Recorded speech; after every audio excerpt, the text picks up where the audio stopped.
Hello, good morning and welcome cricket lovers and welcome back to Budapest, welcome to Hungary, welcome to a huge day on the European Cricket Network. It is going to be International Saturday here today. Yes, it is, because not only have we got those international matches coming to you from Malta, where we have the Valletta Cup in action, we have the T20 Eyes coming to you from the Netherlands, and here from this GB Oval we have 5 international matches coming to you for the start of the European Cricket International Series here. Hungary are the host nations. They take on Sweden, and also we have the likes of Portugal in action as well. It's going to be an absolute blast. I'm Rico Full. You're watching the European Cricket International Series here in Hungary, and the action starts right here, right now.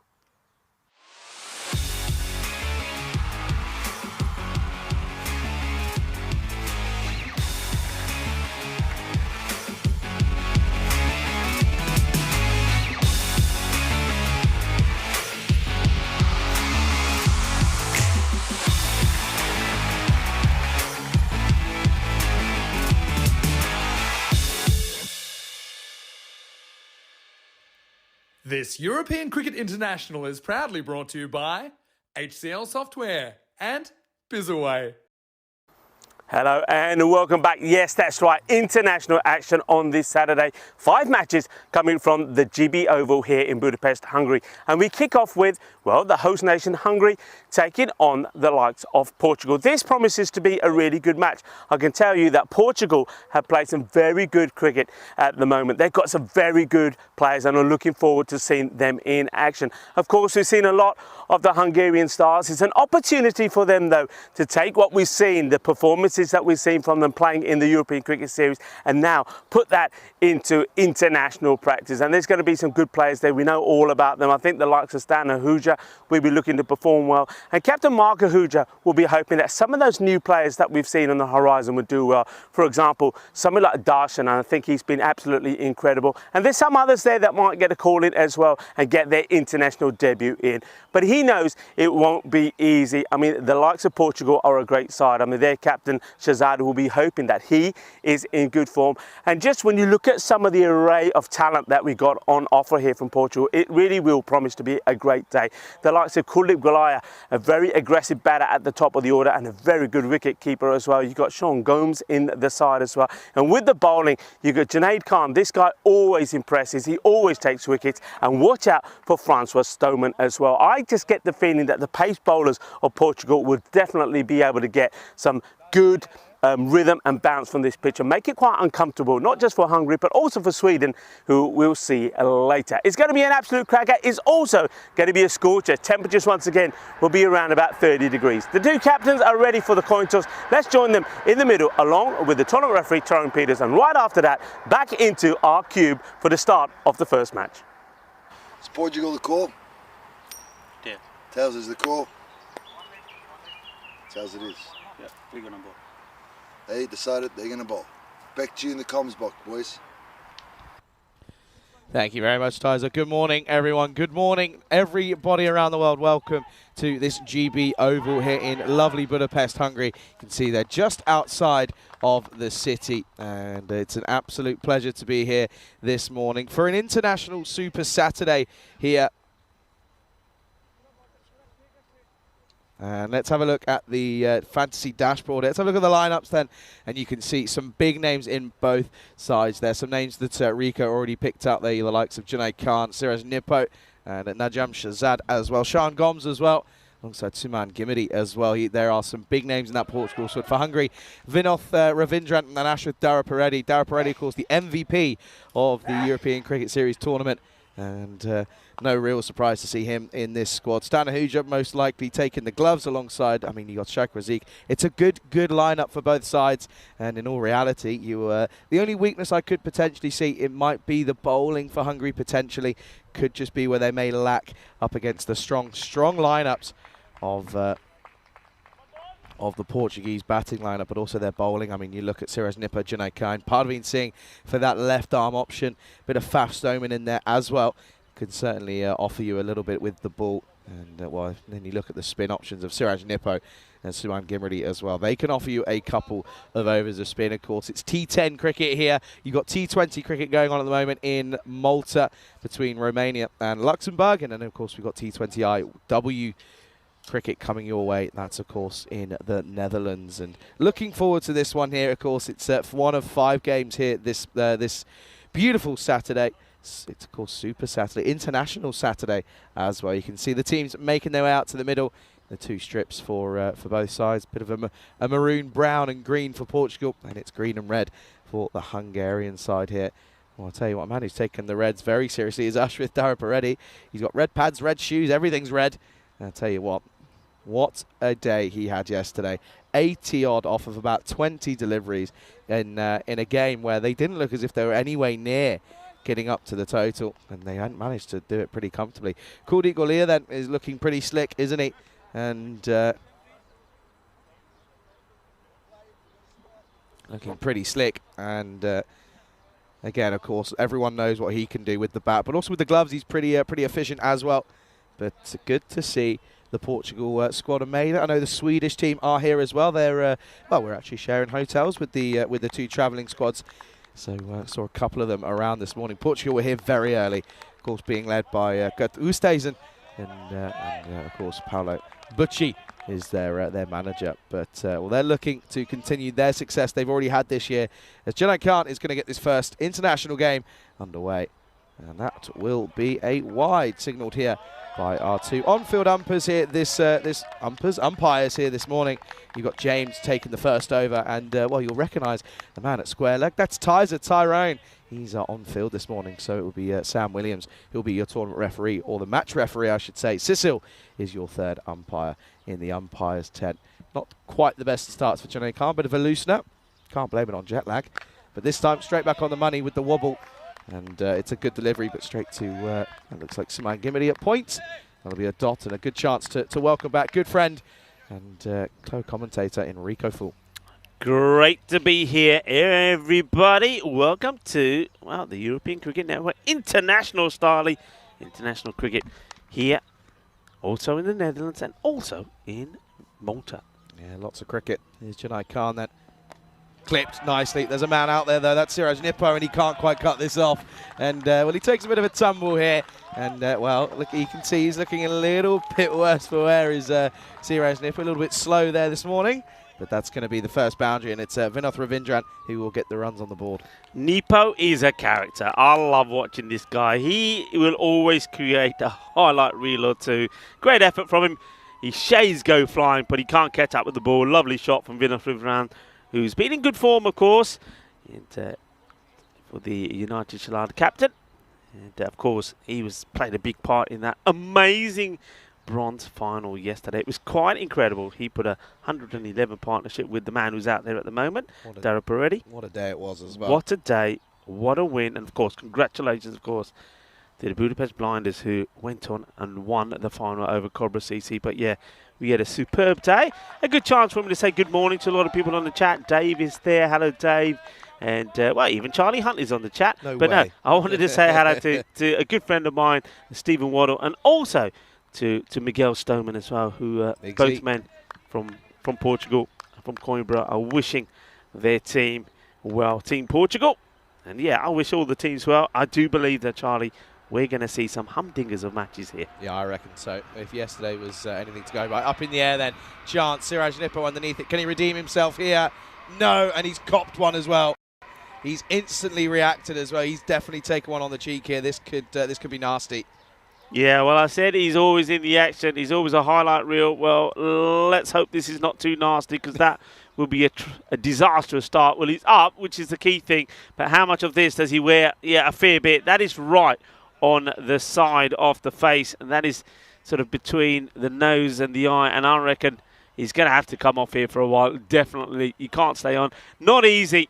Once again, it's that false shot from Vinoth Ravindran. He doesn't like the short ball. He's been out to this sort of shot a number of times. Goes a long way up in the air. The sun is always going to be an issue. Tries to get under it. Doesn't really make doesn't get into a good position, and that ball goes and hits the side of his face. That's going to be nasty. He's going to need some ice on that straight away, and I think the 12th man surely has to come on here. I'm just trying to see. I think he is, as Shaider Rahman is the 12th man here. I think he's going to come on as a substitute fielder. Well, he's either coming on or he's just going over to check him, because he can't stay on. That's whacked him right on the side of the face. yeah, I mean, you've got to take a moment. I know he's hardy, strong, but you know, you just need to take. Even if you take, you know, an over or 2 overs off, just sit down, get a bit of cold compress on there. Look, yeah, he is now off. Yeah, that makes sense. Good thing is he's walking. He looks fine. There doesn't seem to be any issues in terms of cuts. But yeah, that's taken a thump. But I think more importantly, I think Nipu will be disappointed he doesn't take the catch. But Vinoth Ravindran gets a chance, gets a life, and now the chance to see Ashwit Daraparedi face his first ball. Yeah, big time. Lefty, he's crucial for the Hungarian side here. Just fends this back, and what we will see from Daraparedi, he'll take a couple of deliveries just to get his eye in. And well, a bit of news on him as well, which I found out yesterday. This is his last week here in Hungary. He's relocating up to good old nice warm Scotland. Yeah. So I tell you what, any Scottish viewers, and I can't tell exactly where. All I know that it is Scotland. If you've got a club and you're looking to snatch up a decent left-handed bat and a bit of a decent off-spinner, well, you've got a potential option there. That's too short, but he misses out to Daraparedi early on in his innings here. Yeah, misses out. I mean, these guys, I mean, the likes of Daraparedi and Vinoth, they've had a massive 2 weeks already. And one thing I will say, I know that the likes of some teams, let's talk about the Royal Tigers, for example, and maybe even the Budapest Blinders. I mean, some of their players that are playing in the national side, there were times when players were rested. But these two, Vinoth Ravindran and Daraparedi, played every single match. So, I mean, that takes some doing. So they've got to be a little bit of tiredness there too, especially a day like yesterday. It was a big day, a very heavy finals day. Of course, United Shalad Budapest losing in their semi-final, but then playing in the bronze final. And what a match that was. Over 307 runs scored in the match, 153 to 154.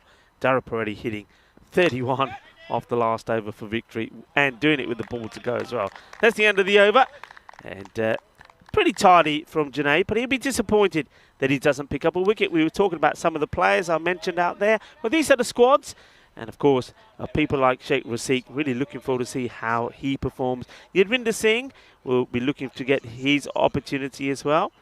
And the likes of Sachin Chauhan as well, and even Sanjay Kumar. So a big opportunity. I did have the chance this morning also to talk to the captain, Mark Huja, and also the vice-captain of Portugal, Sean Gomes. And it was interesting to hear their thoughts, because both teams have got a mixture of experienced players and some new ones as well. So look out for those interviews on the old social media. Yeah, absolutely. Sign Arman as well for Sweden. He's looking like a big unit, and he can certainly hit a ball. And I tell you what, by the way, something I've noticed. Have you seen this, Rico? We got ball collectors. Their position is almost every sort of 30, 50, 40 meters. Shot. Lovely pickup just over the top. I don't know if he's going to have enough on it. It will plug. Faf Stoneman does an excellent bit of work. Faf is a superb fielder, and yeah, that'll just be one. But good start this for the skipper in Najam Shahzad. Yeah, we've got ball boys, and we've got ball girls as well. Yeah, great bit of work. This guy, keep an eye on him. This guy can catch a ball, and we've seen some great catching in Hungary. The likes of course, Usama Mohammed yesterday. Abbas Ghani took an absolute, well, one of the catches of the season so far, right in front of us, Ali Nawaz. But Francis Stoneman, great fielder, he really is. Yeah, Anthony Chambers as well. He took an absolute blinder in Gibraltar in a T20I series. And one thing you're going to have to see is that the old Portugal Duracell bunny in Suman Gimmery, he's going to be all over the place. But yeah, Chambers took a screamer in Gibraltar quite a while ago now. Seems like a while ago in those T20Is up against Gibraltar at Europa Point Stadium. So yeah, there's listen, Portugal, well-oiled machine. Of course, had a good year last year in the T20I in the qualifiers. Up in the air, chance again. No communication. Oh, and it does get taken. That's actually a really good catch, as the 12th man was coming in from, whose course is on for Nippo, who was coming in, but it's actually an excellent catch in the end by square leg. Yeah, he catches this really well. The two get into each other's way. But once again, and this is Ravindran is going to have to go and do a bit of homework here, isn't he? It's that short ball. How many times have we seen him getting out to this? He was out to this cheaply in their semi-final as well. That's a really good catch. No communication there between the two fielders. But fortunately, the 12th man, Rahman, doesn't knock it out of the hand of the fielder, who ends up taking a good catch. So Vinoth will go, and a very good catch in the end, taken there by Ashwin Rupu. Yeah, Ashwin Rupu there gets a good one. And first wicket down then, score is 9 for 1 here in the second. And, well, I was looking and we were sort of having a look to see who this third, they've got a good few candidates coming in at 3. They've gone for Stan Ahuja. Yeah, Stan, who early on in the series here, the European Cricket Series that is, played some really good shots. He's and I think, okay, they've got a number of options they can go for. Darshan is up there as well. You could go with him. Even somebody like a man who really impressed us. And you've got Safi as well, batting really well. Sheikh Rasik, the captain of Cobra CC. But they've gone with Stan, maybe a bit more stability. And it is the captain of Portugal, Najam Shazad, that gets a breakthrough. Also, a man that represents Marlow Cricket Club. And, well, we know that Marlow Cricket, this will be a wide. Marlow Cricket Club normally win everything and anything out there in Portugal. And, of course, they were the winners in that European Cricket Series earlier in the year. And this is one thing that you'll get to see from Najam Shazad, is that when he walks back, he likes a little bit of tongue action. Okay, right. I'm going to leave that with you. Now, everybody's going to be watching now. So keep an eye on him. Whenever we can get the camera on him when he walks back. And every so often, there's a little bit of tongue action from Shazad. It's just his thing. That's what he does. There he is there. At the moment, nothing. He's puffing at the moment, huffing and puffing. It's a bit hot. Oh, there he goes. I told you. I told you. There we go. There's the tongue action.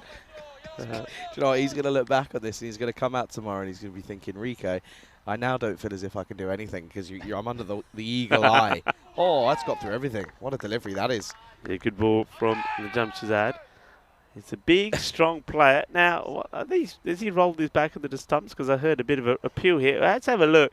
So, well, this is catching on now in cricket, isn't it? Oh, dear. Let's watch. He's in there long. No, that's good. He's there long enough. And he even drops his bat down. Even his the bat hasn't down. even moved anyway. Our wicket-keeper's getting excited and carried away now because of the Bairstow incident. Yes, I think they so. are.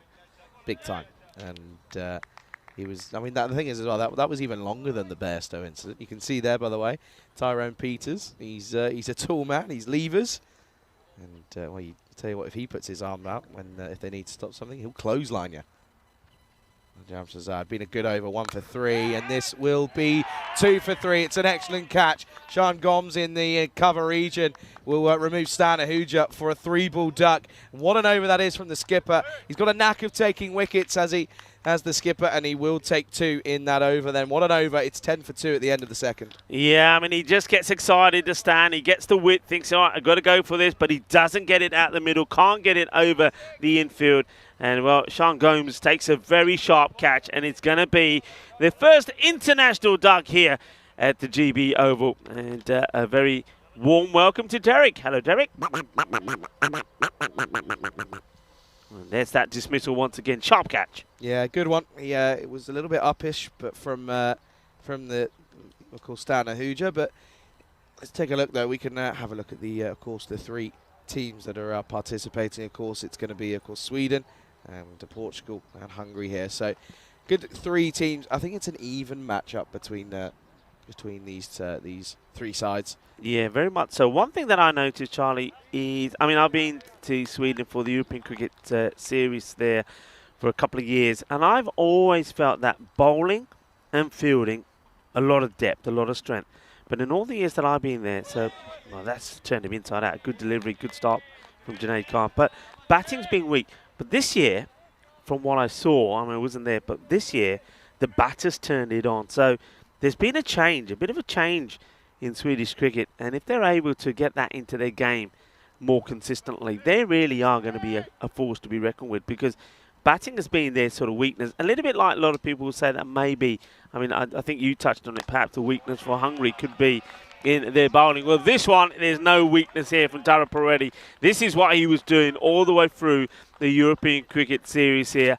He just gets his body in the right place, a little dance, meets it, hits it well, and gets a Maximo. The first shaka-lugia boom blasting start from Dara Peretti in this international series. Yeah, 6 runs and 6 of the best as well. And you can see it straight away that the jam, Shazad, the skipper, comes through and says, okay, Junaid, let's have a look at this here. And I think they're going to go up top to him because they've put another field up from the offside onto the onside, and there's a deep square leg. So I reckon they're going upstairs for, or back of a length at least from Dara Peretti. He doesn't. He goes fuller. He's going to drop and run, and that's good cricket. Yeah, good cricket for Dara Peretti. He's a good cricketer. And you were mentioning that he will be moving to Scotland at the end of this international series. I can tell you what, he's going to be flooded with clubs asking him to come join them because he is class. And you know, look out for his name. I said that when I saw him in Austria when he played at the Seabarn Cricket Ground in the ECIs there. And let's just say, when you see a talented player, and you know, you're not often wrong, and he's proved that the way that he's played here. And that innings that he played yesterday in the bronze final, the best final that I've ever seen, I have to say. It was the bronze final. I mean, his knock was just outstanding. Never seen anything like it. When you know, we saw that incredible partnership, 111 it was, but Ashwin Dara Peretti, 81 of just 28 deliveries, and he hit 31 in the last over, winning the match for his side with a ball to go. And it's another wicket. This has been absolutely smashed. Absolutely smashed. Rasik cannot believe this is being caught. This ball is travelling, and the man who's got all the face paint on takes an incredible catch. That is motoring, and Mohammed Adnan just doesn't even flinch. Rasik can't believe it. It's going to be another duck. Yeah, another old Derek. He's busy this morning. Hungary are in some early trouble here. And, well, I was about to turn around and say right here on air that I reckon Rasik should be your number 3, but, well, after that's what you probably wouldn't say. So 17 for 3. What a power play this has been for Portugal. I mean, look at that. I mean, what an angle that is. That's straight to him, and he almost surprised himself. He says, oh, okay, I have taken it. That came pretty quickly. But, yeah, a bit of a shock here early on as Hungary, well, they're struggling. Their top order failing at the moment. 17 for 3. Well, that is just, he can't believe it, Rasik. He's playing international cricket, and he probably thinks he's going to get off the mark with a scintillating 4. But that's the difference, isn't it? That's the difference in standard. I'm not saying that the fielding and the catching in Hungary was all bad, but Rasik, just remember, for example, even yesterday, he gives a chance in those matches that gets put down. It doesn't happen that often here in this level. What a great catch that is. And Hungary, yeah, you've got to say, it's a bit of bother at the moment. 17 for 3. Yeah, big time. So that's Safi who came in, and it's going to be a dot. It's 17 for 3 at the end of 3. Good power play for the Portuguese national side here. Good start for them. Safi, of course, didn't have too much input on the European Cricket Series. He didn't play too much or have too much involvement, but he is someone that we know can hit big shots.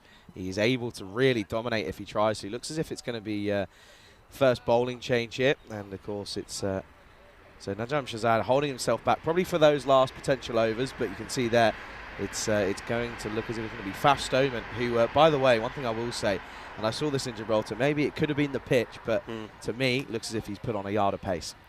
Yeah, Francis Stoneman, the first few times that I saw him, he used to have a lot of issues with wide balls, and but he's put that right. When I saw him at the SEG, he certainly had sorted it out. He was bowling well. He was bowling with some pace, and he was back to enjoying his cricket. And of course, he'll be getting good support from his family that are tuning in. We've already seen Miguel Stoneman was saying "Go Portugal," and a few other people in the chat expecting to see a good little performance here from Francois Stoneman. He is an exciting player, and well, good all-rounder. Yeah, big time. Here is Faf Stoneman then. And he's on the money straight away, and Dara Peretti will just push into the onside. Yeah, big shout out to the Stoneman family. Of course, they're a family that's pretty well known on the European cricket network. Of course, Migsy, as we've seen him play for Irish and for a number of clubs in Portugal as well. But of course, Bucks, the umpire that Uncle we've seen. Buck, yeah, Uncle Buck, and then Anna as well. Who Anna? Well, you're off to Portugal for this night series. I have a feeling you could get some South African delights whilst you're over there. As this is pumped, and this will be tough. Yeah, and do you know what? That has absolutely rocketed, and it was an awkward one for Chambers, in all fairness, because it was a bit on the half volley, and it was almost just trying to get anything behind it, but Safi has pumped this down the ground. This was, yeah, I mean, absolutely walloped, and Anthony Chambers trying to get the stop in, but I think by the time he's dived and got anywhere close to that ball has gone past him at the speed of knock. So a great shot from Safi. Safi looking to do what he did for the Royal Tigers when they were in all sorts of bother. He came out and he put a good partnership together with the likes of Mark Ahuja. Can he do the same at the international level? Yeah, again, he will look to go big straight, and I think this is where it's got to be. I think you've got to go back him a length to him here, as they do take a quick single, and eventually it's fielded by Mohamed Adnan. Gets a foot on this one. Direct hit here could have been close, but they come through nicely for the one. Yeah, he had to get his skates on there, didn't he, Darren Peretti? So welcome to everyone. Welcome to all of our viewers in the South Indian continent. Namaste, salam alaikum, sasri akal, eyeball one. And great to have you with us on this Supersonic International Saturday. Can I add another S in there? Network. Go on. Scorcher. Oh, yeah. Definitely is a scorcher. That'll be what. You mentioned we got a few poor boys and girls around, but you know what? We might as well just tell them, get out the sun, get a chair, go sit in the jungle, because that's where the balls will be going. That's where you got to find them. Yeah, big time. Tell you what, though, as well, if there's if any of the balls go in the river behind us, I might jump in there, because I reckon it might be a little bit refreshing. And this is another wide down the leg side. Fast Omen struggling in his first over here, but yeah, more support coming in for the Portuguese boys. Group Patel alongside Conrad, Green Shields as well. And, well, they're all saying, Conrad says, what a start. And absolutely, all right on top of them here are Portugal. But, yeah, I have to say, after all the excitement yesterday, as this is dragged onto the onside, but a good comeback this time around. Yeah, I have to say, yesterday, with all that sort of screaming and shouting, that my voice is a little bit raspy this morning. And... but to be honest with you, if you go back and look at when the highlights get posted of 3 out of the 4 games yesterday, you'll understand why. Yeah, it was definitely one of the all-time epic final days. Well, that's the thing. Sometimes finals days can get flat, can't they? They can be a bit predictable. And also, let's face it, especially the bronze final. The bronze final could be just a you know. This is the thing. As he goes short, and this is a top edge, but he's found the middle of it. This will go all the way. This will be 6 runs yet again. And well, Stoneman, this over's not been a good one. He's already had 2 boundaries in it, a couple of wides as well, and he's under a lot of pressure. Zahir Safi is taking a liking to him here. Yeah, well, Safi's not holding back. The short one there from Francois Stoneman, and Safi says, "Yeah, bring it on." And he absolutely hammers it. Lovely jubbly. Goes all the way. 6 more. That's a good shot. Yeah, this change to Stoneman not really working. He's gone for 15 off this over. He's got to try and find some movement, isn't he? That's what when he gets it hooping, he's such a dangerous bowler. But if it's not really moving much for him, as this is slower and right back at him. And to be honest with you, I think that's more evasive action rather than trying to catch this one. But it'll be one. Look at this here, slower ball, and well, if he doesn't get a hand on that, that's right in the noggin. Yeah, that is self-defense, because the Grizzly was at him, and Francois Stoneman, I think, well, I'm pleased that he's got very quick, sharp reactions, because that was travelling. I mean, that's the thing, though. I mean, I feel like I'm saying that a lot, because I know we've seen wickets that have fallen here, 3 of them. But you think about it, apart from Vinod, I mean, Stan has absolutely cracked these, and he's got caught by Gomes. And then we saw Sheikh Rasik absolutely hit a thunderbolt, and that was caught by Adnan. And we almost see another incredible catch. If he had caught that, that would have been the best caught and bowled ever. Oh, I'd walk away. I'd turn around and be like, you know what?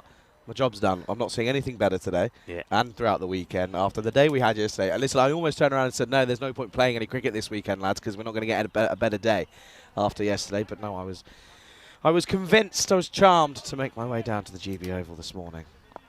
Praveen Singh looks like he's going to have a bit of a ball. This boy can take wickets, and he's a left armour, and it's something different. And yeah, he could be a big big difference maker here. I mean, last year in the night series, he was crucial for that Gamblers SC victory in that night series. And speaking of the night series, you're making your way there on Monday, I believe. I am, yeah. I'll be travelling there Monday, along with Jerome Peters will be joining me, and also Simon as well. So Simon Keeling, yeah. Simon will be joining me as well. So, yep. We should be going to Portugal. I'll do half of that series, and I'll then go home for a bit before going to Romania now, of course, for that Continental Cup, which is going to be a women's T10 series. So looking forward to that. It'll be the first one that I've done there. It's actually, I said T10. It's not T10 at all. It's T20Is, yeah. And, some good squads, some good new teams to be looking at in that one as well, of course, and. Yeah, certainly looking forward to it. And listen, the good thing is there's a lot of cricket. Up in the air, outside edge chance, simple one. It's taken. It's a good catch as well by the skipper, Najam Shahzad. And that's the big one that they would have been wanting, because they know that Dara Peretti can hit bombs. And unfortunately, it won't quite happen here. He will go for 10 off of 11. It's a loose shot. It's 34 for 4. Yeah, and, well, you mentioned it. Pravin Singh, the left armour, he does get wickets, he is dangerous, and maybe the left armour to the left-handed batter, Dara Peretti, is the way forward, is the way to get Dara Peretti out. But it is a false shot. I think he just gets a little bit bogged down, Dara Peretti. Doesn't really get going. It was that was ball number 11 that saw the back of him, and he only got to double figures. So, yeah, you're right. Good catch from the captain, Shahzad. He will go.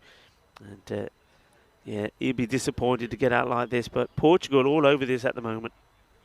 Yeah, they certainly are at the moment, and just the squeeze, isn't it? This is the thing. This is what we saw a couple of teams in the domestic competition over the last 2 weeks not quite achieve and accomplish well, is that when you get a couple of early wickets, then you want to get that squeeze on. That's what you want to do. But at the moment, Portugal, they have that dog about them at the moment, and they're trying to roll these Hungarian lads pretty cheaply. Yeah, they are. Mark Ahuja, the captain, comes out, and as you know, I mentioned that it was he and Safi that batted well for the Tigers to get them out of a hole in their semi-final. I mean, it wasn't enough in the end, but they got them at least to a score, and that's what he'd be trying to do here now. I mean, they've still got plenty of time to bat. That's the thing.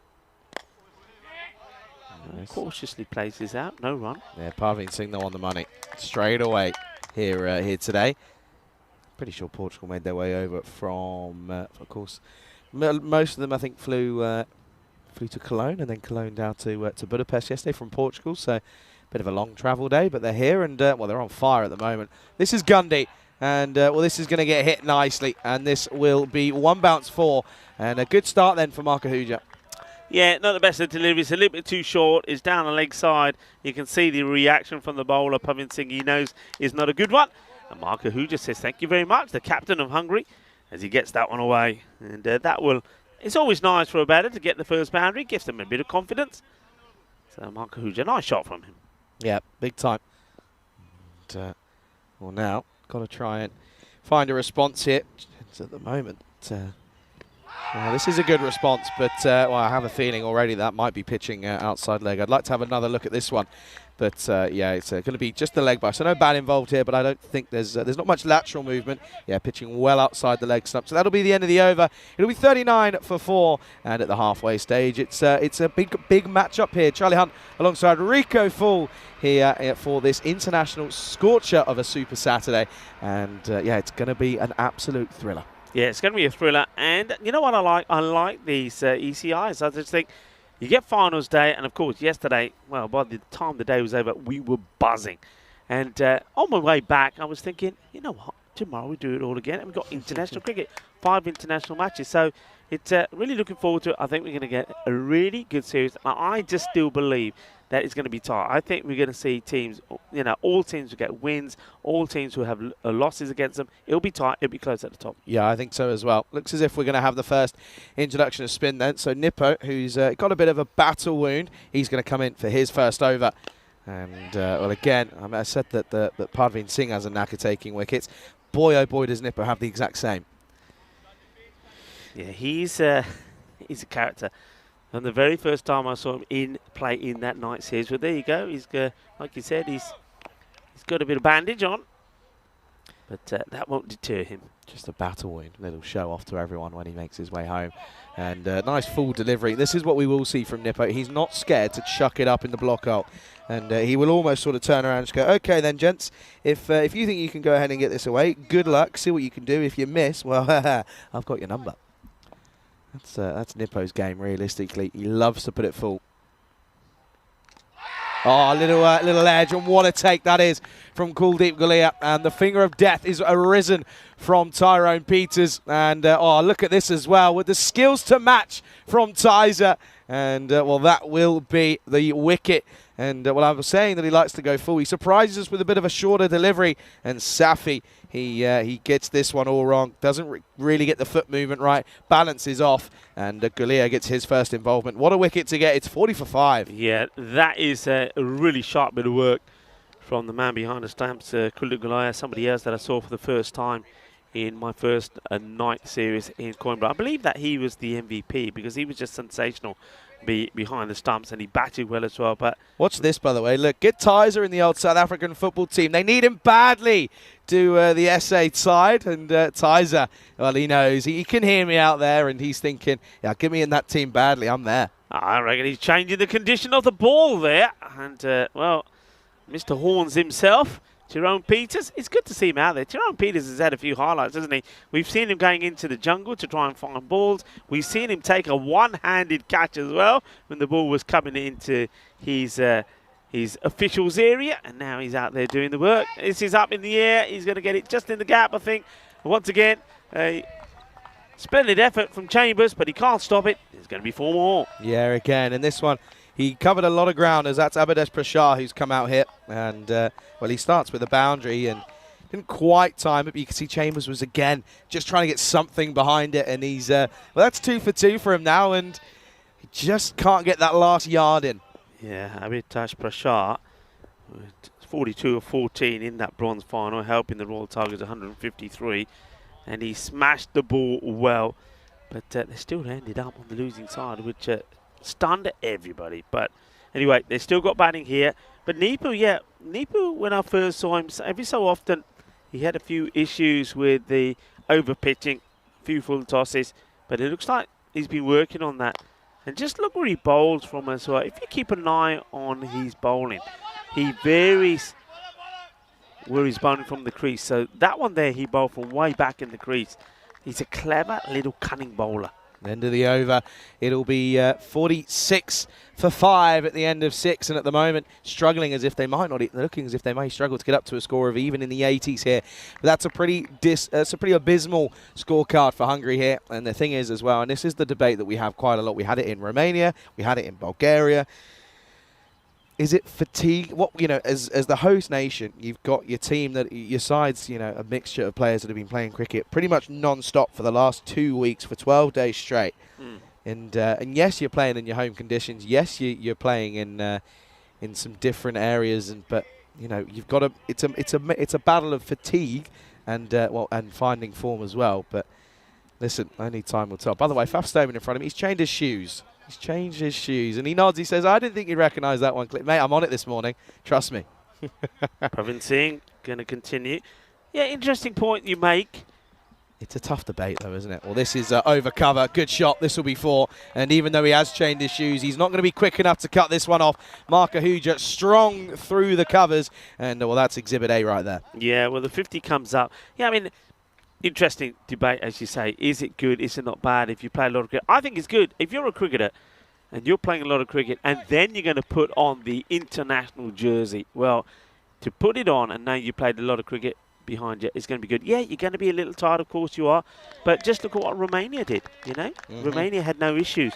They played those internationals. They won every single game that was before we came here. So I think it's all about the mindset as well. And, of course, it's all about the fitness of the players as well. If you keep yourself in good condition, good fitness, then I don't think you're going to have too many issues. Sweden just turned up, by the way. They're going to get an eagle eye on what they've got to come. As this one is into the pads, and, well, they end up probably going at the wrong end, as Ahuja was pretty slow to get going as Prashar called him through, but that'll be one leg by. to the total. But yeah, it's an interesting debate, isn't it? It's one of those that I think for the next year or so, as we keep on doing these events and keep on doing these internationals at the end of it, it's a debate that will always arise. Yeah, it will come up all the time. But I think if you're a batter, and this is one thing I've said a lot of times, if you're a batter, and you're normally used to playing, you know, you have one knock at the weekend, and then it might be several weekends before you play again, to all of a sudden be able to go out there and just play and play and play. It gets you in form, and we've seen that. We've seen that in all the European cricket series that I've been to. So you'd expect Hungary to be in good shape with the bat, but at the moment it's not happening. But you still got two batters out there that can still, if they click, they can still get you to that 100 score. Marga Huja, the captain, looking to turn it on, and Amitabh Prashar is key as well. And the one thing they've got to do, as well as playing the big shots, keep the rotation here. Use that left and right combination to their advantage. Yeah, absolutely. As well, you can see here, the keeper is standing up here. Well, the pressure is already on, and will it be a catch? No, it's just over Junaid Khan. Can he get something behind it? Yes. Does well, flicks it back into the field of play. They'll come back for the second. And that pressure, though, of having the keeper up to Yasima, it adds so much mental pressure because you're sort of now thinking, okay, now I've got to be careful here. Yeah. Got to be so careful of that back foot. And when you're playing against some decent... Listen, Parveen Singh's not slow, by the way. Parveen Singh is not slow. And don't forget, they've already seen the quick hands of Kuldeep Gulaya when he got the stumping of Zahir Safi. So, you know he's good. Fast home and then called into action and almost has a bit of a nightmare, but well, he recovers with the arm. They won't take a single, so they won't take a double. That'll be a single to end the over. It's 55 for 5, 5 all round after 7. And of course, this is what's coming up today. 9 matches of cricket here on the network, and 3 coming up, of course, in Malta in that Valletta Cup 2023 edition. Getting ahead of myself. Romania taking on Luxembourg at the moment. And, well, I can tell you at the moment that it's 106 for 4 in the 16th over for Romania. So they had an excellent start, but they've struggled in that middle overs up against Luxembourg. Switzerland take on Malta in the last game of the day out there in Malta. It's France versus Luxembourg. And Netherlands versus Scotland is the last game of the T20I Women's Tri-Series, of course. And yeah, that's, well, listen, if the Netherlands win that one, then it's they're going to be all tied on points. That's going to be a wide by Fast Omen. Yeah, just once again, I've seen him have these sort of issues before. You noticed that he has had a change of footwear, but so far, perhaps not helping him out. He's probably just finding that he's just sliding slightly as he's coming in. And he comes again. Let's see if he can get this one right. He does. This is just punched down the ground, and just should just be one, and is. It's good work from eventually by Sean Gomes. And well, you talk about the ball boys having a bit of shade. I think someone's having a little sneaky dig in our shade here behind us. There's a ball boy who's rightfully so as well, having a little sit in the shade. Listen, it's hot out there. It's already up to about 30 degrees here, and it's not even 10 o'clock in the morning. But at the moment, still lacking in runs here. Just sat on 57. Oh, hello. And this has already been called. And this will be up in the air. It will fall between the two. They're thinking of a second. They won't come back, though. But it will just be the one. But it's a no. And Stoneman can't quite find his rhythm here, can he? Yeah, I think what we're seeing is a classic scenario here of a bowler just not getting... Doesn't feel right when he's running in. He doesn't feel his footing is right. He's tried to change his shoes. It's not helped him. So, yeah, he's having a few issues. Whether he might change coming from the other end, see if that makes any difference, i.e. But at the moment, he's got to deal with this free hit. Got to be a Yorker. Nice and full. And he does, and it's a perfect Yorker. They're now going to take on the run. And if they go at the non-strikers end, he'll be gone. Doesn't. Well, backed up. Yes. And, well, now they're thinking of a second. But that's where it needs to be. If you can bowl 6 of those, you're going to be one of the better bowlers in the continent. Yeah, that's well bowled. But Prashar at the moment, for me, Amitabh Prashar, he is running wild. I've seen now on 3 occasions that he wants to take either a single or a 2 when it's not on. I don't know what he's thinking, whether it's just nervous energy. But he just needs to calm down a little bit. Oh, he's going to end up running out, his captain. This will be interesting, though, to see, because Francois Stoneman is trying to pitch the ball up. And, well, Prashar is one guy that can hit a straight ball. So let's see how this goes. And he does hit that straight ball pretty well, but to the fielder, just be a single. Yeah, I'm looking forward to seeing that man on your screen, by the way, Sean Gomes. Not seen him in person. I know he's capable of some pretty decent things, and well, I know you might have had a little chat to him before the start of today's play, so do keep an eye out for that on the old European cricket socials.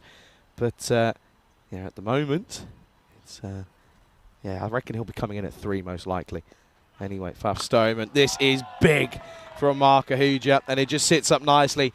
And something just isn't clicking for old Faffy here, because he's well, he's struggled with his line and length. Now he's getting pumped big into the leg side. Yeah, I mean, this is a really good shot. I think it's that slightly slower delivery from Stoneman, but he doesn't get it right. And Stan Ahuja, or Mark Ahuja, apologies, the captain, he picks it and he pounds it to the boundary. Big hit. I'm sure Mark's probably used to that by being mistaken for Stan. He probably won't mind that. He's Stan okay won't mind it either, because Stan didn't score any runs. That's so true. Stan would say, "I'll have those, thank you very much." Thank you very much. You bite your hand off, I reckon. And this time it's on the offside. So Mangiri's got some work to do. He doesn't get there.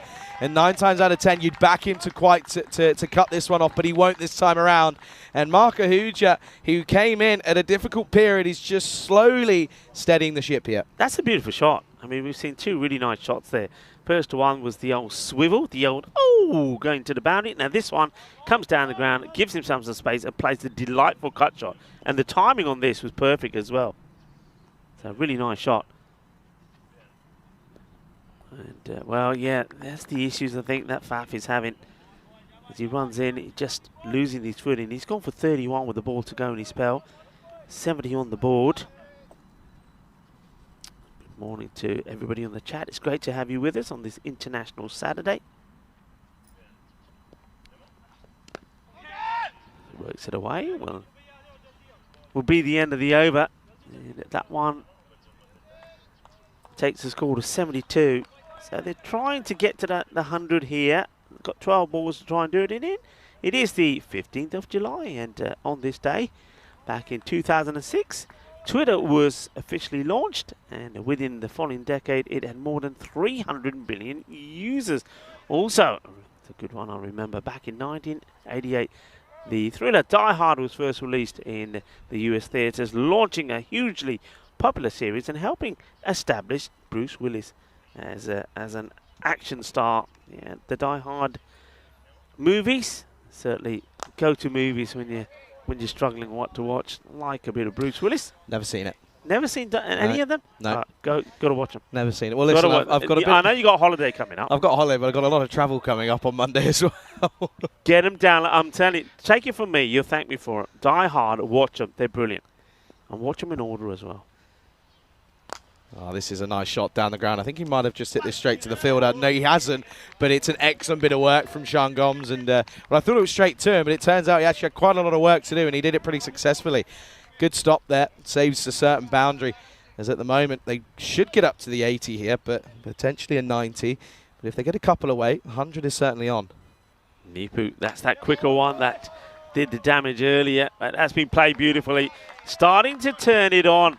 Mark Ahuja, have to say, we've seen him play all the shots now. This is another good one. Takes on Nipu, not afraid to come down. He knows that the keeper is breathing down his throat, but plays another delightful shot. This is turning out to be a real captain's innings at the moment here for Mark. Yeah, absolutely. And leading from the front, saying, it's all right, boys, I'll get us out of this little hole here.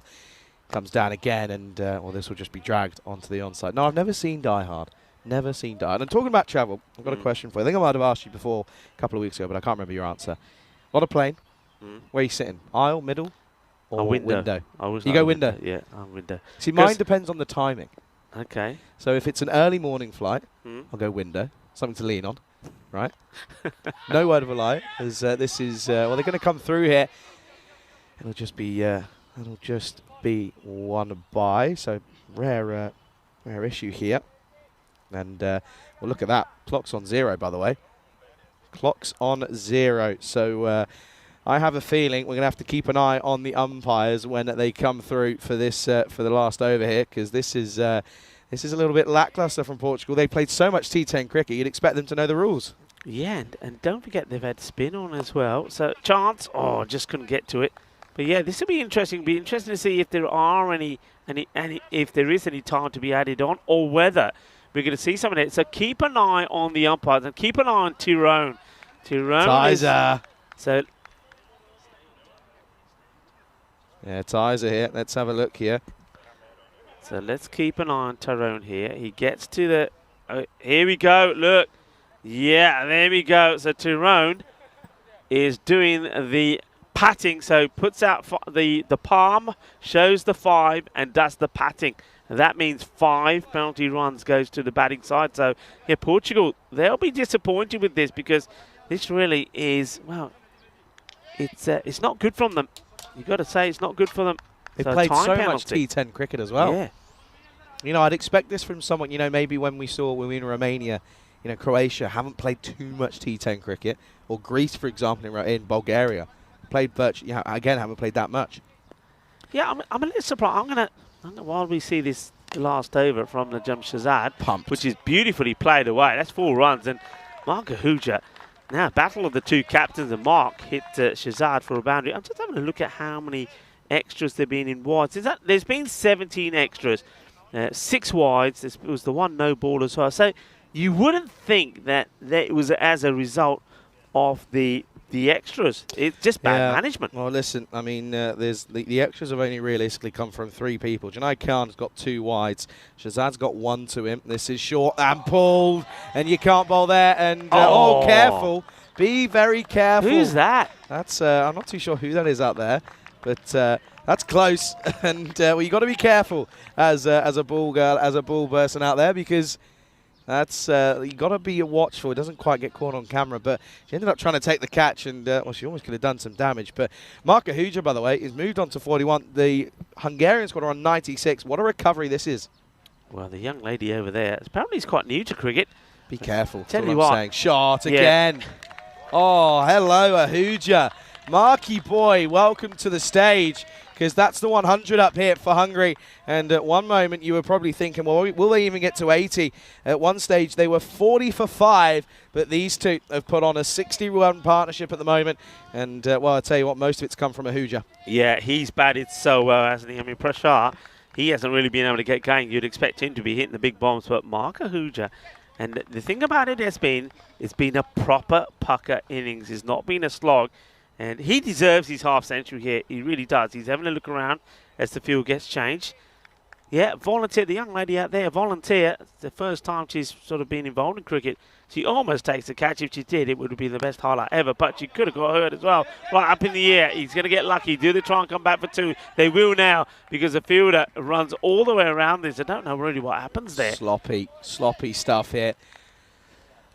And that gives the opportunity for Mark Ahuja to go back on strike. So eyeing up an international half-century here, 102 for 5. And 2 balls to go. Don't forget, Hungary benefited from 5 penalty runs as well. Listen, I mean, at the end of the day, if they end up winning by 5 runs, the skipper and Portugal, they will be kicking themselves. 3 needed for this half-century then. And this is a nice shot through the covers. Chases on. Don't think it's going to quite go all the way. It won't. It's worked back, and Mark Ahuja gets the skates on. Oh, and I think he could be gone here. I reckon this is interesting. I think he's gone. Yeah, I don't think I like the body language from Ahuja here. Yeah, I mean, he's gone. Yeah, the bat is in the air for me. Let's just keep it on it. I think you're going to have to look at this long and hard, try and see if you can work out when those barrels come off. At the moment, the bat's in the air. I think the next frame probably is where we see the stumps go. Maybe this will show us. It's going to be difficult. They're looking at it a few times. It looked, let's put it this way, it looked like it was out. And I think the body language from Mark suggested it was as well. But there's nothing clear that we can see here. Given. It's been given, and I think that was due to the fact that the on-field advice from Tyrone Pete from that would have been, who was that would have been? That would have been James out there. He turned around and said, I think this is gone. So Ahuja will go, but it's an end to an excellent, have to say, an excellent innings from the skipper. He goes for 48 off 24, 6 4s, 2 6s, striking at exactly 200. What an innings. He's got his side back into a position. Yeah, I just want to see why he doesn't get there. That's why he's ball watching. A naughty man. And why does he do that? You just turn and go. He turns, he's ball watching, doesn't get the acceleration in, and when he does, doesn't get it. Because for me, that was an easy 2. He'll be disappointed. I mean, it's been a great knock. He's got his team out of a hole for sure. But he'll be disappointed that he doesn't get back. And of course, would have been facing this last ball and looking to get the half-century for him. This is played down the ground. They probably will come for 2. Great running from Prashar, but not for the non-striker. What a throw this is. Talk about intelligent cricket from Praveen Singh. This is a great throw. A lot of fielders would have been throwing this to the bowler's end, and Prasad was already there. What a throw this is. What an arm. Accuracy, power, and strength. And the thing is as well, he knows that to be able to get this in the right areas, he's got to turn around and use the pitch. That's exactly what he does. So they'll finish on 104 for 7.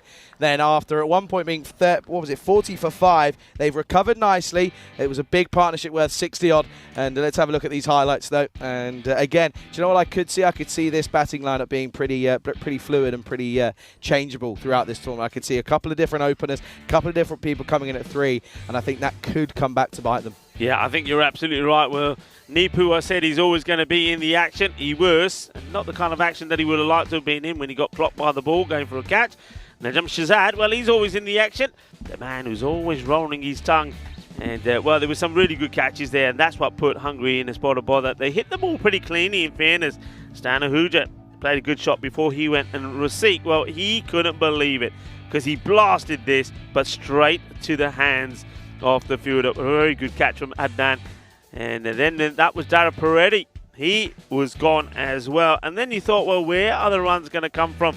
And that was a great catch behind the stumps from the wicketkeeper Kuldeep Goliath to get rid of Safi. But then we saw the fight back. We saw a captain's knock from Mark Ahuja, play some really nice shots. And he did play to all parts of the ground. It's just such a shame that he wasn't able to bring up his half century. And this was the run out there. Yeah, he'll look back at that and say, what am I thinking? Why am I not running hard? Why don't I get there? And if he did get there, I think he would have probably have got his half century or so. But it was a great knock from him.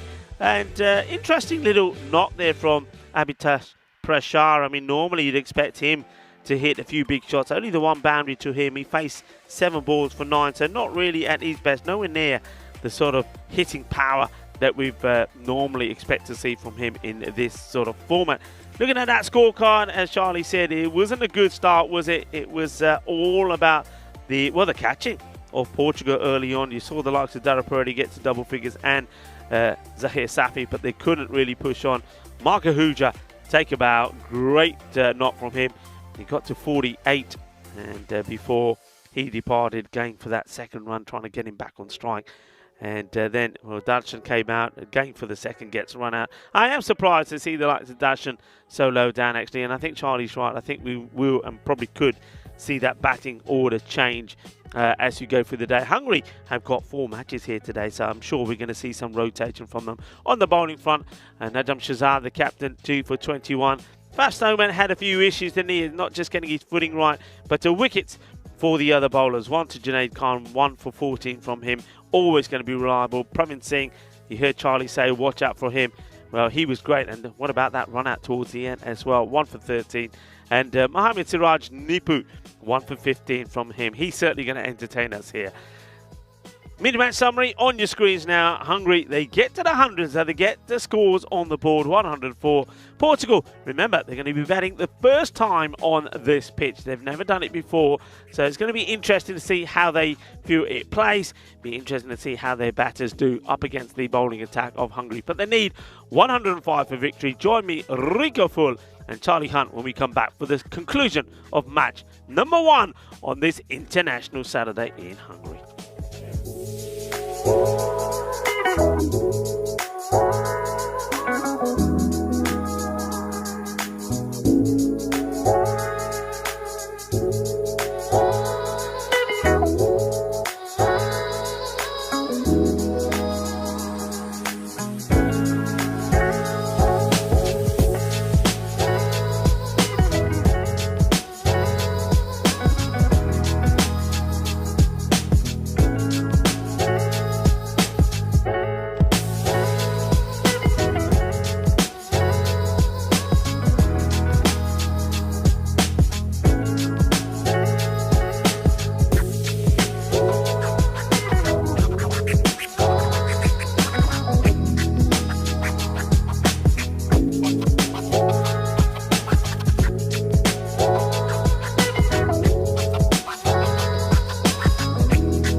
This European Cricket International is proudly brought to you by HCL Software and Bizaway.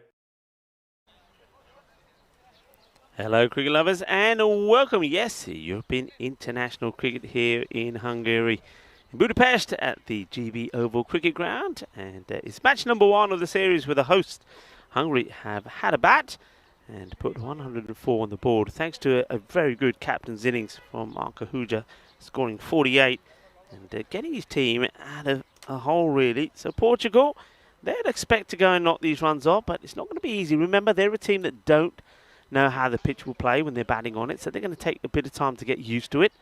But we do know that they've got some very good and aggressive players in their own right. Kuldeep Gulaya will be the opener, and alongside him at the non-strikers end will be Mohamed Adnan. A very warm welcome to everybody around the globe that is tuning in, and of course remember, plenty of cricket on this international Saturday. We have international T20I, some men's cricket happening in Malta as we speak, the Valletta Cup. That's where Vinny Sandhu is, and Romania finished on 162 for 7. So they got pegged back a little bit by Luxembourg. Captain Vasu Sani made a 46 of 39, and earlier Taranjit Singh made 39 of 28. While Taran was out there, they were going great guns, but just slowed down a little bit towards the end. So Luxembourg fighting back there. And of course in the Netherlands, the all-important match coming up later where Thailand women take on the Netherlands. And of course, we'll keep you posted on those developments. Back to the action here as Abhitash Prashar comes in and he's going to get a wicket. And oh yeah, he's absolutely pumped. Kuldeep Gulaya is going to go, and he will go for a 2-ball duck. So the same way it wasn't the best of starts from Hungary is not the best for Portugal. This is not really a good shot. He just hits it straight to the man, and the catch is taken, an easy catch taken as well. Doesn't get under it, doesn't go for timing, went for power, and he gets out. So not a good start for Kuldeep Gulaya. He will go for a 2nd-ball duck. Good morning, Derek. So nicely taken. Well, wicket goes down and hits it straight to Muiz Ul Hassan. Well, that's his first real impact in the match. He didn't get a chance or an opportunity to have a bat. He's an aggressive hitter off the ball, but for now, they're happy to have him taking the catches because he gets the dangerous Kuldeep out early.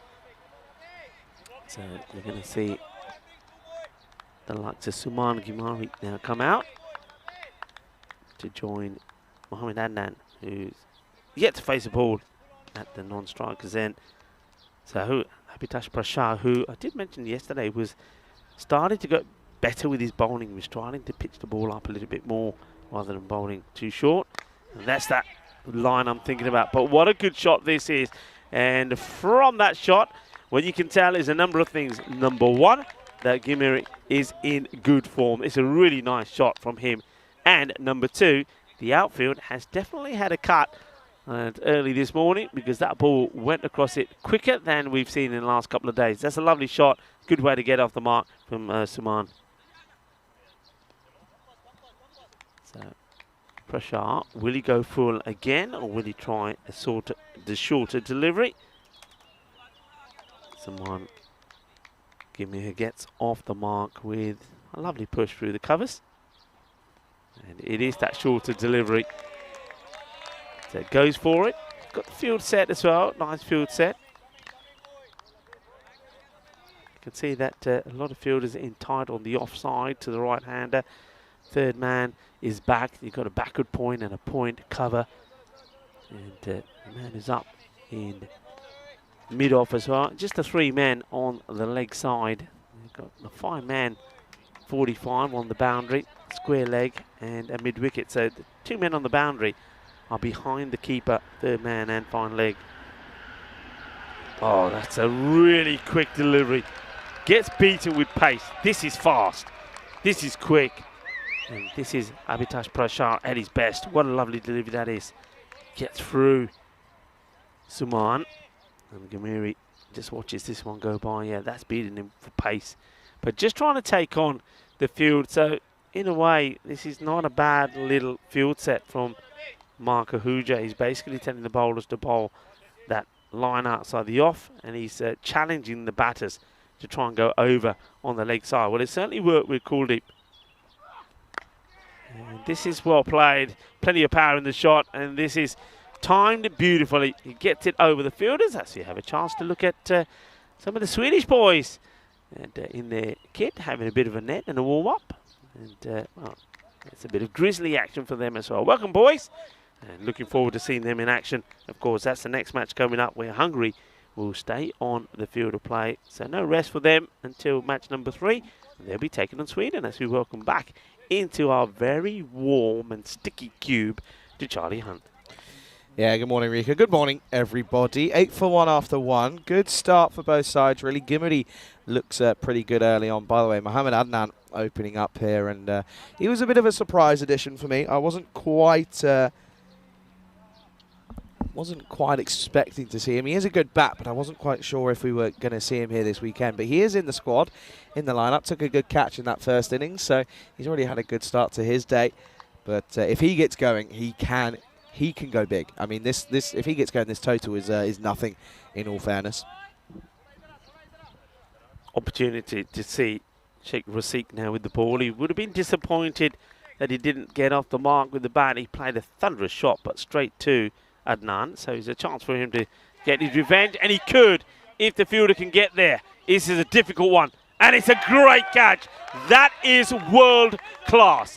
There is no other way to describe that. That is world class from Abhitish Prashar. What a catch this is. This is sensational. It is also a golden duck for Mohamed Adnan. And, well, Sheikh Raseek, who was caught by him, gets his revenge as he gets his wicket. What a start it is, though, for Raseek. Raseek is a lovely guy, the captain of Cobra CC, and he starts international duty with a wicket thanks to a brilliant catch. And that's a golden Derek. Charlie, what a catch. Yeah, what a catch that is. And do you know what? You can see how much it means to him as well. We know what he's capable of in the field, and well, that's an excellent bit of work there, realistically. So it's a pretty good way to start your day in the field for Abhitesh. And you can see that he might have taken a bit of damage, but you know he won't mind. And well, in comes Sean Gomes then here. In at number 4. I was expecting him at number 3, but I think the early loss moved Suman up to that third batting position. But yeah, I mean, this is the big partnership for Portugal. Yeah, this is a big one. 2 batters that we've seen play well. When we've seen them, they've scored runs, but now they've got to put a bit of a partnership together here now, because Portugal, the same way that Hungary were early on, are in a bit of a pickle. 8 for 2. What a start though for Raseek. He's a man who always plays with a smile on his face, and I can tell you what, he's smiling pretty happily at the moment. Okay, left-hander. Gomes now on strike. Yeah, this is a little outside tickle, but straight to second slip. And yeah, good bit of fielding.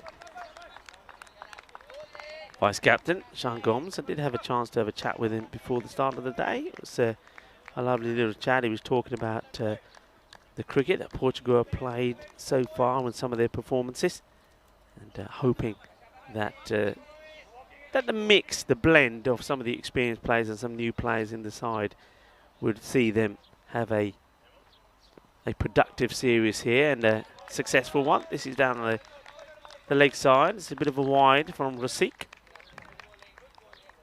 And I think he just signals to the umpire that he wants to come around the wicket now to the left-hander. Good take behind the stumps there from Stan Ahuja. It's warm. It is so warm. This is rather incredible. It's certainly ramping up the heat out there. Here comes Raseek again. Up in the air, chance. This could be another cheap one. Oh, he's put it down. What's happened here? This should have been a pretty simple catch. Just seems as if there's no communication, and, well, Abhitesh Prashar has to go at it last second. Well, after taking a brilliant catch, I mean, I don't know what they've done here. It's like one man's run past it, probably because Prashar has called it and said it's mine.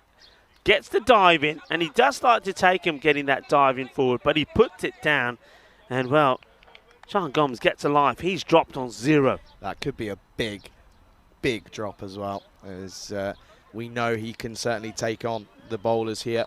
And well, do you know what, Rico? I said that the bowling unit of Hungary could be the issue. They're proving me wrong here. 10 for 2, Portugal, halfway through this second over.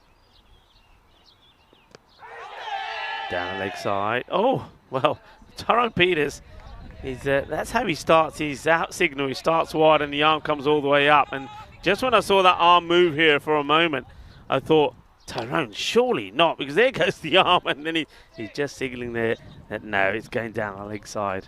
Tyrone, don't do that to me. He's hearing every word, by the way, Tyrone. I could tell you that. Yeah, he heard me have a little desire about his skills with the ball up in the air, and he won't miss out on this one, as this will be 1 bounce 4, and anything that is full and wide, he will take on with ease. Yeah. Give me a nice shot in the power play. Of course, we're still in that power play. We've got this over and 1 more to go. And these are the sort of shots that they need to try and execute at the moment, get it over those infielders. So a ball to go in the second, 14 for 2. So Suman Gamir has certainly made a good start. Rasik. Oh dear, sorry, I've just seen the chat. End of the second, Portugal 14 for 2. Well, Asif is turning around, says, where's Machado and Conrad? Machado unavailable for selection for this weekend. It's 241 matches, by the way, since that last Golden Ball. Well, do you know, I thought we could have had one yesterday. There was a couple of chances, the final, the first semi-final, and the bronze final. I thought we could have had it as well, but didn't quite happen, so we're still waiting for that. So Machado unavailable for selection. Conrad is injured with a side strain. And then Radtek Sifat says, where's Cristiano Ronaldo? Well, first of all, wrong sport. Second of all, probably living up life in Saudi. yeah, but I can tell you this, there probably will be some Ronaldo celebrations. We always have a few of them. Hello to Liam Day. Give it the old Suey. Hope you will. Okay then, Prashar, good first over, and he's taking a good catch.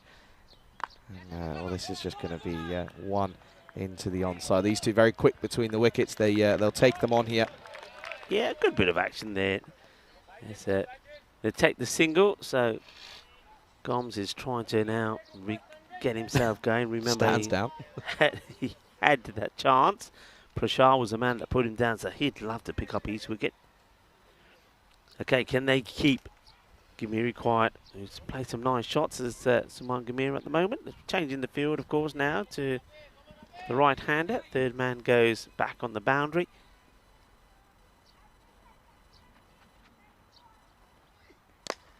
Goes up, and I think this will go all the way. Bolle, Kinnasona, Shakalagia, the first Maximo of the innings from Portugal. And it comes from the hard-hitting Suman Gamir. What a lovely shot that is. Yeah, realistically as well is, I told you, anything wide of the crease and full, he will take you on. And, well, he's taken it on successfully. He's 18 off 8 at the moment. And Prashar, what's the comeback going to be? He's got to find something. Oh, he doesn't. Gundy, it's down the leg side. And Gimini was just trying to catch up with this one. It was a quicker ball from Prashar, but wasn't able to. Yeah, he wastes it really, doesn't he? Down the leg side. He can't bowl another one of those. When he does get it right and he gets it right at the batter, it's a dangerous delivery. But I'm surprised also he executes it, because I'm looking at his field and he's got nobody on the 45. So if you're going to bowl that, you've got to have the field to it. Otherwise, the batter will, even if you miscues it, there's nobody there to take the chance. Yeah, absolutely. And you've got to bowl to your field here. And he doesn't, because it's short, and Suman will just pick this up nicely. And, well, that's why we've got our ball people out there, because, well, we might lose in that long grass. What a shot that is. It's the second beautiful cricket shot of the over. This time just pulls and pulls nicely. Plays it with so much time, and that's what I noticed there. He sees it early, he gets into position early, doesn't try and hit it too hard, uses the pace of Prashar, gets the middle of the bat and gets the boundary. It's the second 6. Got to try and find something here as Prashar. Where's he going to go? up in the air and just through the cover region. And this is going to run away, and it'll be 4. So that's an excellent bit of another bit of batting. And, well, no one was really sure whether or not that went. I can tell you it certainly did. And a good shot, this one. Yeah, I mean, shots to catch it from Prashar, but there's enough of it to get it over the fielder. Once again, a nice one to play in the power play. So a few boundaries that Prashar is going for here. Only went up for 8 of the first over, and of course, he did pick up the big wicket of Kuldeep Goliath, but now he's having a few issues here. Yeah, Suman's got his number, isn't he? 28 off 10 now for him. And he's hitting boundaries for fun. He's all of a sudden made this power play pretty decent for Portugal, and this time clipped nicely into the onside. And well, Sheikh Rasid will do the fielding for 1. So the over looks like it could go magical. There's still a ball to go. Prashar, of course, was the man who put down Sean Gomes, so now it gets an opportunity to have 1 ball at him. He'd love to pick up his wicket after putting the catch down when Sean was on 0.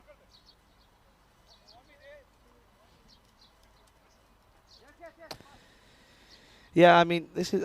I was speaking to Tyser, and one thing you got to remember, Tyser, of course, has quite a lot of ties. Excuse the pun, wasn't intended.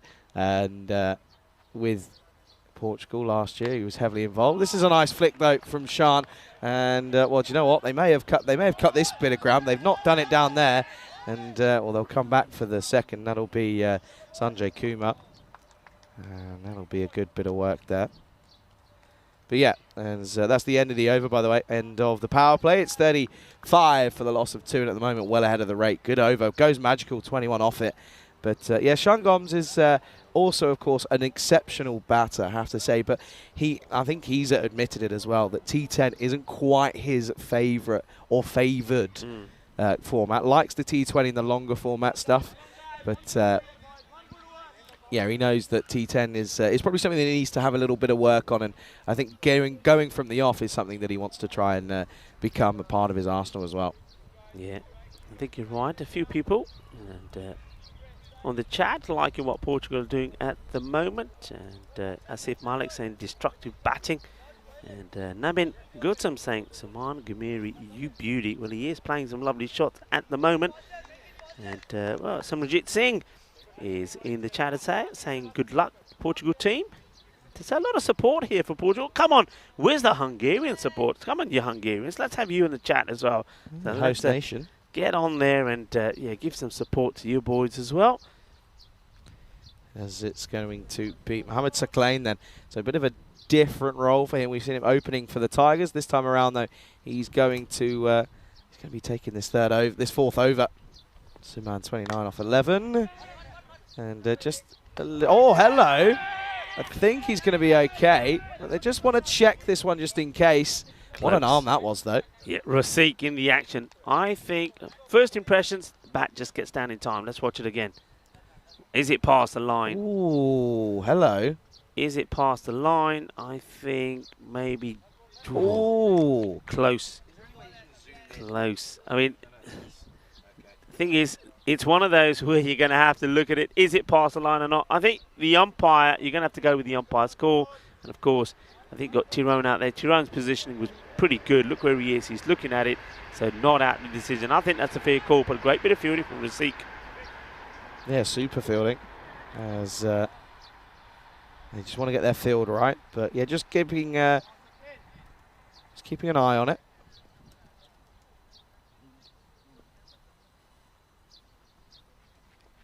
Once more then Saklain. Short and through the offside. Chase. Oh, I tell you what, I think he's got a boot on this one. I think that could be a pretty good bit of work from Kumar. Well, Sanjay Kumar, we saw him take some great catches yesterday, by the way. But this is just an incredible stop. I mean, he goes for the foot fielding. He says that's an international foot fielding. Well, a lot of people were saying, where's Ronaldo? Well, there you go. A bit of Ronaldo action there from the Hungarian. And Sanjay Kumar makes the stop, which I don't think he knew too much about, but he does make the stop. It was a little last-ditch effort, but could be crucial. And as they come down towards the latter stage of this match, but at the moment they're ahead of the rate by a fair bit as well. They need to go at 10.5 or just under 10.5. They're doing so. This one is, well, he's played it so late. It bounces over the keeper, but again, for just one. Sean Gomes just giving Gumity the strike here. That's all he's got to do. Yeah, he's decided after giving that chance that, you know what, the way this rate is, as we have a look at the Swedish side there. Hello to Team Sweden, just doing, at the moment, just some light stretches and exercises. Looking forward to seeing them in action next. Yeah, I think here Gomes has just decided, you know what, with the way things have happened, I'm just going to stay here, keep providing support to Gamir and not have to do anything major unless need be. This is, yeah, just sort of dragged again. And I see saying, Suman, come on, Nepali. But yeah, Nepal, of course, Suman originally is from Nepal, but of course qualifies for Portugal. And, few people, yeah, sorry Charlie, I was just going to say, a few people are now starting to come in the chat and give support to Hungary as well. Akhtar is, as well as Schwab, saying Hungary win. Well, okay, maybe, maybe not. Shrar has just deleted his comment, by the way. He changed his mind No pretty word quickly. of a lie, he literally just did. Chance gone. Great catch. Sharp catch, and that is important. And who is it? Well, I'll tell you who it is. It's the captain, Marco Huja. And, well, Sean Gomes, he will depart. He did have a life earlier. Remember, he was dropped by Prashar on 0. And the first one since then that he tries to hit in anger, he hits it to Marco Huja.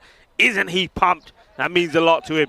And it's a big wicket to get. It's another breakthrough. Yeah, Gundy from Sir Clain, but yeah, it's going to have to be a long walk back. It's a slow one as well. He's not happy. He knows he's missed out on a full banger, and it will be of course, a humdinger, and it's 38 for 3. Yeah, it sort of works out for them because they get this wicket. I mean, it's a Gundy ball. You're absolutely right, Charlie. That should have been smashed to the boundary, but well, Gomes, he just wasn't on, was he, in this one? But yeah, I mean, that's for me, I'm feeling it's a lucky break because I certainly would have deployed spin in this over. I would have gone for Dara Peretti, who's been in good form. They've gone for Paces Acclaim, which is very similar to what we've seen already from Prashar and Rasik. So I just thought maybe a change-up would have been a good idea here for Hungary. Now maybe Dara Peretti is going to be bowling the next over. We'll have to wait and see. But I think you just got to try your different options and different variations while you still got runs on the board to play with. Well, that wicket brings out the captain, Najam Shazad. Yeah, Najam Shazad, who, of course, we know plays a lot of cricket for Marlow. And, well, in reality, he could be opening the batting, because if he goes big all the time. This will just be one, though. And, oh, dear, that's poor. Oh, no, yes, no, maybe. It was a poor bit of fielding from the offside fielder. I think that's Abhitesh Prashar, but he gets backed up. Yeah, you mentioned to me that the likes of somebody like Kuldeep Gulaya looks like he's trimmed down a bit. Tell you who also has, Najam Shazad. I mean, he looks like a unit now. When I saw him at the SCG, for Marlow, he didn't play all the games because he'd been away. I think he'd been back home visiting family in Pakistan. So when he came in to the matches, so towards coming up to sort of semi-finals and finals day, he didn't look in the best of shape, but he's done some work. He's looking trim, he's looking mean, and he's certainly a man that can, like you said, can single-handedly destroy any bowling attack. He's out there now with Gamir, who has made a good start himself, and they will now go to spin. So here he is, Ashwith Darapareddy, the MVP of the series that we just saw completed here, and he was in brilliant form. Scored an incredible over 400 runs and took 14 wickets as well. Pretty decent, pretty handy. And he was crucial in, of course, UCB getting into that third position. Yeah, at the moment, they're pretty tight, these two teams. 39 plays 34, both for 3 wickets down at this stage. So, yeah, they're pretty much as they lie, but it was, of course, that skipper for Marco Huja for Hungary who got his side out of a bit of a tricky situation. Can Najam Shazad do the same? He's got to find someone that backs up Suman Gimri, of course. He's 31 off 14, batting very well. And then he's going to take on the spin, and he's got all of this. This will be a Maximo time. And, well, he gets his account open nicely, gets that front leg out of the way. Darapareddy, he's been taken to the cleaners early on here. Yeah, when he backs himself, the captain, doesn't he? Goes down on one knee, hits it big. You can see there, The keeper, for a moment, thought maybe things could deep Goliath, but no, it is not to be. Gets over the fielder, 6 runs, and the captain opens his boundary account. And again, goes for it and over. And this one, it's even better, it's flatter, it's harder, but he still gets enough elevation on it. And this will be back-to-back Maximos here. Yeah, this one he hits harder and flatter, but it sails over the boundary, puts everything, well, all of that strong physique that I was talking about, it all goes into this. He gets all of the power, all of the weight distribution into the shot. 6 more runs, and back-to-back sixes. Darren Peretti, not the best of starts from him at the moment, but never write him off. He'll be looking to come back into play here.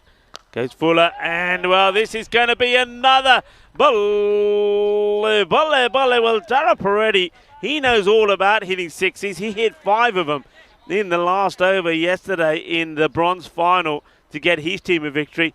Well, now he's getting a little bit of payback time. Yeah, isn't he just as well? And he's probably thinking, okay, I know how this feels. I know what it feels to be a batter doing this, but now as a bowler, it's not great. It doesn't feel fantastic at the moment. But Shazad, he's moved on to 19 off just 5 here. And yeah, as you mentioned, Darren Peretti under a bit of pressure. He's gone dot for the first, and then boom, boom, boom. 3 sixes on the trot. Well, the umpires have been busy today, haven't they? There's a little bit of footwork there from James as well, stopping the ball. And Darren Peretti, as we so often see, he's got his shades on. By the way, Rico, they've had a big chunk of time already here Hungary in this innings. Oh, he's gone again. Hasn't quite got it, though. Went straight to the fielder. And, well, how's this happened here? Watch this. This is a great bit. I mean, great pick on a throw from Receipt, but watch, it hits the edge, and it could have gone anywhere. Almost hits the stumps at the other end. That's quite incredible. Look at the batter at the other end. Gamir says, how does that get over here? Okay, he's bowling to another batter. And Suman also goes for the shot. Is he going to get it through the field? He is. It's going to be 4 more. Vinod Ravindran couldn't stop it, gets a hand to it. But it's too hot and spicy for him, as this is going to be 4 more. What an over this is. Darren Peretti goes for 23 in his first over. And just like that, Portugal are well and truly in the driving seat. 62 for 3 at the end of 5. 72 days to go until we get to that all-important European Cricket Championship. The Euros of cricket coming up, of course. 31 nations, 1 European champion. Will the Netherlands 11 do the unthinkable? Will they go on to do the double? As, of course, they are the reigning champions, the defending champions looking to defend their crown. Have a look at the groups here, all confirmed. Serbia, the last team that were confirmed for this tournament, which is good to see. Of course, we saw them in the T20Is recently in Bulgaria. So we'll get to see, of course, the main man in Adrian Dunbar. As there are some big teams participating in that tournament, of course. That's down in Khartoum. And if you're in the Khartoum, Malaga region at that time of year, listen, it's free entry. Come on down, yeah. Come on down. Join us there. Join the team, join the crew, enjoy the fun, and get into the fan zone as well. Of course. Listen, I was there. Yeah, I was in the fan zone. Oh, it's a good place to be. Yeah, good food, good drinks.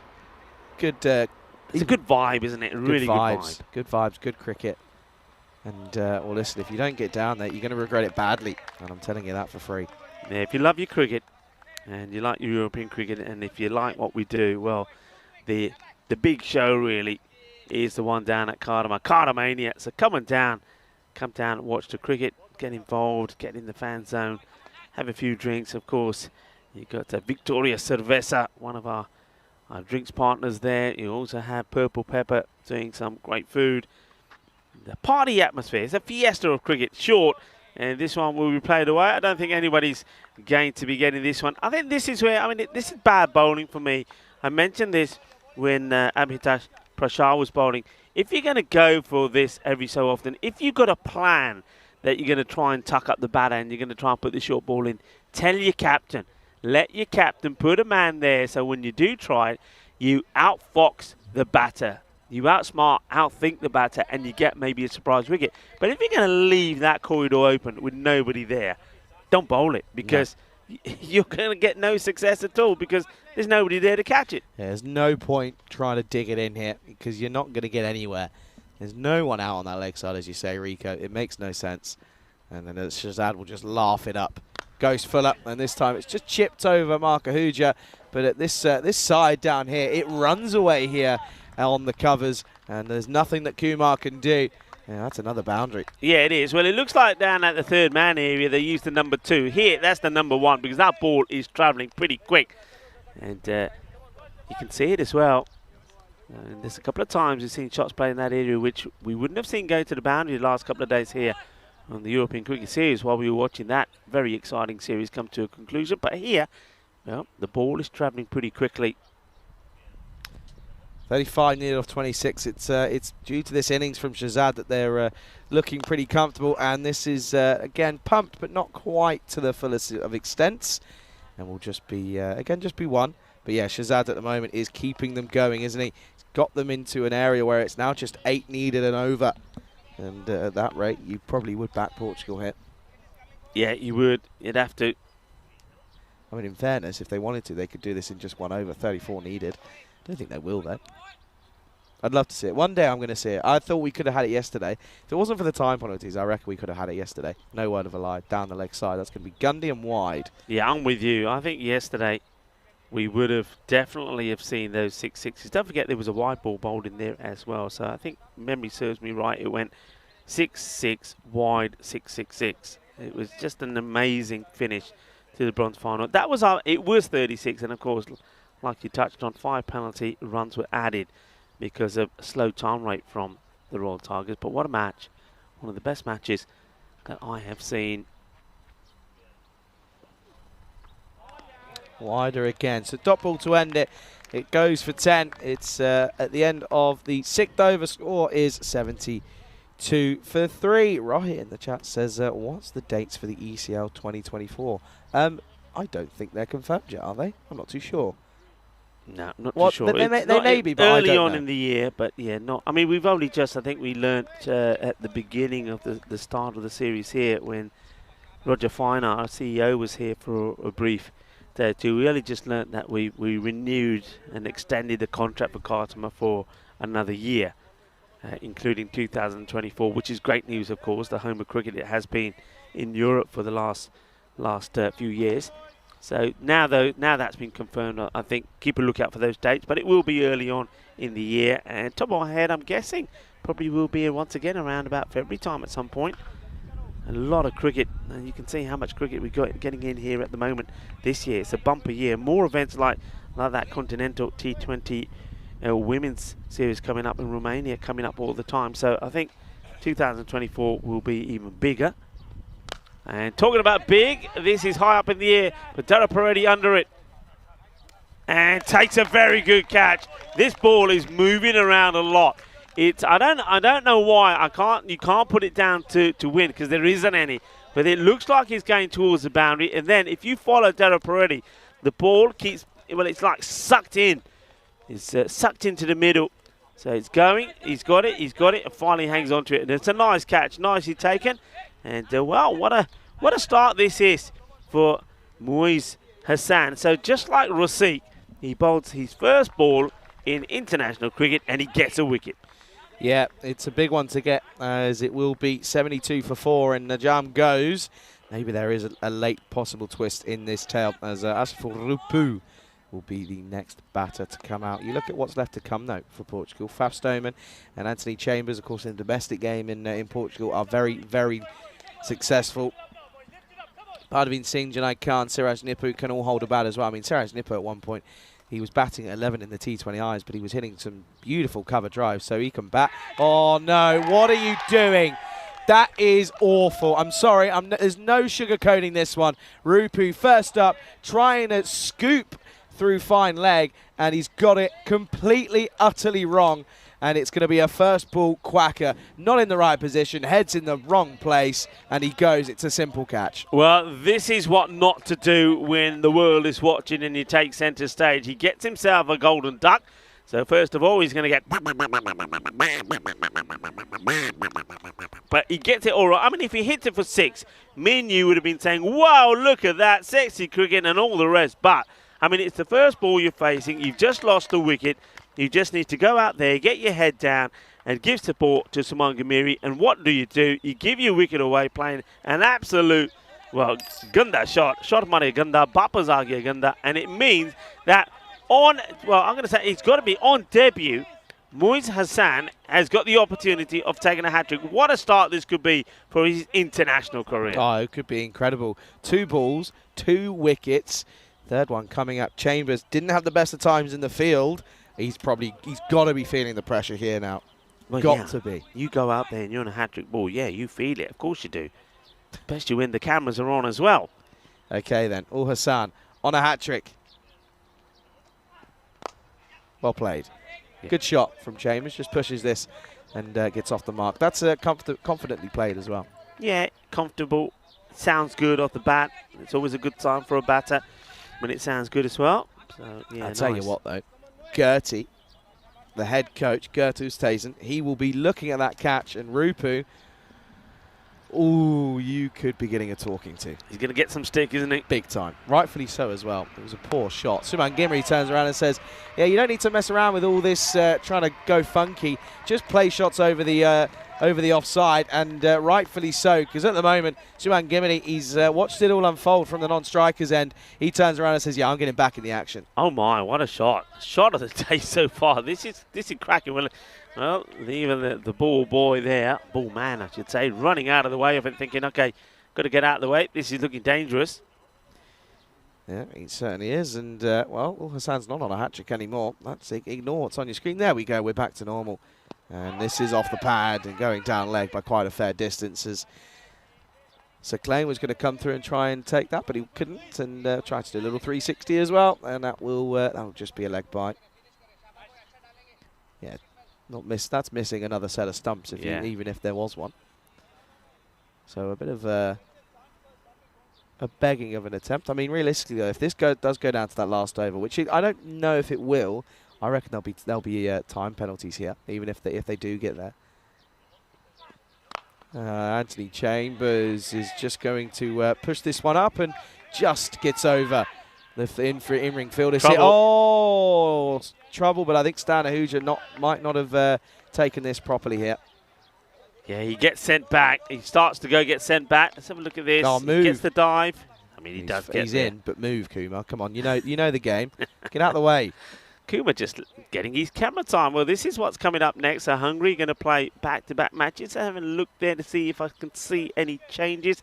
I don't really. And Sweden, their captain, Shazeb Chowdhury, he'll be hoping that someone like Sher Ali, who's that's a surprise. Sher Ali behind the stumps. I thought they'll be using him to have a bowl because he's a bit of a bowler as well. Gets a lot of swing. So, but look, good players in there. Khalid Zahid, Zabi Zahid in the side Saeed as Ahmed. well. Yeah. Saeed Ahmed with the bat. Trust me, Ahmed. one to watch. Spin back into the attack. And this is just again chipped over the top, and that'll just be a single. Gets Gimmerty back on strike. He's in the 40s now. Okay, Dara Peretti, his first over did go magical for 23. But needs a wicket, and they need the wicket of this man, Suman Gamir. Takes him on, it goes up, and it will go all the way. Manos arriba, arbitro. Porque eso es 6 carreras. Qué guay, qué genial, qué grande. And Suman Gamiri eyeing up an international half-century. Yeah, in the runs again, and it's we've seen this time and time again from Suman here on the network, from Suman Gimidi. He is so good on the offside, and that's what makes him such a difficult batter to bowl against. He's going to go again, and he's got it. And we'll watch out in the van, and there's the clunk, and that will be the half-century for Suman Gimidi. And yeah, rightfully so. They get the celebrations going for him because it's been an outstanding innings. Yeah, hits it well. This time he goes down on one knee, and he knows as soon as he's made contact with that, that is sailing over for 6. Gets his half-century, well batted, Borpanaya, Felicidades for Suman Gamiri, 53 of 20. 11 needed, and he's gone for it again, and he's got it again. And once more, Suman Gimri's turned around saying, yeah, don't worry about this time penalty rubbish. I'm going to try and do it here right now. And Dara Peretti, the spin not working. Yeah, not working. He just doesn't have the bite in his bowling. I mean, this is where you think you'd get a quicker one in, rush the batter, but he's just floating them up. He's bowling slot balls. 5 needed for a victory. And, well, that won't be it. He just drags his length back. But he's still very, very annoyed with himself, and understandably so here, as it does look as if Portugal, of course, are going to come off with a victory here. Yeah, I mean, if you have a look at Dara Purdy, I don't know if we get a chance to see all of this through, but his reaction afterwards, it's frustration. Look at that. Yeah, big time. 4 needed. And Chambers trying to do it, but it won't be. They will take it into the 9th over. Score is 101 for 5 as we come to the end of the 8th over. Yeah, Rasik looks like he's going to be asked to bowl it. He made a brilliant start. Not with the bat, unfortunately, where he wasn't being able to get any runs, but with the ball, he got a wicket off his very first delivery in international cricket, and it was a good one. It was the wicket of Mohamed Adnan, the man who took the catch to remove him when he blasted the ball. Thought he was going to get a boundary, but he was out. Anyway, can he do it again? Can he get another? Can they take it into the last? Well, no, because look at the time. Even if they do so, I don't think it's going to make any difference. If he gets a maiden here, Rasik's going to turn around and be like, well, what have I got to do? I mean, look, he's running back, but he's not getting this in. They're not going to do it, no. No, they're not getting this in. So even if they do get it down to the last, it won't matter. So Portugal, in theory, they're going to be pretty happy, but they're not going to wait and turn around and say we need the penalty runs, because Suman Gimini is going to hit the winning runs himself, and rightfully so. What an outstanding innings. He finishes on 66 not out off of 24 deliveries. Take a bow, sir. Yeah, take a bow indeed. What a good knock. He's batted beautifully, isn't he? He had to come out there pretty early with Mohamed Adnan going very first ball, but he's not put a foot wrong, really. Batted beautifully, played some lovely shots, hit some big ones out on the offside and out there in the mid-wicket long on area. A really good knock. And well done to Team Portugal. Portugal winning the first and, well, doing it quite handsomely as well with 10 balls to go. And Suman Gimiri, a good knock from him, but also he needed that little bit of support, didn't he, from his captain, Najam Shazad, who batted well as well, 29 of 12. Yeah, he did. And you got to feel for Hungary now. They're going to have to do another stint out in the field, because Sweden, you can see there, they're going to be batting first in match number 2. Let's take a look at these highlights, though, for this first innings, or the second innings of the first match, I should say. And well, in all fairness, you probably thought, okay, Portugal in a bit of bother early on here, as you can see there. Suman Gimri came out at 3, and moving him up to 3 rather than Shah clearly pays off. But yeah, it was some big shots from Suman. 7 sixes, 5 fours in his innings, worth 66. Some incredible shots. Yeah, there was some good shots. I mean, Prashad took one really good catch. He put one down, and that was when he put Sean Gomes down. But the thing was, it didn't matter, because Gomes wasn't really at the best of his games, because he was then out to this catch. It was a very good catch for Marco Huja, but yeah, I think Sean Gomes will know that he really should have put that away. It was a bit of a full toss. And then, well, there was a few big hits. This one went way up in the air. It's a really good catch from Dara Peretti. It's the one thing that did go right for Dara Peretti in this match. He's a bit of a star, Dara Peretti, but it didn't really work to his way in this one with bat or with ball. And then that was an absolute shocker from Rupu, who came out and tried to get funky and got himself out.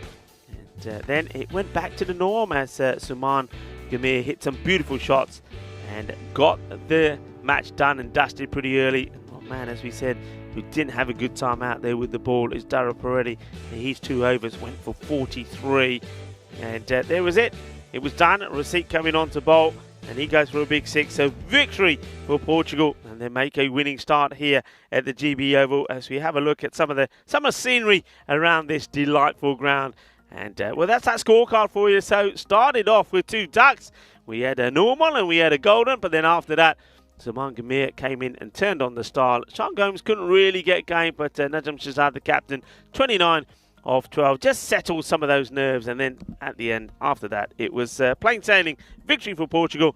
And as we can see, the bowling figures there, nobody really had real joy, apart from Muiz Ul Hassan, who on debut picked up 2 wickets off his very first 2 deliveries. So well done to him.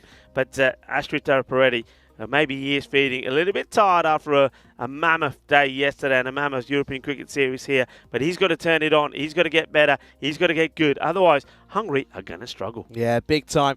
You can see there, Portugal, your winners here by 5 wickets then. That next game coming up in 17 minutes' time. Do make sure you return for that as Hungary take on Sweden. It's a pleasure to be here on a beautiful Saturday.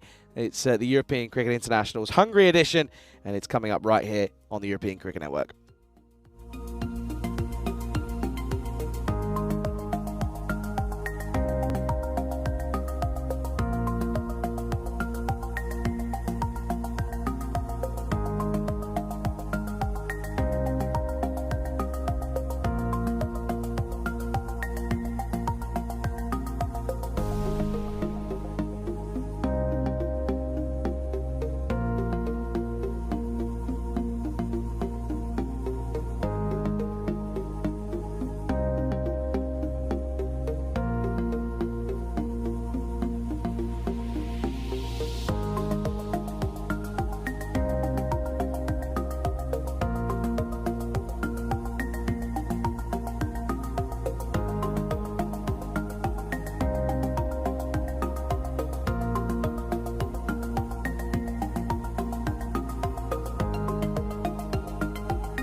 This European Cricket International is proudly brought to you by HCL Software and Bizaway.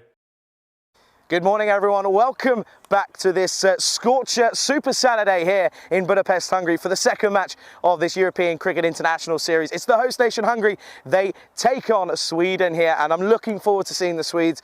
Of course, we were there earlier on in the year. We know what they're all about. They've got some big names in there. Ahmed is the one that stands out for me with his big hitting down the ground. We could be losing a few Grizzlies here. We know that we've lost a few in that forest and the river behind us, but only time will tell as to whether or not that pays off, of course. And well, you look at Hungary, they stumbled in that first innings for them, didn't they, in that first game? They're at 1.40 for 5, but the skipper, Marko Huja, I mean, what an innings that was to get his side back into a decent total. Of course, without them, then it could have been a pretty embarrassing start to their little series here. Of course, 9 games of cricket here this weekend, 9 games on the network here today in total, and well, this is just one of them, of course. Match number 2, it's going to get right underway here. Let's go to tournament referee Tyrone Peters, who's with the 2 captains for the coin toss. Sweden to call. Tails. Tails is the call. It's tail. We'll bat first. You're going to have a bet. Back to you boys in the comms box. Thank you very much to Tyrone Peters and Shazab Chowdhury of Sweden, the captain, deciding that they will have a bat first. I think that's a very positive move, and well, on a day like today when the heat is on, I think I think your teammates will think you're crazy if you win the toss and take the field first. So they're looking to get up there and get some good runs on the board. Sudis Khan, Sher Ali, who's been in superb form, and Abu Zar are going to hope to really cash in here and put more pressure on the Hungarian side that lost that very first match. And well, they know that it was their batting that didn't really click. They only managed to get to 104. What we have seen in the European Cricket Series that we saw over 2 weeks, that about the average score around 125, 130 is what you really got to be looking for, really, if you're batting first. We've seen some big ones as well. In fact, remember Budapest Blinders, who of course eventually became the champions. They scored 196 in one match. We saw 188 being scored, and a few times we saw scores well over that 150 as well. So runs are out there to be scored. The outfield has been cut as well. We've seen certain parts of the ground where the ball is moving along the deck a lot quicker. But it's one of those pitches, and I've said this before, that once you get yourself in as a batter, you go on to score big runs. And we saw that certainly that Suman Gamiri of Portugal did just that against Hungary in that player match performance from him. 66 of 24 deliveries. So we're ready for match number 2, international style here at the GB Oval. Let the battle begin. The battle of bat versus ball. It will be Hitesh Prashar to bowl the first over, and it's going to be bowling to Sher Ali, a man who was in very good form in the European Cricket Series in Sweden, and he did score a fantastic century. So, here we go. Here's the start of match number 2. And he could be going first ball. He will go first ball. And well, it's not quite what Sher Ali was expected. He just totally miscues this. Puts it straight into the hands of the fielder. Hitesh Prashar gets a wicket. They get Sher Ali very first ball. This is huge. Sher Ali just doesn't get this right. It hits high up the top of the bat. No mistakes there from Jared Paredes. He ain't going to put that down. He's too good a player. What a start for Hungary. And, well, there you have it. We're going to see the Diamond Duck come up. We haven't quite got the Royal Duck. We're working on that, but Diamond will do. And he's going to go. It just doesn't get it right. It's a bit of a nothing shot. And Sher Ali, he stands there for a while in a little bit of disbelief, then practices that shot a few times and then makes the slow walk off. So he will go. So what a start, Hungary. They needed to bounce back after that defeat. They need to be hungry. They need to be hungry for a win. They made the perfect start so far. They get the dangerous Sher Ali out without scoring the very first ball of the match. It is a Royal Duck. Prashar now to to Zar. The left-hander. Pays and misses at this, Abu Zar. Welcome back to all of our viewers around the world. Lovely to have you on this Saturday morning. And Nabin Gautam saying, Suman Ghamiri making Nepalese proud. Well, yeah, what a lovely comment that is. Yeah, didn't he bat well? And he should. I know that, well, this is a bit of a full toss. It's not a good delivery. It will go for 4. Doesn't quite middle it, but it's not a good ball from Prashar. I still believe that for a talented player, and he is, Prashar, that he's still every over, he lets himself down with at least 1 or 2 bad deliveries, and that's one thing he's got to iron out of his game, especially when you're playing at this level. He's got to be consistent and got to get that ball in the right areas consistently. You can't be bowling beamers.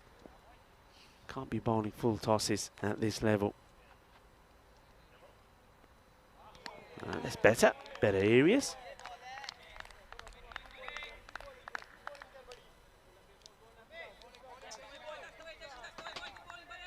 Prashar gets back to his mark.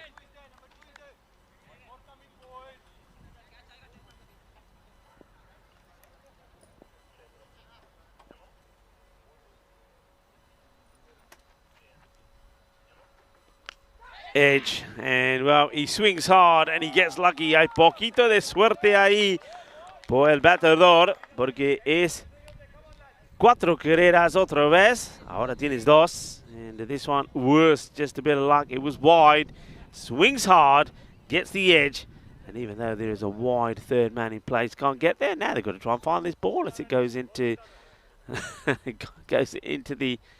the overgrown grass there at the far end, and they're looking for it but can't find it. Well, we're going to have to send one of the ball boys over there maybe to have a look at it.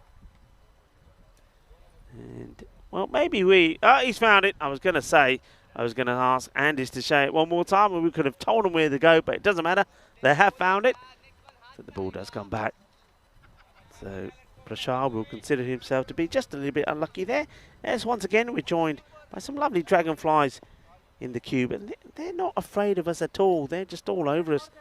And yesterday they had a field day. I think they liked the peacock shirts we were wearing. They were all over us. Yeah, nice to have them. Very friendly as well.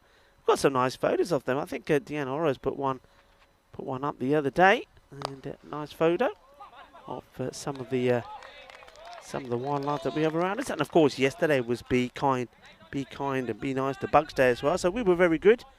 We didn't hurt any of the bugs around us.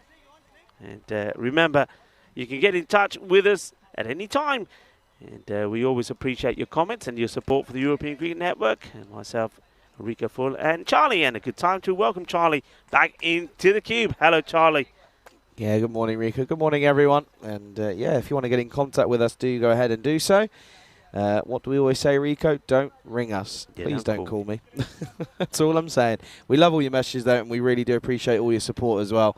And we are forever thankful as Sheikh Rasik looks as if he's going to have the second over here, which is a good move. Good early wicket to get in Sher Ali, of course, but one man you've got to look out for, Syed Ahmed. Watch him come in at number 4, most likely. Oh, wow, he can hit a ball. Rasik made a brilliant start on debut when he picked up a wicket at the very first ball. In that match against Portugal. 2 batters, good communication as they take the run. Loving the contrasting colours, of course, of these national teams. The colours of their flag. It's transpiring onto their kit. And of course, on Hungary, right on the front of their jerseys, you can see the coat of arms. Big fan of the blue and yellow for Sweden, I have to say. I have to agree with you. It's nice, and this is what I always say. Sometimes I get a little bit bored of the old blue and red. Everyone goes for it. I get a bit bored of it. Can't lie to you. I've been not so much the story of it here as throughout Hungary. There's quite a good variation.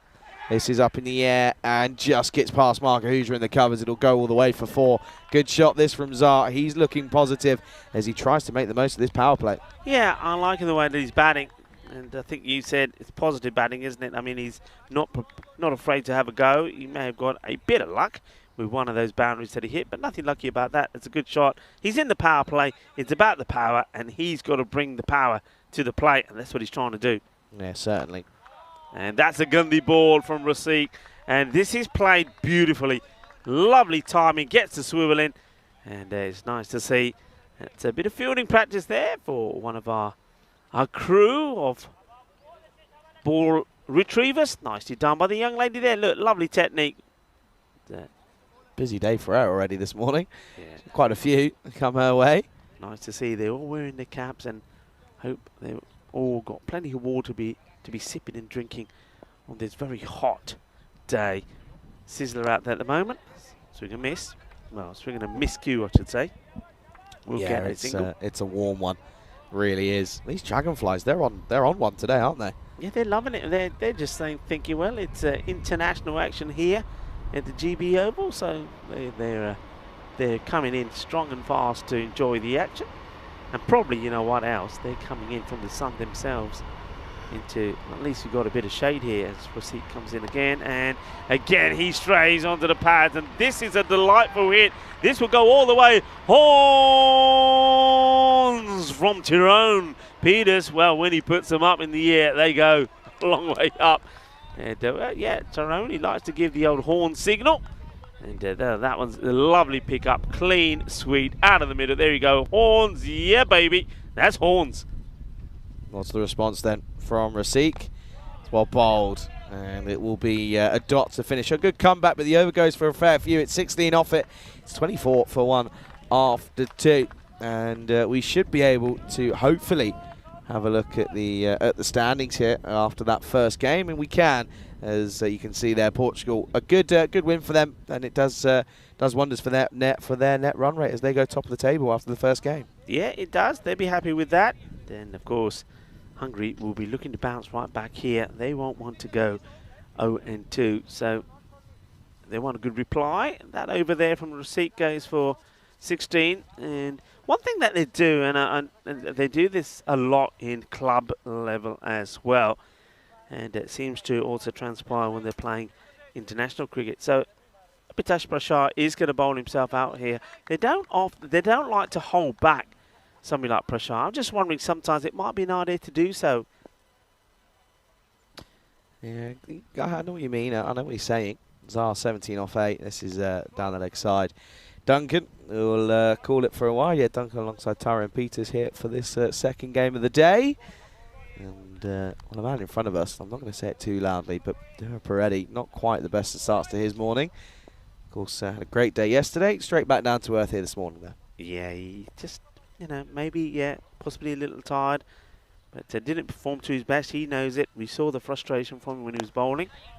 And speaking of bowling, that's not a bad delivery there from Prashar. Just holds this one back. It's a clever delivery. So, a couple of dots to start off with in this one from Abhitash Prashar. So, yeah, you could just rotate the bowling back a little bit. So, maybe you can say, right, okay, rather than bowl Prashar out, maybe give Sakleen this over. And then you go to your spin over number 4. You're holding Prashar back, who is a main strike bowler. Maybe put him on when your team is under a little bit of cost. But they're quite happy to bowl him out, and I just think when you've got bowlers that are very similar, you can always hold back a bowler. So it'd be great, if you can go back to something like Prashar in, say, the 7th over when you really need a wicket, you need something to happen, because the likes of Sweden are getting away a bit. You can always fall back on him, but use him early. You're not able to do that. It'd be interesting to see whether Rasik will come back on the bowl the 4th. I don't think so. He was a little bit expensive. Went for 16. Wow, look at this one that's just landed on, by the way. That's a colourful one. Outside air. No, it wasn't. Thought I heard something. Wow, okay. My ears are playing tricks on me, and it's the exact same thing again. I've jumped the gun. It's the dragonfly. It was going bzzz. I thought I heard something there. Maybe, do you know, it might have been you picking up your pen, to be fair. You were writing something down as it went past. It might have been you. I'm going to blame you for that one. All right, I'll take it. I thought he got him there, but then no one else went up. So I was like, oh, okay. Mind you, you're a wicket keeper. You're always thinking. That's true. Things. That is true. I always think it's out. You've got it. You don't ask, you don't get, Rico. Take that into life as well. Trust me. Here is Abhitash Prashar then. Been a good over apart from that wide. And, well, this time there is an edge, but it's straight to the man. It's a flyer, and he takes this one nicely. Does the man out there. That's Ahir Safi who takes the catch, and it's a good one as well. It was flying pretty quickly. Was it off the bat of Abu Zar? So he will go for 17 off 12. Got a few nice shots in there, but couldn't quite take on Abatash Prashar. He goes, and the score is 25 for 2. Well, he takes the catch, and then, well, it looks like he might have done himself a bit of damage there. You know, he takes the catch, and now he's got a few people around him as they're having a look at his fingers. Maybe a bit of the free spray may go out there, a bit of the old magic spray, but he holds on to the catch. Prashar gets the wicket off Abu Zar. Zar, well, I think he played his part. He knows what he's got to do in the power play. He was having a go. Got away with one of these earlier, but that's a nice catch. That's nicely taken. And yeah, then he's having a look at his fingers there. Seems to be okay now. He's still examining one of those. There he is there. He's holding that finger pretty tight. So, but he holds on to the catch. That's the most important thing. And the field placing, well, got to hand it to Stan Ahuja. He stuck with it. He knew that Zar would be going for that shot. Hit the man up there and took the catches. One thing that they haven't always done is have that third man back. So had a good bit of field position. 25 for 2. A couple of balls still to go in the power play. Here is Saeed Ahmed then. And well, this is up, and well, Duncan turns it around, but he's sort of just been wandering into no man's land. And well, that ball had everything. The only thing it didn't have, though, was a wicket. Yeah, well, where is Ahmed going here? I mean, he's not watching his. I mean, I think maybe he feels it. Maybe he thinks, all right, I'm a goner here. He's running nowhere, and it's not that you can't see your non-striker. He's wearing a yellow shirt, for God's sake. You can see him. Go back, get back in there. Going nowhere was Ahmed. No, wasn't happy, and a bit of a wary start for Ahmed. But listen, we could be in trouble here if he gets going. I have a feeling he loves to go downtown, and if it's anything full, he'll take it on. And well, this time he sort of slices and carves this away, and but he carves it away nicely for 6. And well, I thought he was going to go downtown all the time, but this time he goes square, and it comes off nicely because he goes all the way. It gets a maximum. And it's a bit of the old helicopter about it as well. It's 25 for 2, becomes 31 for 2 at the end of the third. He's a big old unit, isn't he? And I just get the feeling you don't want somebody like him who can give you so much with the bat to just run himself out. So it's a good job that he doesn't get run out the very first ball. And the next one, he pumps away for another boundary. And they're going away quite nicely. So they'll be pretty happy with where they are here now. We've had 2 Maximos in the innings. And so this Khan, who's still there, has hit 1, but he's only on 7 though. So, but only phase 3 delivers it, has to be fair to say. But he'll be wanting a bit more to strike now, I'm sure. Yeah, big time. And these two, I think this is again a pretty crucial wicket. This second wicket partnership. You've got to think that if these two can't quite get going, then they could struggle here. But a good power play going at 10, so up near enough. Looking at that 115 mark, as Saklayne is going to start with a good delivery for a dot. Yeah, Saklayne, I've been impressed with his bowling. I think of all the bowlers that we've seen, Saklayne here on national team duty now is probably the one more consistent in terms of his line of length. Kept it more or less outside the off, attacked the wickets as well. Didn't bowl too many gundy balls, let's put it that way. No, he certainly didn't. Well, this one is just straight to cover. They will come through for one, rightfully so. Yeah, now that field has to change to the left-hander.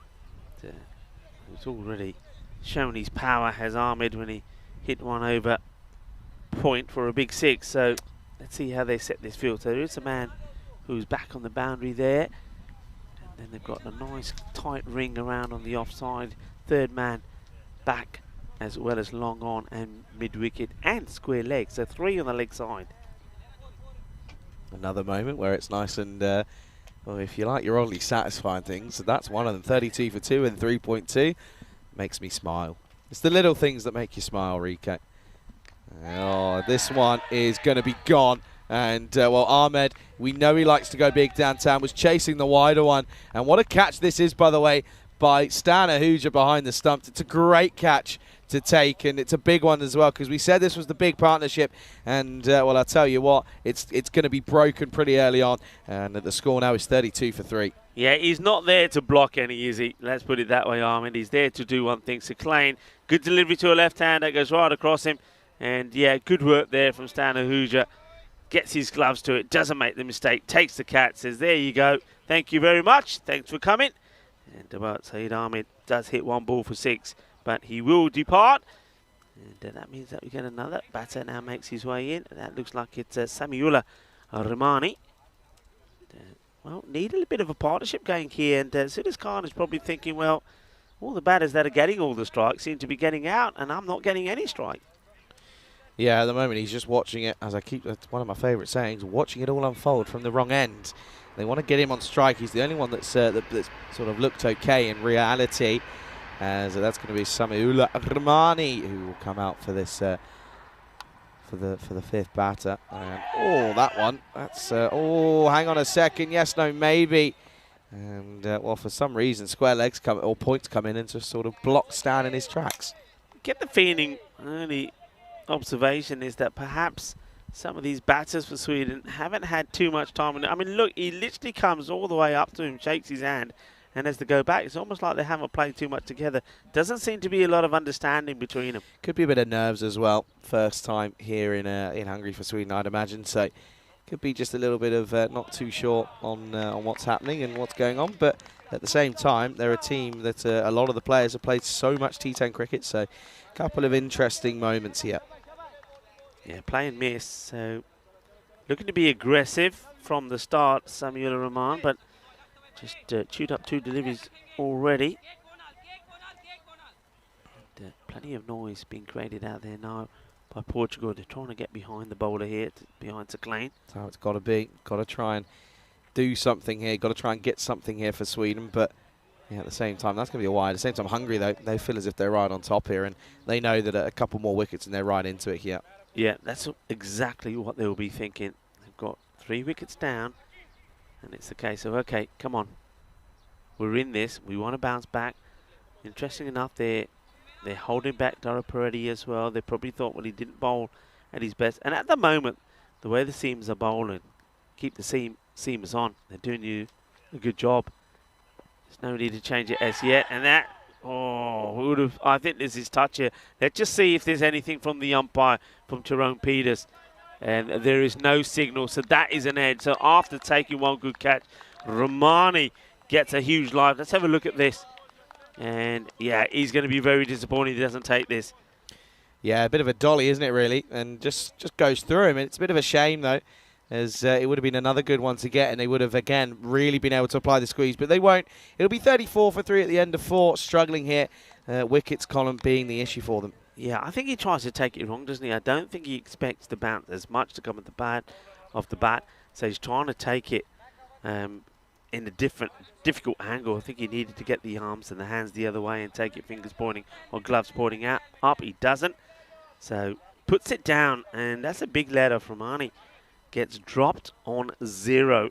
So how big a moment could that be? Now Khan here, he's got a decision to make here. He's got to be thinking, all right, I'm the opening bat, and I haven't had any opportunity really to get going. I really have to put my foot down and say, right, okay, guys, I'm here. Let me do some hitting. Let me get us moving. Stanahuja takes the lid, so he's going to be standing up because we are now also going to go to spin. Dara Peretti is going to come on. Klein, not a bad over at all. Only went for 3. Did pick up a wicket as well. As in comes Dara Peretti, and this is just sliced away on the offside, and will just be the one then. So Khan will finally get back on strike after what feels like an eternity, I'm sure, for him. But yeah, good afternoon, good morning, good evening to everyone tuning in, to Dave B, of course, and to everyone in between, to Liam as well, and Kroom's in and around as well. Kroom, of course, will be keeping a close eye. I know he will on the finals day that's happening, of course, at the T20 Blast in the UK. Essex are playing up in... That's happening about 25 minutes. This is huge. That's gone massive from Khan, and this is why we've been saying you've got to get him on strike. He's been at the wrong end for too long because he can hit shots like this. Yeah, absolutely, and he needs to take a bit of ownership as well. So now he's got to say, right, you know what? I want the strike. I'm going to dictate the strike because this is what I can do. I can get the acceleration that we need. And Dara Peretti, well, he's unusual day. Continues with the ball. So this one gets played away, but no run. That's a good comeback from him. He teases the batter out of his crease. And Sulis Khan gets a bit of bat onto it, but not able to turn it into any runs. Yeah, Dara Peretti is under pressure here with the ball. Needs to be at his best. Let's see if he can get a breakthrough here. Well, that's the cricket delivery. This is what we didn't see from him in the last match. He was very much predictable. He was very much slot bowling, but this is better. That was the quicker one. So he's had to think about it, hasn't he? And he's starting to get those variations in place. Yeah, that's where it's got to be. Well, this one now is dragged as Khan goes down the ground and well fielded by, that's the Vinod Ravindran out there. And yeah, they just take the one. Yeah, take the one. Let's have a quick look at what we're seeing happening in Malta and Luxembourg. 114 for 3, trying to get to 162. Well, this is a lovely shot. He goes down on one knee and absolutely blasts this down the ground. What a lovely shot this is. Oh, this is beautiful. Just watch this. Down he goes, hits it on the up, and that stays hit. Yeah, big time. And what a way to end the over. It will be the end of the 5th, and the score here is going to be 48 for 3 at the end of 5. Charlie Hunt alongside Rico full hit today at this scorcher of a Super Saturday international style. Yeah, welcome to the Cube. And well, we've started nicknaming it the microwave now. It's the microwave cube because it's very warm in here. But I tell you what, it might be warm, but what a view. We've got the best view in the house, and we're seeing international cricket being played here, and it's absolutely splendid. Yeah, you're talking about the microwave. I could certainly be doing with a bit of aircon or a fan badly. I need it badly here, and yeah, at the moment it's just it's a good day though, isn't it? Yeah, we need a cool box full of goodies. That's what we need. A cool box full of goodies. Big time. In there, we'll throw a few towels in there, so we'll be taking the cold towels out to put on our heads. Saklayne back into the attack. They did this last time and it worked pretty well, the combination of Saklayne and Dara Peretti. Dara Peretti, that time round, it's a little bit better from him, so he is starting to find his way, but still went for 14 in that one. Saklayne. It's a good introduction from him as well. He's bowled well, he's bowling at pace.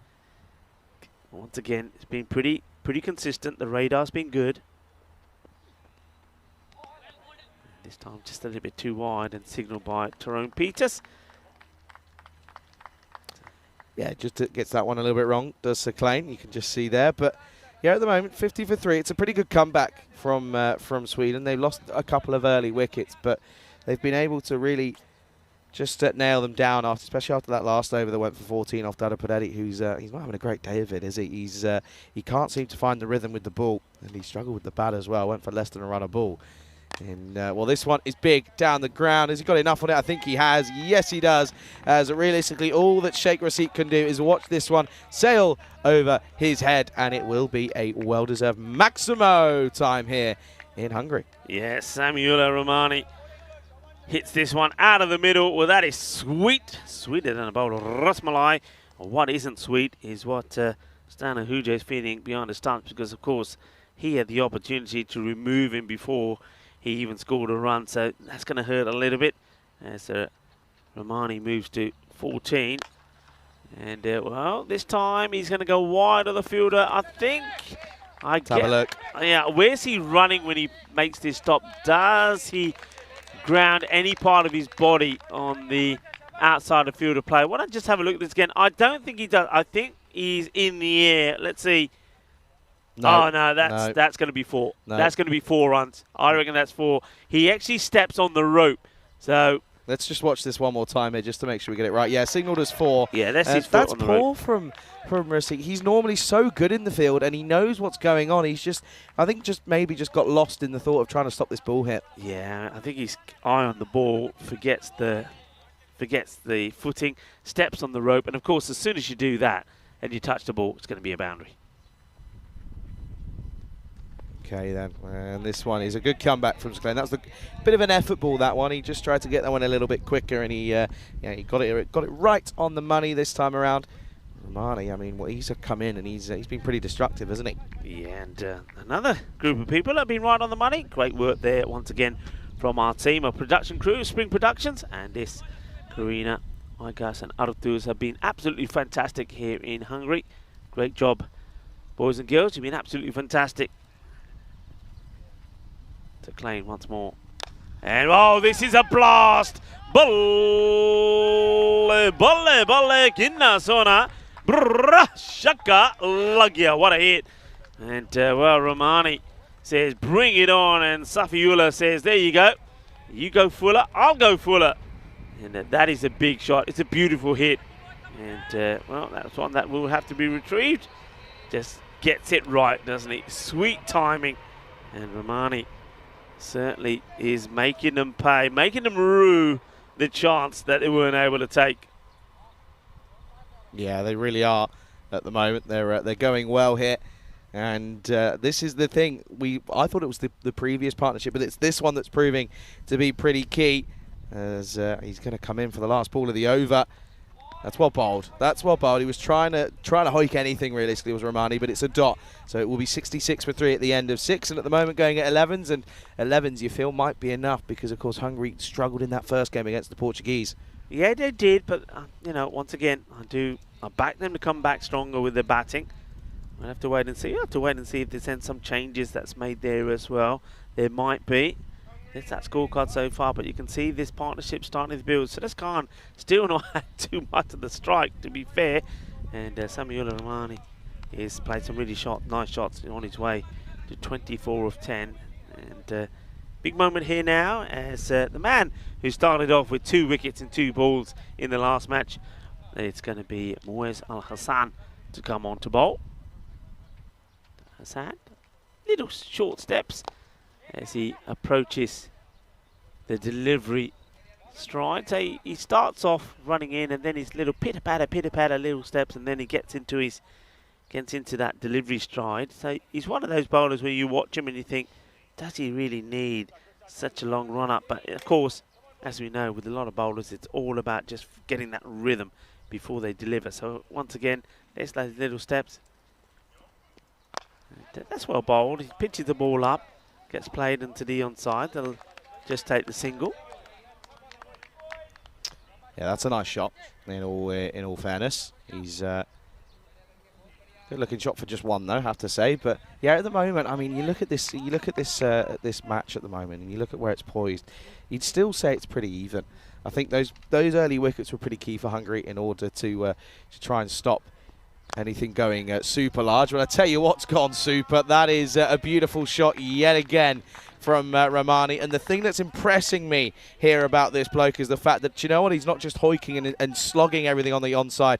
He just waits for it nicely and plays it on its merit and gets it on the offside. Yeah, that one there was Sudas Khan, but you're right, Romani's played some nice shots, and Sudas Khan is saying, hey, what about me? I can play these shots as well.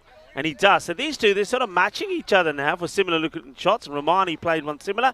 And now Sudas Khan does the same. And he just wants to get into this match, doesn't he? They're trying to keep him out of it or keep him off the strike. He's trying to, but at the moment, now Khan is going big here. And this time he picks it up, and this will just sail over the head of the on-watching Darshan there. And it's another Maximo. It says carreras más. Yeah, I mean, this is, watch the batter here, watch the movement, goes back, gets himself in a beautiful position, and just that little movement prompts the bowlers to try and get a Yorker in, doesn't get it right, and then Khan is on it straight away, turns it into a full toss, gets the timing in, gets the shot in, gets the Maximo. 6 more runs, takes the score into 80 here, so they're really getting the acceleration in now, these two. Yeah, we know, and this is something that you mentioned, as this has gone up high again, and he's interested, is he? No, it'll be another, and this over's already gone for a Maximo, and this time it's going to go again. It will go magical, as it's raining sixes here, and it's all because of one man, that's Khan. Yeah, well, Hassan, he thought, well, he had a dream start to international cricket when he took a wicket, or 2 wickets of his first 2 balls. Well, not in this match. This time he's gone magical with a ball to go. And it's been taken to the cleaners, really, hasn't he, by Khan and Romani. Khan looking to add more misery to the bowler And he probably will, because this will go all the way as well. Manos arriba, arriba, arriba, arbitro, porque eso es 6 más. And Ajana, Bolaranu Change Shitter Perea, as there's another maximum raining runs, raining sixes at the moment here at the GB Oval, as Sweden reach 92 for 3 at the end of 7. Yeah, I mean, that's incredible, isn't it? 4 6s in a row. And look, there's a couple more interesting bit of events there you can see right at the bottom. We know, of course, you can see there Dresden coming up in after that ECN Continental Cup T20I Women's Series. And yeah, Dresden, well, I think it's you and me out there in Dresden, isn't it? I'm looking forward to that one. But look at the bottom there. We've got 2 T20I series. As you can see, Netherlands taking on Ireland in a T20 Women's Series there. On that starts on the 14th, and then we're back there again. They take on Jersey. So plenty of women's cricket. And listen, if you're in the area, if you're in Holland, get involved, get down, come and have a watch, as I reckon Corey will be there for quite a few of those. Yeah, I think so. Corey in his hometown, I think he'll be enjoying those as well. Corey, of course, doing a great job at the moment with the series there. Of course, that comes to an end today, and what a match they've got there with the Netherlands taking on Thailand. That could be, well, that would be a decider, won't it? And in Malta and Luxembourg, they're pushing, aren't they?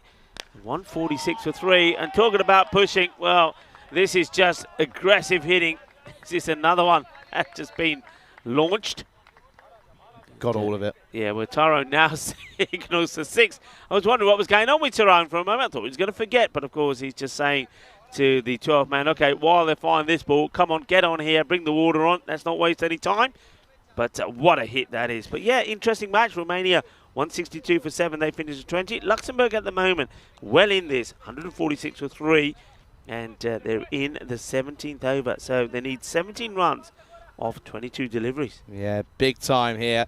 And you can see this partnership now 66. Well, add 6 more, 72 now off 24, because it will bring up the 100 for Sweden. And although they lost early wickets, it's this key partnership. It's worth 72, and they are just hitting anything that comes their way here. Yeah, Sanjay Kumar. Just to think back to the day that he had yesterday. Just remember when he was bowling, these last 2 overs both went for 20 runs. That was in finals day yesterday. And, well, he's getting a bit of tap here as well. So he's probably thinking, what's going on? What have I done to deserve this? Well, sneaks that one through, though, so that's better.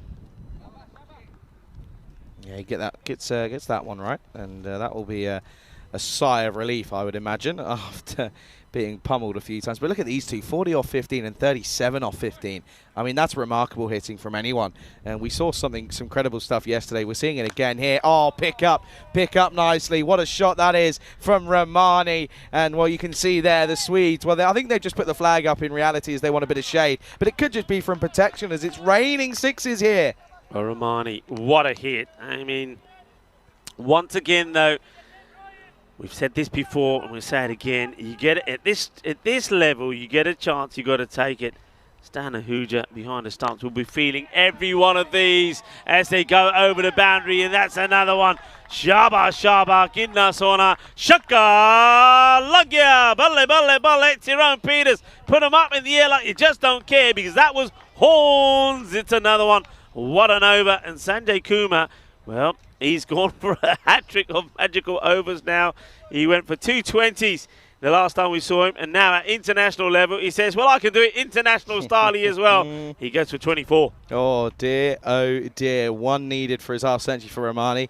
As you can see at the moment, it's pretty sensational bit of batting this. And look at this run rate already now creeping up to 14.5, nearly at 15s. And well, if they do that, they're going to go up to a very, very good total here. And what would certainly be an above par total, as they're going to go to spin then.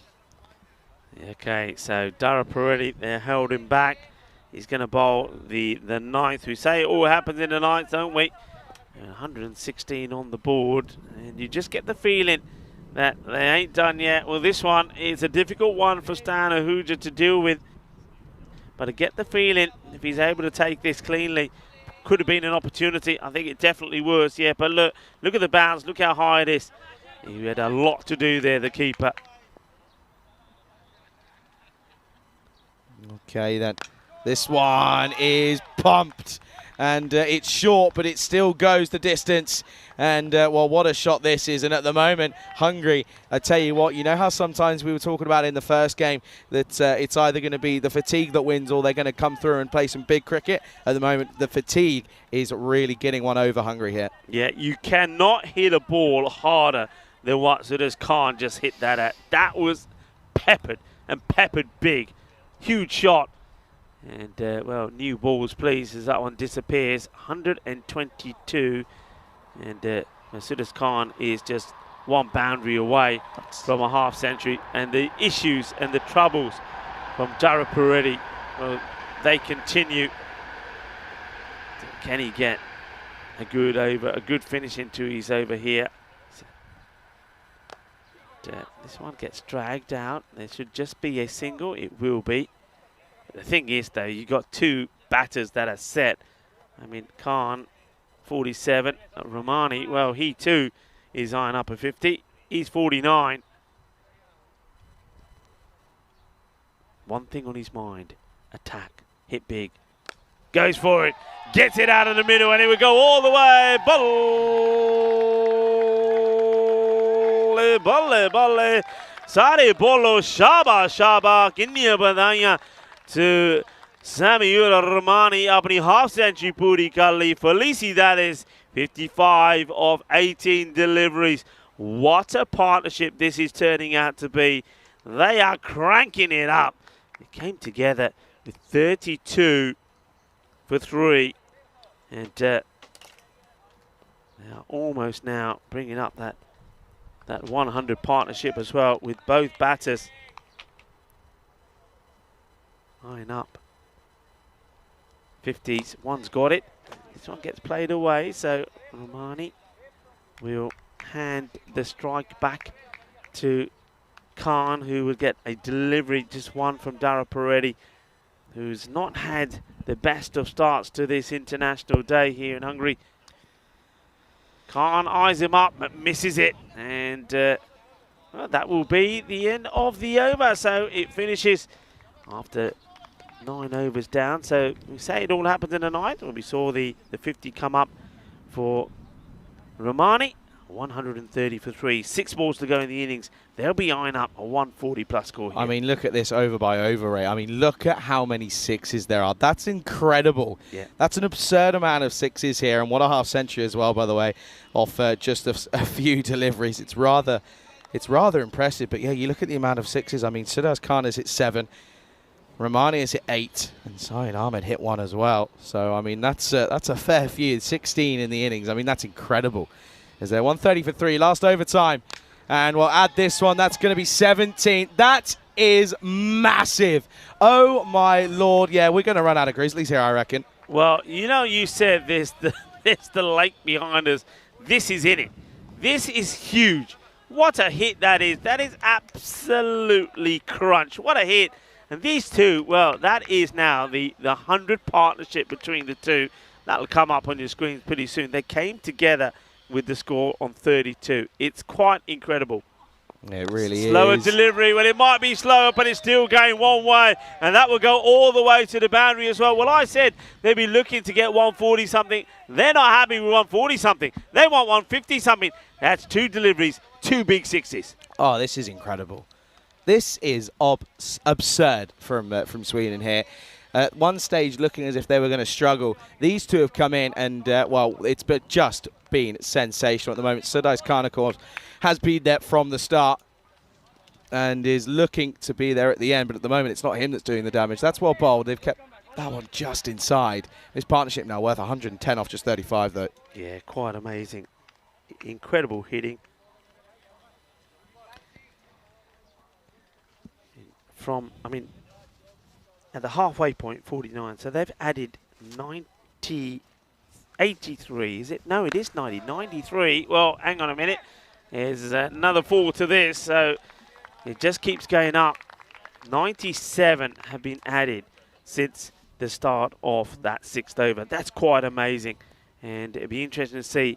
I reckon they're going to get to over 100 runs scored in the last 5 overs. A great effort there from Vinod Ravindran. Charlie just having a few issues with it.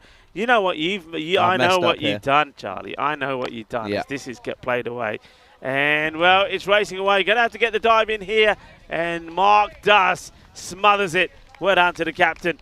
And just keeps this to 2. Yeah, I mean, having a sweet sugary drink Not is probably not the best of ideas, because once you get the sweetness in, the ants love it. And now Charlie is doing his best to get rid of the ants.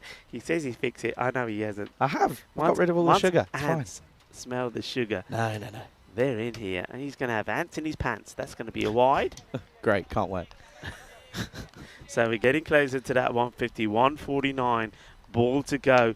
What a start this has been. Trust me, I'll from fix it. Sweden. It's been absolutely fantastic. Great work from them. And last ball time then. I mean, look at this, 74 off 24. Will he go 80? No, I think it might be a boundary, though it still will be. So they do get up to the 150. What an innings. What a partnership between these two. Credit where credit's due. We've again seen something special here in Hungary. They will finish on 153 for 3. I mean, at one stage, they were 30 odd for 3. To get to a recovery like this, I mean, it doesn't exactly come all the time. And they've done it, and they've made it look very easy here.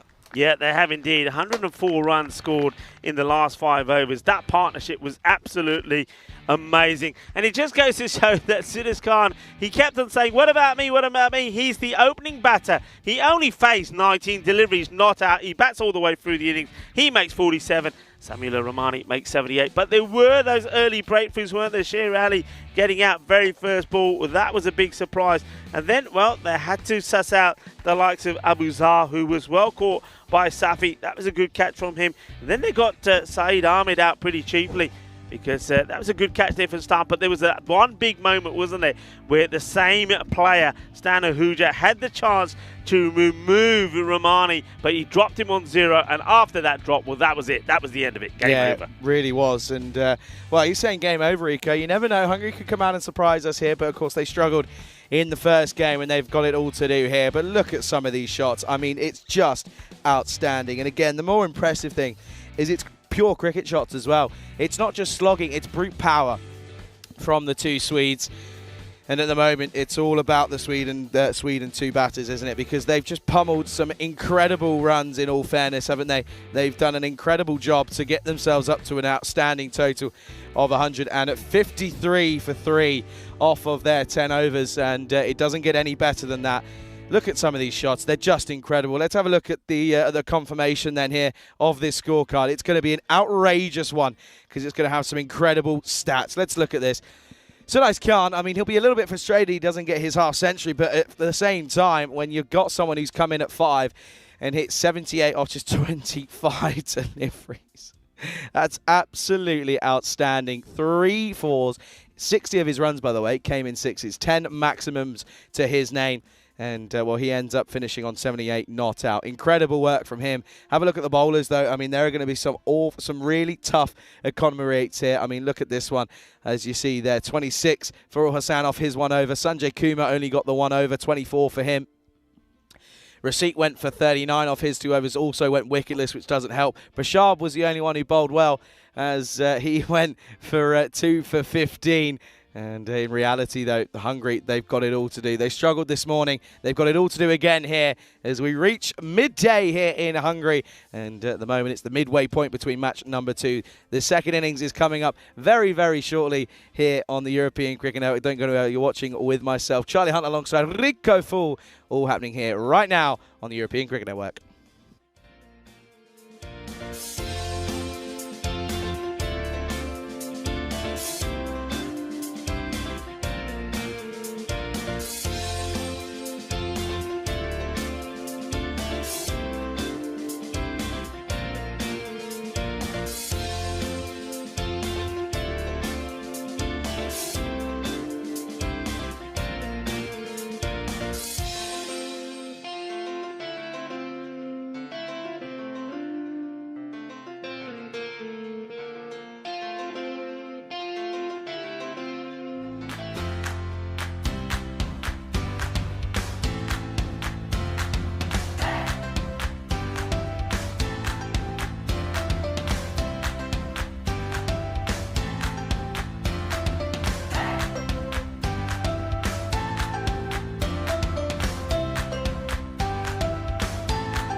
This European Cricket International is proudly brought to you by HCL Software and Bizaway. Good afternoon, good morning, good evening, everyone. Welcome back to very sunny Budapest here in Hungary as we're set for the second innings of the second game of these European Cricket Internationals here, as it will, of course, be Hungary who look to chase 154. And if they were to do so, it would be an incredible feat. 153 for 3 Sweden after their 10 overs due to some incredible hitting. Samula Ramani, 78 off 25 for him, as Sudais Khan was 47 not out off of 19 deliveries. Rather impressive as he opened the bowling of the batting as well.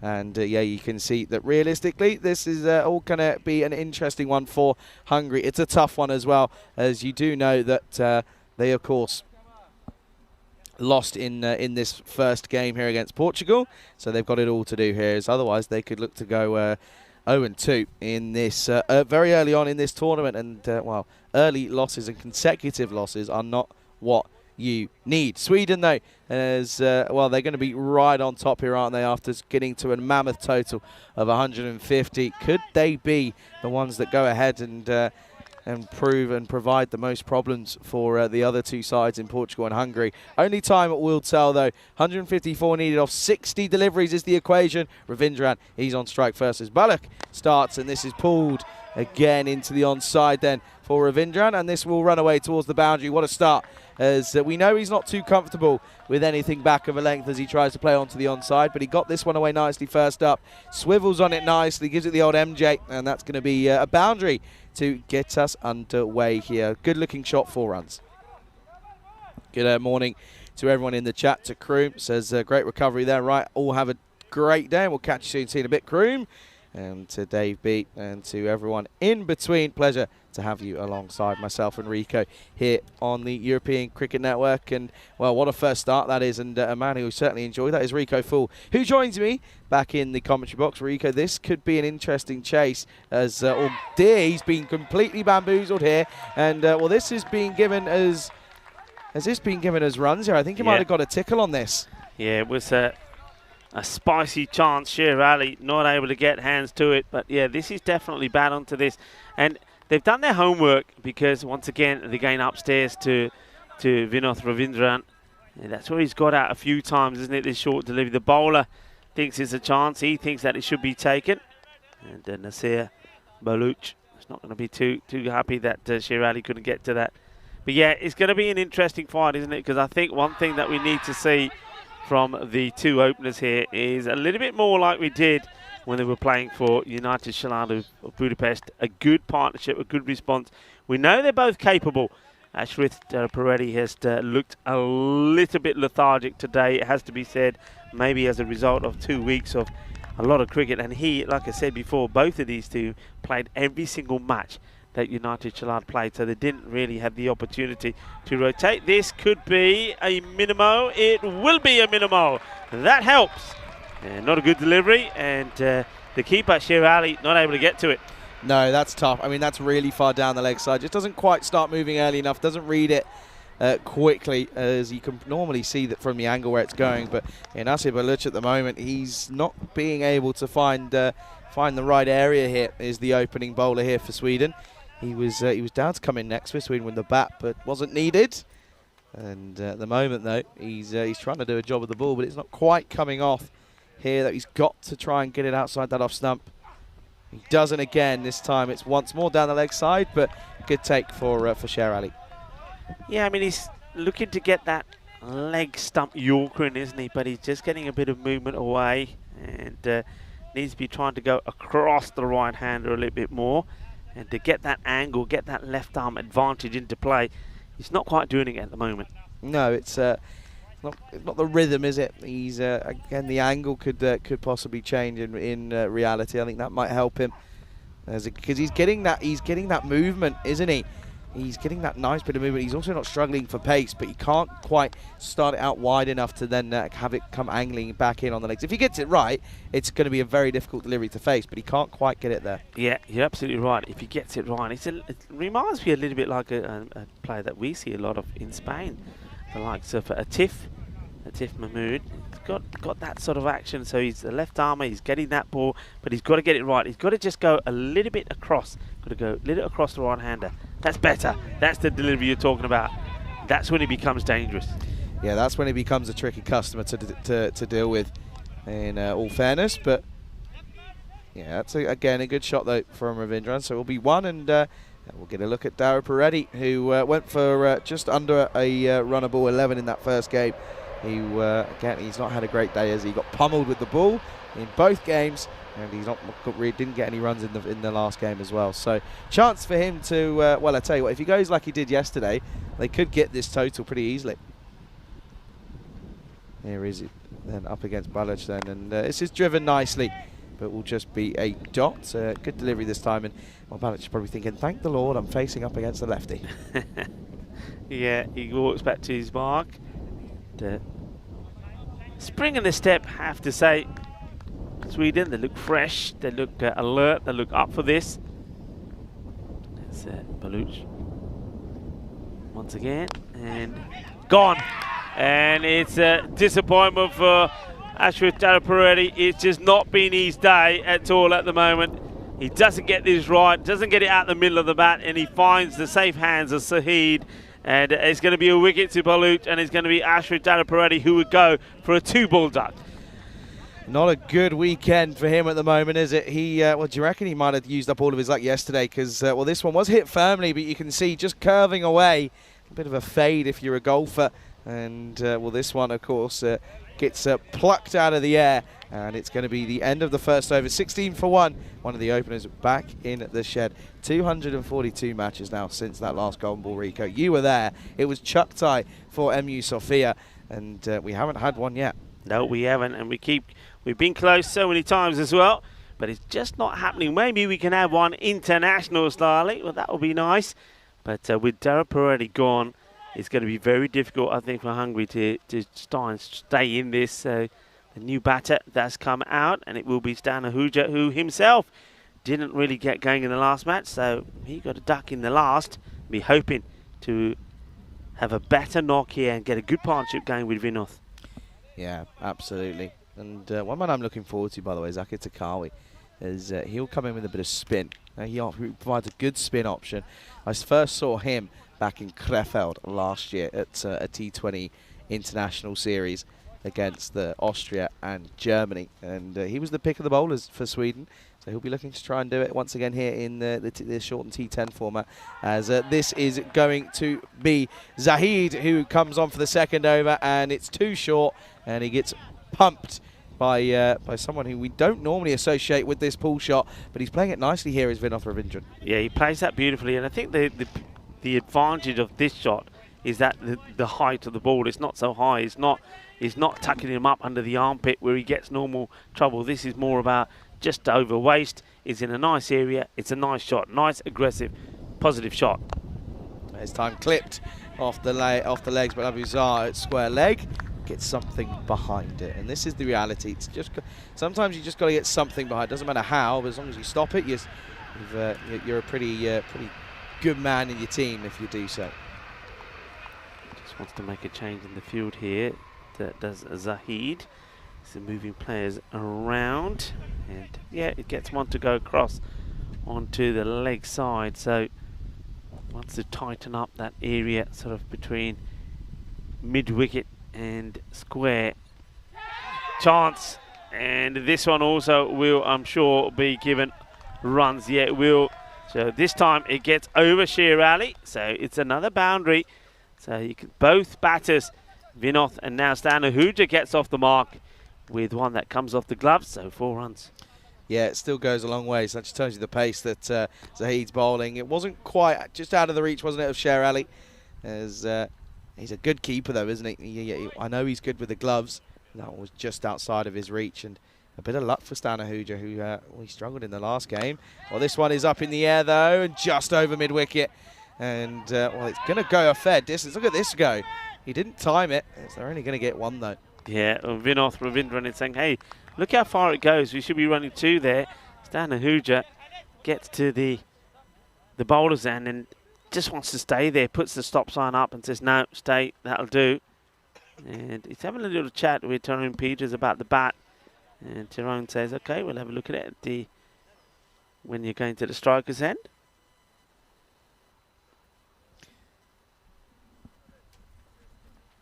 Okay, then.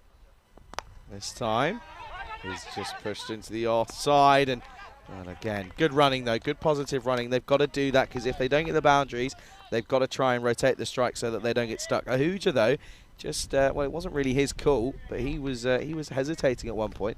Yeah, good bit of cricket all around. I mean, good running from the batters, good bit of fielding, shot at the stumps, well backed up. Oh, what a nut.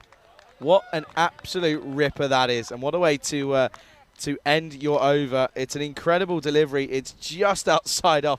And Stan Ahuja has no idea. End of the second. Hungary 27 for 1. Yeah, 27 for 1. They'd be pretty pleased with the rate that they're going at. But even with that, they're still requiring almost 16 and over from here on in. You can see Sweden seeing if they can join the likes of Portugal with a win of the first match that they play. But Hungary, they need to stay in contention. They are the home side. They've got 4 matches today, already lost the first one. They're playing the second here. Then after a break in match 3 where Portugal and Sweden go head-to-head, they then finish the day playing 2 more matches. So big day for them. It's going to be a test of stamina. And I get the feeling the likes of some of their players already are struggling. Dara Paredes certainly looks like he is after playing 12 days of European Cricket Series cricket. Big day, of course, for him yesterday when he had well, unbelievable player match performance in the bronze final. But has that taken too much out of him? Potentially, as this is going to be Relive. She's going to continue. And this time it's too wide on the offside. What a shot that is from Ravindran. Time to perfection. And he just plays this nice and late, which allows him to go backward a point. Watch this here. Nice and late. Plays it just behind him. What a shot. I mean, when he plays that shot, when he plays on the offside, and when we saw him play that pull shot, nobody plays it any better, really. No. He plays it as good as the top players in the world. It's just that short delivery that gets him in trouble, but he's made a good start here. That's wide. Oh, no, it's not. Kept it in. Sorry, my apologies. I thought that was going to be a wide, but it's not. As Duncan says, no, Charlie. No, it's not. It's actually, well, oh, bounces on it. For me, yeah, I mean, I can see what the umpire's thinking. He's thinking that the ball is catching the line once it goes past the initial point, but yeah, that's a tight call. Could have gone either way. Yeah, I've seen them given. Anyway, here he comes one more time then. Oh, what a shot that is. That's a quicker delivery. He bent his back on that one. But it's only going to be one, though. It's really slow down there, isn't it? Yeah, it is. He doesn't get reward for the shot. He plays it nicely. You think that's going to go to the boundary, but it just dies before the rope, and the batters, no chance of making 2 there either. Do me a favour here, Rico. Just, I've got a comparison for ballots, right? Mitchell Stark, right? Mitchell Stark, watch him. All right, this reminds me of Mitchell. He comes and sort of gathers in and right in the shoulder, and it's the quicker Yorker. Real resemblance of Mitchell Stark for me. Yeah, the approach, the delivery is slightly different, isn't it? The ball he's releasing, the way he's releasing. But yeah, I see where you're coming from. Good delivery, though. I mean, that's a perfect Yorker right on the base of the stumps. Just a little bit wide of them, though.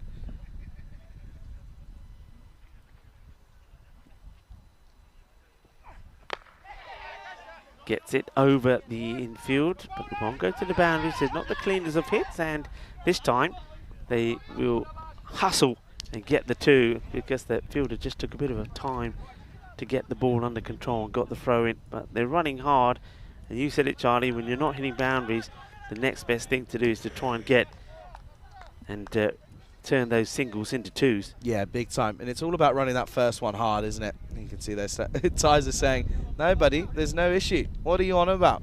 And well, Stan Ahuja's saying, Tyza, I need a new bat badly. And Tyrone says, no, no, you don't. You're fine. Oh, Stan's getting unhappy here. And Tyza says, it's not that bad. You'll be fine. Yeah, I think Tyrone is probably just messaged to the the third official to say, get the 12th man ready to bring one on. Last ball of the third. Shot. What a beautiful shot that is. And it's going to go towards the boundary. And what a way to turn around and say, okay, don't worry, I'll just keep using this bat then. And he turns around and, well, it doesn't go for brute force because he thinks he might break it. But that's come off right off the area that he was moaning about. But it doesn't matter. It's a beautiful shot. It's 4 runs. Yeah, and that is a little bit of sun, sea, sand, and sexy cricket. What a lovely shot that is. There's a little bit of showtime here at the GB Oval. That's a nice shot. He does change the bat, though, in the end. So Tyrone Peters did radio that through. So Stan gets the change of the bat. And, yeah, I see Tyrone is saying, yeah, we'll do it at the end of the over because we don't want to waste any time. And 2 right as well. Don't forget, I mean, in that first match, both teams were really having issues with the time. So they need to improve in that area. And Sweden, let's see how they fare in the field. Ravindran has made 20 now. Stan Ahuja has gone to double figures with that lovely shot. It's a great shot, a shot of a man who's obviously in some good form. It's the end of the power play as well. 38 for 1.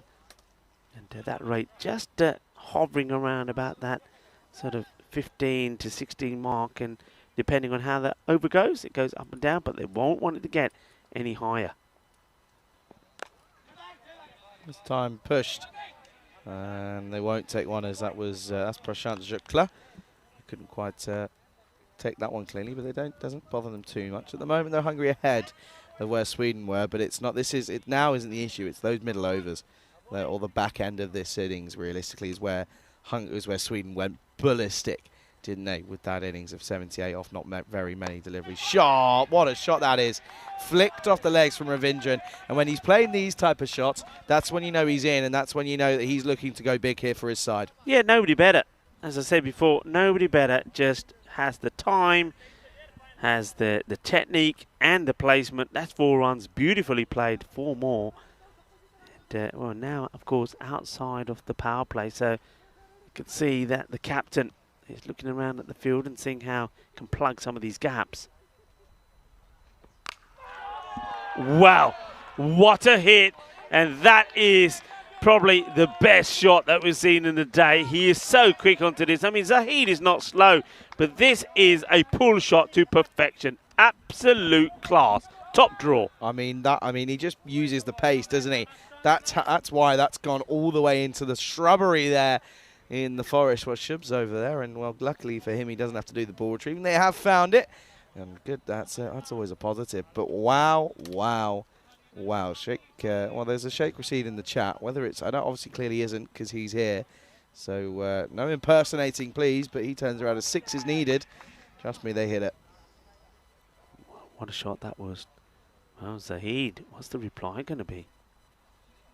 That's not a good delivery. And this one, and even though there is a fielder up there, can't do anything about that. He is timing the ball so well here, Vinod Ravindran. And what a shot. It's not a good delivery. It's ill-directed on the legs, but still, you still got to put it away. You still got to clear the fielders, and he does it. And he does it by a big margin as well. Delightful shot. Oh, man, absolutely incredible from Ravindran. And he completely pummeled it, didn't he? And again, it's just the pickup. It's such a good pickup. He's 2 straight here. Is Zahid.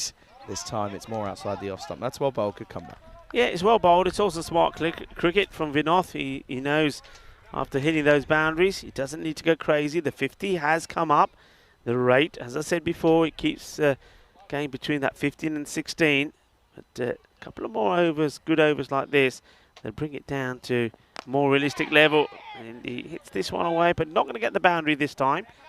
There's the 2 men are positioned sort of the backward square and squares for those shots. In fact, they've got 4 men on that leg side boundary. End of the over is a good productive one. And, 55 for 1. And that last over from Khalid Zahid, not really what he wanted after bowling a pretty nice tight second over. So scoring at a good rate and staying in this contest are Hungary at the moment. Only just though, isn't it? They're relying pretty heavily on one batter. No one else really having the opportunity to get going though. And Nice breeze comes into the microwave and just cools everyone down a little bit. I am on the verge of overheating. I have to say, it is super duper warm. And I tell you what, though, I'm glad I'm not wearing all black. Yeah, when I was saying hello to the Swedish boys, you can imagine the first thing they said to me. What was it? Rico, it's hot. Just a bit. Yeah, I mean, I don't think they experience temperatures quite like this Probably in not. Sweden. Not that often, anyway. Anyway, bit of spin as Schukler comes in. This is... What has he done here? Let's have a look. And he's still rolling around. He's doing a bit of breakdancing there, is the fielder. How bizarre. What are you doing here, sir? You're having a bit of fun, clearly. I love it. And then look, when he gets his throw in, he's still doing the old breakdance moves. All well bowled. Stan only can almost flat bat this one. Just stop it in its tracks to try and keep it from tumbling onto the stumps here. But you can see at this stage, Hungary are well ahead by 15 runs here, but they've got to keep it going. It's the momentum that they need. And these dot balls won't help. Yeah, they won't help. But you got to remember, you say they're well ahead, but remember, 49 they got to the halfway stage, Sweden, and then they scored 104 off the next 5 overs. So they got the acceleration in towards the end.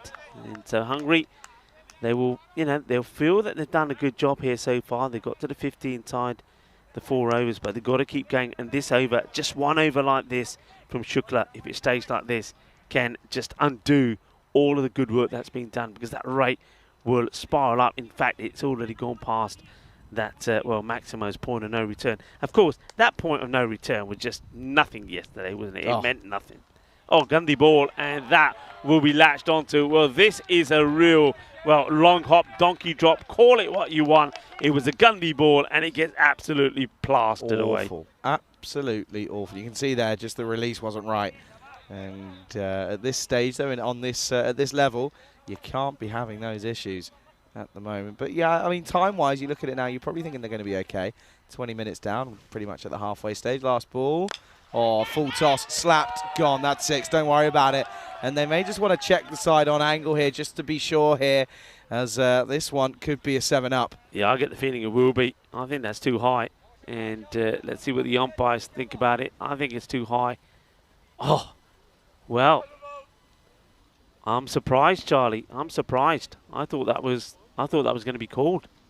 Isn't. End of the over then, and it goes pretty large, goes to a 14. It was a good one up until the point where they ended up hitting some boundaries, and you can see there at the end of the 5th halfway stage, 69 on the board for the loss of 1. At the moment we are in match number 2 here of these European Cricket Internationals. Hungary schedule, you can see there, Sweden taking on Portugal in match number 3. Portugal have got 4 games today, and Hungary, they've got the they've got a fair few as well. Portugal got 3, sorry, Hungary have got 4. And then you see there tomorrow, Portugal, Sweden, as they will get us underway tomorrow. Just the 4 games tomorrow, earlier finish time. And, it allows a couple people to get their travels going. 69 for 1 then at the end of 5. Coming into this 6th over, Takawi, I was telling you about him, Rico. First saw him about a year and a half ago. As, we're going to see him come in here. Bit of drift early on. They're going to take it on here. Oh, no. It's an awful throw. There's no bat on this one. Ties are letting us know. Watch this one here. I mean, he would have been gone if it's a better throw. Yeah, it's our breakdancer again, I think. Abuzar, who's there, doesn't get a good throw in. And Sheer Ali, not much he could do about that. Bowie again, and gets hold of this pretty well. And it would go all the way. Balle, balle, balle, Kinnazona. Shaka Lagia, a nice hit. Nicely played. Takawi, he's not the bowler who can bowl left and right-handed, is he? Don't think so. Sweden, no. Don't think so. Oh, if he is, I've never seen it. Anyway. Change of angle. Oh, it's a full toss. Low one, though. Just in front. As he went for the, oh, it's gone for 4. That's gone for 4, and that's the worst of the worst. Doesn't take the catch, and it also goes through for a boundary. Khalid, he's had a bit of a stinker there. Yeah, he's had a stinker. A man who's not had a stinker, gets a bit of luck as well, is Vinod Ravindran, because he's moved past the 50. Well batted to Vinod Ravindran. Goes on to 60 now with that boundary. 60 of 21. It's a half century.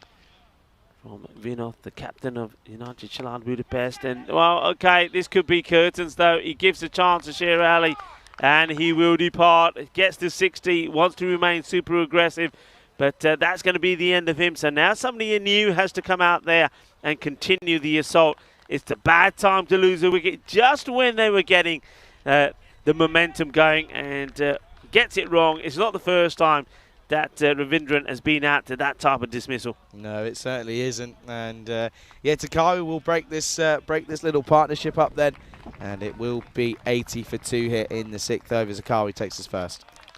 Sher Ali, no mistakes. A nice round of applause for Vinod Ravindran. I mean, those highlights would definitely be worth looking at again. He played some delightful shots, and it's a shame that we didn't get a chance to have a look at his wagon wheel there for that 50. I mean, it came up pretty quickly.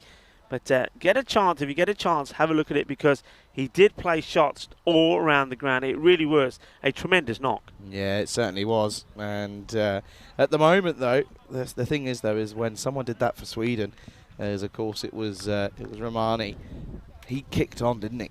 And he kicked on big time. Yeah. And we're taking a wicket there, though. Just changes it, though, as Samuel is right in front of us, and he gave us a bit of a smirk when I mentioned his name. Zahir Safi, now this guy, we know he doesn't hold back. He can hit the ball pretty well as well. He's got the spin of Taki to deal with. I'm liking the wide brim hat, though. I'm liking the option. I like the move to it. Just one, though, off the mark straight away.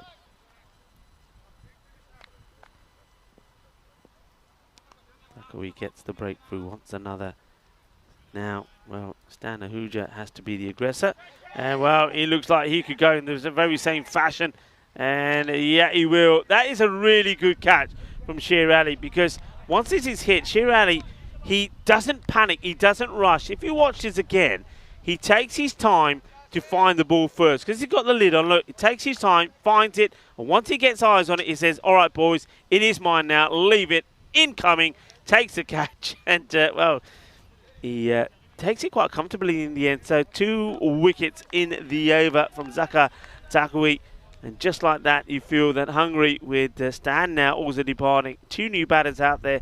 They've got to start from scratch, but you've got 2 good batters out there, 2 aggressive batters, Zahir Safi and Sheikh Rasik, who, of course, did get a duck in the last match. And what an over it is. Goes 6 and a 4, and then gets 2 wickets in there as well. End of the 6th. As Takawi picks up 2. It's 8. The Hungarians here are 81 for 3, and they are going to continue with spin. It's going to be Prashant Shukla. Struggled a little bit, but he gets it right. I can imagine he's going to be a difficult customer. And first up, Safi again just drags into the onside and spin it to win it here. Clearly the idea from Sweden. Yeah, I'm liking that. It will also help with the time as well. We saw that the likes of Portugal, and also you have to say Hungary, were having time issues. Well, having that extra spinner will make all the difference. And Shukla and Takawi have bowled pretty well so far. Shukla now to continue. Bowling to Rasik, who goes big down the ground, and he scores his first runs playing international cricket, and he will do it with a big 6. And well, this is more like it. This is the Rasik that we know. Lovely shot, goes down on one knee, gets the boundary. Oh, that will do him the world of good. And all of a sudden, the nerves will start to go, and the confidence should start to flow. Yeah, big time. And now it's an over bowled delivery from Shukla, and Rasik times it nicely, but there's a fielder out there who's, of course, boundary riding. At the moment, though, you can see they are behind that rate. That range sat exactly at 18 at the moment. Oh, he's got him. He's got him, and you look, this is what tells you it's a poor ball. It's a Gundy ball. It's short, and it clatters into the stumps as Safi was trying to go big, but he just played all around it. Watch this here. It's a terrible delivery. Should have gone for a long, long 6, but he misses out, and it hits the stumps. He'll go. It's 4 down now, 89 for 4. Yeah, look at the reaction from the bowler, Shukla. He's thinking, I can't believe it. He said, ball sigi gandi pa pata nahi eri wicket kidda falli. Well, he has. He's taken a wicket. One man is going to feel filthy about that is going to be Safi. He just tries to become over-aggressive, plays right over it. The ball hits the stumps. And, well, there you go. Sometimes those Gundy balls can also get you a wicket. And Hungary go from a position where, well, they look like they were taking the battle to Sweden. It's almost like they put their hands up and say, okay, time to go. And look at Rasik also at the other end. Just, well, he's hitting his helmet with his hand saying, oh, I can't believe you missed that. I can't believe it. Well, he did. It's done. It's dusted. New batter comes in. He goes up in the air. He could go first ball. Oh, it's an opportunity. The fielder doesn't get hands onto it. And Abhitash Prashar, well, this is the helicopter backfiring. Doesn't get it right. Fielder comes in, not able to take the catch. And maybe just not carrying to him. But that, I think, is an opportunity for Zahid. Slices up in the air. This one surely will be taken. Yeah, it will. And that is the end of Rasik. So no pace on it. And spin to win is what you were saying, Charlie. It certainly looks that way. Shukla picks up another wicket at the end of his over. He'll take 2 for 23. And that will be the end of Rasik. It's again not the best of deliveries. It's a shorter one, but doesn't quite time it, does he? And this one will, of course, be the end of him in the air. I mean, at the moment, they've lost 4 wickets in the last 2 overs. And it's going to be 90 for 5 at the end of 7. Sweden take on Portugal in match number 3. That's coming up in around about, what's that going to be, 35 minutes time. You can see that France. You can see there though that realistically, it's going to be an interesting matchup there as Sweden look as if they're going to get a victory here, and it's going to be well, someone's O's. Rico, if Sweden do win this one, someone's O's is going to have to go. You know you like that one. I know you do. Somebody has got to go. Yeah, I do like it. You mentioned that in Romania, and I said, I like that, Charlie. Like it. I've just had a panic. Well, what's happened? I thought my laptop was overheating or something, but not. It's just the application I'm using. That's fine. Honestly, touch that. Go on, give that a touch. See how hot that is. Yeah, that's burning. That's not good. Burning. What's yours like? Mine's all right because the well, our little friends are keeping it. Look, you got our little friends are keeping it cool. They are. Oh, that's a well bowled delivery from Zahid, and right on the full Yorker length. Got it right, nice and wide as well, but not too wide. He's got it again. This one likes you. And, well, Rico's trying to look. If we can go com-cam quickly, Rico's got a friend here. I don't know if we'll see it because they're very little. But, yeah, hello to my little friend. Oh, you're going to have to stay there for a ball there. Rico, don't move. All right, we'll come to you after this one. This one is dragged leg side and well fielded. Will just be one. Come on then, let's have a look. See if. Oh, don't move, Rico. There you go. Look, see, there's your friend. There you go. There's my little friend there. Don't move. No, he's all right. He likes me. There he goes. He doesn't mind you. He goes, no. He's over to you now. Yeah. Go away. We do like it. We like the little baby dragonflies coming in. They just hover. Enjoying the cricket, enjoying some of the sweets and sweetie drinks that you're offering them. At least the ants are gone. You don't want to get rid of the ants. Hey, you said it didn't work. I told you it would work. Trust me. Zahid coming into bowling to the captain, Mark Ahuja, batted very well in the match earlier today. These two, well, they spent a bit of time in the partnership together before. Now they've got to do it again. Abhitash Prashar or so at the end of the innings, but can he get some of these big shots going as well? If he can, well, I've said this before, nobody hits it cleaner. This time into the onside, and he has hit this clean enough though. As Prashar, this will be a 6, and realistically, someone's got to go massive here now, haven't they? Goes very deep in his crease. This is what we've seen work for a lot of people here in this this GB Oval. And a couple of the bowlers from Portugal came up to me and were saying, "Right, Charlie, what do you think is the best option?" I said, "You've got to go full, and it's got to be right on the money. Because if you don't, they will sit deep and they will pummel you. Can't go back for length because it just sits up, and unless you're quick enough, but." You can't do that because otherwise you're going to get picked up here. And the Portugal boys, watch out. They're taking evasive action. There's Fast Omen. Turns around and says, I have no idea where that's gone. And what a pickup that is. Well, watch this. Now, this is when you say incoming. Or, well, Tyrone Peters says horns. Get out of the way. And look, they're running. They're running out of the way. They're under fire. And, well, this is more like it from Prashar. Yeah, big time. And, well, this one is a dot ball. That's a good comeback to end the over. Goes for 14, scores 104 for 5 at the end of 8. Yeah, just took the pace of it. So 104 for 5. So they've got to go something. They've got to go something. You need 2 big magical overs. But it can be done. We know it can be done. And if you're doubting it can be done, we'll go back and watch the bronze final that we saw here yesterday. Anything is possible. When we saw something quite... It was the weirdest finish to a match you'd ever seen. Let me try to explain it to you. So 36 were required of 2 overs, and then Zishan Kukihill, who actually, I'm surprised, he's obviously not available to play, otherwise I'm sure he would have been selected. But anyway, Zishan Kukihill comes on and bowls over number 9 and bowls a 3-wicket maiden, which means 36 required. But oh no, there's always some drama, as this one should be and will be out. So there is a wicket. Mark Ahuja, this time the captain, can't perform like he did in the last match. He's going to go for just 1 of 2 deliveries. A straightforward catch taken in front of us here by Ramani. So no problems for him at all. So, well, that makes it even harder because they need to be hitting boundaries, not giving wickets away or dot balls. But just going back to that bronze final yesterday. So we had over number 9, a 3-wicket maiden. It was quite unbelievable, which meant 36 required at the last. But hang on a minute. Penalty time added, so penalty runs were given. So that meant that the target went from 36 to 31 required of the over, and then it went 6, 6, wide, 6, 6, 6. Ashwith Paretti, and well, forget the 6s, this is going to be another wicket, and that is a soft one. And well, Takawi gets another, and Darshan Sudashanai, he's going to get a first bowler here. So a man who was in really good form in the European Cricket Series here, well, he loses his shape, loses his wicket, and well, we've got a bowler. And it's the spinner, the bowler you were talking about, on a hat-trick here. Yeah, Zakir Takawi takes another one. That's 2 in 2. Golden Quacker then, and that's going to be Darshan. It goes. And interestingly enough here, though, it's going to be another chance at a hat-trick. We've already had a chance earlier today. And, well, we've already had a fair few. We've had, I think it's 5 now, isn't it? At the moment, it is 5 here in Hungary.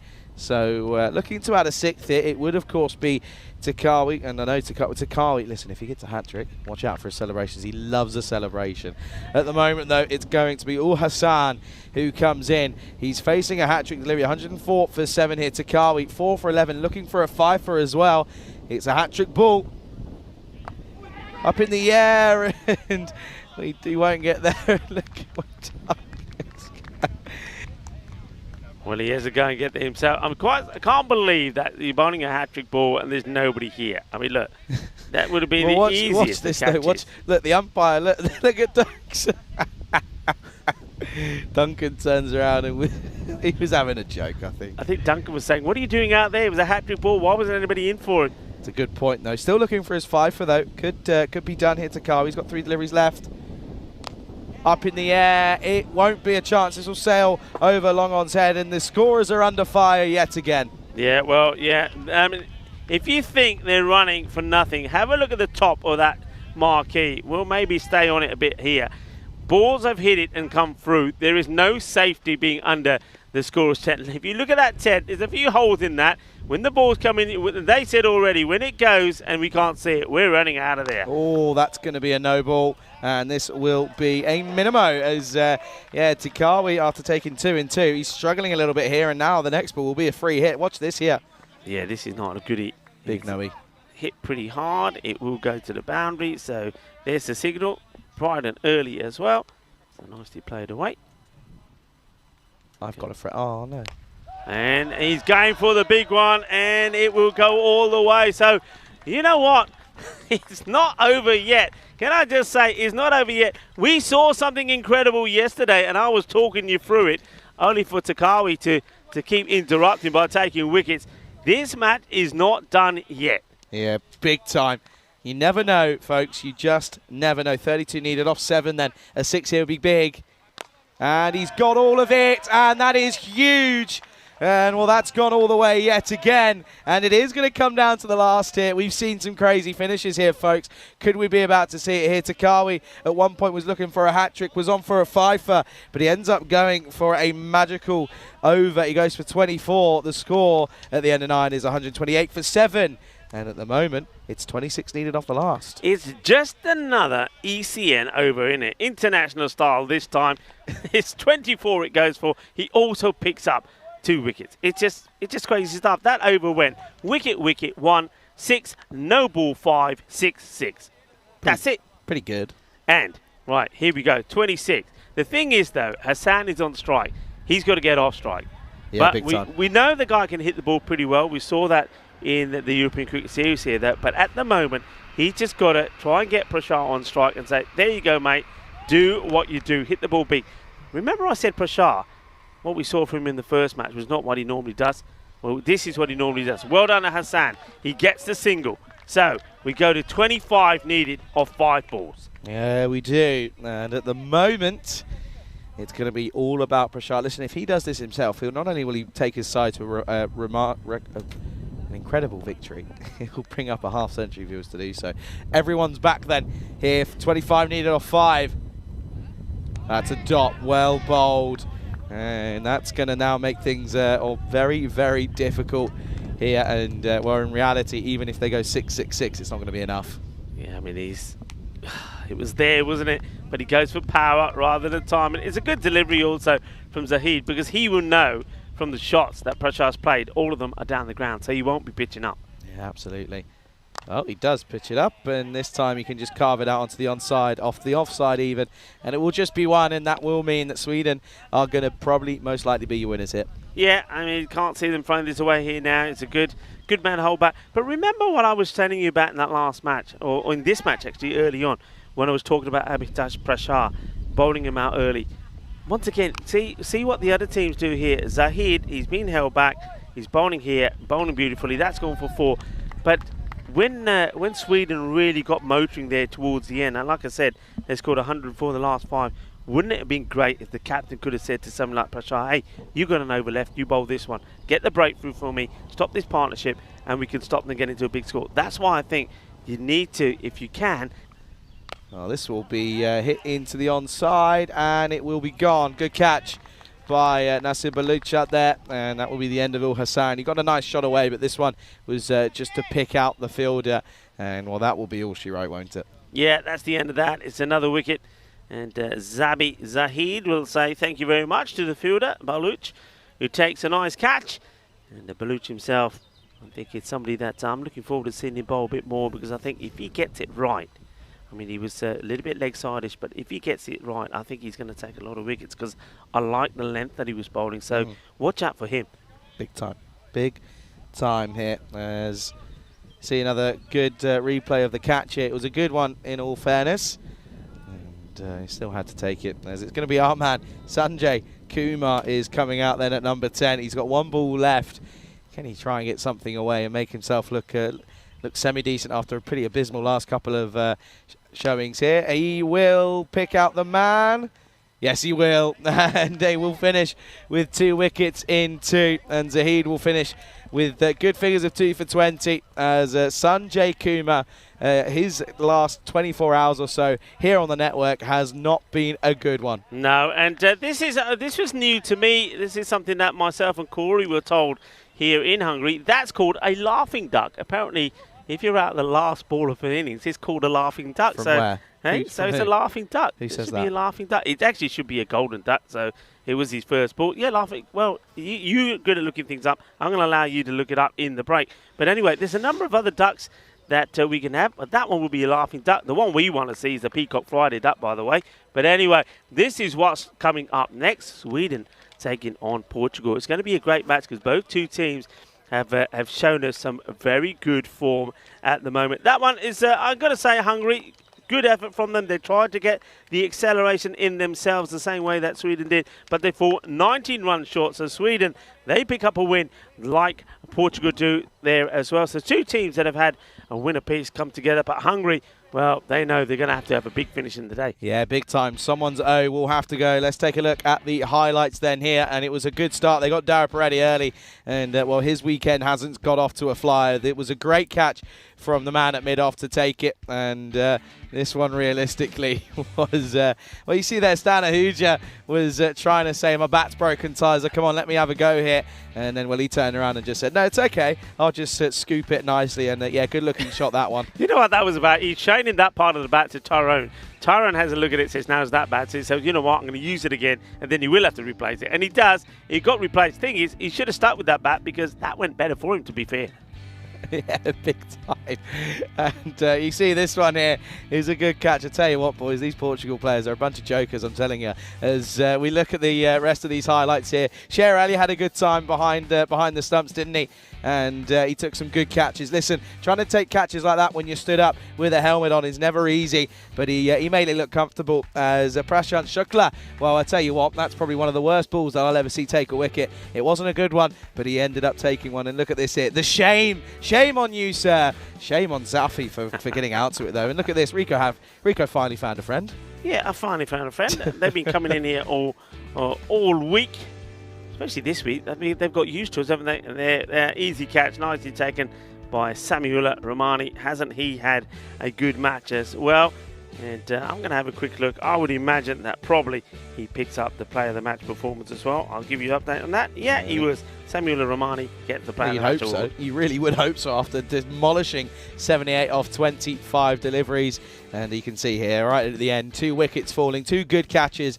And this is the thing, what do we say? Catches win matches. Sweden, they took all of them. And, of course, they will be your winners here as they beat Hungary by 19 runs then after an impressive first start for them out here in Hungary. Hungary fatigue is clearly taking over for them, though. And you can see there, it was only Abhitash Prashant alongside Ravindran, though, in all fairness. He got 60 off 22, but he would have, if he was to stay there and to continue on after a well-made half-century, then it would have been a different story. But Dara Paredes duck, as well, there's a couple more there for Darshan and for Sanjay as well. 134 for 9 at the end of their 10 means they fall 19 runs short here. Bowlers bowled well. Takawi picked up 4, got a bit of tap at the end, went for 35, made a game of it. He was just trying to keep you all entertained, everybody. Zahid 2 for 20, bowled well. 2 for 23 for Shukla as well, and a wicket for Balic as well. As Hungary lose here, as Sweden get their first victory. Match 3 coming up in 20 minutes time. Do make sure you're here, and well, as long as you're here, then we'll entertain you. Charlie Hunt alongside Rico, full pleasure to be here in Hungary. Match 3 coming right up here on the European Cricket Network.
This European Cricket International is proudly brought to you by HCL Software and Bizaway. Hello cricket lovers and welcome to the start of match number 3 on this international Saturday. Looking forward to this one. It's time for the host team Hungary to have a break. They've got a big day ahead of them, haven't they? They've already had 2 matches and then they've got 2 more to play on Portugal. Portugal looked good this morning. Their captain was in very good form, and Najam Shazad with bat and with ball. And I think with the bat, the likes of Suman Gamiri, wasn't he sensational? A great half century for him. So Portugal, they're up and about, and I think we're going to see better from the likes of Francois Stoneman in this one as well. And maybe someone like Kuldeep Golaya is going to get some good runs as well. What about Sweden? They surprised us as well. Made a slow start, didn't they, with the batting. So even though the likes of Sher Ali wasn't able to perform, he of course was out first ball. But watch out for him. He's going to bounce back big in this one. But I think Khan was sensational. Batted all the way through the innings. Doesn't get to a half century. Only faces 19 balls, but gets to 47. But what about that knock from Rahimi? He was absolutely fantastic. He was dropped on 0 by Stan Ahuja. He got a chance. And what that shows is at this level, international level, if you don't take your chances, then you will ruin, because they drop him and then he goes and scores big. The 2 of those men put on that 100 partnership. So what a good start it was from Sweden with the bat. Going to be an exciting one. Once again, I think we're going to see lots of runs in this one. Let's join the 2 captains and the tournament referee, Tyrone Peters, for the all-important coin toss. And then join me and Charlie back in the microwave for the start of this match number 3. Portugal the court. Dead. That's a hit. Whoa, whoa. They're going to bet. Back to you, Rico. Well, it's not Rico, it's Charlie, but thank you anyway, Tizer, and a very good morning, good afternoon to everyone tuning in all around the world. Pleasure to be here for this 3rd instalment of this European Cricket International Series here in Hungary, and Sweden taking on Portugal. Well, the updated standings will now say Sweden 1-0, Portugal 1-0. Someone's O has got to go, as you can see then Nazar Mohammed has come in to replace the skipper in Chowdhury. So it will be Samuel Rahmani who will be the captain here, and in reality it's going to be an exciting game.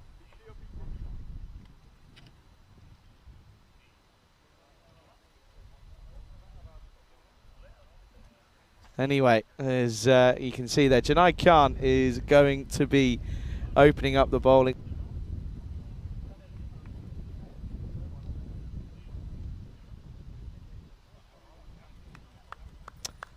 Anyway, listen, I'm trying to do my commentary and I've got someone in my ear telling me I'm telling things wrong and I'm doing a bad job. Oh dear. Anyway, Sweden opening the batting here with what's going to be Sher Ali, of course, and you can see him there. He's there. He's making his way. He's ready. And well, Janai Khan, he's ready. Umpires, of course, are ready. The umpires are making their way out there. They're ready. Here is Janai Khan. Oh, what a delivery first up to. Oh, wow. What a delivery Janai Khan has to face there, and he proper digs this one out. Look at this. Right under his nose. It's right on his toes. Does well to get it out, but they'll get a run. It's going to be a single to start. Good afternoon to everyone tuning in around the world, whether it be on fan code out in the subcontinent in India, or whether it be on the ECN European Cricket Network YouTube channel. And a good afternoon to all of you, and thanks for joining us here on this 3rd game of the day here.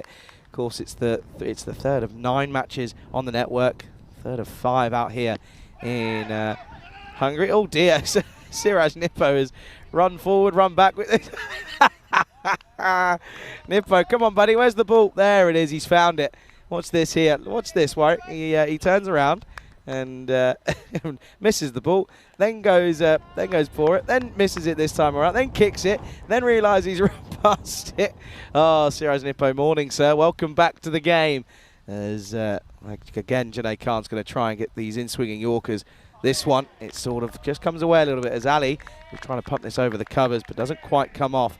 Yeah, good afternoon to Steve, who comes back. Miguel Stoneman comes back as well in the chat. To Nick, to Liam, to everyone as well. And listen, I know a lot of people are multi-screening and looking at a lot of different streams. Malta, of course, going on at the moment. And, well, of course, Luxembourg beat Romania by 7 wickets. It was due to some great batting from Cope, who was 49 off of just 26, hit 8 fours, which was rather sensational. And Vidge, the skipper, was 39 off 29 as well, and Barker 33 off 18, which meant that Luxembourg, of course, got a victory in that game against Romania. Romania not having the best of times this time around, but Malta.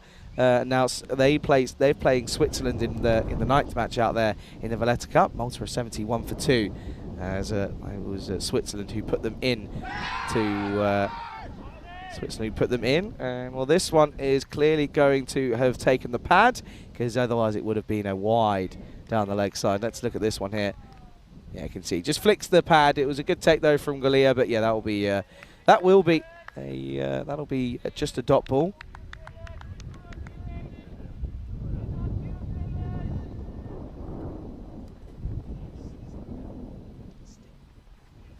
Last delivery there. It's been a good over. Oh, well, this has gone up high and long and handsome at that as well. And it will just carry the rope. And that will be a Maximo here. And, well, this one is a huge shot this time around from Sher Ali. It took a few deliveries to get going, but when he did, he got all of it. Off at 7 for no loss at the end of the first. And a good afternoon to Stephen Waddle, who, of course, in the chat as well. And it's a good chance to welcome back good friend and co-commentator in Rico Full. Rico, good shot there last up for Sher Ali. Yeah, an important one. His first runs in this series, remember, got a 0 in the last match, so he's up and running. He'll be pleased about that. He's a great player. He's made his mark in Sweden as an awesome, aggressive striker of the ball, and he'll be looking to leap a mark here in Hungary by the time this international series is over. Najam Shazad, the captain, to bowl the second over. Had a good first over, didn't he, in the last game for Portugal? And yeah, right. What were you trying to tell me about my one and oath? What? Well, I was trying to tell you that the fantasy was an update for us. Yeah, I know that, but I told everyone. Minimo.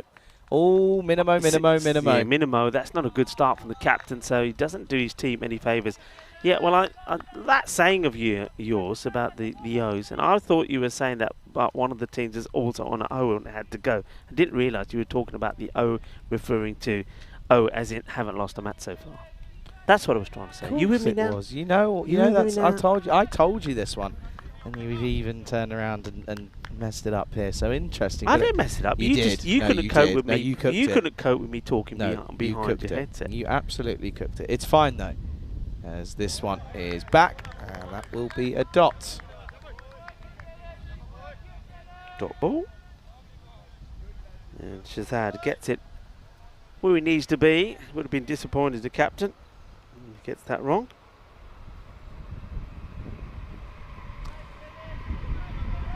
Okay then. Yeah, 12 at the moment on the board. Been a pretty decent start. It was a relatively quiet over for Junaid Khan. He'll be pretty happy with that, apart from the 6 to end it. This one is, that's not the best though. That'll be another wide. Struggling a little bit here though, isn't he, at the moment?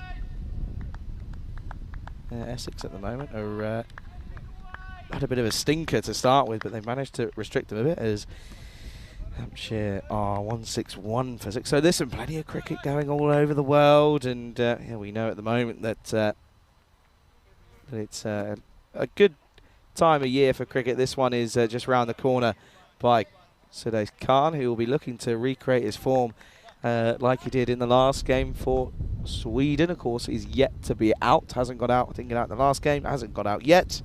But he's that's just going to be another one to the total here. At the moment, though, Portugal, again, they're very much busy when they're out in the field.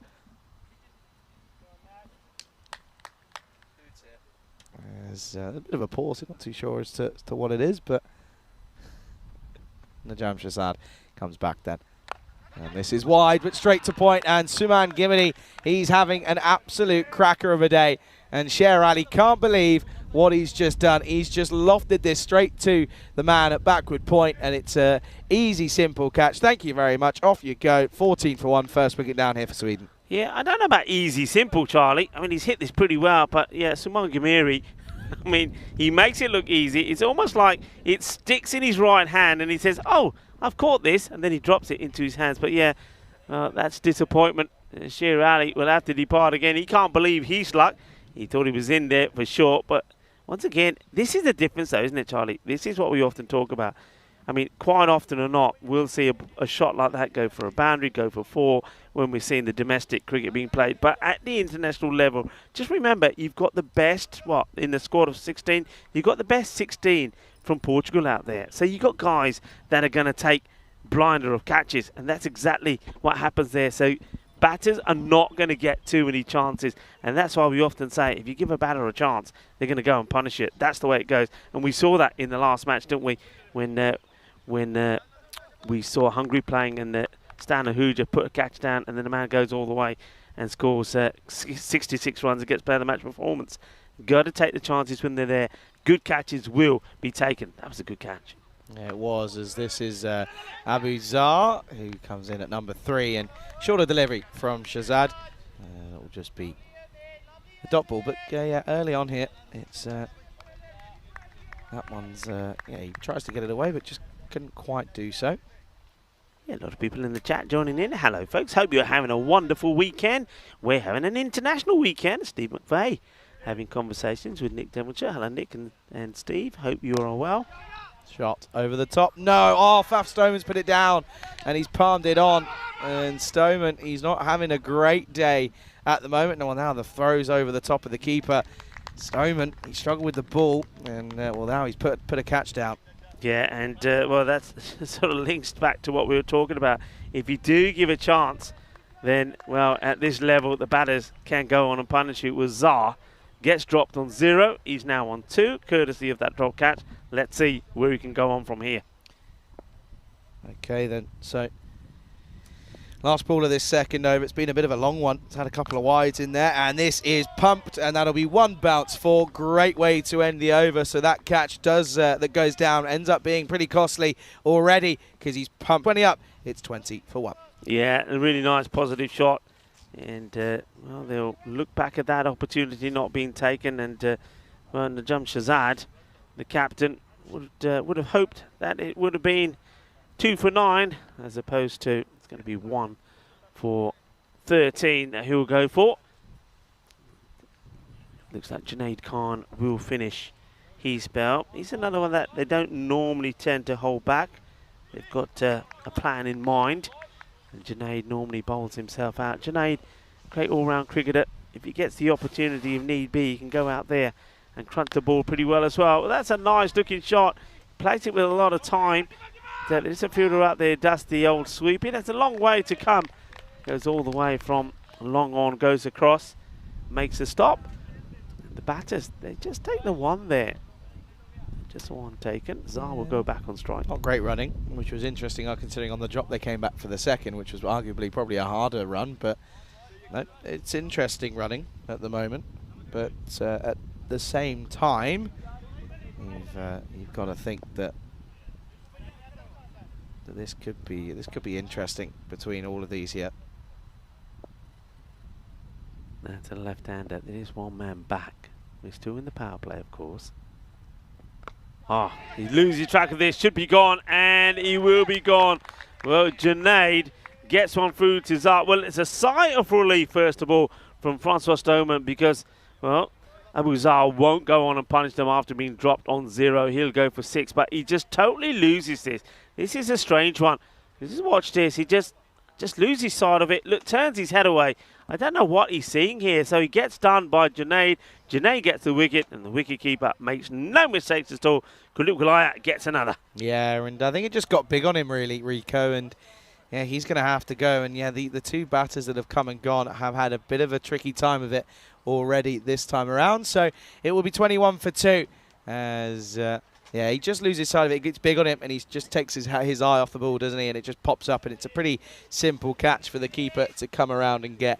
And yeah, Galia has another involvement in a wicket here, and well, that's another caught for him. Had 1 in the last game, a good one off the bowling of the spinner of Siraj Nippo, and he takes another 1. Well, the interior designers in the old cube or microwave this morning. Yeah, we're having a makeover here. We got to We've got to do this on a regular basis. Oh, We're used that to it breeze. now. Oh, that's a good We have to breeze. close one end and open the other. That's the way we've got to do it. That's going to be a wide from Junaid, bowling to the left-hander. Doesn't get it right. Yeah, it's a bit of an art form. So we start in the morning with one side covered up, one open. And then as the sun goes round, we have to change it round, and that helps some of the air come through, and we need it because otherwise it gets stifling hot in here. Yeah, well, Very uncomfortable. There's all the twos again, by the way. oh, picked up. Hasn't quite got all of their man out there. No. Oh, dear. Oh, dear. Oh, dear. That's Mohammed Adnan out there. He's got this one completely and utterly wrong.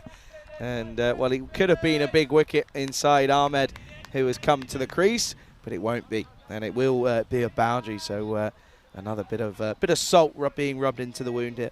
Yeah, he needed to stop that, didn't he? I mean, that's not the best of fielding. You've got to try and stop it. He seems to run around it. Oh, that's a quicker delivery. Good comeback from Junaid Khan. Puts a bit more on it, doesn't he? Gets it through, beats the batter for pace. Yeah, he does, doesn't he? And Junaid Khan, you have to say, deserved that wicket that he, of course, got in this over. Bowled well. He has bowled well. He's always a pretty consistent performer for the Portuguese national side. Does it at domestic level, brings it out here. It's the awkward pace and bounce, but it's also the swing that he gets. And this one, pummeled. Oh, what a shot that is. That will go all the way into the shrubbery here. That's 4, and Ahmed, he's gone at 4.4. What a shot that is. That is a great shot. Of course, Ahmed, when he came out the last match, we saw him hit 1-6 off his second ball, and then off the third ball he got out. So he's somebody that's in there to inject some power, to inject some big hitting, to really increase the run rate. And that's what he's aiming to do. Remember, they've still got plenty of batting to come. We know that. But that's a really nice shot. By the way, the captain for this one is Samuel Romani as well. So no Chowdhury in this match. Yeah, Mohammed came in for him. So for his first involvement. Okay then. So Khan's been hit for 2 boundaries in the over, picked up a wicket. Can he try and get Ahmed here as he looks to probably go again downtown? Goes shorter, and that's a good delivery. And you can see a bit of a follow through, and Galia's having a bit of a word with him as well. End of the third. The score going at 10. It's 30 for 2. Yeah, going through enough. I mean, remember that its acceleration is what Sweden were able to do in that match against Hungary. As we have a look at the tables there, so Hungary, well, they won't be liking where they are at the moment here. It's played 2, lost 2, but Portugal and Sweden will win a piece, and one of them will be looking to go to 2-0. The other, well, going to have to lose that OS, you would say. You like that one. Okay then, Fast Omen here is going to come on here, and I'm going to tell you this now. He's going to go full. He's going to go full Yorker length. He's got to try and, if you can get, 10 out of 12 in your 2 over spell, honestly. I mean, that's why we've seen buckets of runs. Normally I wouldn't say buckets, but I'll allow it to because I don't think Dave B's here. Buckets of runs have been scored, of course. So yeah, it's a bit of a road. I know it's hard to think of the difference in AstroTurf wickets, but trust me, when you play enough on them, there are differences. Here is Faf Stoneman. And he goes full straight away. It is full, it's straight. Oh, and at the direct hit here. Oh, gone, I think maybe. He's gone. I think he's gone, and what an arm that is. They were too busy running off of the LBW shout, and I think that might be Siraj Nipu down it. First of all, certainly going down leg. Good call here from Cecil. But watch this here. Cecil's unmoved, and then, he's nowhere. He's in no man's land, and that will be the 3rd wicket. What a wicket it is as well. It's Khan who goes, and it will beat 30 for 3. What an arm, Siraj Nippo. Well, this is a case of if you can't get him one end, we'll get him at the other. I want to see this again because, I mean, I think the batter, Khan, of course, he's going to be a little bit rattled with the appeal. But the thing is, though, he's sort of, I mean, he doesn't really, well, I think Stoneman gets in his way a little bit here. Look, he has to go round the bowler appealing. Then he thinks, I better get going, but he never does. He never gets the acceleration in. And, well, Siraj Nipu, what a great throw. What a wicket. Well, if you can't get a one end, we'll get him at the other. Yeah, by the way, expect another 5 of these. Full and straight is what it will try to be from Stoneman. Although I will say, up against Syed Ahmed, I don't know whether or not that's a good idea because he likes to go downtown. But, yeah, straight away on the money. And to be honest, I think the batter thought that he was gone. I think that's why he wasn't too bothered about the run. I think he thought, I think this is going onto the stump, so he wasn't too bothered. But yeah, at the moment, it brings in Romani, who of course hit an excellent 70-odd off in that last game, and well, he's now got the captain's armband on. It's going to be Ahmed up against Stoneman then, and that's where it's got to be. Much better from Stoneman, and you know what? He was one of the bowlers that came up here and said, "Charlie, you've been here for a week now. What do you think?" And I said, "You got to go full, mate. You've got to go full." Yeah, you have, and that's one thing. To be fair, we haven't seen a lot of. Another thing that's quite interesting to see here is he's got the white armbands on here, really. So the batter could quite easily ask the umpire to get those rolled up, because we are playing with the white ball, so that could be a little bit deceptive sometimes for the batter. But he's not being asked to do anything about them at the moment. Yeah, big time. This is better, though, from Stoneman. Better than what he did in the first game, of course. He's got it right so far, isn't he? He's only bowled three deliveries. But still, he's got it in the right areas, which is key. And no surprise that most of his team are pretty happy with him now. Don't change it. Don't change anything, especially not against a new batter. Go full again. And he does, but it's in the slot. Up in the air, though, Chambers. He takes it, and this one he will take. He's pretty comfortable down here at long off, and well, what a game this is for cricket. And what a man who hit 78 off of 20-odd deliveries. He's got a first bowler as he tries to go big. Stoneman goes full, and he will get the wicket that he was looking for. Romani, could it be the pressure of being the captain? We never know, but he will be gone for a golden duck here. And Stoneman picks up the first wicket for him in this tournament. Sweden, they've fallen to 31 for 4. Yeah, a good wicket, isn't it? They get the danger man. He goes for a golden. Chambers, no mistake. This is the thing. This is what you got to learn. I'll repeat, against Hungary, Romani was dropped on 0. And then, of course, he went on and scored that player of the match score of 78, not out of 25. You got to take your chances, to take the chance to get the wicket, and now really you got to say that Portugal have the upper hand here. Listen, I want to ask Ant a question. Ant, very quickly. Ant, can you hear me? Anto, when I say Chambers is uneven, does that put you off? Tell me after this ball. I want to know, because I do think about it. This one, too far down the leg side. When you're under a catch and you're right in front of us here, and I turn around and say Chambers, does that put you off? Must do, right? Yeah. Yeah, okay, yeah. So that's the thing. I'm going to do it more often then. Great. You're naughty. You're naughty, Charlie. But that's the thing. In these grounds, you get hurt everywhere. Well bowled again. Chambers behind it. We're watching. Oh, there he is. There he goes. Watch the smile. He's Watch the ice smirk. cool. Come on. He's ice cool. We don't put him off. He's ice cool. Look, no problems there at all. Listen, you always play better cricket when you got a smile on your face. That's what I'm saying. For sure. Always. But this is the thing. When you bowl full, if you get it slightly wrong and it's a low full toss, they're still really tough ones to get under. Although Ahmed would probably think he'd back himself here. So he's currently gone for a pretty decent 1 for 3 off the over. Last ball, can he get it right? He does. Opts for a little bit more of a back of a length delivery. And that's a great over from Faf Stoneman. It only goes for 4 even. Picks up the wicket. It's a great over. At the end of 4, scores 34 for 4. Yeah, very well bowled. Good over. He attacks the stumps. He makes the batters play at every ball. Well, one man who waited a long time not to have a bat was Nasir Baluch in the last one. Well, he's out there now. Let's see what he can do. And he joins the likes of Saeed Ahmed. So number 4 and number 6 come together, and they come together knowing that the team, well, they need a bit of a score here, don't they? Yeah, they do. Looks as if Parveen Singh is going to come into the attack here, and Galia, of course, going up to the stumps because, well, he can, and yeah, understandably so. But at the quite getting the middle patch of runs here. Yeah, one thing they can do, we've seen that, though the man who did a lot of it has gone. Well, the men, I'd say, that did a lot of it have gone. That's Khan and Romani. They can score big towards the end of the innings. So, but somebody else is going to have to do that. And, well, you've said it. While Ahmed's out there, you've mentioned what a big hitter of the ball he is. While he's out there, if he gets in, it can change pretty quickly. Galia's playing mind games with him. He's already talking to him. He's in his ear. He's even recognising him as well. Okay, then here's Parveen Singh. Oh, big. Has he got all of it? No. And Parveen Singh comes in. I called him the wicket taker last time around. I'll say it again as he gets the big one of Ahmed. He goes for just 10. And Sweden crumbling here, 34 for 5. Yeah, and it's good bowling, isn't it? Once again, a little bit to same as Francis Stoneman did. He's not putting it up there for the drive. He's not giving the half volley. It's slightly short of a length. The batter can't get the power in the shot. And the captain, Najam Shazid, comes in and he just takes the catch, makes it look easy. Another one bites the dust. And that is now 5 down. And they now are in a spot of bother. Yeah, now they really are. As the sort of recognised batters are all gone, realistically, relying on this middle to lower order now. And, well, if the tail wags, they'll be okay. But otherwise, it could be this could be a really, really interesting total here. Khalid Zahid is the new man that comes in. We've seen that he can do a fair bit with the ball. What can he do with the bat? Parveen Singh then. Oh, wow.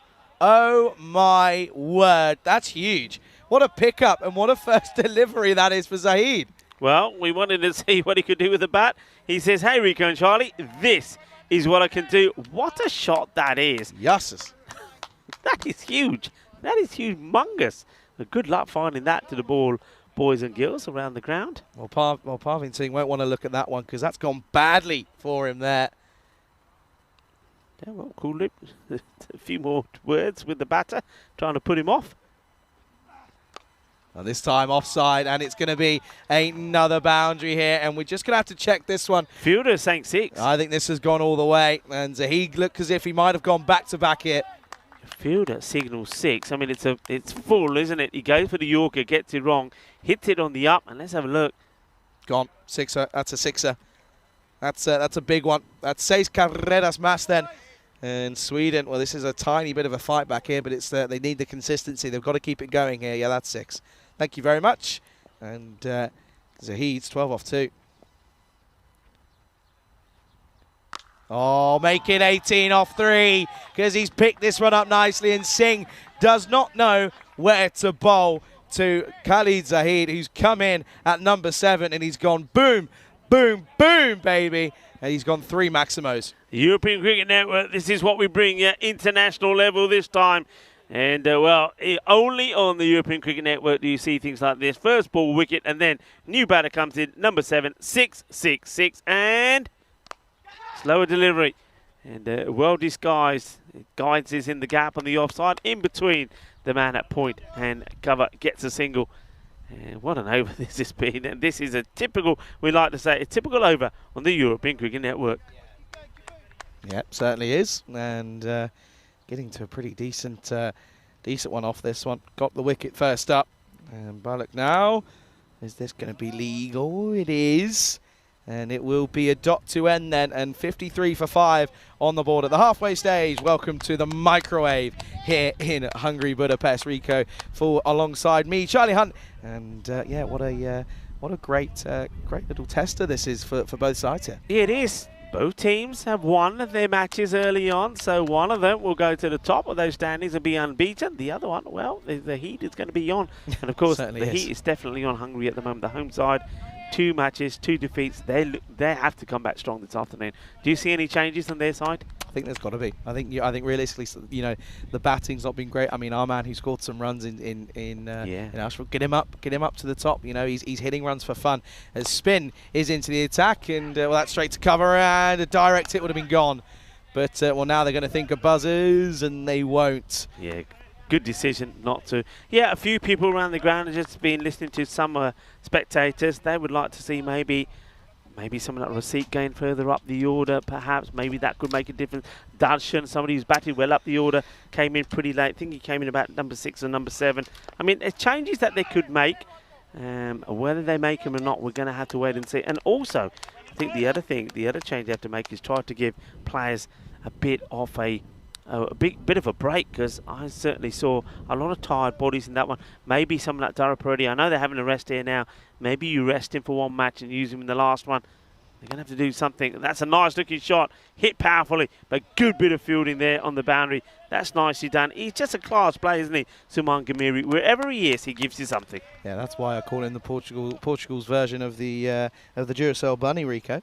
And yeah, that's exactly why. Nippo flighted up high. Oh my lord, that is absolutely massive. See you later, that's huge. This is humongous. What a hit this is. Just watch this. Oh yeah, and he gets it right. So Nasir Baluch is joining the likes of Khalid Zahid, and the two of these, well, they're hitting the ball pretty big, and more importantly, they're starting to get the score ticking quickly. And now it's a little ticker on the onside, and chases on for the fielder out there who does well. In the end, is Ashraful Rupu. And there will just be one. Rupu was on his debut for Portugal, by the way, in that last game, of which he thought it would be a great idea to come out and play a scoop first ball and get it completely wrong. So he'll be looking for a bit of redemption, potentially in the second innings of this one. A clubbed but clothered, really doesn't quite get all of it.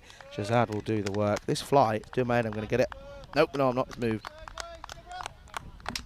You got it? Nah, he just popped. It bounced right back up. What they made of? Cat with 9 lives. 64 for 5 at the end of 6 here. And yeah, still going well though. Bit of a recovery stage from Zahid here. 22 off 7. Big hits from him. Yeah, some nice shots. Nipu's over. Not a bad one. Goes for 11. 64. 5 wickets down. 6 overs in. They go back to Francois Stoneman. Right then, Fafi. This has got to be the same again. Nice and full, right in the block hole. Don't offer him. This is the thing though. It's such a tight margin for error, because if you just go in the slot, you're going to get pumped. It's pretty powerfully down the ground, but well fielded. No mistakes from the captain. Yeah, the thing is, there's the length that you bar. I mean, that length there is very difficult to get under it. So batters can hit straight, but along the deck, you've got a field set for that. I think variations is key. The slower ball every so often. So if you are putting it up there, just take the pace off, get the batter to miscue. Stoneman then goes Fuller and again hits this one down to long off. And at the moment you won't mind this because it's economical. You don't mind singles here.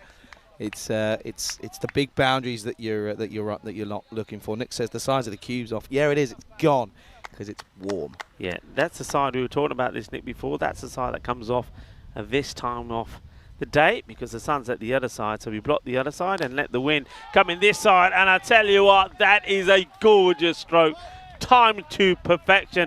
I guess up in the tower gets a good look at this. What a beautiful shot this is. Pure timing, sweet out of the middle of the bat from Khalid Zahid. Sweeter than a bowl of Glab Jumbo. What a lovely shot. That's where the margin of error comes into play. He wasn't off by a mile, but it's he gets pumped. And Zahid, wow, 29 off 9. This is incredible hitting. Come on then, Faf, what have you got? Oh, it's Fuller up and only just gets over. Chambers was about 1.5 meters, possibly 2 inside. He had a bit of room to play with. Hindsight's 20/20, probably could have been further back on the rope, but even still, it's a great effort, and it only just gets over his head. Yeah, hit hard and flat, and not able to get the elevation, but the power was there. Chambers diving, desperately trying to get there, but he couldn't. 6 more. Yeah, big time. Stoneman then, you've got to find a response here, otherwise it's going to be a hat-trick. Slower ball, but gets pumped, and this one is flat, and it's going to roll along the way, and this, I think, is going to just be the 4, but even still, though, Stoneman, he's got it wrong. Oh, well, Jabardast batting. Batting. This is incredible. He is almost at a strike rate of 400. This is quite sensational. This hitting is unique and unbelievable. Well, Zahid came in when his team were in all sorts of trouble, and just look what he's doing here. He's mashing it all over the place. Mashing it. He's mashing it. Mashing it. Oh, wow. Mashing. He is mashing it. Stoneman, not a good over. What can he do here? Oh, it's not a good delivery, and it's going to be another boundary. He lets himself down at the end of the over. It's going to be 26 of his spell. And after a good first over where he only went for 4, that one goes magical. 22, come off it. Yeah, that's a big over. 1-1, 6-4, 4-4. And look at that, the Euros of cricket's coming up. But, of course, we know that we'll see both these two sides. They'll be taking part in that European Cricket Championship coming up from Khartoum Oval, Malaga, Spain. And yeah, I'm looking forward to watching that one from afar. There you can see Portugal in Group F, Sweden, of course, in Group C. Sweden have got the likes of Denmark, Italy, Serbia and Estonia. As we come back, Nippo has been dispatched as at this time it's Baluch who turns around and says, yeah, I like what I'm seeing here. I want to get involved. We'll have a few more of those, please, mate. Yeah, well, I said before that Sweden, they certainly turned on the style in the last 5 overs where they scored 104 against Hungary. They look to be doing the same here again. They were at 53 at the halfway point, and now the acceleration is on, and they're going some. Okay, then, Nippo, what's your response here after being hit big? Oh, it's up in the air. It should be a chance. Adnan's underneath it and takes it. Only just, though. He didn't look too comfortable. As you can see there, he's saying, the sun was in my eyes there, so I had to wait for it nicely. But he does eventually take it, and it will be the end of Nasser, who has a little bit of fun. He goes, score on the board now, 92 for 6. Yeah, he'd be disappointed with this, the batter, Will Baluch, because it's a full toss, really. And rather than hitting it straight, I think he's played it far too early, and he ends up hitting the ball at a complete wrong angle. It just goes up in the air. Adnan, well, he struggles with the sun, but he holds on to the catch. They break that partnership. It was important, but Nasser Baluch, well, we've seen what he can do. He started off with a big 6, and he scores 16 of 18 deliveries, and he gets his team to, well, it looks like it could be a promising score once more. Yeah, looking at about 125 here, potentially, if they stick around. If realistically, if Khalid Zahid sticks around. Zabi Zahid has come out to join. 6 on the board. Portugal, of course, had a couple of issues with the bat. This is up in the air through cover, and it's going to go all the way. As you can see, Chambers was giving chase, but just couldn't quite win that one. And once again, though, as Zabi Zahid comes out, and you know when I said they need the tail to wag, boy, oh boy, is that tail wagging. You know what? I'm looking at these hitters coming out here for the second time in this match, and I'm thinking maybe they need to think seriously about changing his batting order around. Okay, he's hanging, a fielder coming in, and takes a very good catch. That's a lovely catch taken, and I think, yeah, that is Gomes that comes in. Brilliantly done. He had a lot of ground to make up, didn't he, Charlie? But he gets there, and he holds on to it, and Nipu gets another wicket. That's his second. Yeah, good one to get as well, and you can see here it's a great catch. He did make up a lot of ground, Rico. You are right, and Nippo finally he'll get the last laugh. It goes 6 wicket, 4 wicket, and well, in comes the man. He took a 4-foot, was on the verge of a hat trick. It's Takawi who's going to come out here, and Takawi can hold a bat. In T20, it takes a bit of time to get going, but he can certainly hit a few flourishes of the bat if he tries to. Of course, it's the left arm spinner up against the left arm spinner, and it's going to be the battle of the lefties. Yeah, Takawi, the thing that he knows is that he doesn't want to chew up deliveries. We're going to be also see how Nipu gets it right straight away. But of course, you've got to be thinking here in Sweden. You've got to be thinking here that the way that Khalid Zahid is hitting the ball, you've got to be thinking about getting him as much strike as possible. Big time.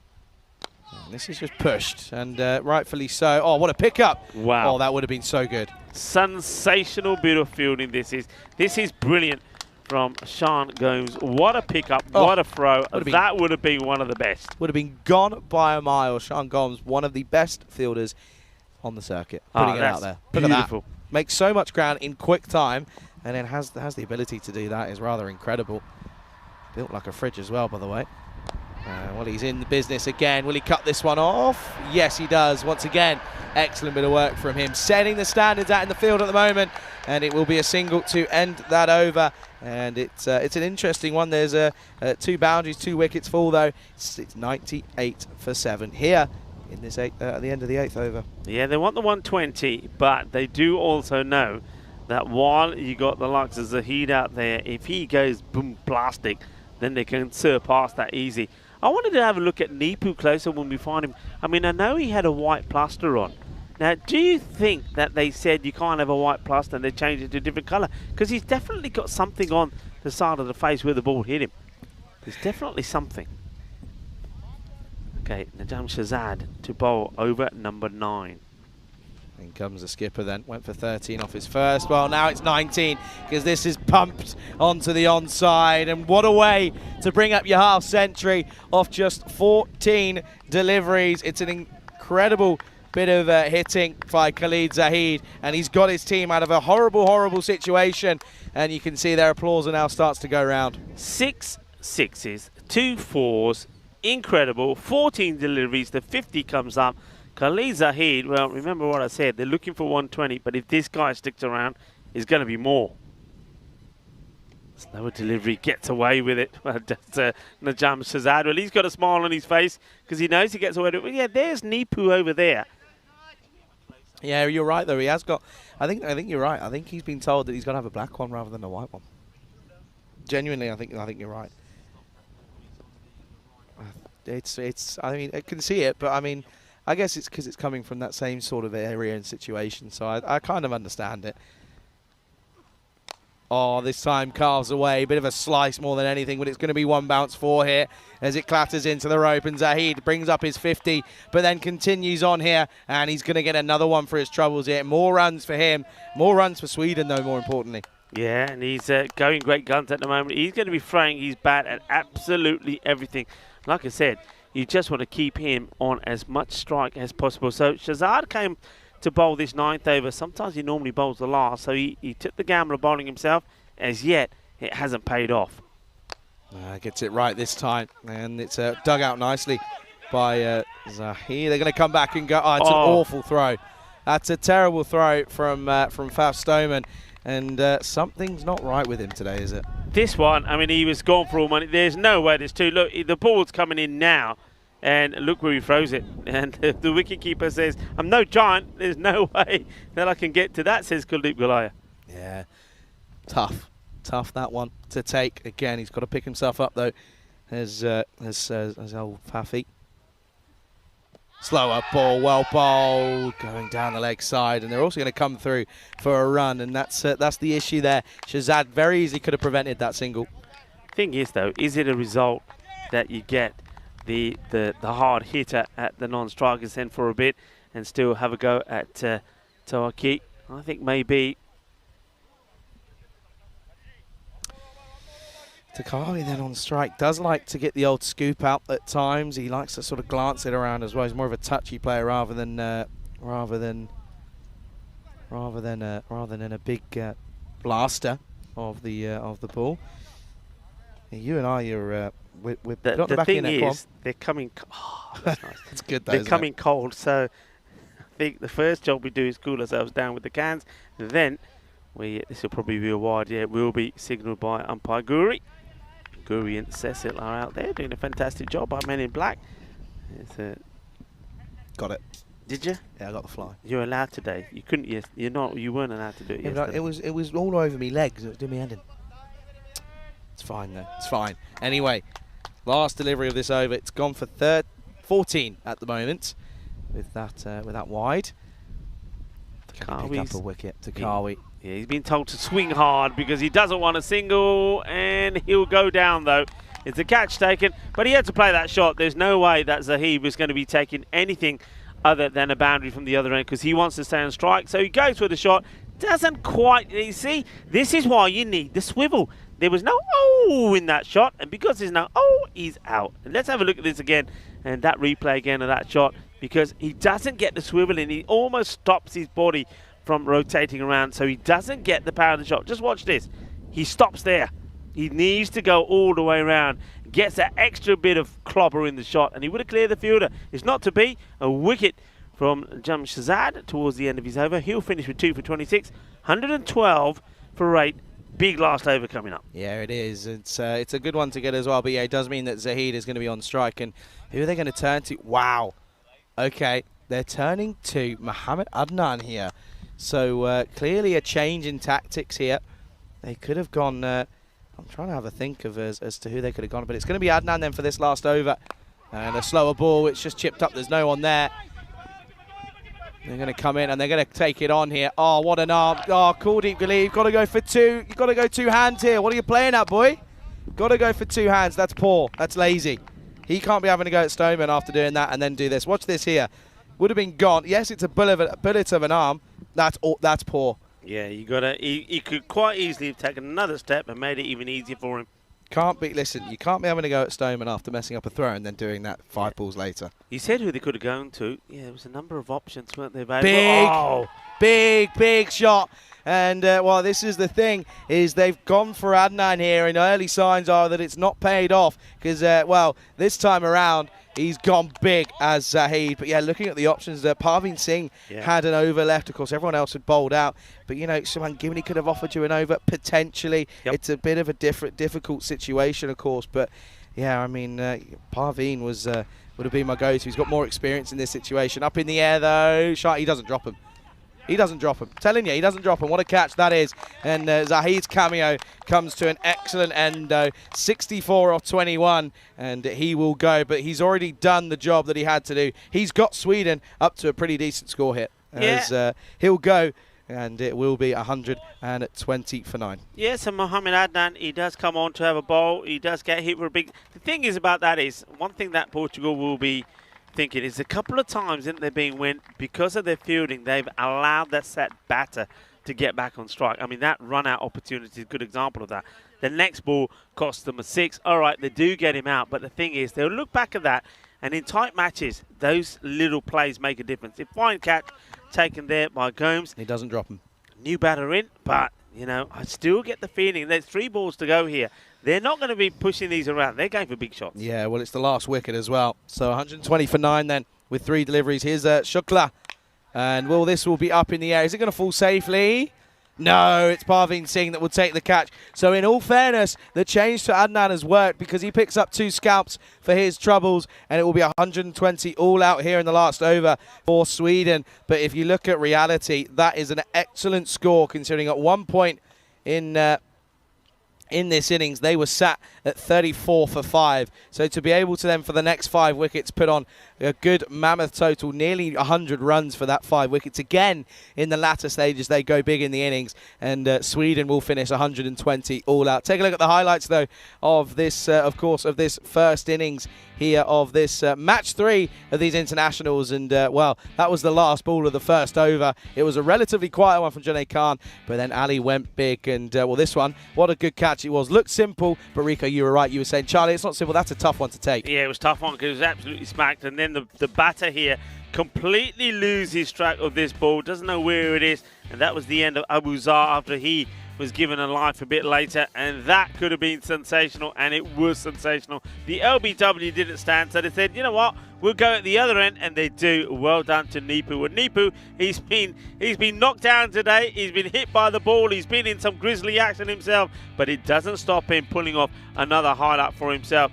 Here's a straightforward catch from the captain, Najam Shazad, and then we saw the Swedish side come up with their attack.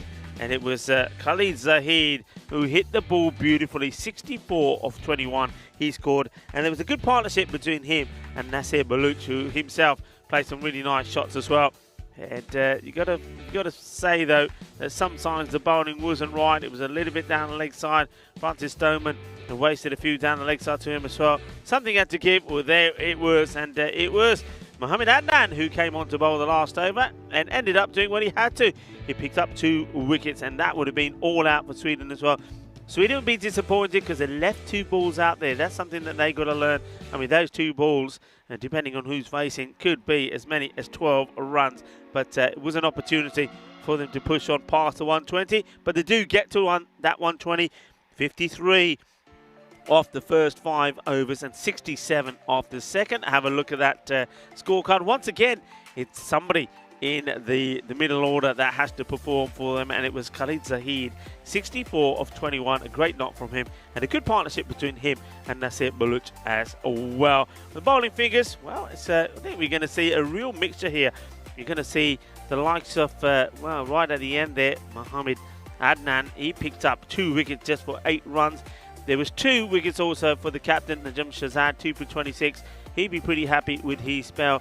Junaid Khan always delivers, doesn't he? 1 for 17. But Francis Stoneman just losing his way a little bit, didn't he? He bowled his 2 overs. Went for 26. His first over was brilliant, but the second one went magical, went for 22. He knows that he needs to tighten up a bit. And probably seeing they could have quite easily gone back to him, but they felt that the 19 off that 1 over that he bowled was a little bit too many and didn't want to expose him again. It ended up being a good call, ended up being a good shout from the captain, Najam Shahzad, who went to Adnan, and Adnan did deliver. Match number 3 here, then evenly poised, I think. I think they get to sort of a par score here to do Sweden. So Portugal, they need a good start, but they'll back themselves if they can get a partnership game to go all the way and knock these runs off. Going to be an exciting one, though, because both these two teams have already shown a fair bit of class out there in the middle. So good finish coming up. Join me, Rico Full and Charlie Hunt, when we return in 10 minutes' time.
This European Cricket International is proudly brought to you by HCL Software and Bizaway. Hello, cricket lovers, and welcome back. The umpires, Umpire Guri and Cecil, have made their way out into the middle, followed by the players from Sweden. Sweden, well, they've got some defending to do here. They did get to a reasonable score in the end, 120, but they were all out with 2 balls to go. That's something that the coaches won't like. You always want to bat your whole innings, and they'll believe that they've left some runs out there. But still, thanks to a good knock from Khalid Zahid, 64 of 21 coming in at number 7. He does sort of give his team at least something to bowl at. And talking of bowling at, he's going to be doing the bowling as well. Here he comes. And oh wow, look at the swing on this. This is a good delivery. Just what's the shape of this delivery. Really gets this to start on around middle and then start to swing away. That's a really good ball. So a good start from the man who did all the work with the bat. So Khalid Zahid. This one, though, has been clipped away. That's a nice shot. So it is Mohamed Adnan who gets off the mark. They want a good start, and that's a nice looking shot. He just clips this off his pads and he'll get 4 runs. Beautifully played. Welcome to a very warm Budapest. We've certainly been treated to some wonderful weather. It's always great to be at a series where weather doesn't really play a part. We had one morning where we had a fair bit of rain, but once again we didn't lose any overs in the match. We had a slightly delayed start, and you can just see it looks like there's something which is causing a bit of a problem for the batter. It looks like that something behind the bowler's arm is maybe the sun is something is reflecting into the eyes of the batter. So umpire Guri is now having a chat to see exactly what that is that could be causing the problem.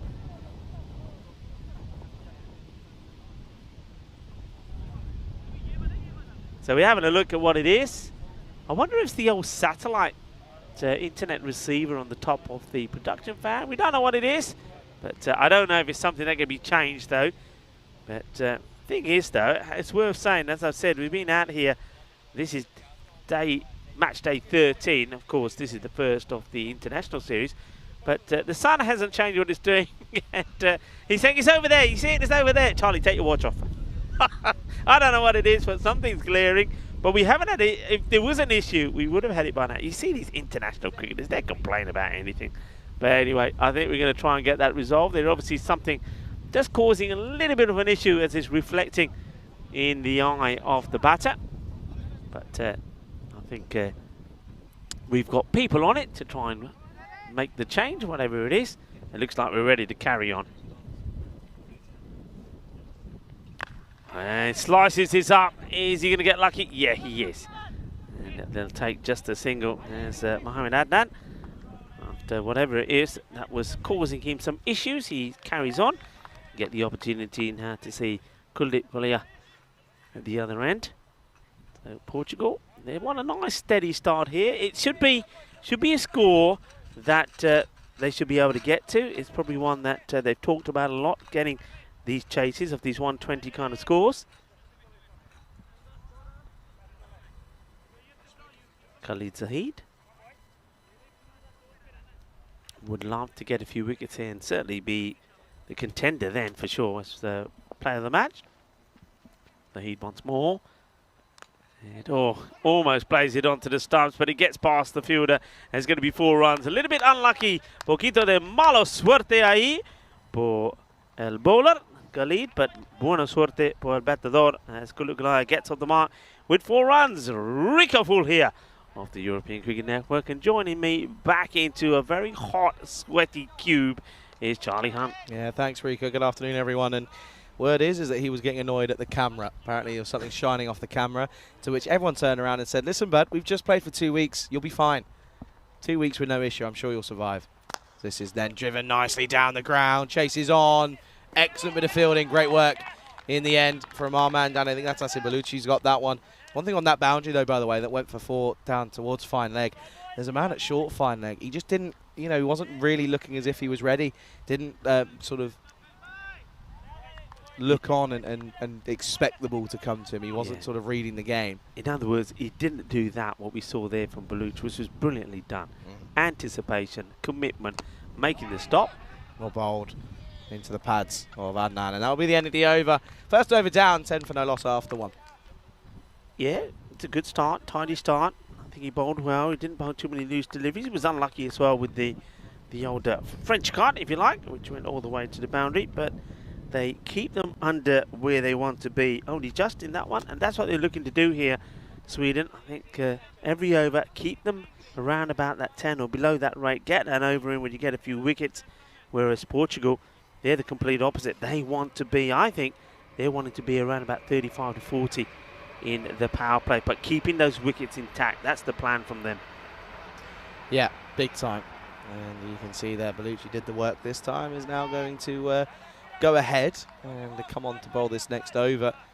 And at the moment, yeah, Portugal 10 for no loss after the first over. Pretty good start, couple of boundaries in there and 2 singles as well. Yeah, hello to Liam Day, and he was saying that both Adnan and Rupu are good additions to the Portuguese side. Yeah, Rupu hasn't really quite made his mark yet. He was out to a very unconventional type of shot, so he'll be looking to get that out of his head.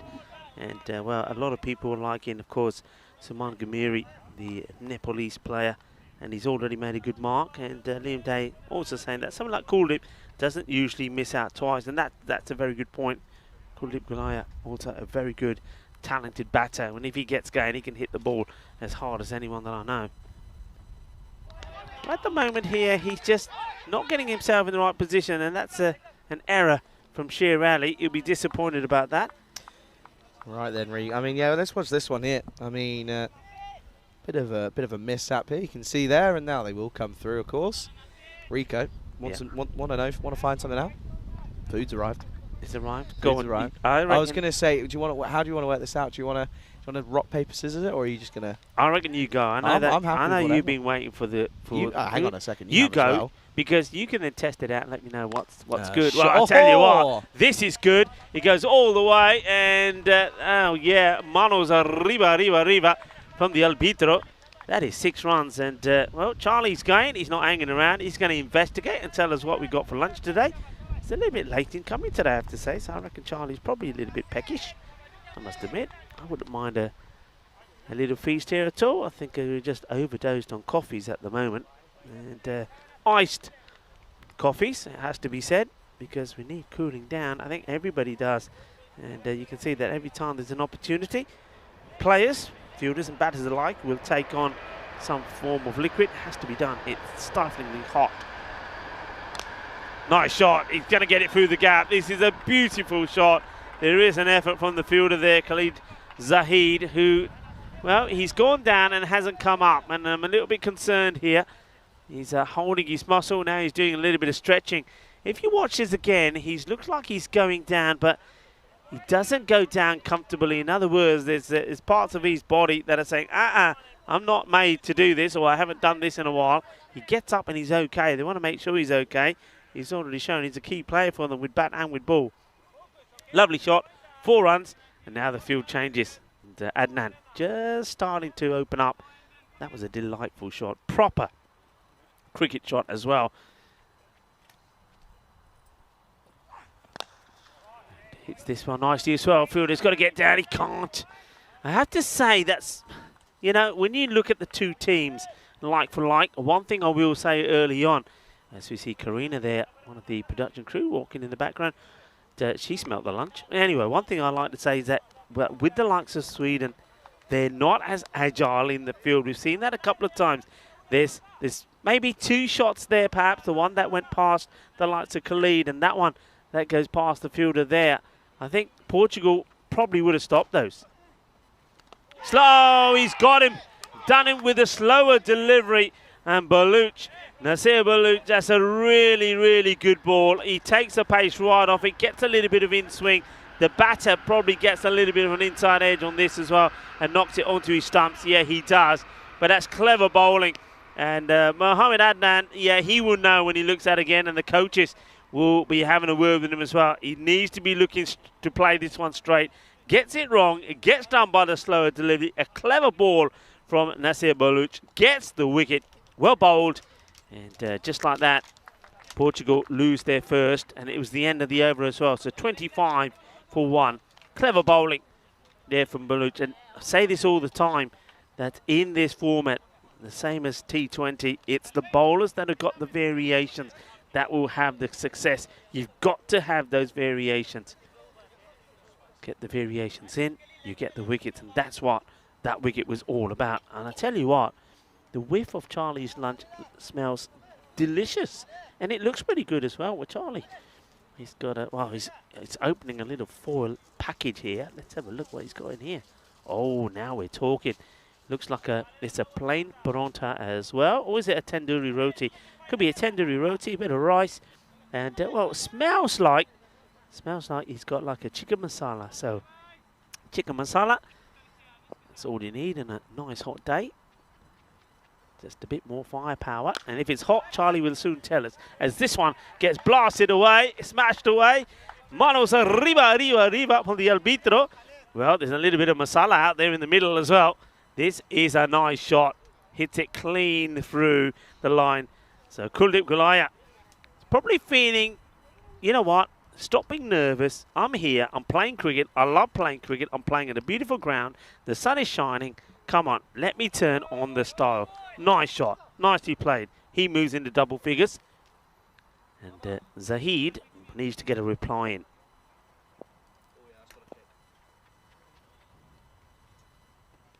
It's going to be, oh, it's okay. We'll see this again, no doubt. There's no protest at all from the batter. And yeah, that's really good bowling. You know, one thing we always say, get the Yorker in, get the Yorker in. Well, that is as good. And I think in the limited overs matches, if you're a bowler and you can bowl those, bowl me 5 of those, I'm happy. I'll take those. Because very difficult to play, and that's when the batters then have to start getting a little bit adventurous with the shots that they play. But very difficult, of course, to play a ball that's in that area to the boundary. Well, there's no steam coming out of Charlie's ears at the moment, though. There's a lot of sweat pouring off his forehead. The towel is doing its job. Yeah, that's one thing that we've learned from the very first day being here. Don't leave the hotel without at least a couple of towels, because we've needed them. In comes Zahid. It's a nicely bowled. He's quicker than you think, actually, Zahid. He's probably a little bit similar to the pace of Junaid Khan. So he will rush you. And he's got pretty good accuracy and probably got a good radar at the moment as well as getting the ball in the right areas. Hasn't really bowled a shocking delivery as yet. Hello to Bhujendra Yadav. I hope you're well. Steve McVeigh is also in the chat. Well bowled, but this is a lovely shot, and if Charlie wasn't tucking into his curry, he would have had this, you know what. But Charlie, well, curry in a hurry as he lets this one go by. But what a lovely shot that is, and love the way that Kuldeep Gulaya holds the pose there. And he says, oh, kitte apni ladki jehdi photo khicni, meri ek photo bhi khich de. Smile please, click, click, click. Well, that's a nice one for the camera. A really nice shot, and he holds the pose as well. Lovely shot. Charlie gives me the thumbs up, and well, he'll give this the thumbs up as well, will he? Well, he will now as a fielder. Well, I'd like to see exactly where he is here. I don't think he's got too much room behind him. I think he's more or less on the boundary. This is coming down, but he just pars it over the rope. Yeah, he's right on it. So, yeah, no complaints from me, and you can actually see that in the process of trying to take the catch, he's already going over the rope. So, another fine shot. Zahid's spell comes to an end. 2 overs bowled by him, 28 runs. And Portugal, they're where they want to be. I said they want to be around about 35 to 40 at the end of the power play. And in fact, they're on 43. Lost the 1 wicket, but Kuldeep Gulaya has changed his approach and is batting beautifully. And Suman Ghamiri at the moment has only faced just the 1 ball and will be looking to keep him company out there in the middle. Nice steps, nice good little steps going in the right direction in the power play for Portugal as well. Some of the days worth mentioning today, and it's a good one for the French. I know we have some French viewers in the chat as well on this day Back in 2018, France defeated Croatia to win their second FIFA World Cup. So this one gets tickled to the man on the 45. He's a little bit slow to react again on this one, and yeah, he's kicking the ground and all sorts, but he's just not walking in. Charlie made reference to that earlier when one got past him. He needs to be a little bit more alert. He needs to be walking in. And France's first goal was an own goal by the Croatian team, which was the first time this had happened in a World Cup final. Hit hard, and this is going all the way. Balle, balle, balle. Ginnasona Shaka Lagya. This is right out of the middle. Well, lovely shot. And getting hot and spicy out there. Maybe as hot and as spicy as Charlie's curry is. He takes another guzzle of water. Charlie, on the scale of 1 to 10 in heat, what is it? Let's see how many fingers Charlie gets. It's 6. Well, 6 is pretty high for Charlie. Charlie's going to struggle here. Going for another. Does he get enough of this? Only just. Well, once again, it's a matter of millimeters as Shukla comes into bowl. He's going to go for 2 6s. This one, look, no pace on it, but he's in the arc, isn't it? The fielder's on the line. He just, look, can't get there. Give him a step ladder and maybe. Hey, there's one thing I haven't yet seen on a cricket field. What do you reckon? I'll ask Charlie to come in on this as well at some point, but he's listening, so he knows what I'm talking about. So we know you got the third man up there. You got long on and square leg. There's a lot of, that's 2 that have just gone over that fielder. This is hit through the gap, but there is a man on the boundary. So good lines here created by the fielding side. What do you reckon when you know about it that does that? Have the third man, have the what I'm talking about, the man at cow there. Have him there, have the long on next to him, and next time he hits the ball, jump on his shoulders, like you're giving somebody a piggyback ride, jump on his shoulders and take the catch. I want to see that. That's legal. That's perfectly legal. Nothing says you can't do it, because he's only cleared the fielder there by just a matter of inches. So I think 2 fielders together in that spot. So you got the man out there at mid-wicket, you got long on next to him, and when the ball's hit in the air, jump on top of the shoulders of the other man and take a catch. I want to see that. I want to see that. So if teams are listening, get that deployed, because if you want to go viral, that'll be it. It's got to happen, hasn't it? Anyway, it is the end of the over. 4 overs have been completed. 57 for 1. Yeah, I want to see something like that. It'd be original, it'd be creative, and it will be sensational to see as well. So Shukla, not a bad over from him. Creates an opportunity, almost gets a wicket, but he will go for 13. They need a breakthrough here, another one. Portugal have got that rate right where they want it. They're going at around about, they need around about 10 and over. Sweden want to try and push that to around about the 12 or 14. High up in the air, it's going, and it's gone. Once again, well, this time maybe the man on the shoulders is probably not going to get there. I don't want to say we're going to start like circus cricket and have another man on top of another man. But anyway, you see what I'm talking about. This one, where does this land? No, look, just there. Maybe. If he's got somebody standing on his shoulders or sat on his shoulders, would you take that catch? Could have taken the other 2, though. Anyway, it's not the case at the moment. And Kuldeep Gulaya is having a field day out there at the moment. Took a while to get going, didn't he? But I said at the time, he's got to believe in himself, got to play some shots, and he is. And now he's in his zone. 41 of 13. This is high up in the air and out the reach of the fielder.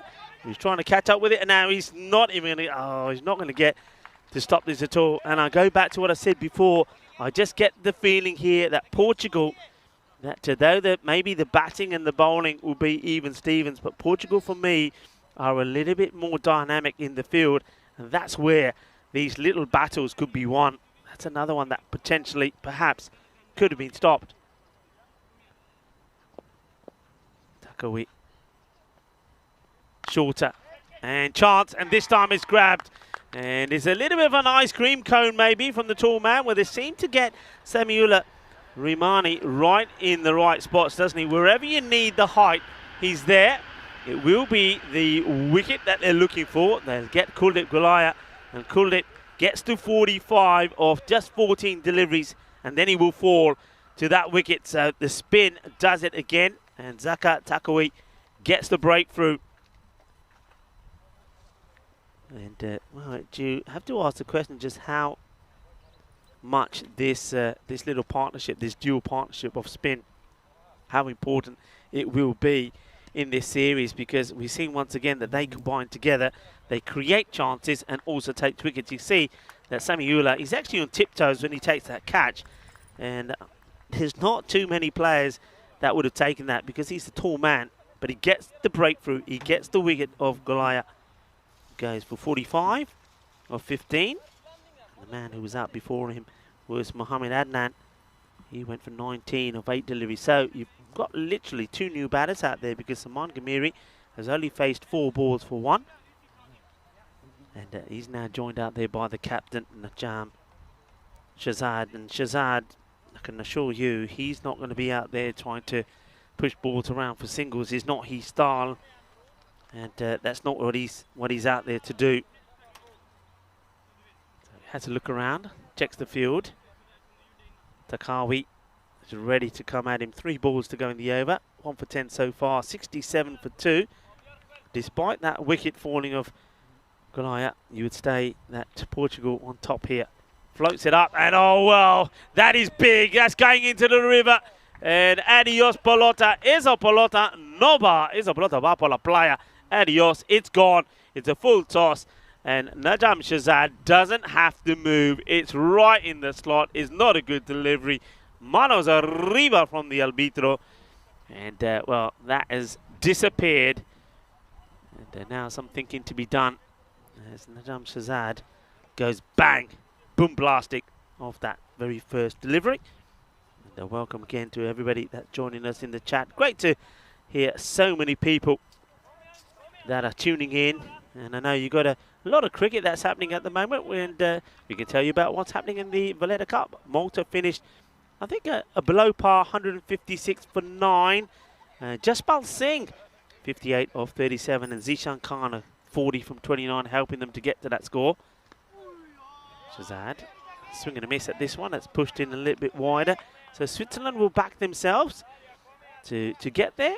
Of course, very man from the office, Ashwin, also part of that Switzerland team. Let's hope he's having a good time out there. This one gets played away in the gap. Has he got enough to go to the boundary? I think it does. So once again, with the lawn being cut, it will go to the boundary. Nicely played. Nice shot. Yeah, the wicket front there, we saw that Fletcher took 4 for 24, and we saw wickets also 3 for there from another one of the Swiss bowlers. This is the upcoming events. A lot of changes to this, happening quick and fast. I mean, I know that straight after this, we've got, well, I'll be going to Portugal to start the night series, which starts on Tuesday. And the European Cricket Series in Prague will be starting as well. Then Switzerland follows, as this one's going to be 4 runs. We'll go back to the action. We'll show you that ball again. So that ball just blasted away to the boundary.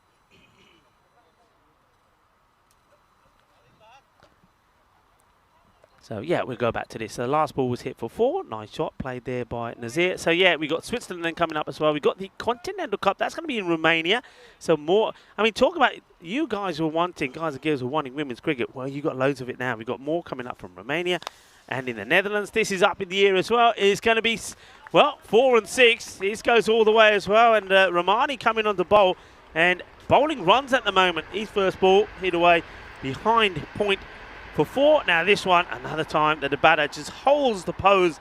That's Suman Ghamiri. And Ghamiri probably just feels, right, it's time for me to get going now. And plays a delightful shot.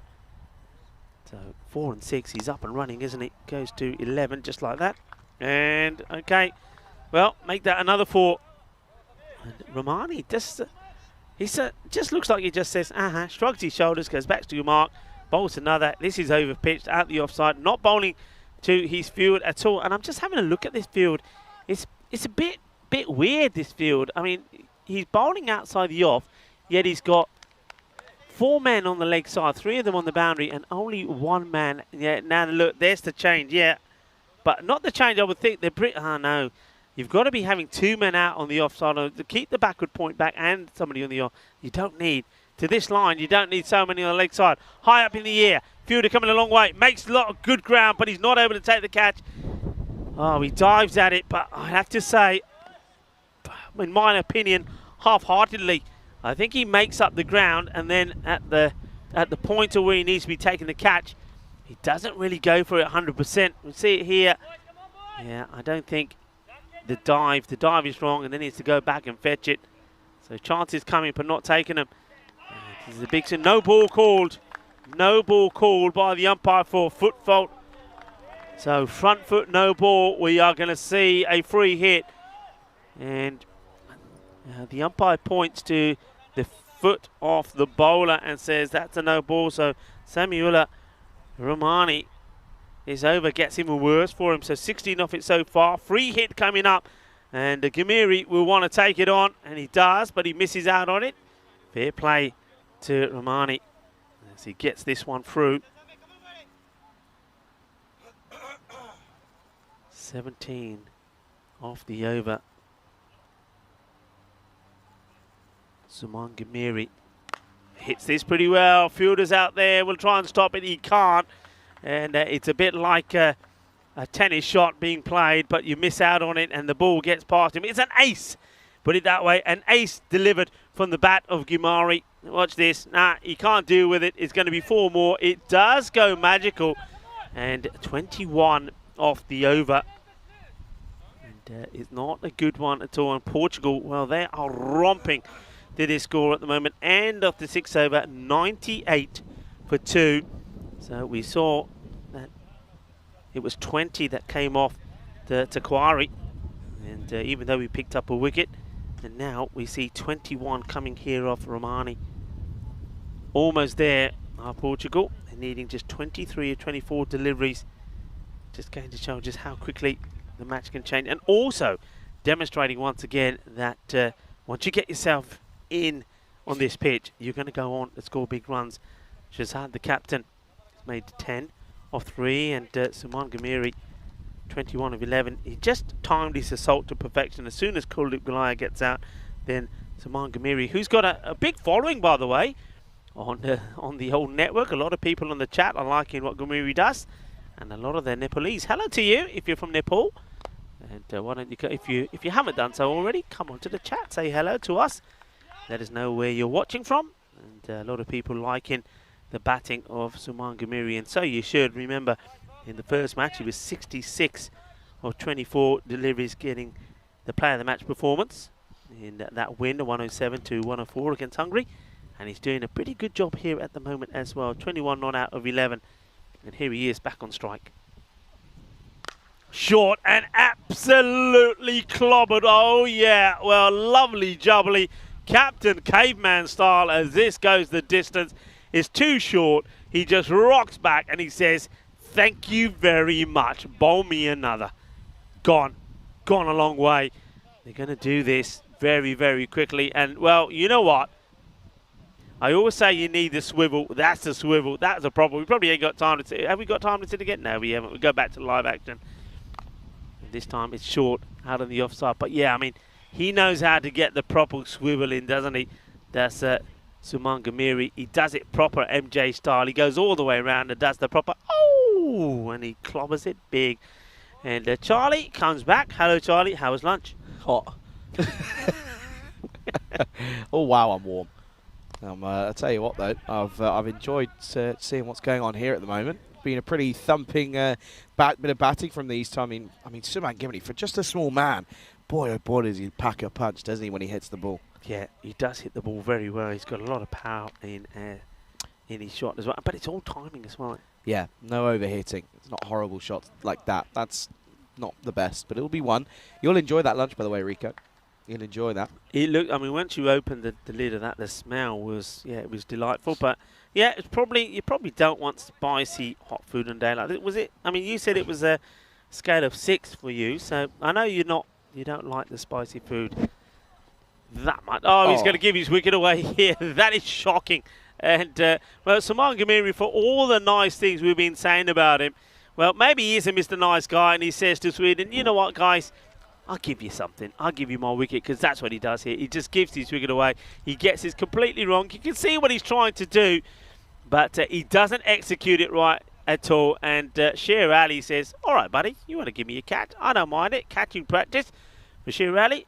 And that wicket goes. How important will it be? Well, maybe not so important, as Gamiri will go for 28 off ball number 14. And this is what we got coming up next. Match number 4, Hungary taking on Portugal. Yeah, skipper Marco Huja will be looking to try and get a good go at this one. You can look, though, a couple of changes for the Portuguese side, as Amir Ikram will come into the lineup alongside Shadar Rahman. So couple of changes there, and I don't mind that. Listen, in these tournaments, it's all about getting a bit of cohesion going and getting these sides on the right track. But Hungary at the moment still looking.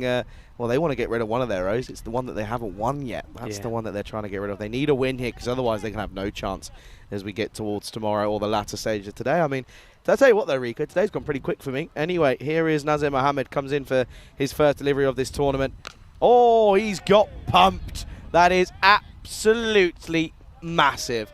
That's a 6 on any ground, anywhere in the world. Yeah, and well, we know about the hitting ability of the captain, the Jamshazad. He doesn't always get it right, but when he does, forget about it. And I said to you that from when I saw him pretty early in the season in Portugal, when he just come back from vacation, yeah, he looked like he could tone up a little, but look at him there.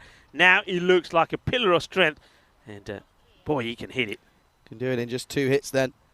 Oh, that's not going to help. That'll be a wide. Mohammed, I like his run-up, but it's the execution's just not quite there for him. But at the moment, it's not the best. But good to see a lot of support once again in the chat with the likes of Conrad and everyone else in between. But good afternoon to everyone, which I think is Giddish, but I could be wrong.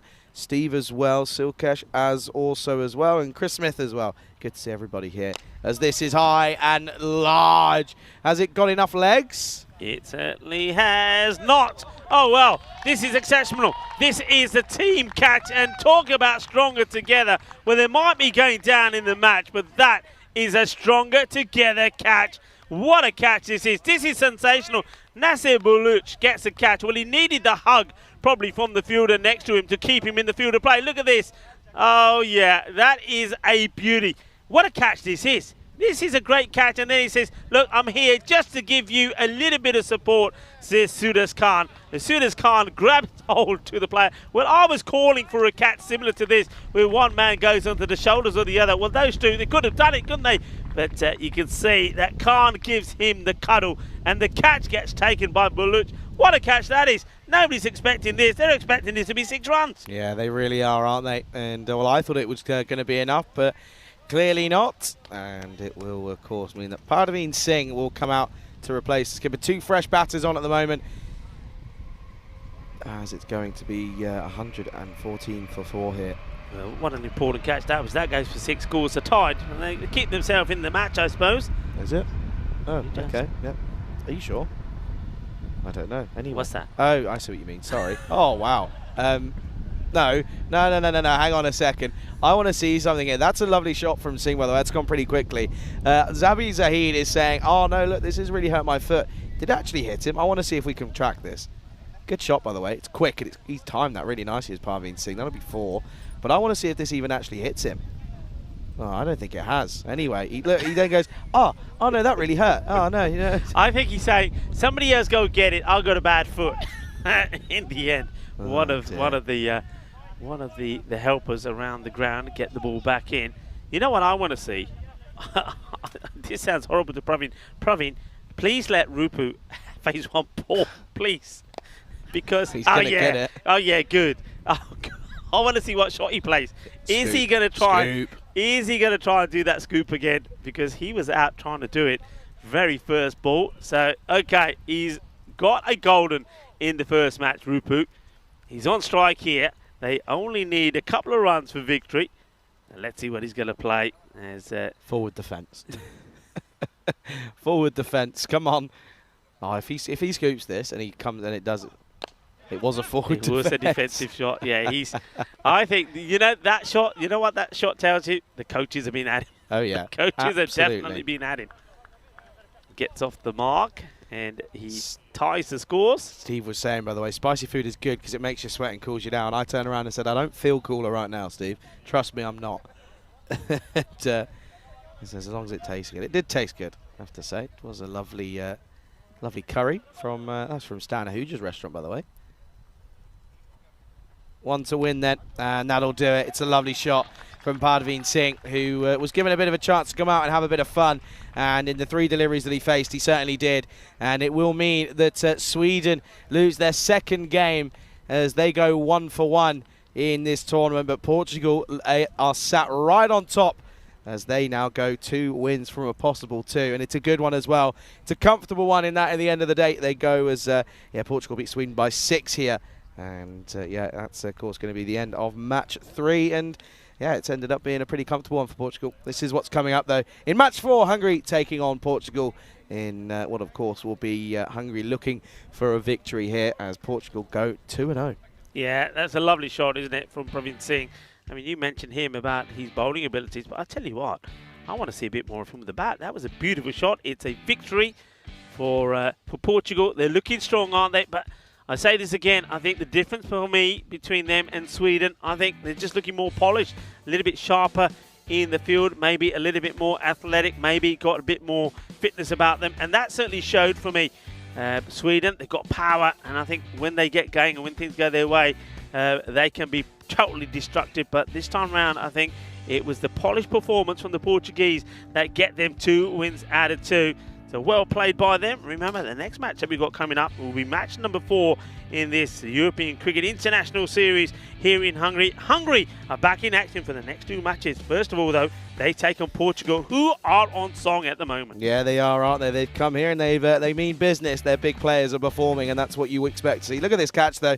Hit the old hand on the hip and says, "Oh, if this goes, I'm off." And they do take the catch, and it's a good one to get at that as well. And you can see here they were quite content, and rightfully so, as this one ends up being, of course, it was a nice-looking shot, though, by Parveen Singh, and handshakes all round as Portugal, they go clear at the top of the table after 3 matches here. And let's have a look at the scorecard then, and you can see that it was once again Suman Gimity who went pretty well for his side. He's already got a few runs to his name this morning. Add those to the collection, but Galia went pretty nicely as well at 45 off just 15. Good strike rate of 300 for him.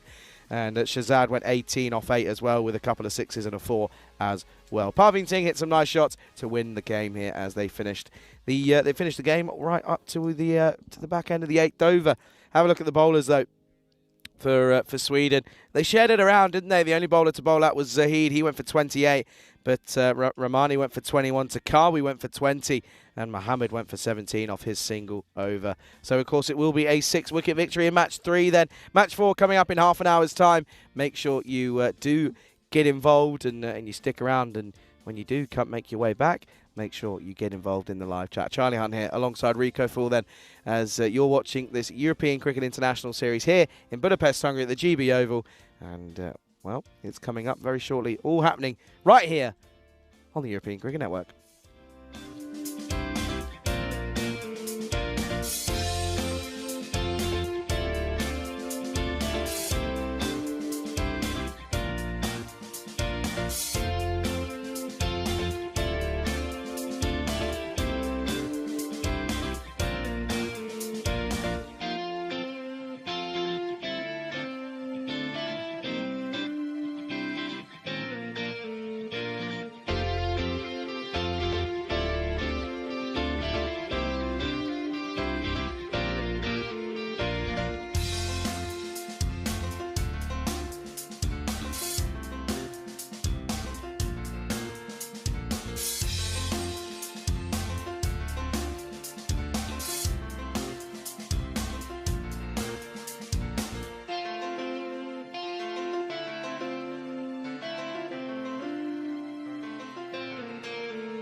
This European Cricket International is proudly brought to you by HCL Software and Bizaway.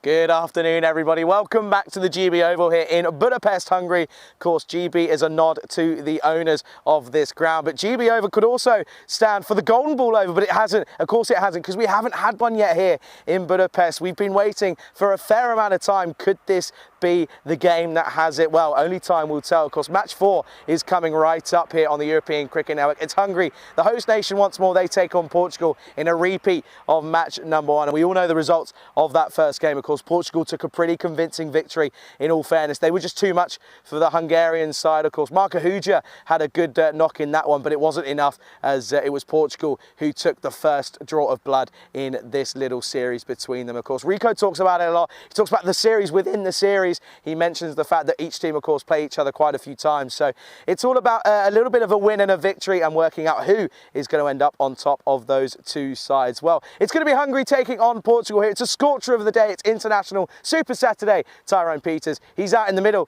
He's going to do the coin toss with the two captains, and let's get right over to him right now. Portugal the call. Head. Here's the call. It's tail. Real ball. They are going to bowl, fellas. Back to you, Charlie. Yeah. Thank you very much, Tyser. And Tyser clearly knew something we didn't, because Rico, he's off having a bit of spot on lunch, and rightfully so. Good afternoon, everyone, then. Welcome, yes, of course, to this GB Oval here for the 4th game of the day. The penultimate game of the day. It's Portugal taking on Hungary. Hungary electing to bowl first here. So we're going to look at, of course, Klein Hassan, Sanjay Kumar potentially as well. And you can see there's a couple of changes there. No Chambers in for the Portugal side, and there's one other as well. Ikram and Rahman have come in for the side here this time. And of course, we're looking forward to seeing the batting once more of this Portuguese side, because they've been put into bat. Interesting choice here from Hungary. I'm not too sure if it's the right one. I think realistically, you give these guys a full 10 overs, they could certainly be hitting you for a fair few. Of course, Hungary know that they got the game, they let it go from them in the first meeting this morning, as realistically they were they had them under a bit of a squeeze at one time or another, but they let it go, and they weren't able to take a victory there. But Portugal now 2-0. Well, look at this supercomputer bat versus ball telling us that it could be a close one here. Look at that, 103 plays 105 according to the supercomputer, and well, that's of course going to be, if that happens, it'll be interesting here. Change of tactic though. Look at this, the opener, the first bowler here will be spin. It will of course be Ashlith Darapudadi who's going to take this first over. So an interesting move here. I like the idea, change it up. Something's clearly not working with the bowling for Hungary, because they can't keep the runs down to a minimum.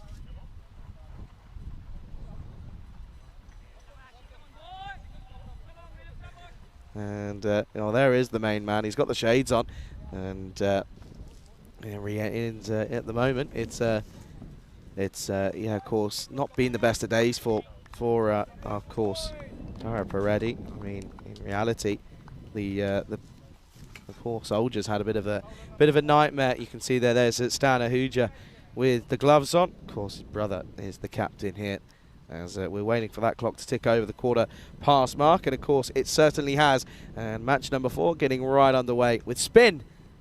And up in the air, and just gets through the hands of Sanjay Kumar, and this is going to go all the way to the rope, and Kuldeep Golia gets right underway and starts this game off with a cracking-looking shot right through the offside. Watch this one here, just goes on, no spin, and it just goes through Kumar. It's 4 to start.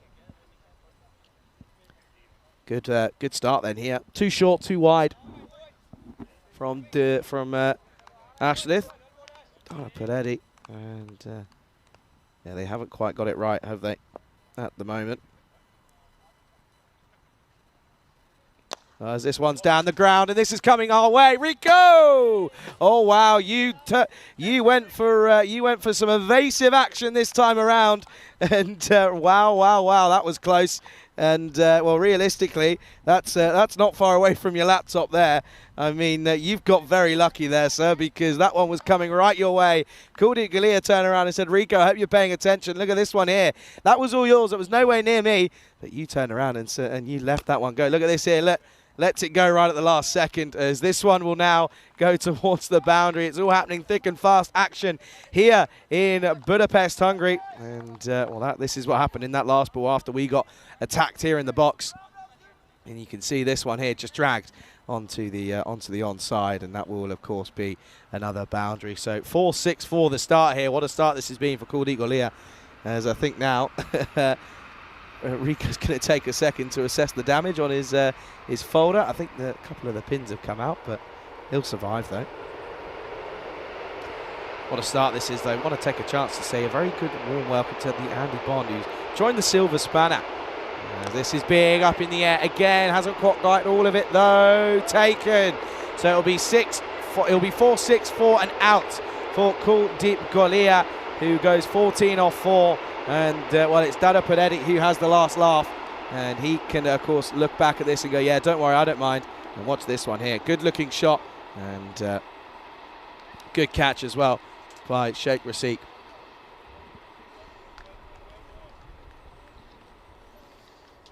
Yeah, and Galia, rightfully so, is a little bit frustrated with himself. You can't really blame him as well, because he was looking good, wasn't he? He was getting away with some beautiful shots. And but it will bring an end to his little flourish of runs. See here, right, picks out the man, doesn't quite get all of it. And, of course, that will be the end of him. Score 14-1. Suman Gimity is the player to come out then here at number 3. He's had a good time of it today, both with in the field, but also as a batter. And he really does hold the key here, in fairness. And, well, him alongside the likes of Gomes and alongside Najam Shahzad as well have got to make sure that they don't lose any wickets unnecessarily here at the moment. But here is Suman Gimity then coming in at number 3. And he's going to go, oh, almost, so nearly. And now a chance at a run out. And, well, Suman Gimity almost went for a golden here. As this one, I mean, look at this. It was an outstretched hand from Safi. And you can see here, anyone else, potentially, that could have stuck. But it doesn't. And that will, of course, now be, that'll be a 1 to Gimity. So he is dropped on naught by Safi. So once more, though, this has been an interesting over. It's had everything. Dada Paretti probably should have had 2. And it would have been 2 big scalps as well. And then he's punching this away into the offside, but straight to the fielder. Good work by Asher. Then what a good take that is from Stana Hudra as well. It was a wild one. And at the end of the first over, score is 15-1. Have a look at our socials here. Charlie Hunt for the European Cricket Note. We'll be joined by Rico full momentarily. He's still assessing the damage done by a delivery that came in. I think he's going to have to get a new folder. As you can see there, if you want to get in contact with us, you can, of course, do so. As we're all on our social media. But one thing we always say is never ring us, because if you ring us, we won't answer. That's the simple equation. But, yeah, good start here for Portugal. 15-1. It was a big over, 4-6-4. Wicket 1 dot. So it had a little bit of everything. And, well, whilst the cricket and it's been raining 6s, the temperature has got higher again. And maybe it's due to the curry that's still going through the system, but at the moment it's a warm one, as Sakane is going to take this second over, and it's a good chance. He's ready now. Is Rico for Rico? Talk us through what you just did. Well, I've filled out the insurance report. Well, it could have been worse. It could have been the laptop that got struck again, but it was the binder. So the ring binder is, well, let's just say that all my paperwork ain't going anywhere because it's been wedged in now. It's almost like it's been nailed together. So the ring binder's taken a knock. That's an easy fix. Yeah, it's a little bit lucky though. I mean, you've got your laptops there, and then Diana's just to the left. It went right in the middle, and I saw it coming, and I thought it's one of those which, if I get anywhere near it, is going to just wedge me fingers in between. Could have the caught table and the ball, so it. To drop not catch. going for it. To drop catch, I'm putting that one in there. I was behind you when it was coming. If I was stood here, I probably would have taken it about there. Yeah, because you moved. You moved Yeah. out of the way of it. You were I there. was and over then- here. No, you weren't. Look, you were there. No, you weren't. Video evidence tells us that you were right in But there. I made the right assessment. I'm thinking, okay, fingers busted or not. No, No, the run pad it is back. there. Leave it to the pad. Run that one back when we get a chance, because trust me when I say that you were in the right position and then you pulled out of it. Not catching that one. That's dangerous. No. That's, I'm wedging me fingers on But the you table. said that you were behind me already. You weren't. Trust me, you weren't. I see you were jumping up to try and catch. You're the one who keeps going on about, I need a catch, Charlie. Where were you? Because it wasn't on my side. Watch this. Look. You were there, and then you went out of the way. Yeah, Look. I assessed it. I'm thinking, No. is it catchable? Is hitting the table? Leave it be. Don't break your fingers. No, that's a goner. So, right decision made, because I'm looking at my clipboard here. If he had my hands onto that, that could be me fingers. Look at that. Look. Nah, you're fine. You see? So, good choice made. And equipment is okay. Don't panic, Roger. I'm not sending you another bill. Another one? Wide. That's wide, and yeah, that's being called by James, of course, who's he's joined out there by Duncan. Of course, the Men in Black are led wonderfully by Tyrone Peters, of course, tournament ref, and well, he had a bit of a stint in the old black jersey earlier. But at the moment, though, it's been a pretty quiet one at this point. Okay. Once more then, Saklayne, can he get it right? He can. This is just guided down to third man, and Safi almost has a bit of a nightmare, but he does well in the end and keeps it to just one. Tell you what though, Rico, Essex fans all around the world are having a bit of a bite in their nails at the moment. Do you want what's happened here? What's happening? Tell me. Hampshire were 170 for 7 after their 20 overs.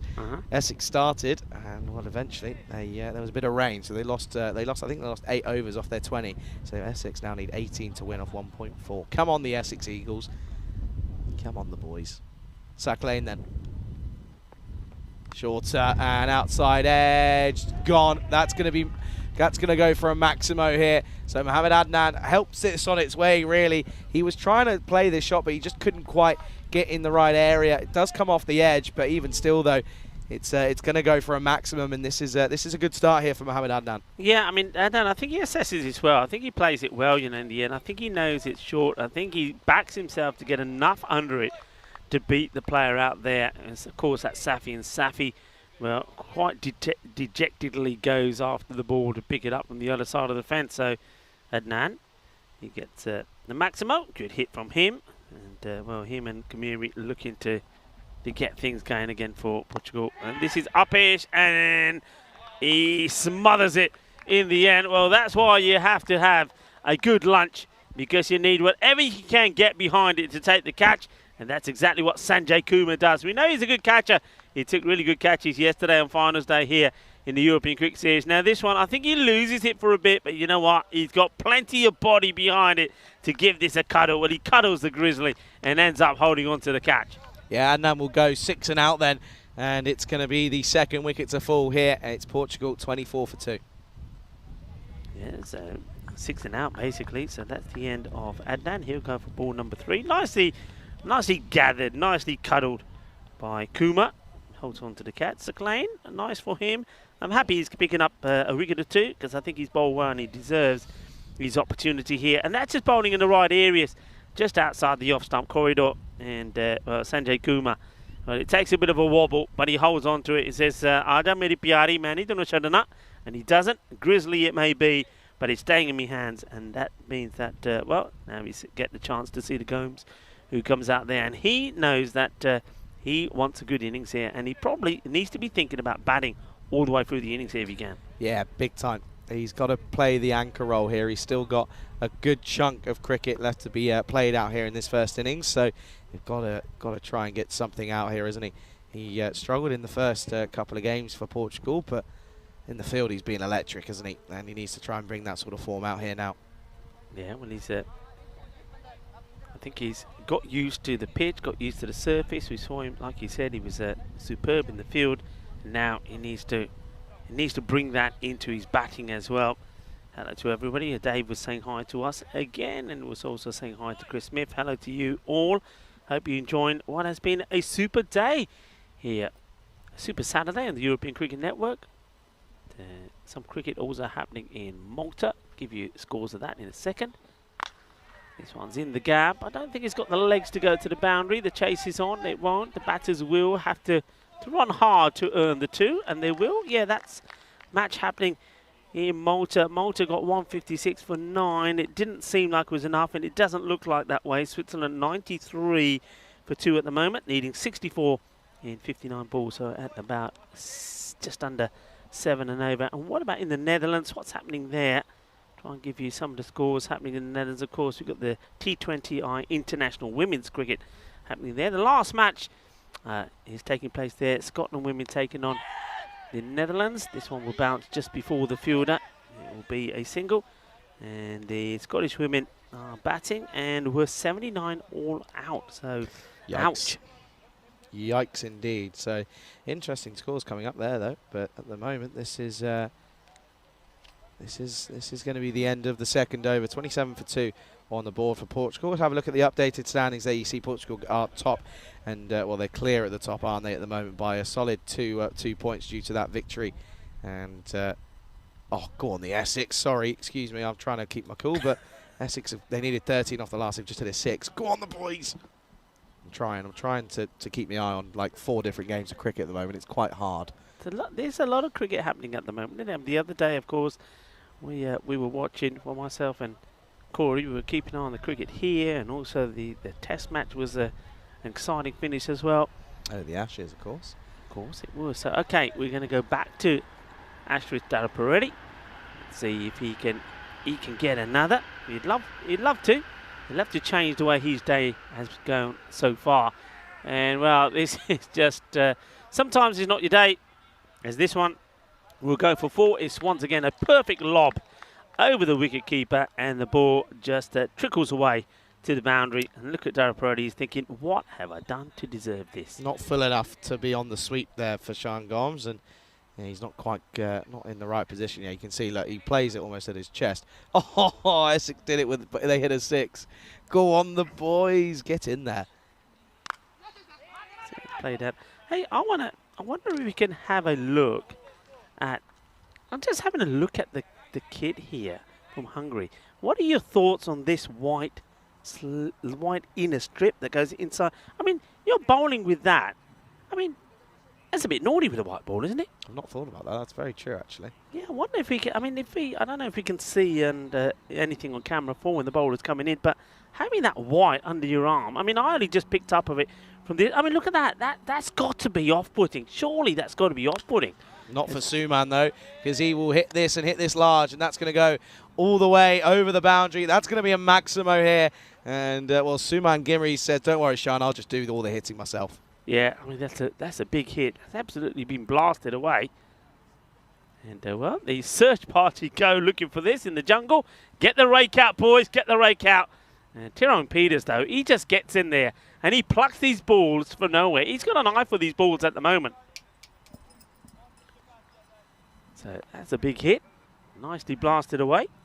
Yeah, big time at the moment. And what's Enrique's having a conversation with him here. Enrique's gone away. He's left me all of me ones here. Oh, this big over the offside shot of the day. No question about it. That is so good. And that is incredible from Suman Gimri. Watch this here. And look at that. Opens up the offside. That doesn't get much better than that. That is absolutely incredible. Okay. Rico's just having a chat with Tyson, just saying, hey, have you noticed the white strip in the inside? Tyson goes, no, but you're right. Okay, well, that's going to be interesting. Oh, this one just carved away, and Sean is not interested in a single. That'll be just the dot. And at the moment, though, it's been a good over for Portugal. Suman's gone for, well, Sean went 4 and then got a single, and Suman's gone boom, boom, and this one is even bigger. He's gone for it again, and Tyser, watch where this is. Oh, we're not getting that one back. I reckon that's in the old river. And, well, Tyser's off again. Tyser, don't even, just stay there, because Suman is loving life right now. Tyser's going to find it. He finds everything. He's like an express train getting in there, finding these deliveries. Don't know how he does it. But he doesn't waste any time. Whereas the other, so a little bit caterer now, he leaves this one be. He said, nah, can't find this one. It's gone deep. It is the end of the over. And even though wickets are falling, they still getting the runs. And Dara Peretti, not had a good day, has he? He's not had a good day so far. He goes for 39. All right, he does pick up the wicket of Kuldeep Kulaya. But other than that, he's gone for a lot of runs. 50 on the board in the power play, 51 for 2. Yeah, big time. And yeah, runs on the board at the moment. And this is why I'm not sure on this choice from Hungary. Bowling first. Really not sure on it. It's something which we saw a lot of the teams do in the series as well, and I didn't understand it. I couldn't understand it. A few teams did it against the blinders. You got to bat first, get the runs on the board, and try and apply a bit of pressure. So yeah, I'm not sure. I'm not sure about the choice here. Wide. Gonna be a wide delivery. Yes, Sakleen comes in to bowl. He's second over as well. Oh, do you know what that means though, Rico? Is later on today I'm going to be an absolute nervous wreck. Well, what's happening later? Is it the big one later? Well, Essex will be in the final. And what's the weather like there, though? Rubbish. It's still bad. Yeah, not great. Actually, I'll see if I can show you a photo of what they were looking at. Anyway, I'll find it. This is again dropped and run. Good running. There you go. That's the cloud above Edgbaston. Oh dear. Looks a bit dark. Oh dear. I think they might be taking that into tomorrow somehow. Yeah, I reckon so potentially. Anyway, it's stunning bit of cricket out there. But at the moment, though, it's all about Portugal here. 52 for 2 at the end of the power play. A good power play at that one as well. And yeah, at the moment, it's all about it's all Portugal as Hungary. Sakleen comes back in, and this time Fuller, and it's just pushed to Dara Peretti. Yeah, pushes it out. No run there. Dara Peretti, well, wiping his brow. Yeah, the heat is on, of course, in the middle, and he's certainly been in the cooking pot, so to speak, today. He just hasn't been able to get going.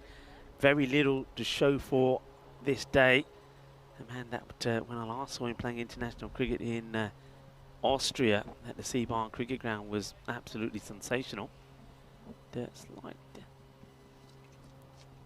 delay here as the umpire James just seems to be having a chat with one of the fielders. I think a bit of a delay happening here. Not sure what this is about. So could be just the weather playing havoc with the old internet.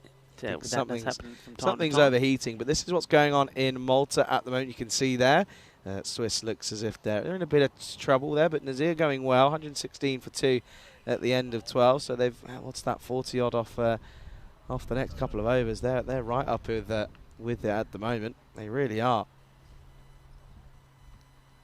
Yeah, making it look little easy, you have to say. And well, that's a swing and a miss.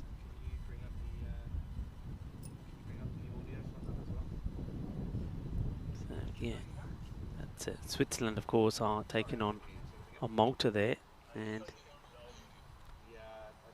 so Switzerland. I think we may be coming back here. I'm just having a look at that. I wonder what's the CHE then? Not too sure. I mean, it's Switzerland. Why is that down as CHE? Can somebody explain that to me? I don't understand why that is there.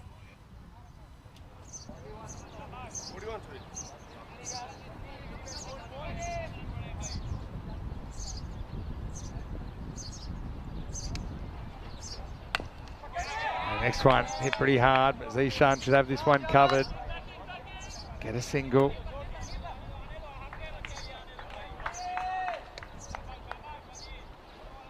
Yeah, but just looking like a long way back, isn't it, at the moment?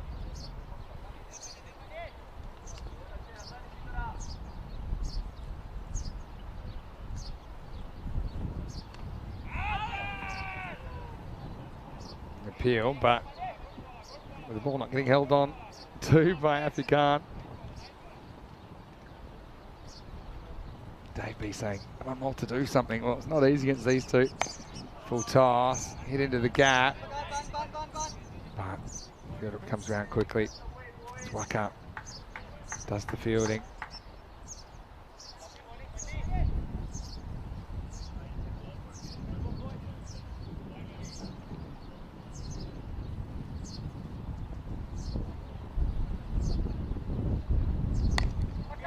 Wow, this is launched high in the air. Waka goes right back, but well, It's the blue shirts that are the only ones that are going to be able to catch this one. It goes all the way. Maximo! Well, it's great to hear the sounds of Mr. Maximo saying Maximo as well. That's good timing, isn't it? Well, we're ready to get back started here. Sorry about that short delay, but yeah, Switzerland are well on course. This will be down the leg side, and well, no Maximo here, just the wide. Yeah, I wonder if any of our viewers, I know some people are going split screen, just tell me, am I losing my marbles, or why is Switzerland abbreviated with CHE? Somebody will have an answer for me, I'm sure. Yes, it is Switzerland taking on Malta there, but I don't know what the CHE stood for. And anyway, it looks like Switzerland are on their way to a victory there. They've got plenty of time, and there's a good partnership that's there. And talking about partnerships, that's what Portugal are building here. Very good partnership between Gimiri, who already has shown his class in day one of this European Cricket International Series here in Hungary.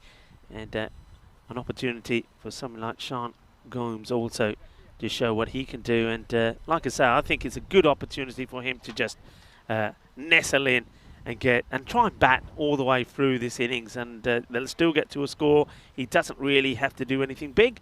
Here he is on strike. Of course, I remember the first time I saw this guy make his mark on the big stage. As he placed his away nicely, no run. And that was, of course, when Portugal in the European Cricket Championships, the first time we saw them, they got off to a bad start, didn't they? I think they lost their first 4 or 5 matches on the spin, and then they came back with a bang. And, well, Sean Gomes was a man who sparked that off. He got them the victory over the Netherlands, and he made 4 50s on the spin to help Portugal make a remarkable comeback. So I'll always remember that. And he batted beautifully well. And this is nicely played, and this could be 6. It will be 6. Well, that's a cracking shot. That goes all the way over point. And, well, Gomes goes boom-blastic as it goes all the way. Just goes to show, like I said before, he's just another batter that has been able to tweak his game to play this format. Good shot. Nice boundary from him. As we look around the ground, and more spectators coming to join and watch the cricket. I can see that Chris Dowell has brought some friends and family to come and have a look. Nice that he's been able to join us as well. Man who played some good cricket for Tuna Bugdani. Oh, that's a lovely shot, but a fielder there watches the bounce nicely, gets a throw in.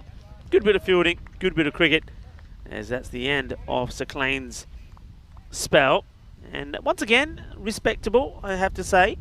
He picks up 1 for 24, but Portugal going away very nicely here at the moment. That score now at the end of 4 overs, 61 for 2. So 10 come off that over from Sir Clane.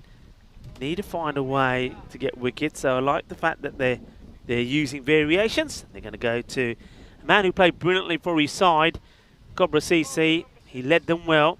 Rosique hoping to make a bit more of a mark at international level as he's coming on to bowl over number 5. Yeah, again, he's had a bit of a tough one this time around this morning, but trying to find a way of working something out here as he goes further. This is driven nicely into the covers, but straight to deep cover, and that will, well, should be and is just the one.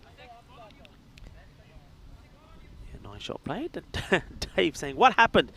We got Malta like." Yeah, Dave, we're getting a bit snazzy here. We had a bit of an issue to sort out here, and we thought, well, instead of myself and Charlie waffle on, I'll leave you with some stats and some graphics. We'll go live to Malta. We can do that, you know.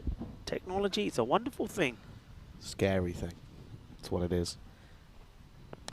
Oh, that's high in the air. Gone, that's 6. Just gets over and just has enough on it, doesn't he? Oh, well, I mean, I'm just having a look at Mark Ahuja. He was keeping an eye on the ball. He is, and I don't know if we got this on camera, he's ended up twisting his ankle. Watch this. I don't know if we see him. Is he on camera as this ball goes over? He's just getting in shot around here.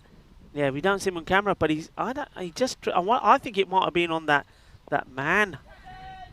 manhole cover. As this one gets played away, should be another boundary. It will be another boundary. So 6 and 4, hungry for more is Suman Gimiri. And, well, the little maestro, he is turning on the form, isn't he? Turning on the style. He's batting beautifully here today. Yeah, he is. He looks a class above everyone at the moment, doesn't he? just seems to be rather on it, realistically. As he's now gone up. Well, just as I say that, he might offer an opportunity here. Will anyone get there? No. And, well, that's a big drop, isn't it? It's Muizul Hassan who ends up being the one that gets there the first time around, but he puts it down. Well, Saman Ghamiri, just to remind you, he was dropped on 0 by Safi as well. It would have been a good catch from Safi. And now that's another opportunity. You've got to say that's an opportunity. You've got to try and take those so he gets alive in 30s as well.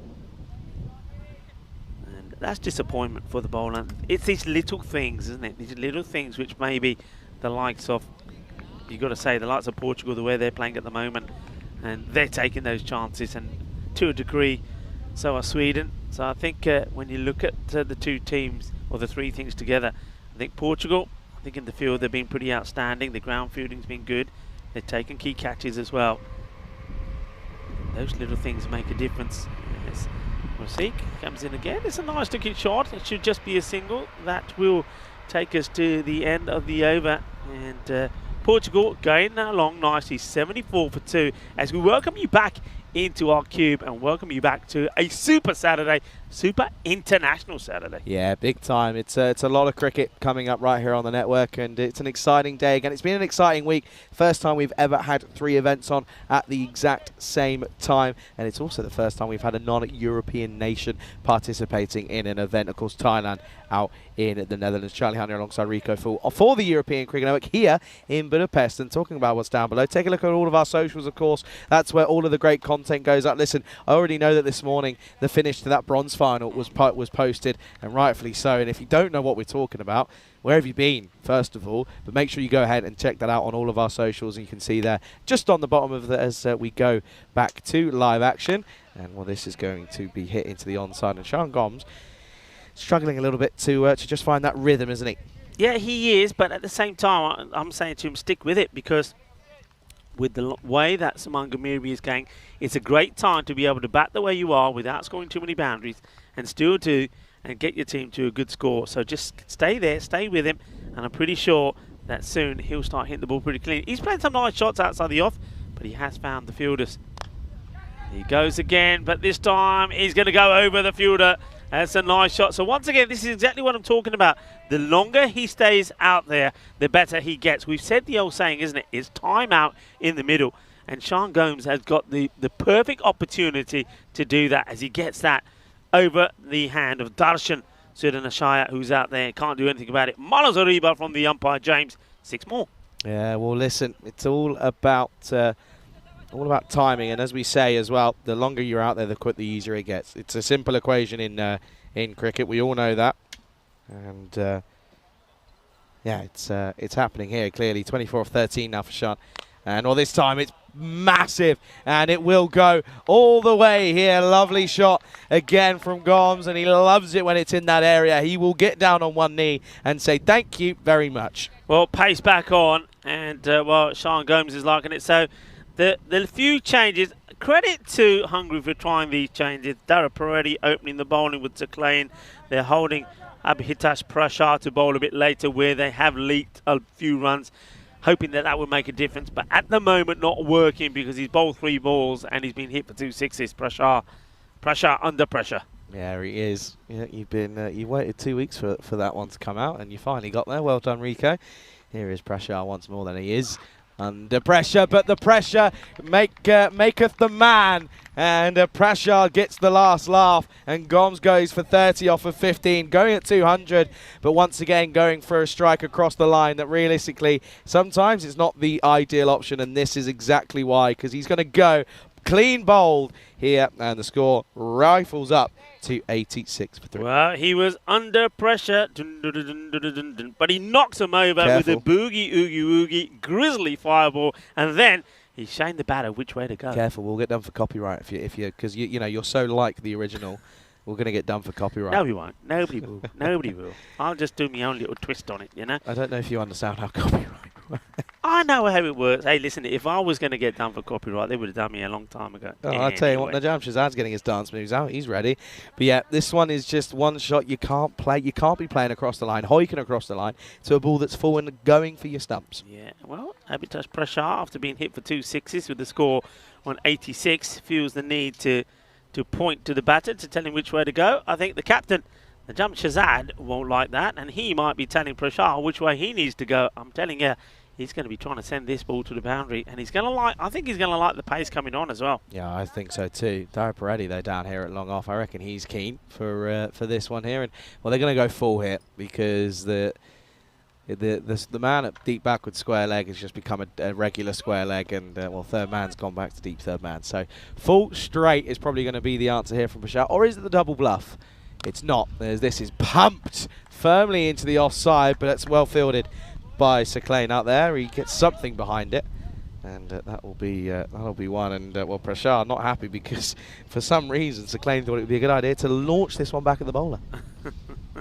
Well, he needs to be happy. Look, there's the kit that I was talking about, the white under the arm, the long sleeves. You spoke to Tyron about. What did he say? Well, I think it's down. Probably does it come down to the batter? The batter could say, "Hey, like just here when that arm goes up, there's that bit of white that comes through."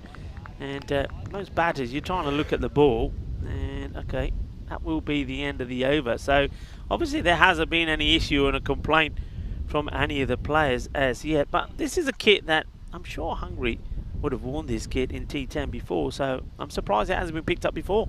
At the end of 6, it's 87 for 3, and well, these two put on a good amount of runs, didn't they? So, Suman Gimini alongside Najam Shazad. But yeah, Gimini just does seem to be in that mood where he just, every time he comes in, he's going big. Would you open with him? That's my question. Would you just go, yeah, do you know what?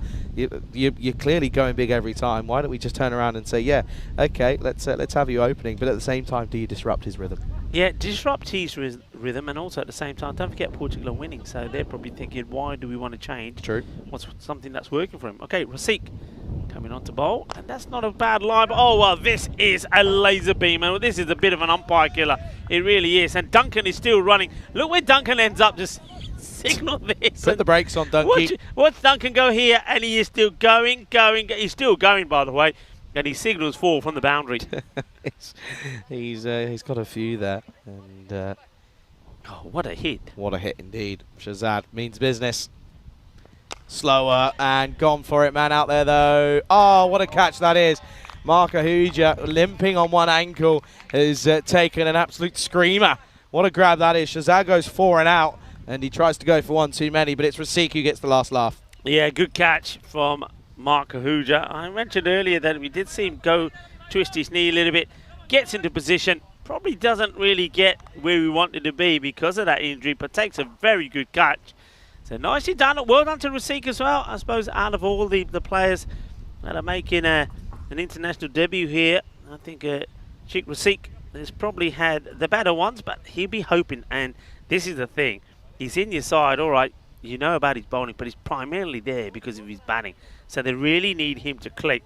Is this the match where he's going to do it in? Good catch once again from Mark Ahuja. And a good wicket to get because it is the big wicket of Najam Shazad, the captain of Portugal. Yeah, it's a good one to get as well because he is someone that can just take you to the cleaners at the moment. And unfortunately it won't happen, but it gives a chance to a man who's coming in for the first time here today. And for his side, of course, played in all games now for Portugal. It's Rupu. He's off the mark with a single. Yeah, Rupu. And Rupu. He needs to make a score here because he's had a mixed bag at the moment. And they got out in a, well, very strange fashioned way. So, Rasik. Slower delivery. It goes after it. It's high. It goes all the way, I think. Yeah, manos arriba from Duncan. As he puts them up in the air like he just don't care. It's going to be 6 carreras más. And it swings hard. It hits it hard. That's the little man, Saman Gamiri. And this will go all the way. 6 more to him. He's been an absolute delight to watch here today. Remember, he was the player of the match with 66 of 24 in the first match. He was in the runs again in the second where he scored 28 of 14. And now here in the third match, he once again is on his way, 38 of 14. He just scores at such a good rate as well. This time, oh, straight to the fielder. Good stop by Darshan there on the angle. Otherwise, I mean, he saved a certain 3 runs there. Yeah, and how much of this and where did he catch it? He's now examining his ankle. This wasn't all hands. Oh, it was. I don't think it was any hands at all. It's clocked him right on the ankle. He's now hobbling about, and probably he wants a bit of that magic spray. Just doing a bit of stretching there, but that's clocked him right on the ankle. That is going to be throbbing at the moment. And, well, I reckon he needs to try and get a bit of spray on that. He's being brave not to go for it. Oh, and this one will clatter into Rupu's midriff, and it will be a dot to end the over. And at the end of that over, of course, it was a dot, and it's 98 for 4 after 7. And of course, just a reminder, folks, that we are, of course, starting our Czech Republic journey. That starts on Monday, little Czech adventure, and it will be Brno taking on Prague CC in the first game. That starts at 7:15 GMT, 9:15 Central European time, and 12:45 in India, and it'll be Danny Hudacek alongside, I believe, Vinny Sandu, aka Mr. Maximo. They'll be calling you through those games for the Czech Republic series, and looking forward to that one. And yeah, of course, it's always a good place to go to. Yeah, it certainly is, and Danny Hudacek will be looking forward to Vinaradi playing again. I know that it's probably one of his favourite sides, so hello to Danny Hudacek, and of course, that is starting on Monday. Vinny Sandu will be there with Danny. A lot of cricket though happening once again. I think we're gonna see a number of events happening at the same time. You're gonna be spoilt for the cricket. You'll be split screens and hopping from one to another. Never such thing as too much cricket. Hey Rico, and again, and well, this is a wild swing from Gimiri, a little bit uncharacteristically chasing a wider one here. Yeah, they don't want to throw away a good start they've got. They've got 100 on the board here. And they want to be looking to try it once again here. There's still bulk of this over and 2 more to go. They want to be looking 130 to 140, especially when you've got a set better in there. And Suman Gimari will know that he's going to be pretty key in getting that. Okay, big move here. The man on the boundary at square comes inside. Does go full and shot. He gets slapped. I mean, Gimiri today has turned up and has meant business here. Put your hands up, umpire. Seis carreras más here. Suman Gimiri, he just does not want to stop here, does he? No, he doesn't want to stop. And you know, what do you nickname this guy? I mean, the little maestro, the pocket rocket? I mean, whatever you want to say. He is smashing the ball big. He's in some form at the moment. His moves on to 45 of 70. Hungary have got to get this guy out, and he's going to want to do so badly here. Got to try and find a way. Horns here, baby. Oh, and he misses out. That would have been such a good bit of timing. That would have been perfect timing, eh? Tyzer's getting excited, I reckon. Well, there's a bit of love in the air for Rupu as well. There's Hassan Shiraya is saying Rupu and a few hearts for him. Well, Hasnan, I hope that Rupu can provide you with some loving shots as well. And somebody saying penalty Cummings. Yeah, keep an eye on that time. Potentially. Wouldn't be the first time today, that's for sure. That's just pushed for 1, though. They're going to come back for second here, and he's going to get in. That's good running. They take on the arm of Ul Hassan. He bowls it in more than anything, and this is poor fielding here. Yeah, it's you got to be better than this. You got to be alert, and what I like is the visual side of it from Portugal. They're saying, look, they don't look to be too keen to be chasing this in. So, you know what? We're pushing them. Let's take the 2, and they do. Yeah, just keep an eye on that clock. So this over and 1 more to finish before that clock runs out. Oh, this one just dragged onto the onside. Should again come back for the second. He'll turn and go. Great running this is. Superb. Absolutely brilliant. Setting the standards here are these two out in the middle. Great understanding between them. And look at this. Turns and goes straight away. Yeah, and this is the thing, you know. I mean, a lot of people, of course, quite rightly are going to be saying about the weather. It's difficult. It's hard. But Gimiri, 3rd time he's out there. He spent a lot of time out the middle. But is he turning down those 2s? Oh, no. He's running, and he's running hard. 49. Last ball then, 1 for his half century yet again here.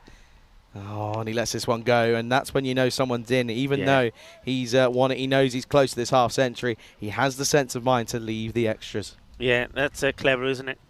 He knows it's going to be a wide. He says, you know what, leave it be. And he does. He'll have to be bowled again by Hassan. Not the greatest of overs, is it, realistically? As at the moment, it's only gone for 12, but it just doesn't feel that tidy. And it's up in the air. Marco Huja.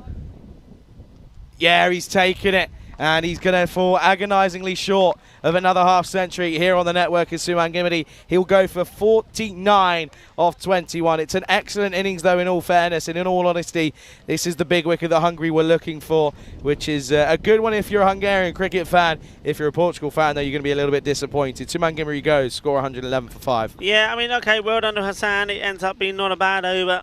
And he gets the big wicket, doesn't he, of Suman Gimity. So that'll give him something to be happy and proud about. 111 for 5. So Suman Gimity does fall on the Nelson.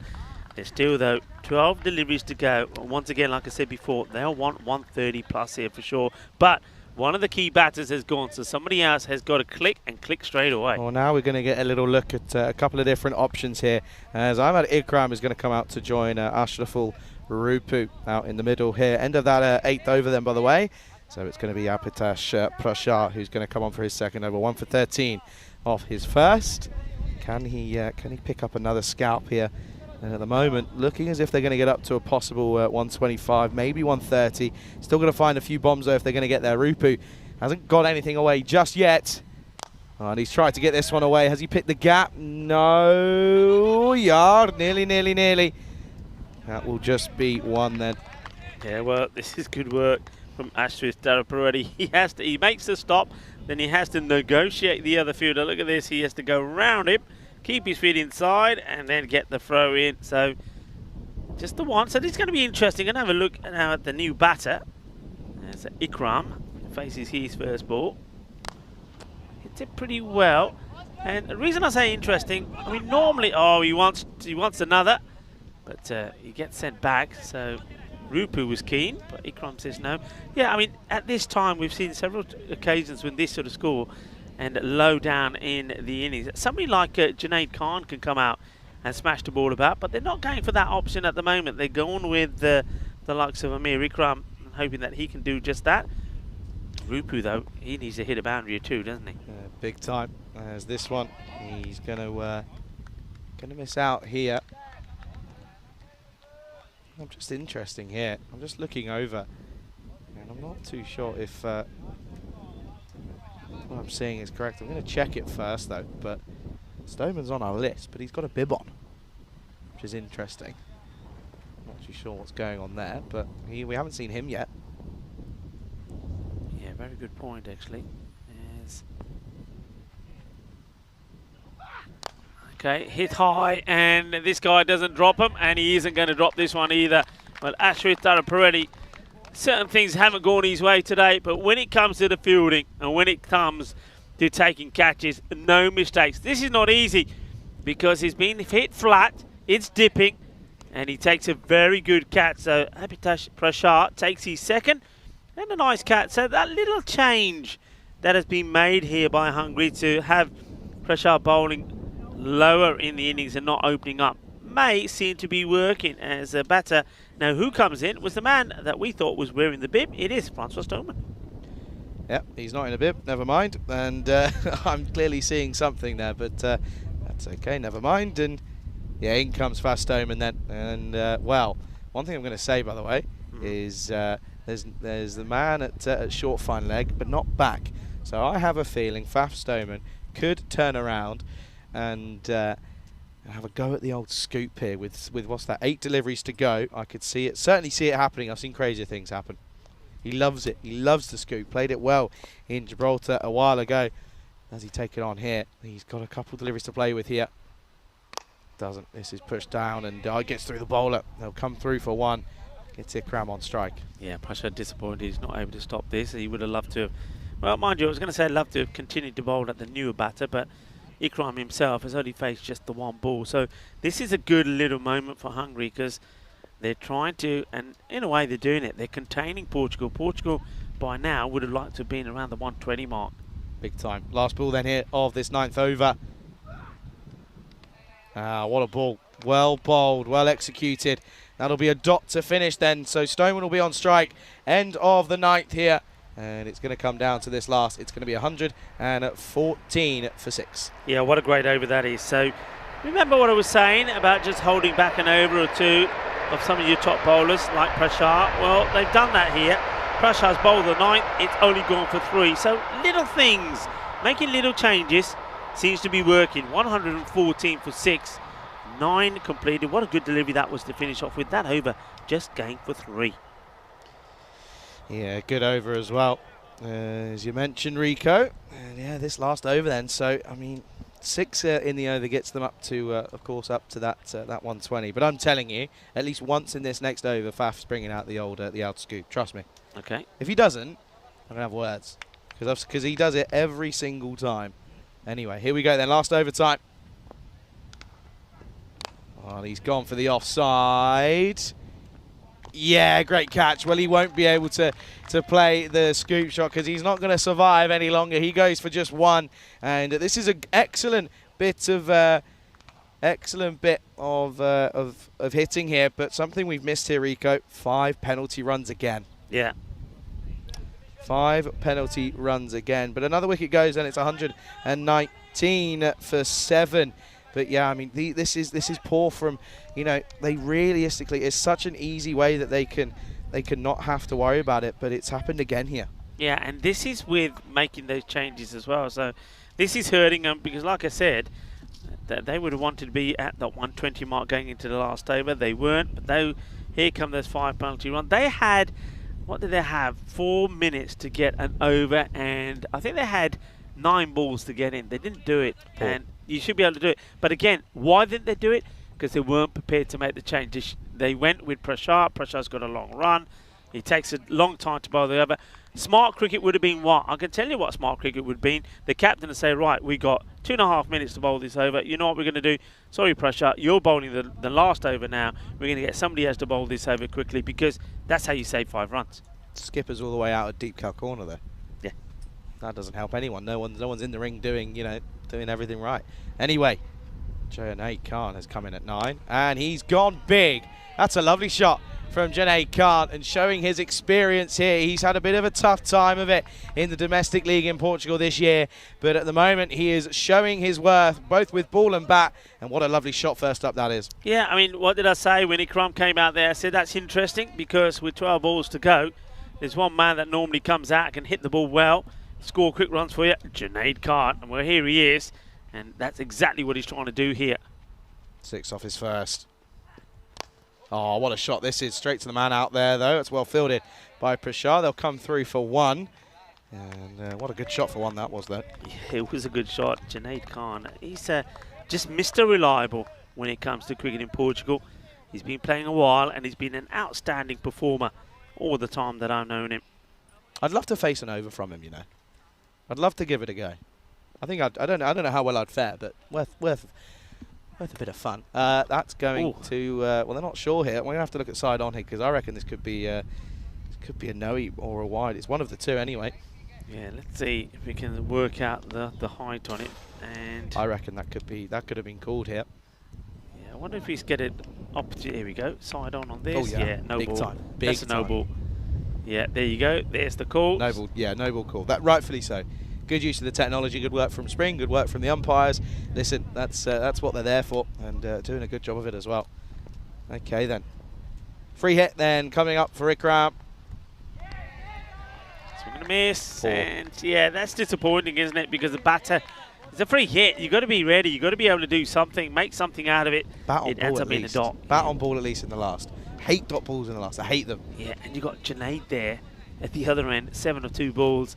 So get something on it, and they don't. Junaid, what will he be thinking here? I reckon he's thinking, if this is going behind to the keeper, whatever happens, anyway. I'm running. I'm running anyway. Because got to. You've got to. Last 2 balls then.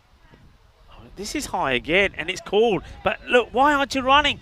Come on, that's the move. That's the opportunity. Run hard, get to the other end, still 2 balls to go, and you're facing the free hit. He's got to go here.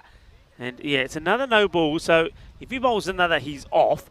But yeah, they needed a run there, and I think this is all Junaid. Look, Junaid just doesn't. He starts and then stops, and then when the other batter reacts, he stops. They get it completely wrong. Okay, free hit. Can Ikram make it count this time? No. And this might be a wide, you know.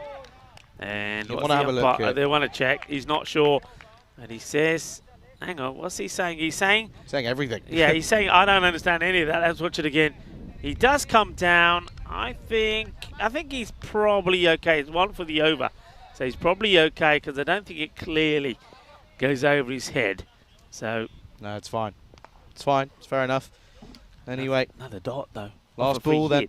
Last ball of the innings, and it's going to be up in the air. Chance.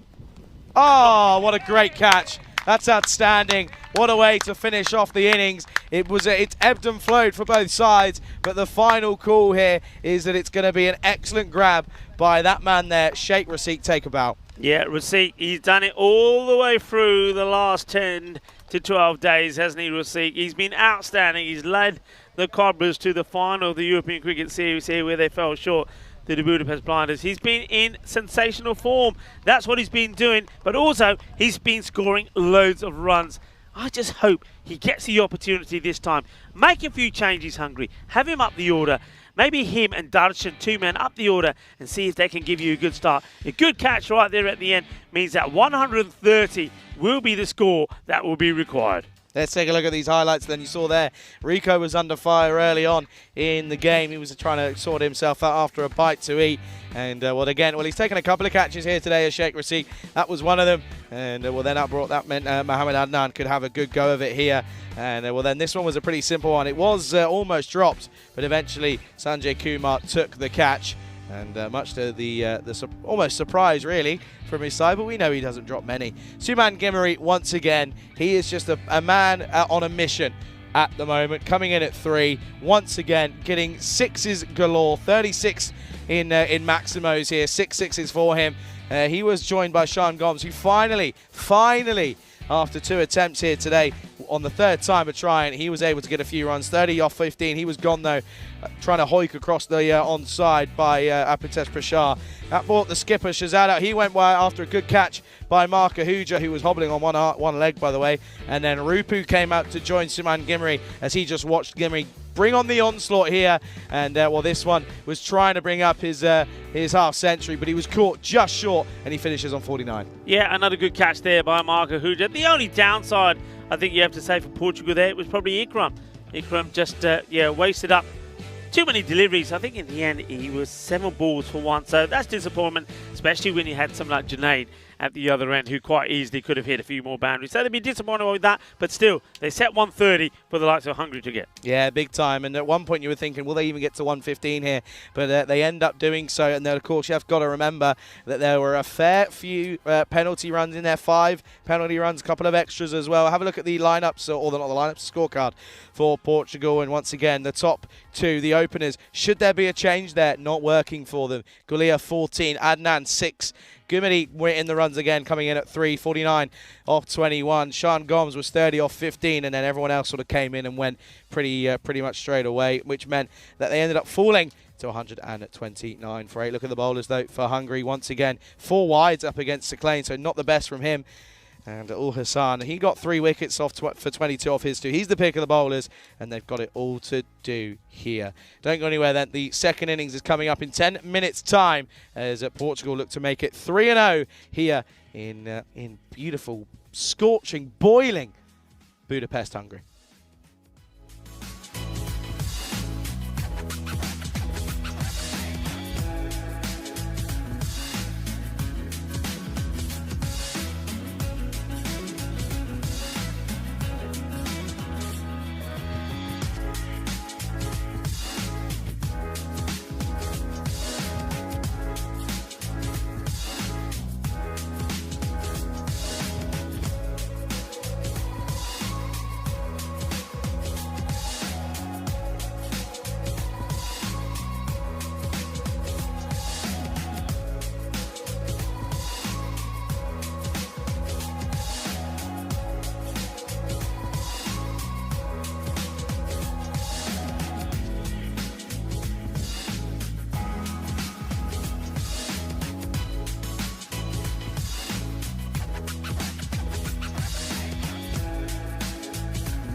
This European Cricket International is proudly brought to you by HCL Software and Bizaway. Hello, cricket lovers, and welcome back. And Hungary searching for their first point in this series. The host nation have played 2 and lost 2, and they've got to get a good innings together here to get to the 130 that they need for victory. So far today, we saw them struggle. They got to 104 against Portugal. Portugal won that, though, getting to the target with 10 balls to go. And then when they were chasing a high 154 for victory against Sweden, they got to a respectable 134 for 9. So we have shown that they're getting better with the bat. And if they bat the way they did against Sweden, you back them to get there, but they need a good, solid start. It'd be also interesting to see if they make any changes to the batting lineup as well. And I'm pleased to see they have, at the non-strikers end, I see Darshan Sudashane who's out there. That's a good move for me. Darshan was opening the batting for his club and he was scoring good runs. So I like that move. Darshan up to the top of the order. And it'd be interesting to see who they go with as the striker. Do they make a change there as well, or do they stick with the likes of Vinod? I think Vinod has to be your opener. I don't think you change that, and it looks like it is. Yeah, there he is. So they're going with Vinod and Darshan. I don't mind that. So Dharapuradi can come down 1 down, or you go with somebody like Rasik, who could come in at number 3. You've got batting options there, but you need him to come out there when they've got balls to play with. That one's a good start. It's just outside the off. Going to get a dot ball in there. Junaid Khan, and never easy to get him away. It's a good start from Junaid. Welcome to people tuning in from around the globe. A lot of cricket for you to watch. Of course, we saw that Switzerland, they did get to victory over Malta. 157 to 156. They got there chasing 157 with, well, plenty of balls to go. This is up, and it's high. It's coming our way. It's going to bounce over the fielder, who then, well, he manages to pick it up on the bounce as he turns around. That's nicely done by Mohamed Adnan. Doesn't quite get it clean out the middle, but enough to get at least himself off the mark. So this is now Darshan Sudashanaya taking guard, and he'll be a little bit nervous, of course he will be, but be looking to make a good positive start here, being up the order, and can give you some updates about the cricket in the women's T20 eyes as well. It was an easy victory for the Netherlands women's. Scotland got to 79 and Netherlands getting the other way around, actually, I should say. They're on their way to that victory. They need 12 for 35, so they're almost there. I'm calling it a bit early already, but they should get there quite easily, shouldn't they? Chasing 79's put on the board, 80 required, and they're just 12 runs short. This is played away, and will be a single. So that should be a comfortable victory there for the Netherlands, going back to winning ways. And that'll leave the table up there looking very interesting indeed. In fact, what that probably means is that all the teams will be probably on the same number of points. And just double checking that, yeah, it will. If Netherlands win that, they'll be on 4 points. So will the Scottish women and also Thailand. So net run rate will be deciding things over there. So probably a good reason why the Netherlands looking to finish that one quite quickly. Turning our attentions back to here, and well, Charlie is ready to throw in the towel. A towel that has come in very handy. It's a good idea to bring these towels in, isn't it, Charlie? Oh, it's a warm one. So much so, I've had to put another slather of sun cream on my face because I can feel myself getting red. Junaid Khan once again. That's down the leg side. Good take from Golia. That will be 8 wide. Yeah, interesting stuff out there for the Dutchies out there, getting most likely getting a victory there. Changes things up in net run rate. Who is the superior net run rate? Is it Scotland, I assume? I didn't get a chance to look at it that quickly. I'll tell you what, I'm going to tell you now. I'm going to go back to it. That's that. There you go. There we go. There it is there. So Thailand. Yeah, Thailand got the Shot. best. But this match here, I mean, if Netherlands win quite healthily, they'll certainly boost there. So they can, I don't think they go top. They certainly will go, I think they go second. Yeah, by the way, you've just missed Ravindran. Hit a beautiful shot onto the leg side, by the way. And yeah, good shot that one as well. Good way to get yourself in. And you can see there just above a runner at 2 runs a ball here. Just under 13 required. It's exactly 13 required off the start. But this has been a good start here. They've had a couple of singles, couple of wides. Junaid Khan struggling here to get his rhythm. Can he find a way? He can't, because he's going to get pushed into bowling on the offside, and that will be a wide yet again. So Junaid Khan hasn't, again, I mentioned it, I was speaking to the coaches and a couple of the Portuguese boys. Junaid Khan has struggled a little bit in the domestic league this season, but the thing is, he's got a bunch of experience behind him. He's such a good player. He's and he proved it. He's taken wickets already today. Oh, timing to perfection, as that one has just been chipped and checked by Ravindran back down the ground. He had to just hold himself back a little bit because otherwise he looked as if he was a bit early on it, but just checking it means he times it and times it nicely. What a shot, 6 runs. Beautifully played. He's in form, isn't he? He scored a very fine 60 of 22 in the match against Sweden, and he's the one that kept him in that contest. And can he keep performing? Oh, now this one is going to be all the way yet again. This will be 4 runs, and this is a lovely shot yet again from Ravindran, who's looking like he's in fine form. Struggled at the latter stages of the European Cricket Series, but at the international stage, he is finding his form once more. And that will be the end of the first over. Scores 21. He goes magical, 21 for no loss. Yeah, now that's exactly what you need, and you just got to keep going from there. And don't change what you're doing. Don't try and change anything. Keep the pressure on. Keep playing your shots. And, well, Vinoth giving them the perfect start. But, of course, Darshan gets his opportunities right. If this guy gets going, we saw him opening and scoring really good runs for his side. And he'll be hoping that he can keep doing the same as well. And if he gets them off to a good start, anything is possible here. Anything is possible. The Royal Tigers player, Darshan Sudashanai. He's only faced the 2 deliveries now, as that one's just pushed back, as well, they've gone for Rahman at the top here, so no Najam Shazad. So changing things up a little bit here, Portugal, and well, they feel as if they're in a position to do so clearly. As yeah, that's Shayadur Rahman who is taking this second over here. Now, this is one, I've actually thought about this a while, by the way, as Rico's chugging down water like it's going out of fashion. Of course, normally when you're bowling from 2 over from both ends, right? I'll tell you after this one. Bit of lefty.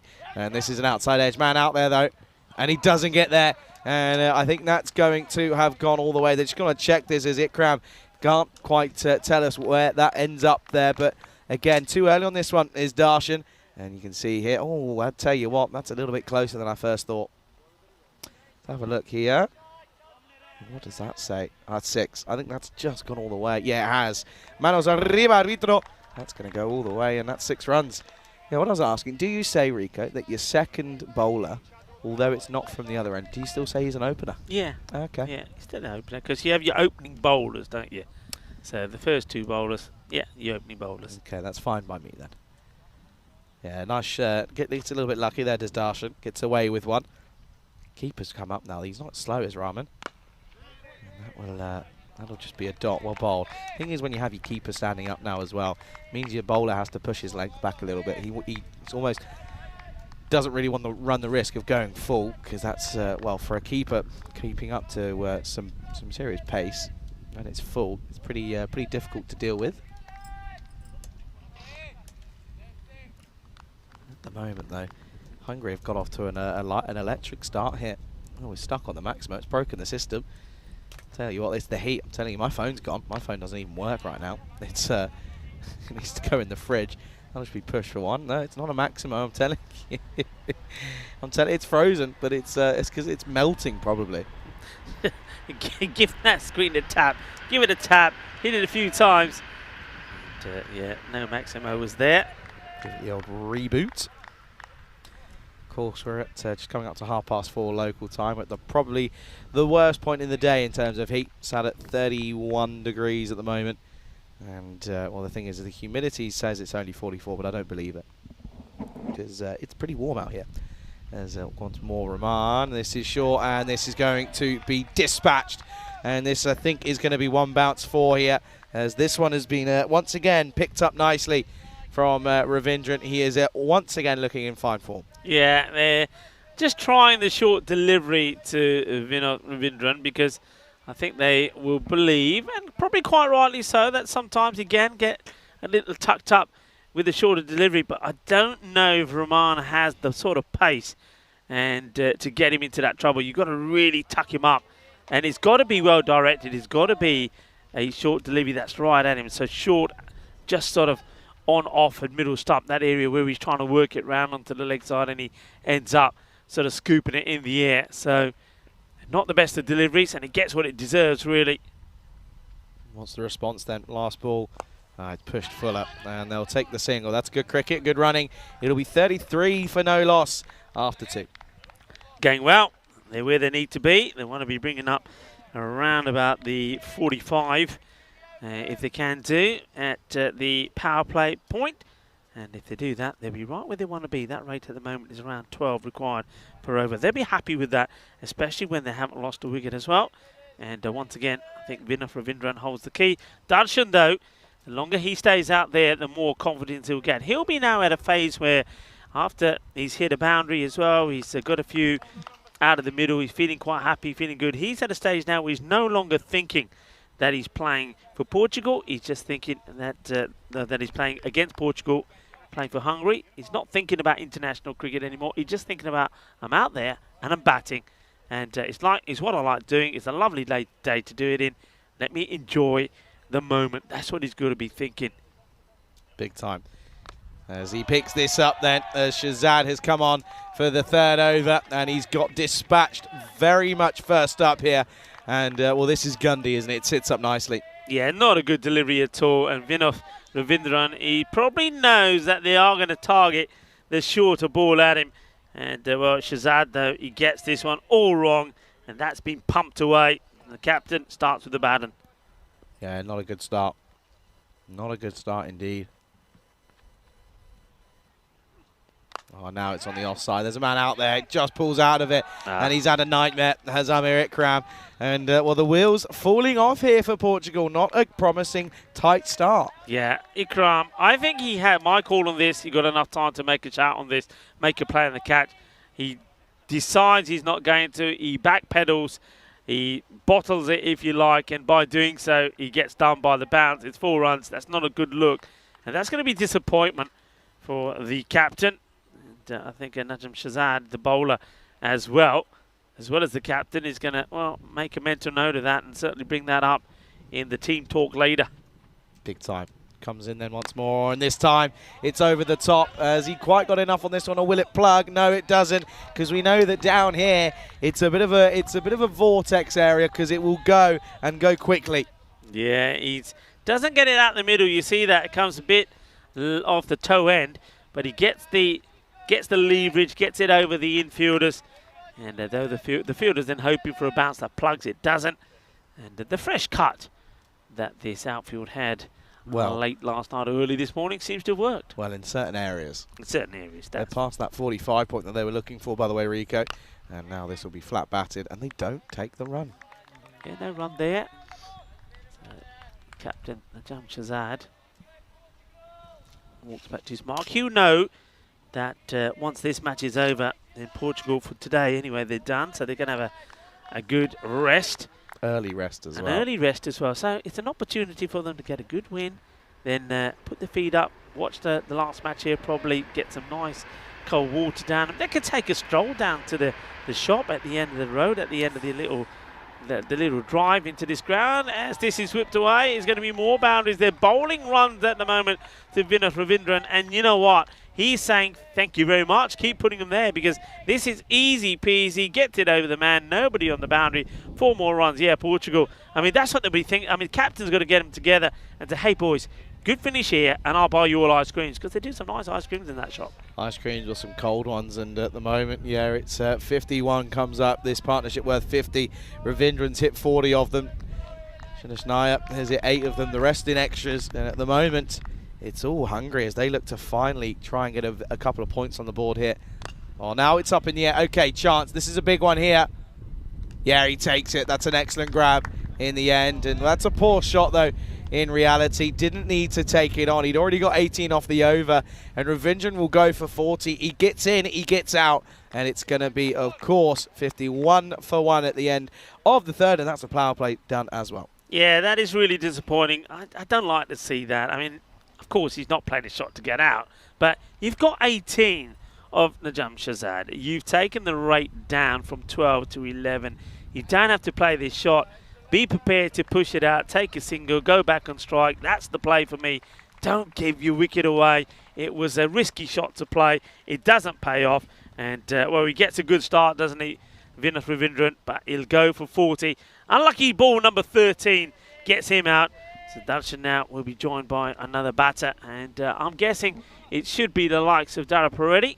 And let's see who it is. From the red shoes, I'm saying it is. So Ashrit Dara Paredes comes in, and the good news here for Dara Paredes is he's going in with a bit of a platform that's been set. Oh, Charlie, what's Charlie? Oh, I see.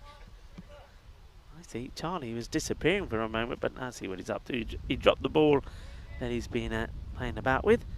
Okay, Mohamed Adnan, who bowled pretty well in the last match. I think Mohamed Adnan, unlike 1 or 2 other bowlers, finished off with 2 wickets in the last 2 balls. And I know we don't carry hat-tricks over. A lot of people say, do you carry over to the next match? No, you don't. It's done and dusted in that inning. So, I mean, it would be nice if he picks up a wicket here straight away. And some people will say hat-trick, but nah. No. Won't be. No, don't be silly.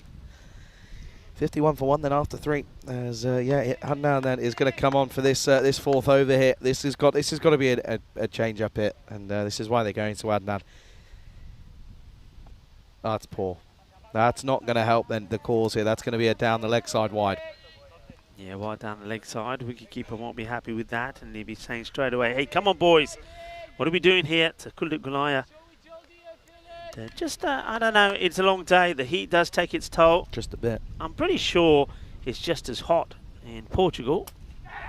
And, well, shots are catched, and it's not going to be. It's going to be 4 runs. That's what it will be. They all count, no matter how they come. And swings hard. The wicketkeeper starts to go the other way. They can't react quick enough. Kulit Gulaya, and that's 4. Yeah, it's tough. And when it rains, it pours for Portugal at the moment. They did well to get up to that 130. Of course, they were struggling at one point, but at the moment their bowling is lackluster, and you can see Hungary are ahead of where they were at this point in both the wickets column and the runs. Yeah, I mean, they went for Mohamed Adnan. Once again, you know what I'm going to say, because I say it a lot in this 4th over. You got Nipu in the side, a bit of spin. Could have been an option. Just change it up slightly, something different. Yeah, you've got to try and find a way of breaking again. Well, this is up in the air. Yeah, and this is gone. He doesn't drop him, does Suman Gimri. So the move to put Darshan doesn't really pay off as he was put to the top of the order. Trying to change it up. You don't mind it because they're losing at the moment. They've lost both games, so they've got to change something. But it's not paid off here. And that's both openers back in the shed, 56 for 2. Yeah, soft dismissal, isn't it? And Suman Gimri, you're right. He's not going to drop that. I'm not sure what he's trying to do here. I think perhaps he thinks the ball is a bit fuller. Maybe he's looking to guide it in the gap. But I think he would have been far better off giving it the full swing of the bat, and he may have got it over Gimiri. So another wicket goes. Yeah, you watch there. I think that's exactly what he's trying to do. He's trying to guide it in the gap between Gimiri, who's at point, and the third man. But he just scoops it straight up in the air. So Darshan going up the order doesn't quite work for him. I suppose he will say he does get a 51 partnership with the likes of Vinoth, but he doesn't play a big part in that himself. He scores 12. Yeah, he goes. So you've got 2 fresh batters here, and these 2, they would have opened the batting before, both of them in domestic games. They've got to treat it as if they're opening it now. 74 needed off of 40. You've got to go at 11s here, which is so doable in the T10 format. So just treat this as if you're opening the batting here, really. Yeah, I would do. I mean, you're going with Safi. I wouldn't mind even see something like Sheikh Rasik coming out. I like Safi here. I like Safi. I actually like the move, if I'm being honest with you. Oh dear, he both kicked it again. He's just all limbs, isn't he? Look at him. Got an arm on him, though. When I said this before, the first time we saw Nipu, that's when he made the misfield, and then straight after that, he was back in the action with the ball, clonked him on the face. He always has a highlight. There's his shades, by the way, that come off. And Nipu, he always entertains us, no matter where he's playing. Yeah, big time. And well, at the moment here, it's yeah. As I was saying, I don't mind the fact that Safi is coming out at 4 here. Stan Ahuja has had a bad day. Simple as. So he had a bad day. Let's have something different. You've got to change things when it's not working. Oh, well bowled and Darp already. First delivery. That's a pretty tough one to get first up. Yeah, it's a nice one, but he knows he's got to bounce back. He knows people have been watching. He knows people have been talking. He knows that the name Dara Peretti will be on the tip of everybody's tongues today after what happened yesterday.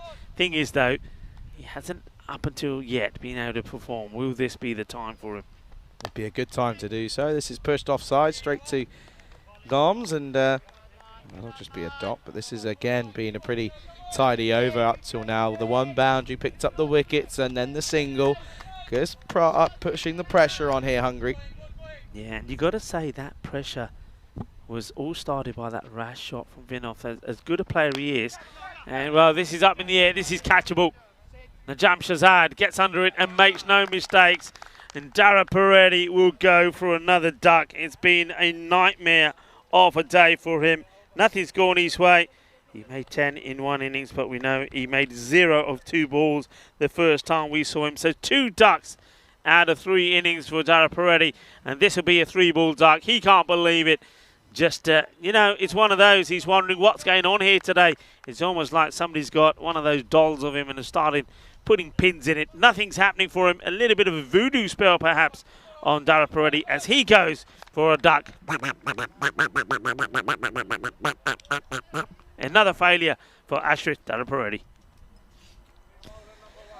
Yeah, it's another one, and this is the reason why we love cricket. 57 for 3 at the end of 4, by the way. Good over that one, just 6 off it, picking up 2 big wickets as well. But this is why we love cricket.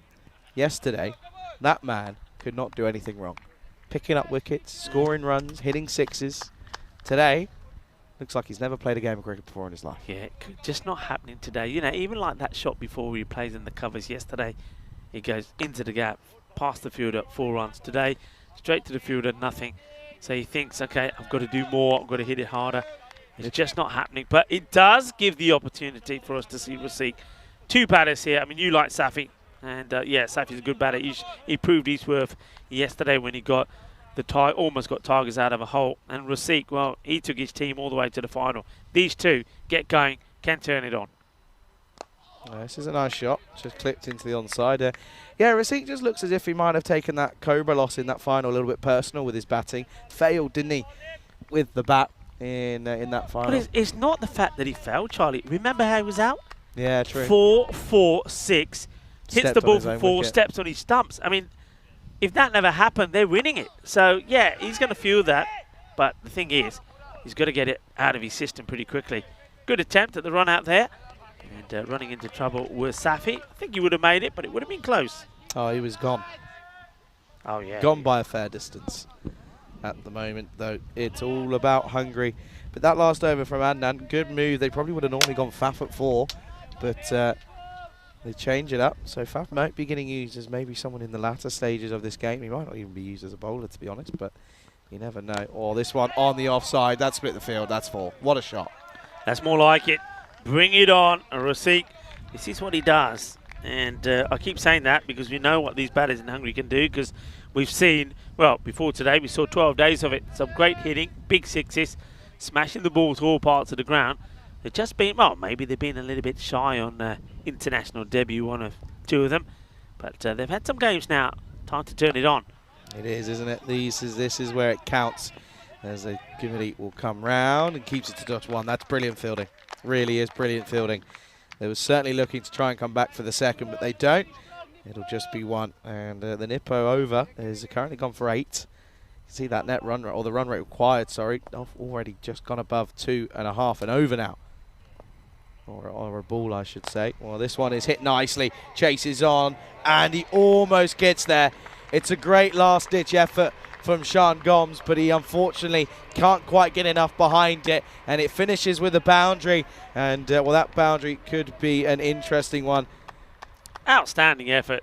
Look at the dive here. I mean, that's a goalkeeper saving a penalty, but unfortunately in cricket, he couldn't quite make the stop. It goes over the rope. It's going to be 4 runs, and let's have a look at some of the upcoming events that we got here. Yeah, Czechia, we're on our way. It's coming up on Monday. Then, well, Rico's not going there. He's going to Portugal. He's off to Coimbra.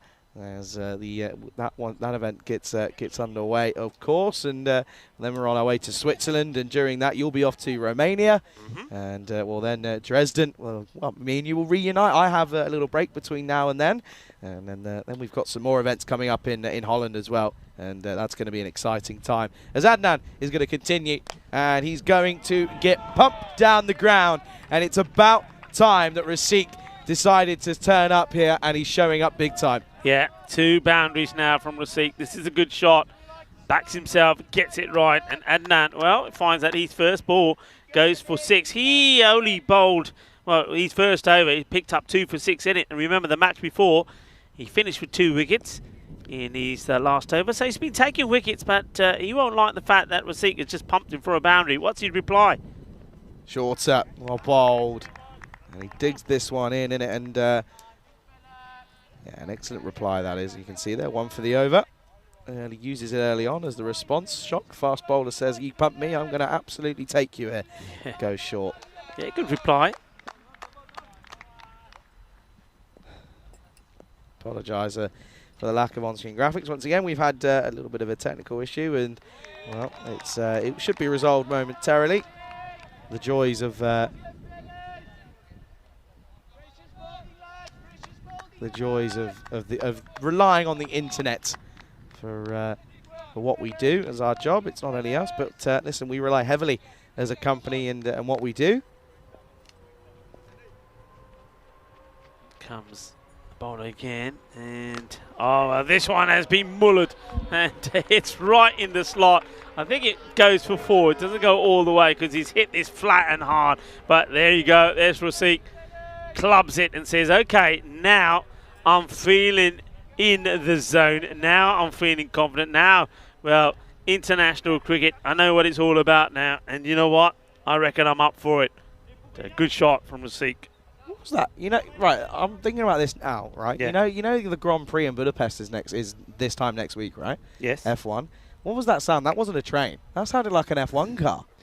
By the way, we're not far away from it. We're about 10 minutes away from the Hungary ring, just to let you know. Oh yeah, that's big.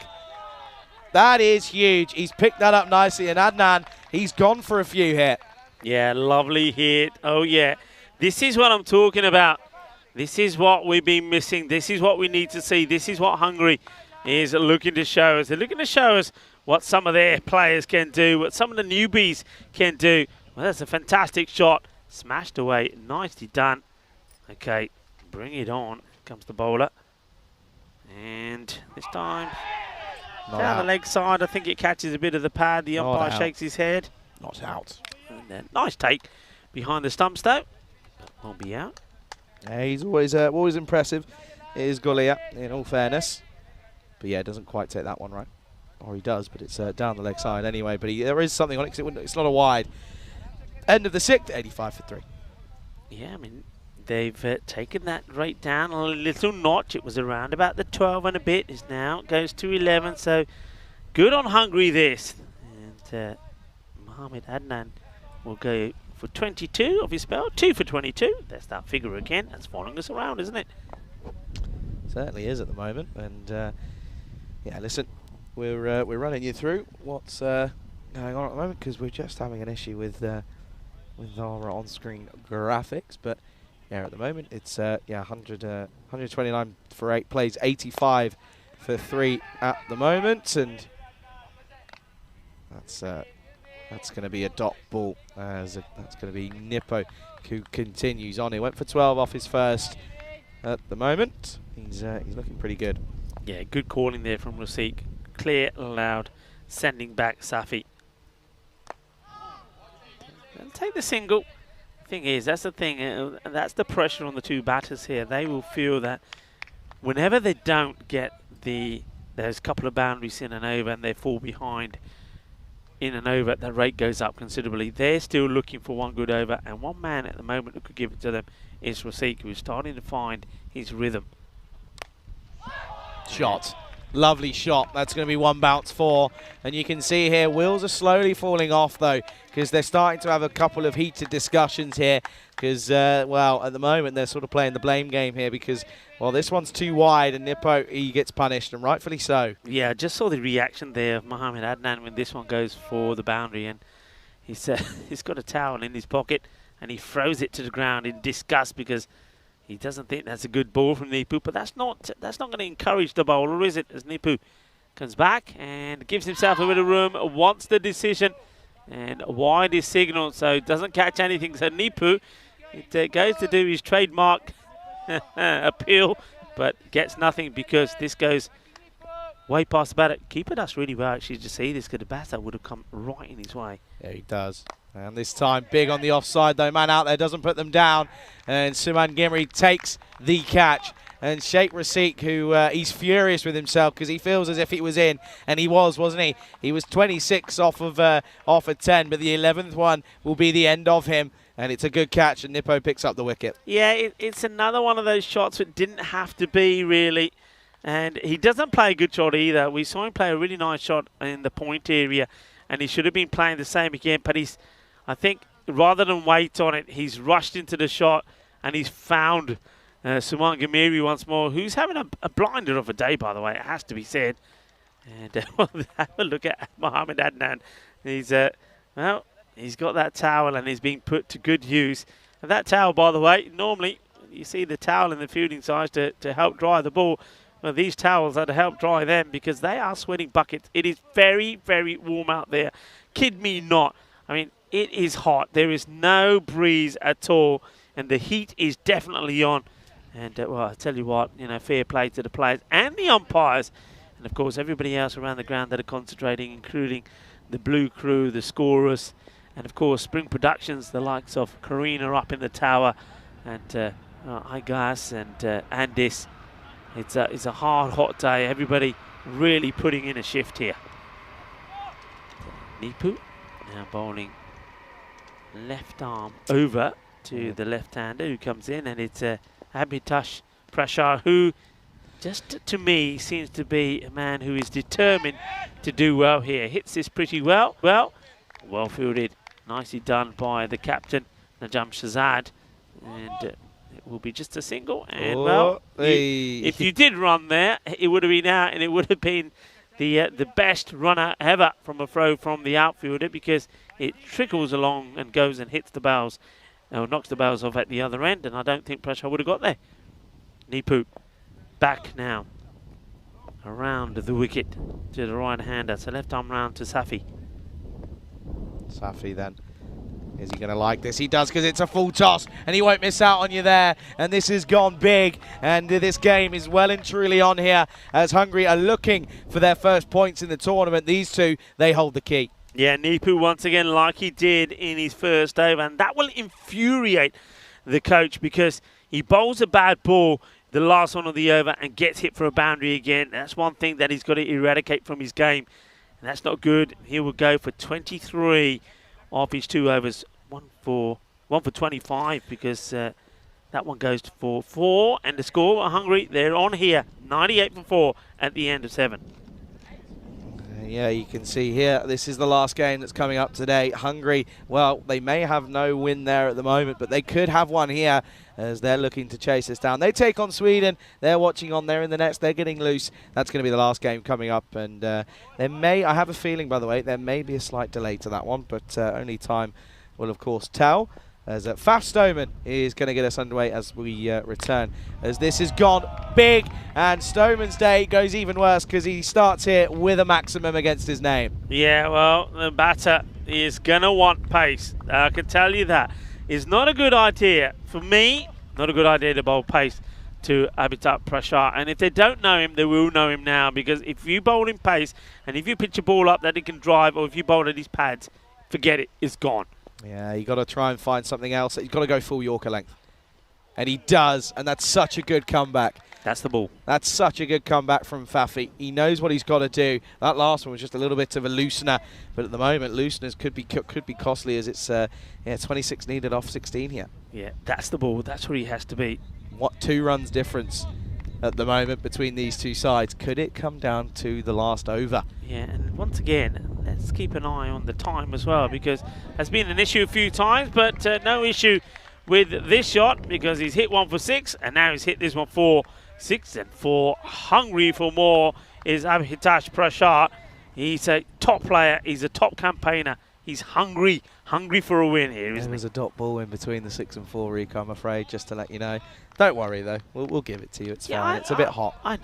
We ignore the dot. It's a bit hot. No, we 6 don't. and 4 scoring shots. Yeah, fine. Come on then, Fafi. You've got to get it full. You've got to get it on his toes because he can't get you away when you're there. Got to find that extra bit of pace as well, isn't he? And he's missed out on his length again, and he's getting crunched into the offside once more, and it's not working. It's not worked. The change of him coming into the last couple of overs here is not paying off because Prashar is chewing him up here. Yeah, lovely shot. And Hungary, well, they're hungry for a victory, aren't they? Of course they are. They are the home nation at 2 defeats out of 2. And can they now go back to winning ways and make it 2 wins out of 2 after their little break? Well, the break served them well, it would seem. Well, he swings wildly at this one. And this is where you got to play smart cricket. See, I've said this again. He's hit 3 boundaries in the over. There was 2 balls to go before that one. Just get bat on it. Take your single, guide it away, have a breather at the other end and give Safi a ball or 2 and say, okay, I'll carry on the next over. Just be a little bit smart about your play. If you look at the wickets that you've seen lost, Vinoth, the way he got out. Oh, put down. Put down, and well, these are the half chances that you've got to take if you're going to go and win these tight finishes here. It will be an over that goes for 15, and it will mean that at the end here of the 8th over score, 113 before it's 17 needed off the last 2. Yeah, that's the chance, isn't it? Is that the match there as Prashar gets dropped on 15? But again, yeah, I was talking about the way the wickets are going. Vinoth didn't have to play that shot to get himself out. Darshan is the same, didn't have to play it. And Rasik, another one, didn't have to play it. Just play smart cricket. Got to understand the run chase, understand where you are in the game and say, right, I don't have to do that. Just play smart cricket. Seems as if the heat's getting to everyone here. Computers are being shut down left, right and centre. It's okay, though. We don't mind. We understand. 8 overs then. It's they've got 4.5 minutes to get through this over, by the way. As Junaid Khan gets pumped. Well, at the moment, it may not matter because it's now just 11 needed to win off 11 here as Prashar has gone big. What's he doing batting down at 6? Yeah. It's one of the... You say that, though, Charlie. Have a look at the people that have gone above him. We know they can all bat. It's all about applying yourself. But, yeah, I said to you before, he's on. Look at him. Just look at the look. There's no smiles. It's complete determination. He's on for this. He reminds me the way that he was in the ECL when everybody else was failing. He was the one man that kept on going. Good comeback from Junaid. Well bowled. But, well, they need to run a ball. But can they take it into the last? That's what Portugal will be saying. Maybe get the wicket. Get the wicket here, Prashar. New batter comes in. Take it into the last. But Prashar is looking to finish it just with 2 shots. Yeah, he is, isn't he? He's looking to do it in style, but at the same time, you don't want to lose him for the same token. Oh, this one is cheeky. He's got a little bit of something on this. It's going to run away fast, and the shorter ball isn't working because he gets a bit of glove on this, perhaps, and it will be a boundary. Yeah, that'll help. That'll just take all the tension off. Prashar, though, look at him. Determination. I can tell you this. If you want to see a smile, if you want to see some joy, you'll see it if he wins this match. I can tell you that, because at the moment, he's just in the zone. Oh, that's huge.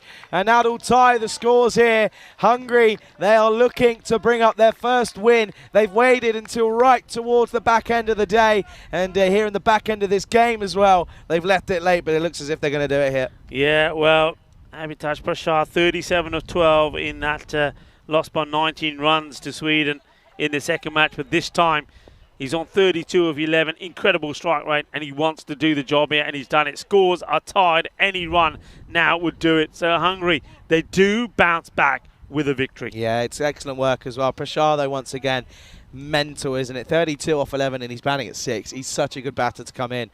And, well, you just imagine what happens if he faces a few more deliveries here. Anyway, one run needed here for victory. Will he do it? And he will. Will he or will he not?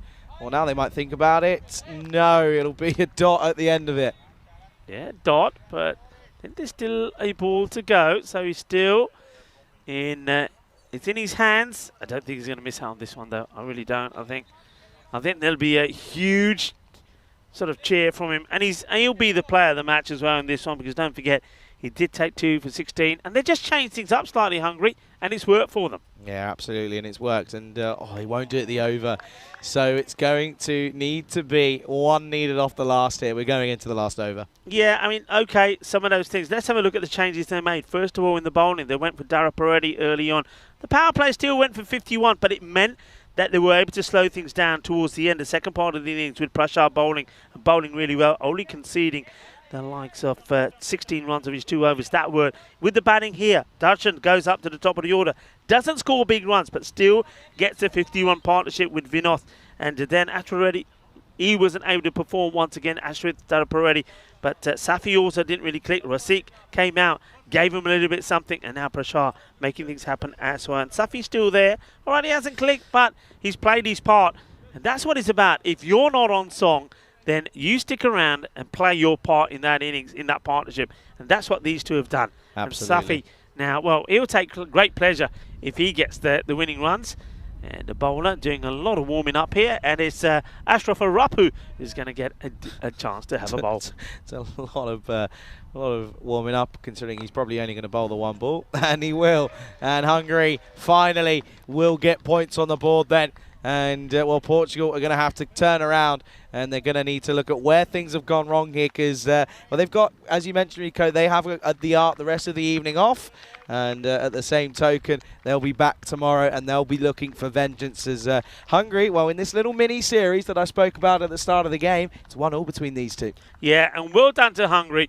I mean, it didn't start well for them. They were under pressure, weren't they, losing the first 2 matches. They lost first up to Portugal and then also to Sweden. But they had that break, and whatever it was that they had in that break seems to have done the job, because they came out in a much better place. All right, Ashwin Paredes still hasn't really got going, and the likes of Stan Ahuja would like to feel that he can get in the runs as well. But the likes of Rasik, Safi, even Darshan starting to click, and Abhitash Prashar is now playing some great cricket. And one man I'm pleased to see in the side, Yadwinder Singh. Maybe he can make a difference, but the question is, where do you bat him? Because you've got to use him, maybe, for me, in the power play. It's going to be interesting to see where they use him. Sweden, they'll be looking to come back with a bang as well. They, remember, have had a bit of a break. So that match coming up I think at the scheduled time and just under 15 minutes time, as we have a look at the highlights. Vinoth once again made a great start, a cracking knock from him. 40 of 13, but I will say he'd be disappointed to give his wicket away. Yeah, this is the thing. We're saying it's a really good innings, but at the same token, it's not, because he's one of few that were able to get in, but he wasn't able to convert it. Yes, he was striking at an incredible strike rate of 307. It wasn't enough. They end up, well, of course it was in total, but at the same token, though, he's got to kick on, because otherwise, you know, someone else could not have kicked on, and then if he was to miss out by a few runs, you know, game's a game. Yeah. But it's lucky for him. Hungary are the winners here, and well, Sean Gomes couldn't quite cut that one off. And yeah, good to see Sheikh Rashid finally getting in the runs as well. Batting at 5, hit some big shots for 3 fours and 2 sixes. But then that meant that Abidas Prashad came out in a player of the match performance as well. Yeah. Hits 32 not out off 13. Yeah, I mean, he just, if one man, just by the look of him, signifies how determined he was in getting a win for his side. Well, Abhitash Prashad was it. He was focused, determined, a gutsy player he is, and his pride would have hurt as well. Don't forget, Charlie, also, he's a Royal Tigers player, so, you know, things in the series here didn't go well for the Royal Tigers. They didn't finish anywhere in the end.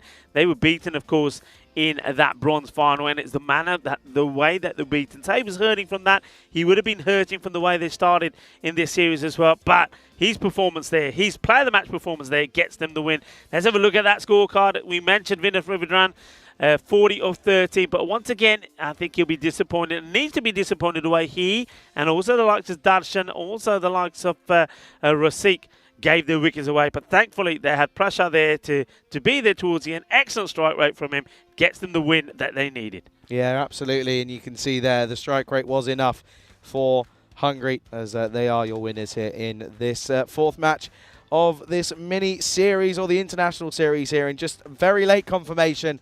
Match 5 will start 5 minutes later at 20 minutes past the local time, wherever you are. See, look there, it's all gone wrong. Faf Stoneman again goes for 15 off his 1 over. And you can see also Junaid Khan, 37 off his 2 without picking up a wicket. Bad, no, not the best of efforts there from Portugal. They've got some thinking to do. We'll be back, though, in 17 minutes' time as the final game of the day, Game 5 of these European Cricket Internationals, will get underway. You're watching that with myself, Charlie Hunt, alongside Rico, for happening all here on the European Cricket Network.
This European Cricket International is proudly brought to you by HCL Software and Bizaway. Hello and welcome to the final match of this International Saturday here in Hungary at the GB Oval, and it is the home nation Hungary that will be playing up against Sweden. Hungary will be looking to go back to winning ways. I mean, they've had a hard day here today, won't they? They would love to finish on a high. The thing is though, who can get the performances in for them? Can somebody like Stan Ahuja put a good knock in with the bat? Will they make some changes? Will Darshan or maybe Rasik get their opportunity? Well, we're going to have to wait and see. What we do know is that if they click, they can perform and they can put big scores on the board. With the ball then being pretty good, I think Abhitash Prasad is bowling well, but I think a lot of people are hoping that we see something special from Ashrit Darapareddy in the final match. Sweden, they've been playing well. They've got players that have been performing and scoring runs. Khalid has been very good for them. Khan has scored runs as well. And then Rahimi has been pretty good as well. Can they also perform? Can they shine in the last one? One man I think who is looking to is the top of the order, Sher Ali. He's behind the stumps. We normally see him doing a little bit of bowling as well, but he's been asked to be the wicketkeeper here. That means that when it comes to the batting, he's pretty key. So Sher Ali, keep an eye out for him. He's my pick in this one, maybe goes big in the end. But what we do know is going to be a fantastic conclusion to what has been a super day. Remember, we've had the matches from here in Hungary, those from the Netherlands as well. What a great bit of cricket we've seen for the women's T20 eyes there. And also T20 action in Malta as well. Great cricket, and it's been an international Saturday that you've all enjoyed. And I think you're going to enjoy one more from Hungary today at the end of this Super Saturday international styling. Let's go over to the two captains in the middle for the all-important coin toss, and then right after that back into the cube for the start of the last match. Match number 5 in this European Cricket International Series between Hungary, Portugal and Sweden. Sweden to call.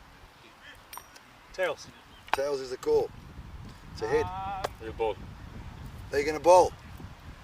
Back to you boys. Sorry, back to you guys in the comments box. Tyrone Peters, he's a man. He's the man, isn't he? And well, probably the heat getting to around a little bit as well. Being the tournament referee, done some umpiring here today as well. And it is a long, hot day. And I can tell you what, that Hungary, they'll be feeling it as well. And Sweden as well. I don't think it was quite this warm when they left Sweden to come here. Feeling the heat, well, we all are. And well, we're drinking tons of water as well, just to keep our energy levels up. And well, as the last match here, match number 5 in this European Cricket International Series, Hungary, Sweden and Portugal. Hungary, can they get another win under their belt? Well, they are 1 and 2, so the 0 has gone. They've lost that 0, Charlie. They have lost it. Anyway, can they continue in good form? Ravindranath is starting to perform for their side. Ashrit Darapareddy, though, isn't. And Stan Ahuja would like to do better in this one. The question is, will he get a chance with the bat? Rasik, nice to see him finding his form. Safi has put some good knocks in as well. Over to the other side, Sher Ali, well, he's been a little bit unlucky. So this Khan has shown what he can do. And Samulla Romani has been very good as well. And we saw some good knocks there also from Nasir Baluch as well. And also from Khalid Zahid, some good all-round performances from him. I mean, he's listed as an all-rounder, and he certainly showed that. And, well, we haven't seen too much of this. And we're seeing for the first time a bat versus ball. A Waller computer is saying that Sweden 107 to 100 in favourite to win this one. And of course that information is all based on the information that we have on our database for the teams and all the cricket that they've played. So interesting to see, and we're ready to go as well in this one. Hungary, as you saw, won the toss, elected to field. That's a real surprise for me, and I'm pretty sure that if you're asking most people, you're winning the toss, what do you want to do? They'll say we want to have a bat. It's hot out there. You'd rather go out there, get your batters to click, put the runs on the board, and then you make the fielding side that has had a hard time in the middle, in the heat, have to then, in a 10-over changeover time, go out there and try and knock the runs off. But, well, they're handing that opportunity to Sweden, which means they're hoping to restrict them and maybe hoping to skittle them for a low score. Let's wait and see how this goes. They're sticking to what worked pretty well for them last time in terms of them changing the bowlers around a little bit. They're going with Dara Peretti with spin to start. He'll start with a wide here, and it will be called. The batter doesn't really move before the ball is bowled. That's what Dara Peretti checking. And you know what? Dara Peretti thinks, I'm going to take the shades off and have a bowl as well. It's not often that we've seen him bowling without his shades. Oh, he gets his all wrong. Dara Peretti just can't get there. Oh, well, if anybody could, Dara Peretti is the man. He tries, but he can't reach it. And it's just out of his reach. Just watch this, just out of his reach. Tremendous effort from the bowler. So a bit of luck for Sudas Khan. And he's, of course, joined out there by Sher Ali, who this time around is looking to get some runs and get going. This is going to be another wide. Dara Peretti just pushing this a little bit wider. And, Hungary maybe looking to go with the same sort of setup as before, but they have got Yadwinder Singh on their side. And good looking shot, and the fielder comes across, gets a stop, does Prashar, and will keep it to 1. Yeah, Yadwinder Singh, the representing Juna Baghdadi, of course. He's got 206 runs in the European Cricket Series here, and I liked him. I like what he gave and offered Juna Baghdadi. They score some good runs. Question is, where do you deploy him? I mean, if you have batters like Yadwinder Singh and Darshan in your side and Rasik, these are all guys that have been opening the batting, but you sort of have your openers already. So it's an interesting one. Nice looking shot, very good stop from the fielder. That's been well hit. And good bit of fielding. Doesn't let it get past him. So that's nice. Now that's what you've got to do. You've got to really throw yourself around here. Take one for your team if you like, or get dirty for your team. And the fielder does that. So Dara Peretti keeping it nice and tight here. Just 3 off the 3 balls he's bowled so far. And Sher Ali will take him on, and this is going to go all the way. Balle, kinna zona. Shaka again, Dara Peretti. It was tidy until then. And now Sher Ali hits the big 6. Question is, though, can he back it up this time? Can he go big? Can he go further? Or will it be another little flurry and out from him? Rico Fool here, and joining me back in the cube is Charlie Hunt. Yeah, thanks, Rico. Good evening, everyone. And Sher Ali this time into the offside, and it's going to be the same result, proving that he's not a one-dimensional cricketer. He can do a lot of damage here, and he hasn't done so yet today, but already this is looking good here. Yeah, a nice shot, and this time a big effort made by Sher Ali to get the ball along the deck. He continues having a little conversation there with the Hungarian wicketkeeper, Stan Ahuja. Stan, probably trying to sell him a suit or something, I reckon. Stan Ahuja, of course, also we know is the tailor of Vinny Sandhu. And of course I'm talking about Mr. Maximo, and that is a Maximo as he goes all the way. And Sher Ali, we know he scored a fantastic century and back in the series in Sweden, beg your pardon. And he smashes this one away. And then he has to do a bit of a dandy dancing. Yeah, but to make sure he doesn't go into the stumps. This is what's coming up on Monday, though, Rico. It's Prague, and we're getting right underway in the Czech Republic. Brno taking on Prague CC in that first game. Vinaradi as well. They'll be taking part in the latter 2 games of the day. I know Danny Hudacek will be. We'll be very, very interested in that one as well. But of course, that's coming up on Monday. Plenty of cricket coming up over the next few months here. Well, there's already plenty of cricket here on the network currently happening right now.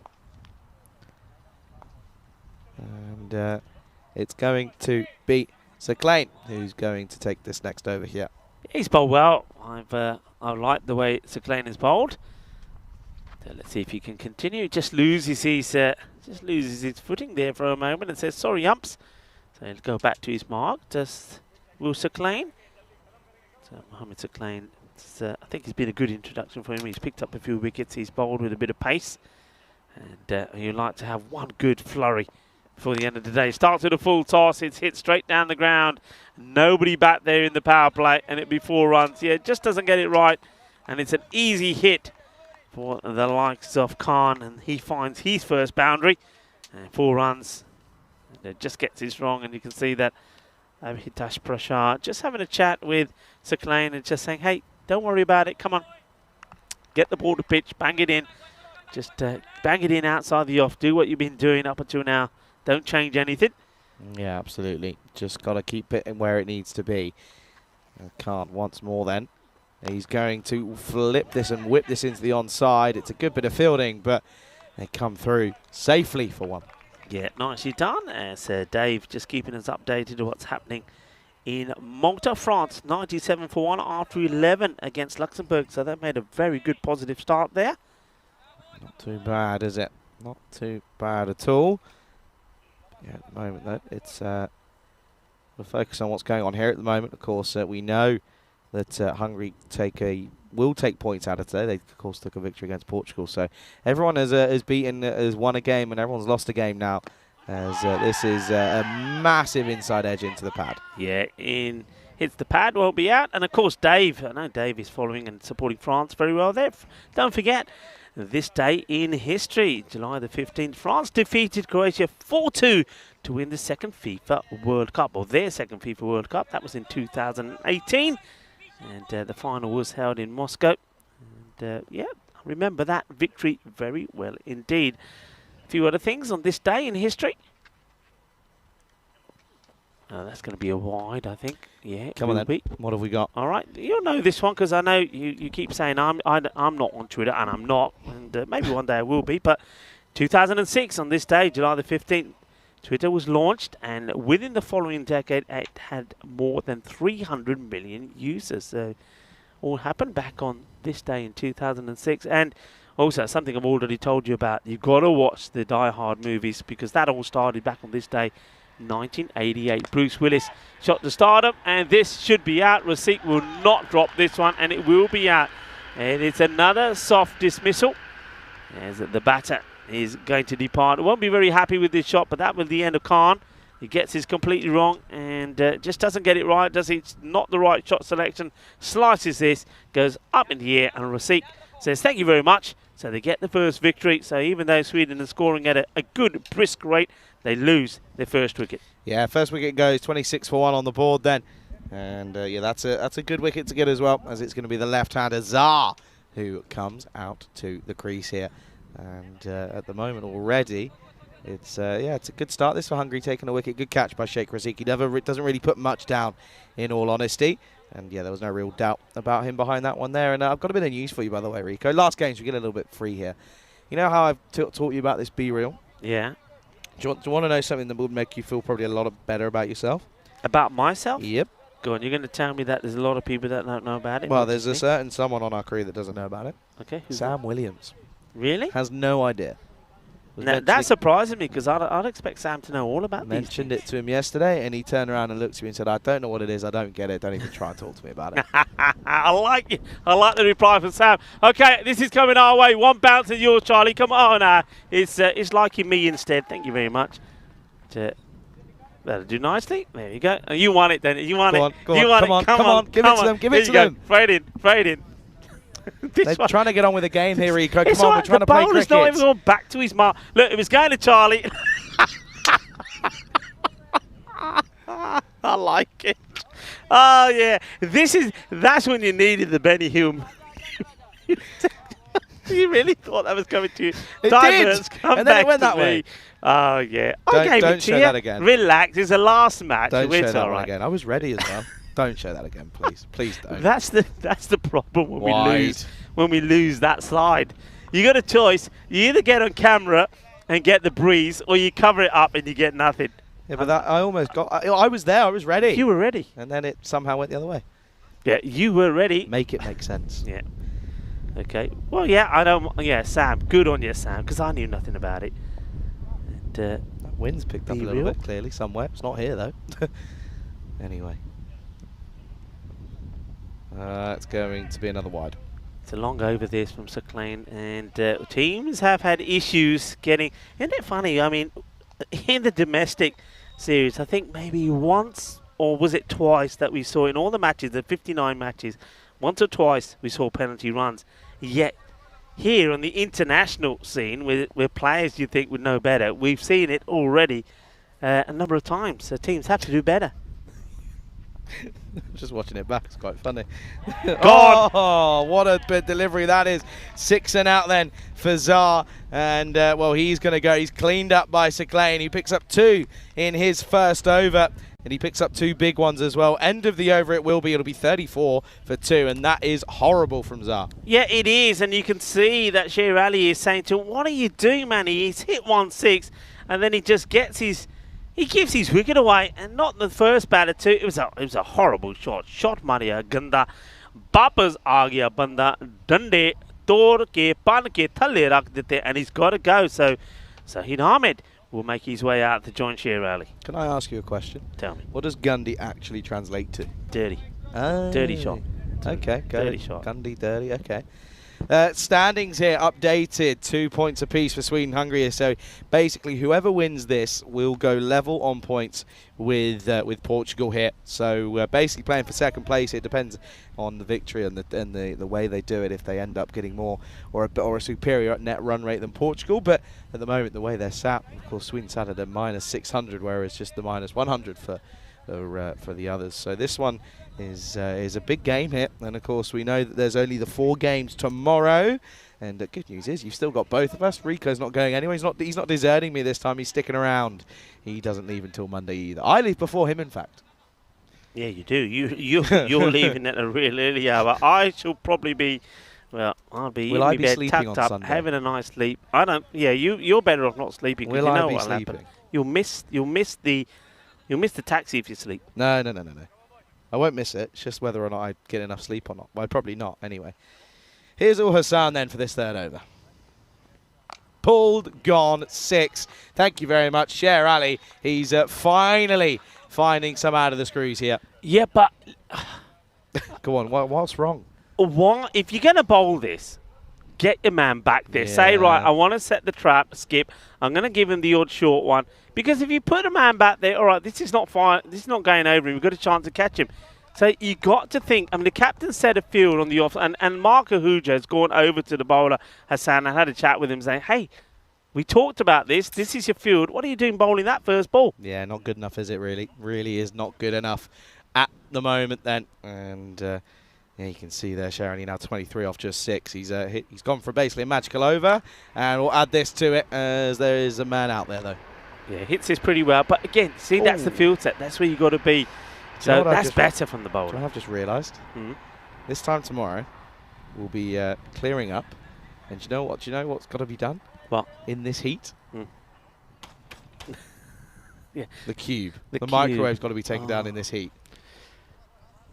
Good luck with that, Charlie. Yeah, thanks, Rico. Hey, you know that some people do what we do, wear makeup, don't they? Some people do. Yeah, some people do. Is there? Are you saying? Are you hinting at the fact that someone on the network does it? I'm just saying some people that do what we do. Is there actually with someone makeup. on comms that does it? I'm not saying anymore. I'm glad I don't. How could you? How could you in this heat? You just couldn't because, I tell you, I'll be a mess. I'll be a mess. What have I just learned? Yeah. What have I just learned? Are you? I'm what? No, I don't. No. I know that. I can show you my towel when nothing comes off when I'm I wiping can the show sweat you on my my. I face. can show you my towel. There are those that do. Okay, good pick up, good shot from Marco Ahuja, but he gets in okay.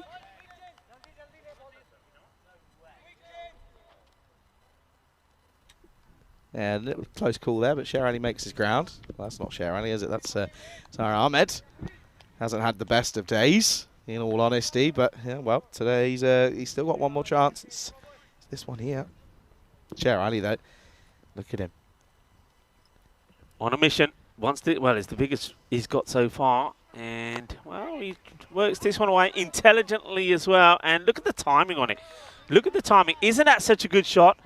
I mean, it's using his mind. He knows where the field is set, so he works this. Look at the way he manoeuvres this into that, well, loads of space. And he's going to get 4 runs as well. So it's basically, I think he's toying with the captain. They're saying, Mark, well, okay, you don't want to put a fielder back there. Are you sure? Or now they do put a fielder back there. So he is manipulating the field very nicely. He moves to 28 of 8. It's only about an over too late. Anyway, doesn't matter. Yeah, 28 off 8th and 46 on the board. Oh, he's missed out on this one. Or has he got something on this here? It's going to run to the boundary. Runs given.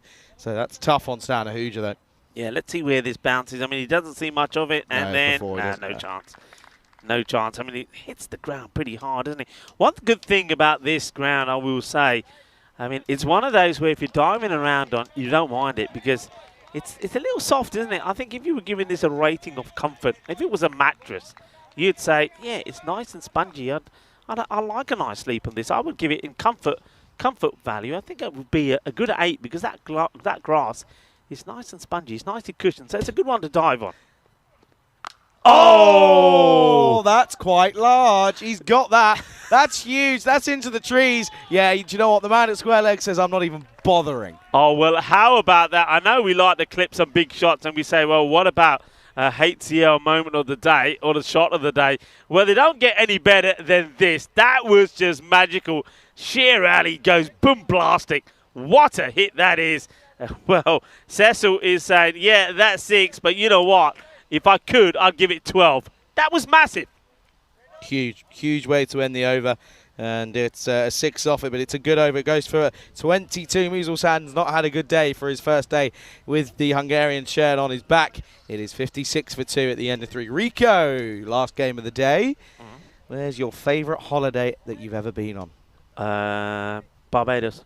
Oh. Cricket tour and stroke holiday. Oh. Yeah, fantastic. How long I ago? was 21 at the time, so you can imagine just the other day a then. long time ago. Oh, what a holiday. It was the first time outside of Europe that I travelled, and it was brilliant. It was one of those, you know, when, I don't know if other people have been there, but when, and talking of days when you couldn't just travel around free, you know, if you travel to Barbados, it was a big effort to get there, cost a lot of money, etc., etc.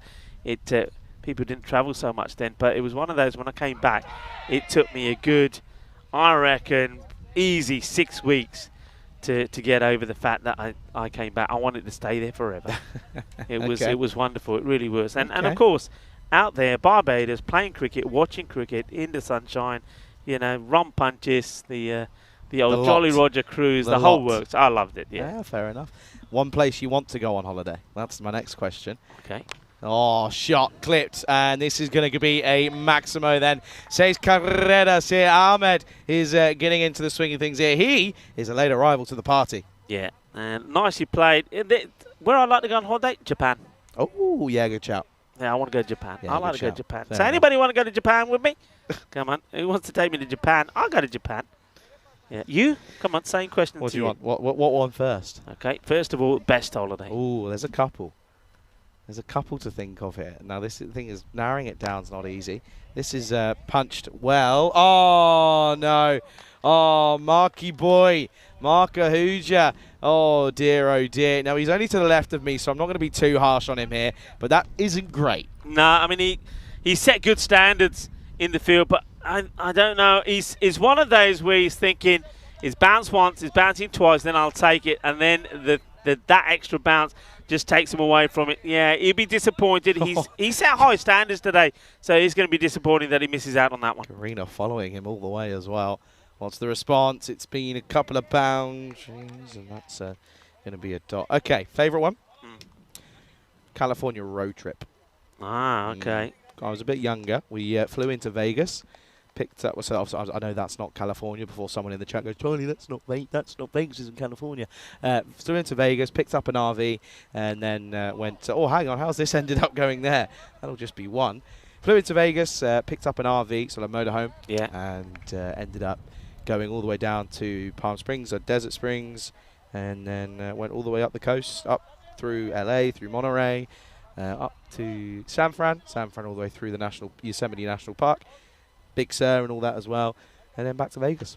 Well, I mean, 3 weeks. RV road trip, yes, please. Was it a proper big No, RV? no, it wasn't a big like coach chassis. No, it wasn't like that. No. It was like I don't know, what's the one? You know the one that my parents have that you've seen? You've seen it on Facebook. You must have. You got my dad on Facebook. You know? Haven't seen it. What was it, like a 5 berth? Yeah, kind of Okay. like something like that. Shots over the top, and Ali is motoring along here. It's the 11th delivery that he faces. He moves into the 40s this time, just waits on it nicely, and this over has not been a good one, as it will go for 15. 4 overs down, already in the 70s here, Sweden, 71 for 2. Yeah, they're going so well. In the last 2 overs, we saw 22 of Hassan's, which was, well, a high-scoring one. This one goes for 15, so you can see 37 runs, just the 2 overs. So they are motoring along, and you've got to make that change here pretty quickly. You've got to go for Prashar here, and that's exactly what they're doing. So Prashar coming on to have a bowl. I'm going to show you a photo of it, that one. Not exactly that one, a little bit bigger than that, Okay. that kind of design. Nice, though. Nice. Yeah, good fun. Yeah, good crack. nice. I mean, I've done the RV. I know we're going to go on to where you want to go in a moment, but I was just going to say I've done the RV when we were in the UK, and we took it from from North London all the way up to North Wales to Yorkshire and back. It was brilliant. It was fantastic. Okay. It was fantastic. We did about 3,000 miles in it. We Yeah, had and the a great rest. holiday because you see so much more, and I love the idea. You see a place, you pitch up and think, you know what, let's have a cup of tea. Let's have a cup of tea. It's great, isn't it? It was good. All right, so where would you like to go? Japan is on my list. Okay. Japan is on my list, and what I want to go to though, Australia. Yeah. I want to do Aussie. I really do. I want to do Aussie, New Zealand. I really do. I also, you know, I've never been to Asia actually, so India's up there. Have to say, Oh yeah. do want to make my way over there at some point. But yeah, at the moment though, yeah, no, that's. I think Australia's top of the Yeah, list. I think also because we know, let's face it, we know a lot of people from Australia as well. You know, like Vinny, of course, who we work very closely with. So they always tell us about lovely stories about Australia. Corey, I've been talking to Corey about Australia as well. So yeah, and with that cricket, with our ties to cricket as well, that would be a fabulous place to go as well. So yeah, it's right up there. And also the Far East. Never been to the Far East. So going to something like Thailand, that'd be up there for me as well. Have you done like Dubai or Egypt or anything like that? Only Dubai, but briefly. So Egypt, I've done the Nile cruise, which was fantastic. Oh wow. That was great. Yeah, I did Cairo. That was good fun. That was a good holiday. That was where I learnt to swim. Wow. Shot! That's so good from Ahmed, who gets in on the party then here. Is that Ahmed? No, it's No. not. That's Sher Ali. What a shot that is. Yeah, Ali brings the power to the party. This is such a look at that Oh. shot. Oh, that is oozing class in it. Beautiful shot. And Sher Ali, well, he's got himself out cheaply a couple of times, isn't he? He got out for 0. He got out for 6 after one scoring shot. But now, look at him. He's staying focused. He's talking to himself. Mentally, he's now prepared. He's in a good place. And he's played some delightful shots. 46 of 12. And Abhitash Prashar just setting his field here. But, I mean, he's coming on to bowl. Similar sort of time when he did in that last match where they were victorious. But he's up against a batter who is really in his zone at the moment. Big time then.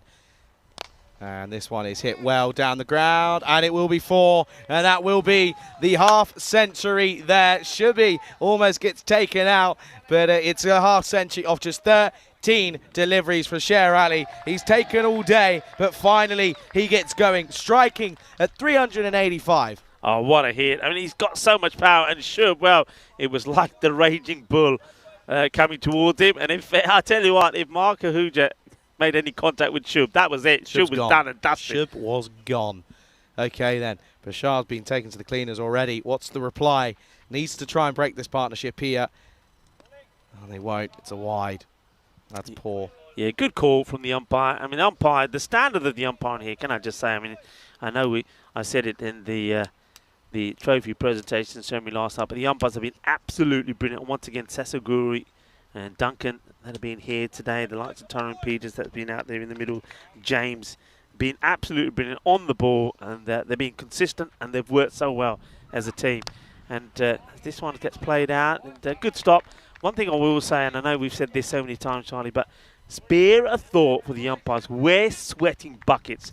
We're a bit fortunate that we've got at least some shade. The umpires out there, like the players, in the heat, in the sun, wearing black, not the ideal colour. I mean, it's got to be as uncomfortable as it can get, yet they've been absolutely fantastic. Yeah, big time. Not really much fun to be had out there, in all honesty, if you're the umpires. And listen, without them, none of this would be possible. Last 2 deliveries. This is well bowled. Nice full Yorker, but no one in close in the ring, so will just be a pretty simple one. Got another question, Rika. Oh, go on then. No, go on. You continue what you were going to do. That's fine. Don't worry.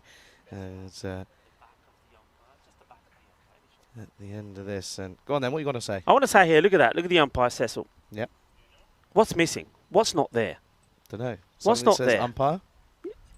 Listen, I want to put this out there to anybody who's watching that's Officials, got a umpires. potential. Oh, yard!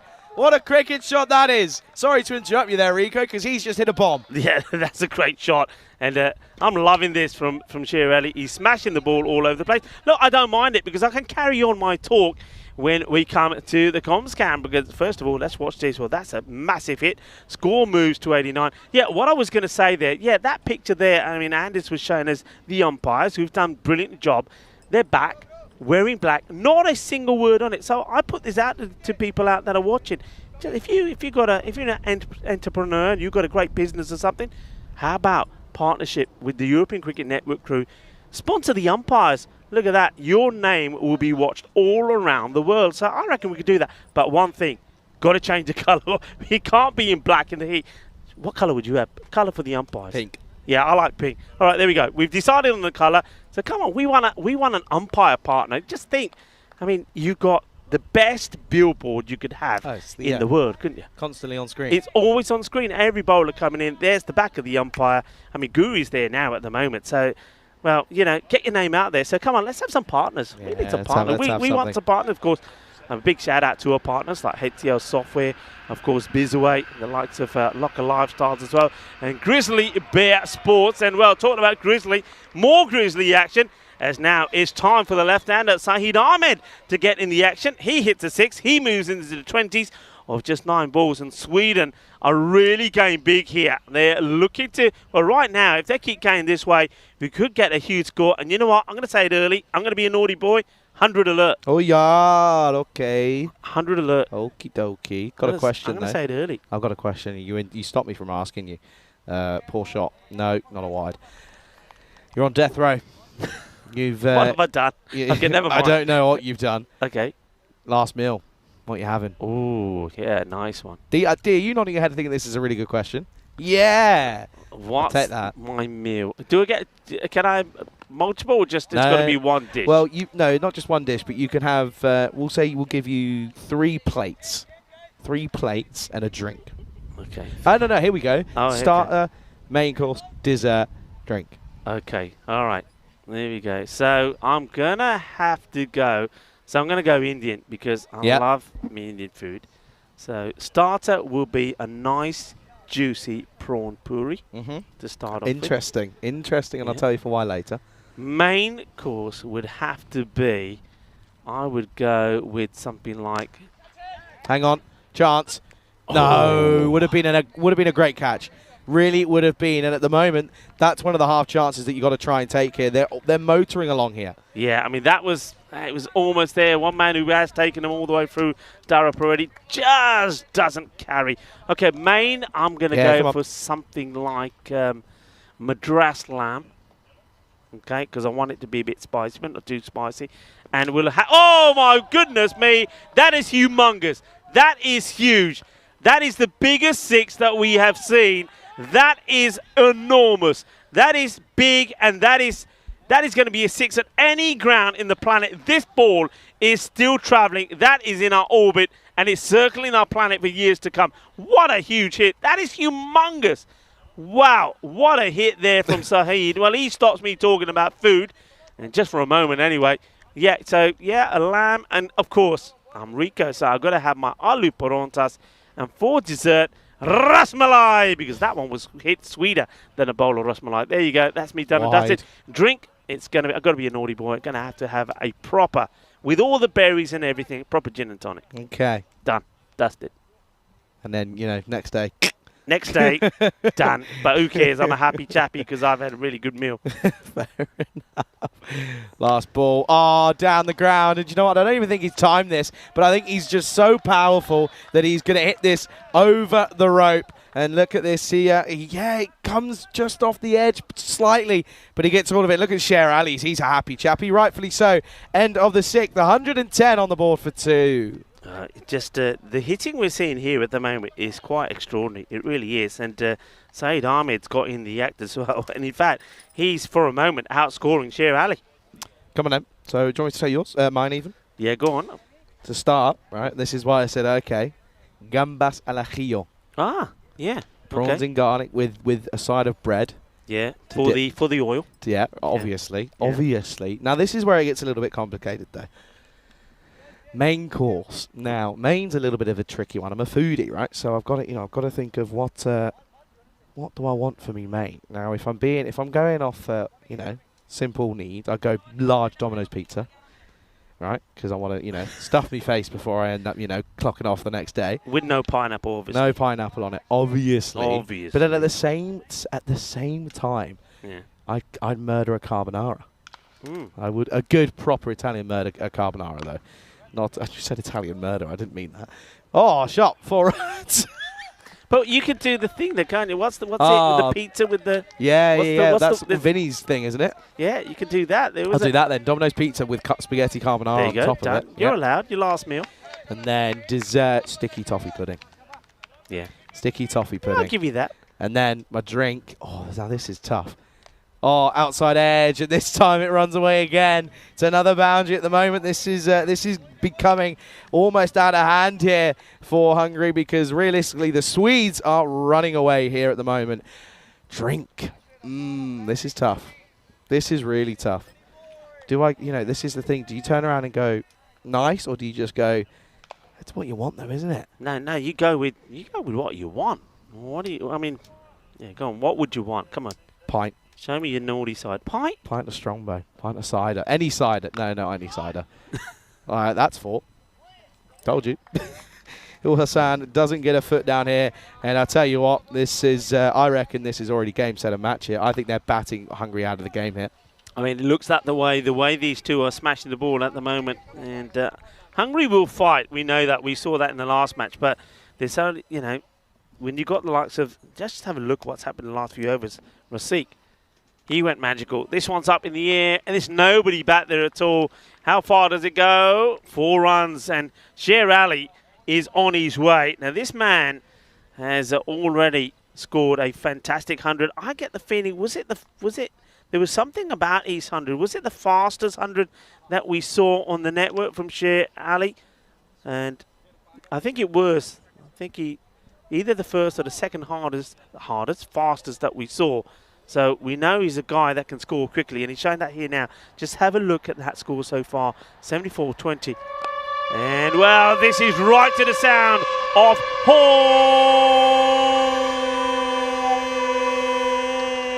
as it goes big. And Sher Ali now is in the 80s. Wow, he is just motoring along. And are we going to see an international 100 here from Sher Ali? And into the 80s. He's got to keep calm. He's got to be composed.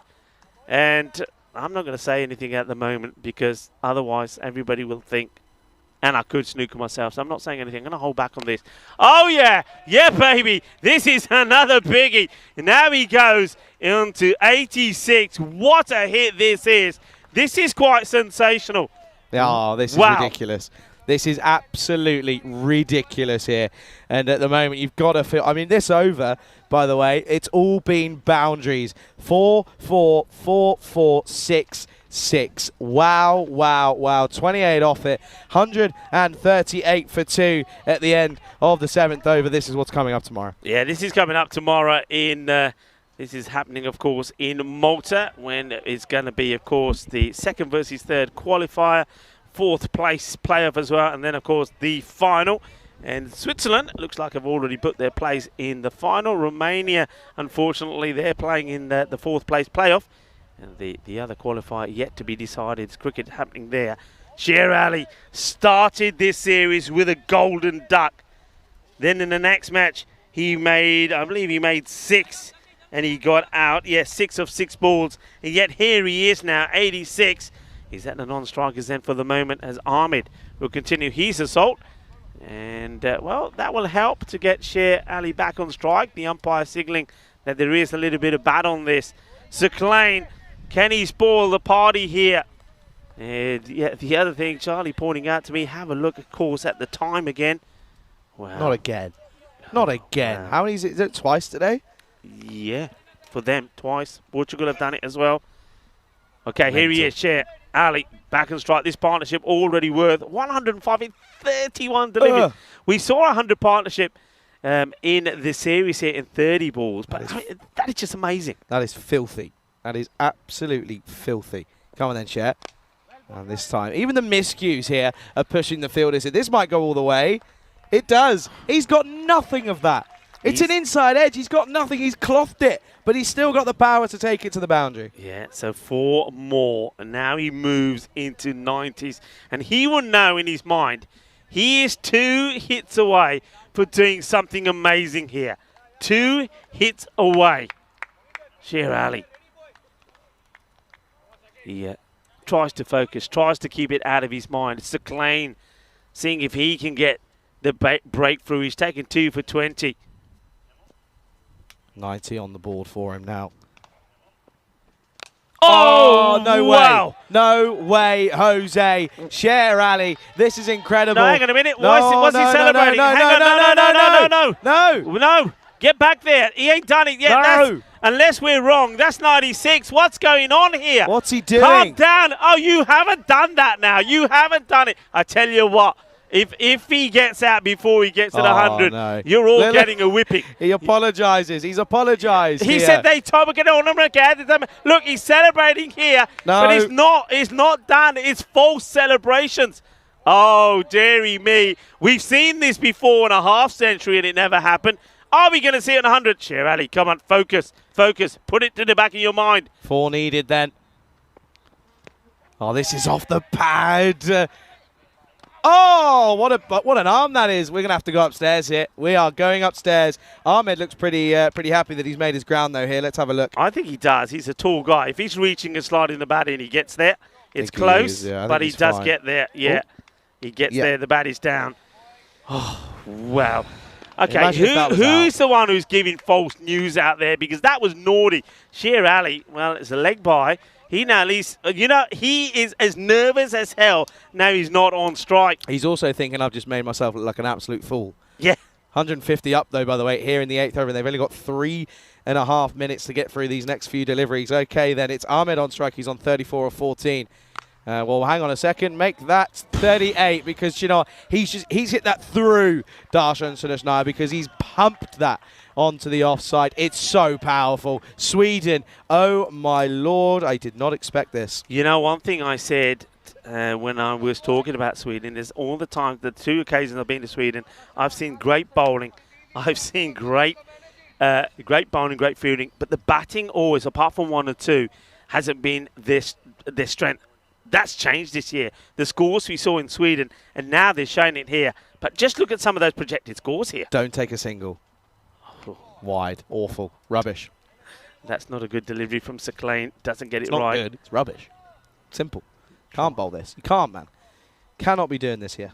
Can't be thinking you're going to get away with it. Well, the heat certainly is on here for Hungary and Sweden turning on the side. I mean, of course, Hungary, they'll be saying, well, they've done it to us, we can do the same, and they can. They've got the batting to do it, but it's very unlikely. Oh, he's going to get away with this one. I want to see the height on it because if one before was called one for the over, then that one's probably very much the same. Let's have a look. The height. And that could quite easily be 2. He rises up, though. Anyway, good thing is, though, it's a dot, which will mean that Cher Ali will be on strike. 96 off of 25 here. And, well, we've already celebrated already. Oh, no, if he gets out the scenes. The absolute scenes would be rather incredible. It's going to be Abhitesh Prashar to bowl this 9th over. By the way, they've got 1:50. They're not doing this. This is another penalty. This is another penalty. I just want you to focus on this. Look at number 13, Cher Ali, 108 of 27. So he's already got 1 century. So can he get another? Right, if he does it this delivery, he's done it. He won't. Oh, it's going to just be 1. Oh, no. If he gets on the next, that is incredible. If he does, well, hang on a second. But that was 107. So realistically, do the maths. He's probably done it before. So then, in theory, he's already missed it anyway. God, I'm clever. I'm on it. Game 5, I'm switched on. Just click, click. In this heat, Charlie. Well done. Anyway. It's only taken, I can tell you how many games it's been. Anyway, Ahmed, oh, he misses out here. Yeah, that's poor. He's missed out on this one. That's realistically should have been gone. And by the way, Yeah. I told you right at the start, why have Hungary decided to bowl first? We both said the same. It's just a, for me, it's a no-brainer. Big Or as time. you would say, it's a brain fart. Why would you do that? I mean, you've got to. I mean, and the thing is, they're out there. Every minute they're out there now. Every second they're out there, it's hurting them. You're in the heat. You've been hit all over the place. I mean, this is another one that gets smashed down the ground. It's 4 more runs into the side screen. So the pain, they're absorbing it. They're taking it. They're taking a battering. They're taking a hammering. And another boundary. 160 now.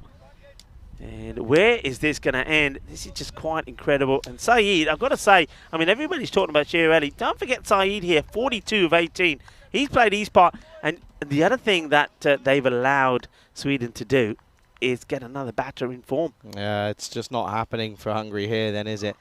And this is going to be pumped down the ground, and a hooja.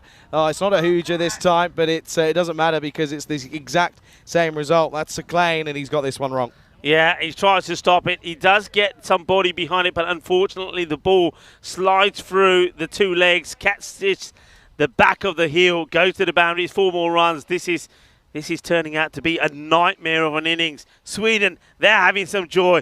Hungary, though, they're taking a bit of a pounding. They're taking a bit of a hiding here. They are here. They are. Certainly. Clock's gone, by the way. Where's the clock's gone? Interesting. Anyway. And, well, shot Cora. That is massive. That is moosed onto the onside. And it will be a half century for our man out here, Saeed Ahmed. And this time they do get the timing right of the applause. Yeah, wonderful. These two came together, by the way, on 34. So they came together on 34. So what a partnership it is. So, by my calculations, what is that? We're almost approaching a 150 partnership. Would that be right? I think so. I think so. All I know, though, is that I want to see Sher Ali get 100. Because he's already celebrated last delivery.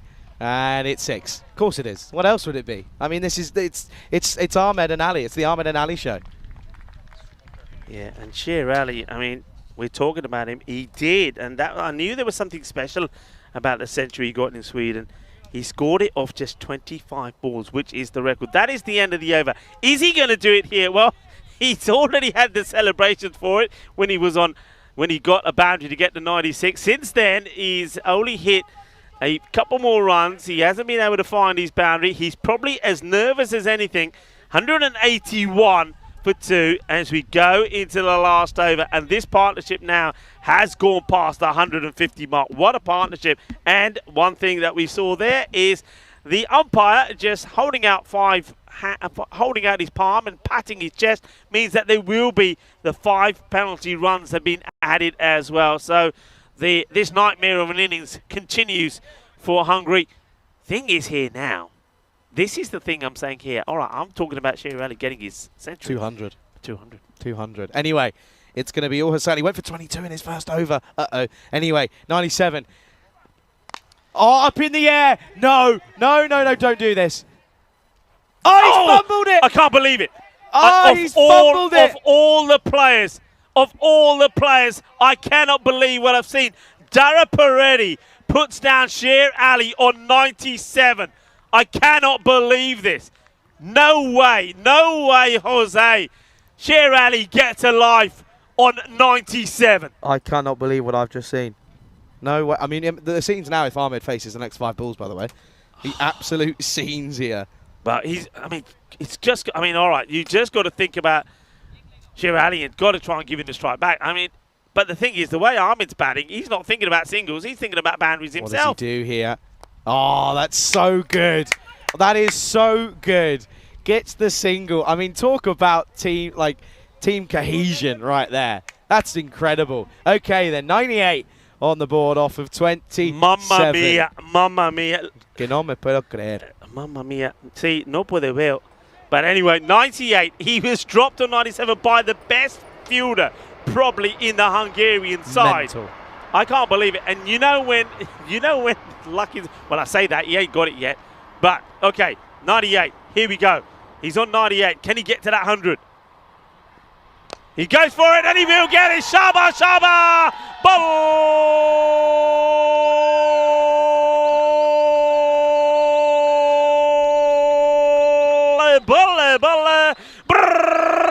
Take a bow, Sher Ali.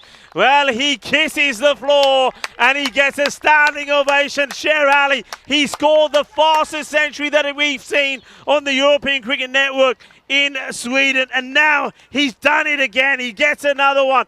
He got a life, didn't he? Big time. I called it when he got onto 50, and now that he's got that century, I can share something with you, Charlie. When I saw him this morning and we shook hands, I said, Sher Ali, I missed your century in Sweden. Get me another one today, will you? And that is no word of a lie. And Sher Ali has done just that, and he ain't finished yet as he pumps another one out of the ground. 110. Now he moves on to Charlie. Sher Ali, what a player, what a performance. Yeah, he's all right. No, it's absolutely outstanding. It's been incredible to watch here. Look at this, by the way. 195 for 2 on the board with 2 deliveries left here. I mean, what we're witnessing here is absolutely outstanding, Rico. And, well, Sher Ali, 110 off 29. Is it going to be more? Yes, of course it is. It goes again. This is absolutely outrageous. 200 comes up. Absolutely incredible. This is a special day, folks. It's history in the making. How many times have we got to the 200? Not that many times. I know that I saw it once in Malta when the Super Kings brought up 100. Everybody knows that match because, well, they were up against Goza and Goza were all out for 6. But this is something sensational. 201 for 2, a ball to go. What are we seeing here? And Sher Ali, 116 of 30 balls. Here we go then, last ball time. The over's gone for 20. Oh, and it's going to be a dot to finish.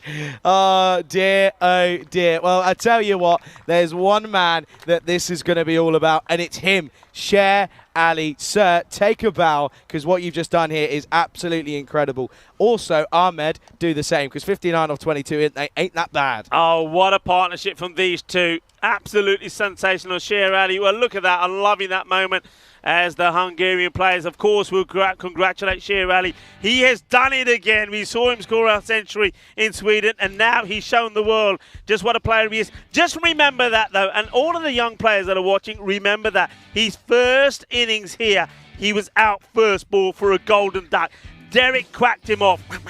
Remember that? Then he came out and he made 6 of 6 balls, and now, third time of asking, he's gone out there, he's battered the bowlers all over the place, and he has scored 116 of 31. The European Cricket Network making players' dreams come true, and Sher Ali, his dream has come true.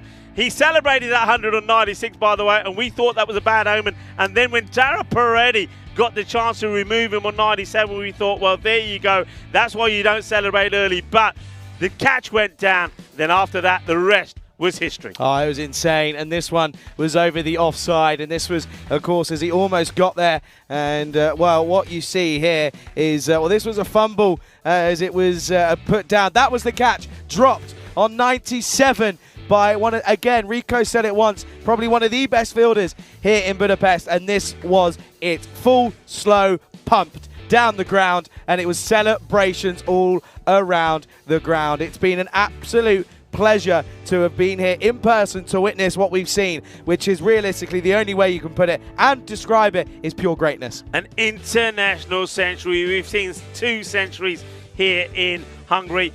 We know that there was one from Daniel Akbar in that European Cricket Series, the player from the Budapest Blinders, and now we've seen one from the Swedish incredible player, Sher Ali. He's already on that Hall of Fame with that record century of 25 balls, and now he's done it again. What a knock, what a player, what a moment. And folks, what a moment for you. Everybody is just, well, they can't believe it. We also get to the 200. Nick Devonshire is gifting another European Cricket membership because he does it every time there's a 100.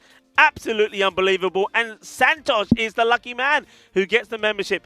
Absolutely unbelievable. What a day, what a moment. And Charlie, what a delight and what a privilege to be here and see innings like that. Dave B's turned around and said, will Hungary turn up or just forfeit? Well, do you know what I want to see from them? I want to see them swing. I want to see them go for it. Don't just nerdle. Don't try and play for your average. Yeah. Give it a go. Why not? We got nothing to lose here. And I mean, that looks like a murder scene. That does. Oh well, that is. You were talking about me for what I would eat my last supper. Well, I'll tell you what, yeah, that doesn't look good, does it? 47, Dara Peretti, 42 that Hassan goes for, and then all the other bowlers going for the 30s. But Sher Ali just was on song. Incredible. We've seen something special here in match number 5 in this European Cricket International Series in Hungary. The thing is, though, all right, 201, 202 needed. Don't forget, and I'm just going to leave this out there, don't forget that United Shalada Budapest did chase 153 for victory with the ball to go the other day. So stranger things can happen here in Hungary. Well, we're going to leave you to just, calm down a little bit. Me and Charlie are going to have to find some cold water somewhere and pour it over our heads and also calm down because we've seen something special. We'll be right back in probably less than 10 minutes' time for the conclusion of match number 5. But Hungary, the host nation, they are going to have to pull out something special. 202 is the target. We'll be right back. Volvemos en 10 minutos.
This European Cricket International is proudly brought to you by HCL Software and Bizaway.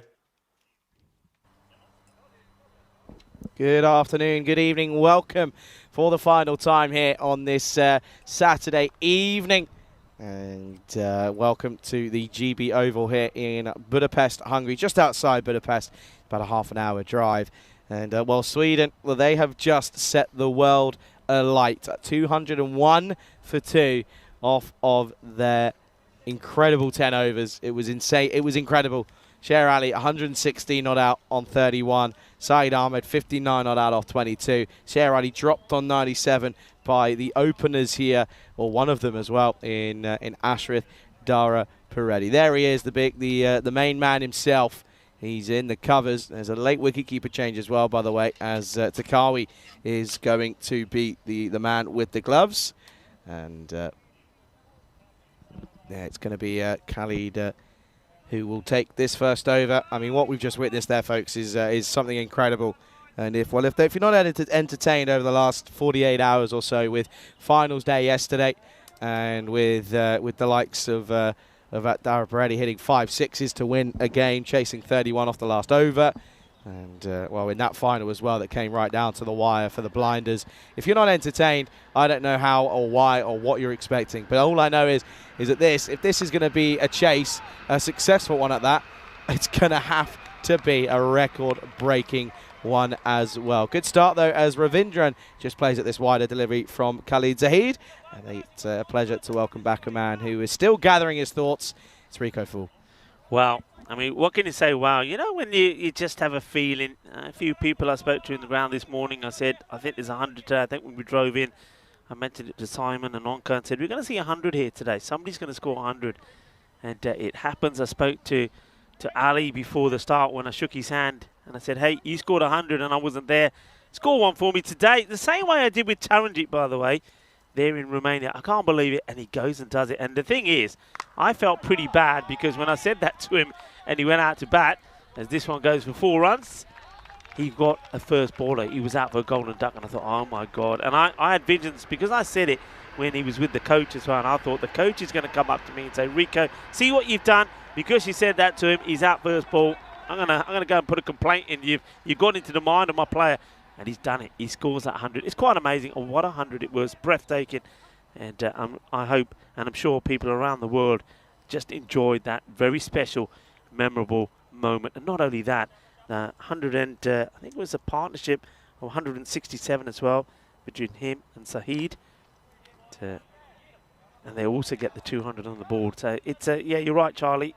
It's what we do is we provide a frenzy of cricket and entertainment. We are cricketainment, and if you've been watching the cricket, and I know a lot of people are, how can you not be entertained by what you see? There is no better. It's the best cricket on the planet anywhere. Absolutely. There's no way that you can see that anywhere else.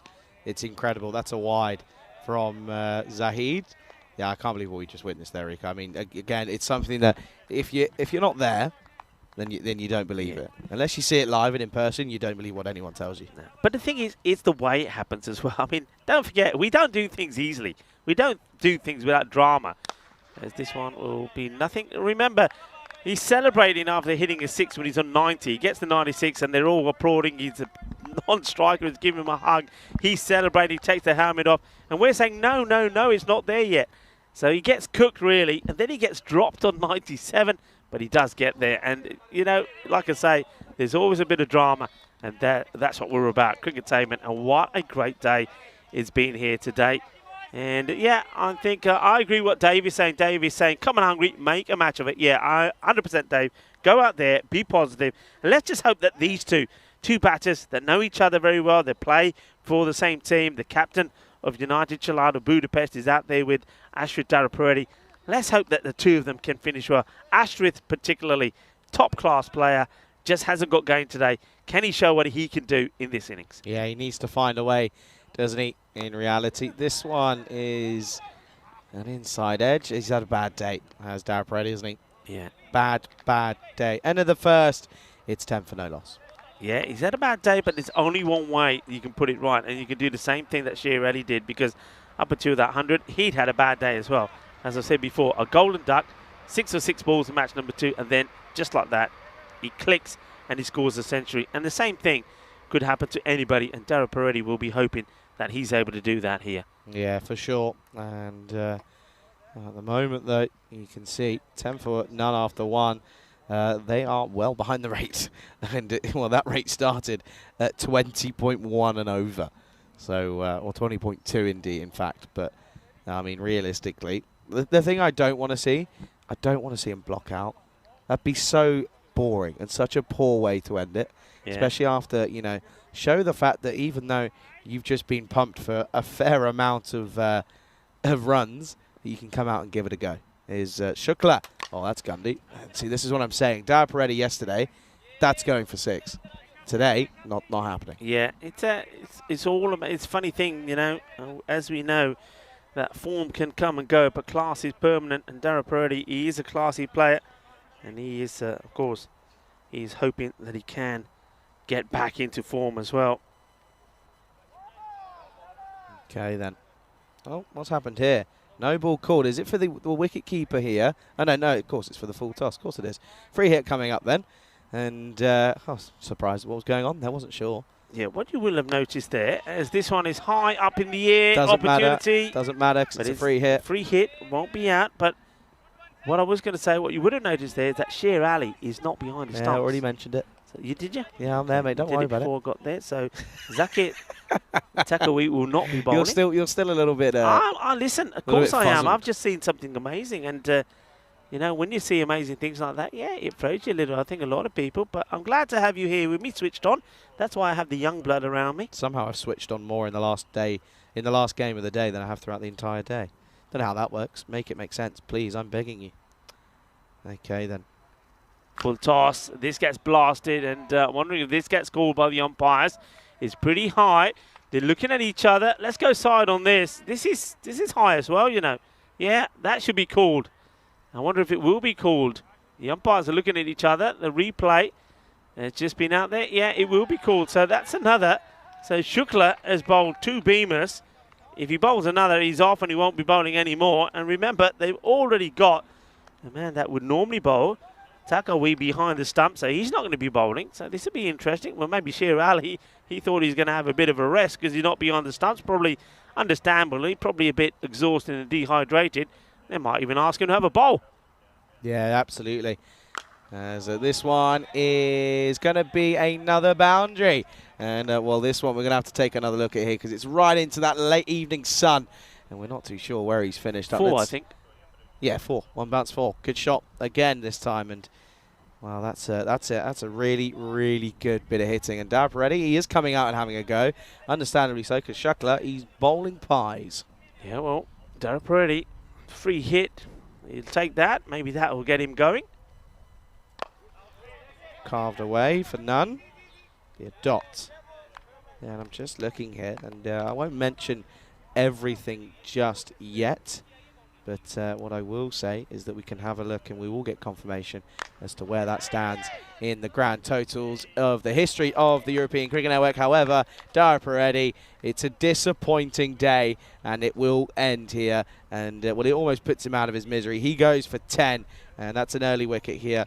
It will be 23 for 1. Simple catch for Samuela. And he takes the catch, and Daryl Peretti, yeah, I think he'll go back home thinking, I just got to have to pretend that this day never happened, and he's hoping he can go back, have a good cold shower, get some good food inside him, have a good rest, and come back tomorrow. And maybe tomorrow he'll show us all the real quality and class of the player that he is. But today it just not happened. And of course we all have those days, and today unfortunately is one that Daryl Peretti will want to forget. And I don't want to rub it in anymore, but don't forget Daryl Peretti also had the opportunity to remove Sher Ali on 97. He dropped him and it was an absolute sitter. So that's just been the sort of day he's had. He needs to forget about it, put it out of his system, come back stronger and better tomorrow. Yeah, big time, that is for sure. Got to try and work out, though, as well, this is going to be Stan Ahuja who comes in here. Stan does normally like to take a bit of time to get going. I hope he doesn't hit. Give it a go, Stan, because at the moment that run rate's already at 21.5 and over. Well, they started at 20, so already going up a couple of runs here. Shakula, don't bowl another beamer, because otherwise you'll have to be brought off. That's going to be into the onside for 1, and Stan Ahuja is off the mark. Yeah, nicely played, but interesting though, isn't it? I mean, I just want to. I know you got your batting order and you go with it. Let's just have a quick look at who they got the other side. They bring Edwinder Singh into the side, right? The man who played for Duna Baghdani. He's been opening the batting for Duna Baghdani, and the way he plays is just all on attack. He scored a couple of half centuries in the European Cricket Series here. Why not give him a go? You've seen Stan. You know, Stan, we know, he's been in okay form. We've seen the likes of Mark Ahuja. We've seen Safi. We've seen Rasik. You've got Yadwinder there. Give him a go. What do you got to lose? There's 200 on the board. Just say to Yadwinder, look, the way that you've been playing, aggressive stuff, go after everything. Just go out there and go out and have a ball. So they've got options, but at the moment they're going with the safe one. Have a look at this. We don't see 200 come up too many times, Charlie, but there it is, 201. Yeah, this is what I was mentioning, and you can see that it's the 5th ever highest score set by any team on the European Cricket Network. Of course, you can see there Barcelona Shaheen, VOC Rotterdam, Catalonia Master. I'll put Sweden in the ranks there as well. Incredible scenes.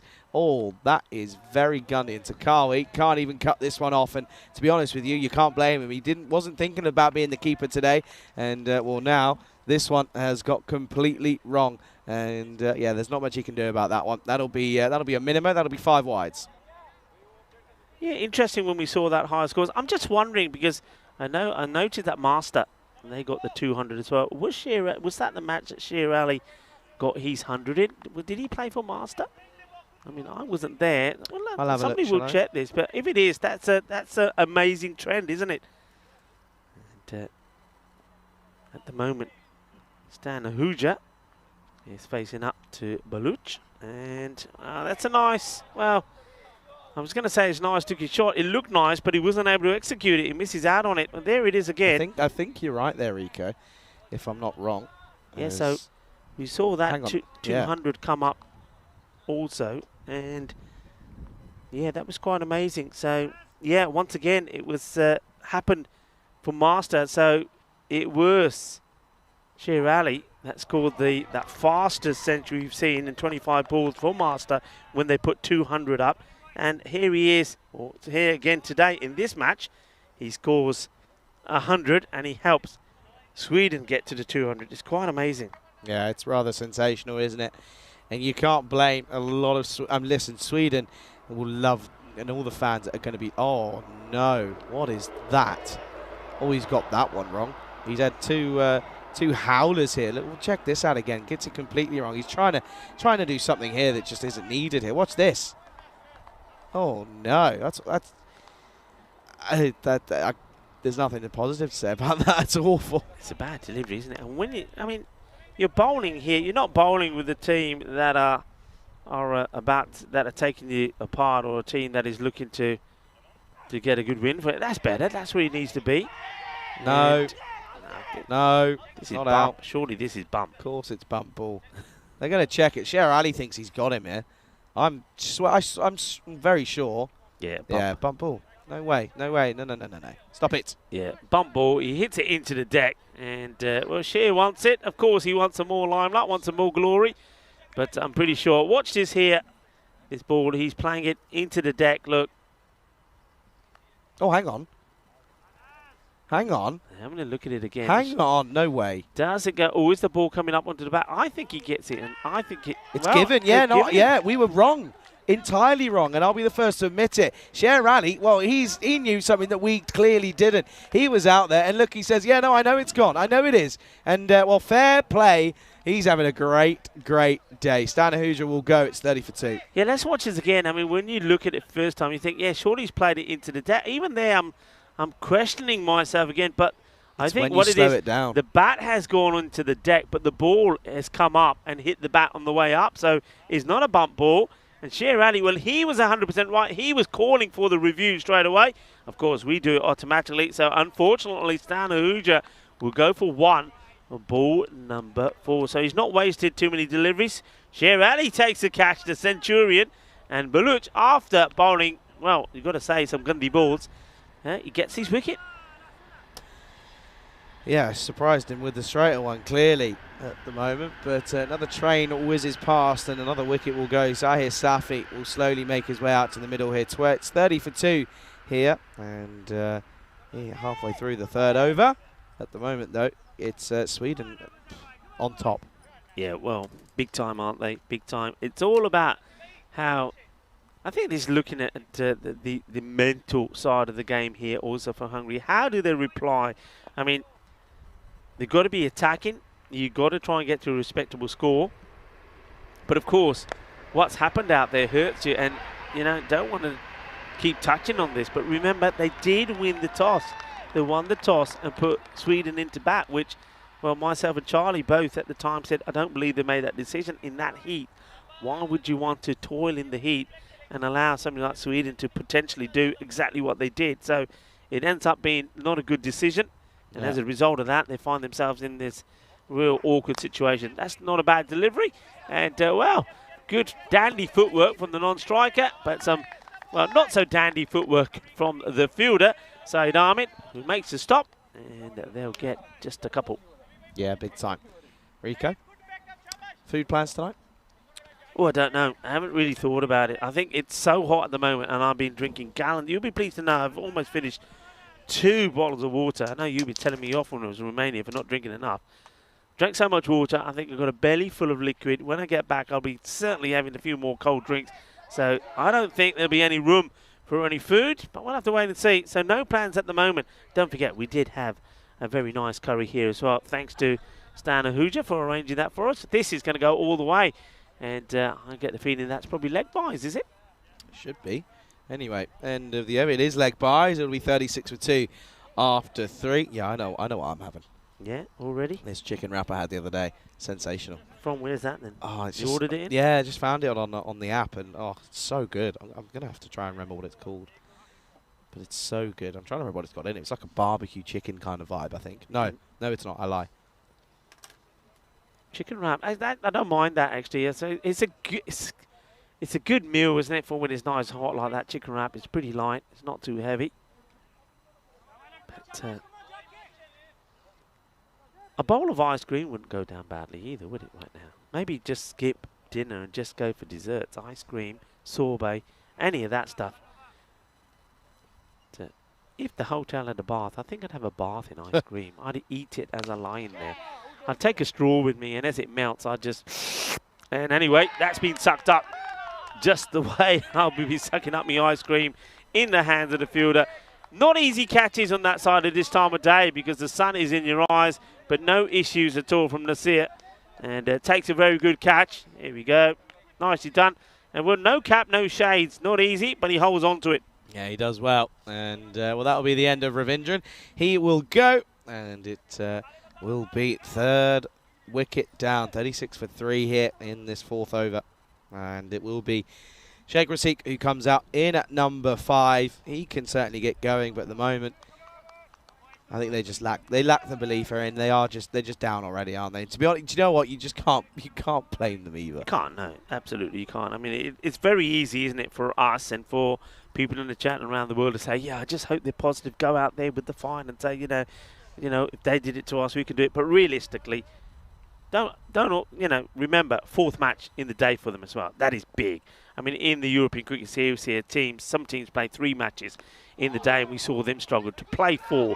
That is big. So, going to be hurting. They're going to be exhausted, and then a team just demolishes their bowling, scores 200 runs. A guy scores 100.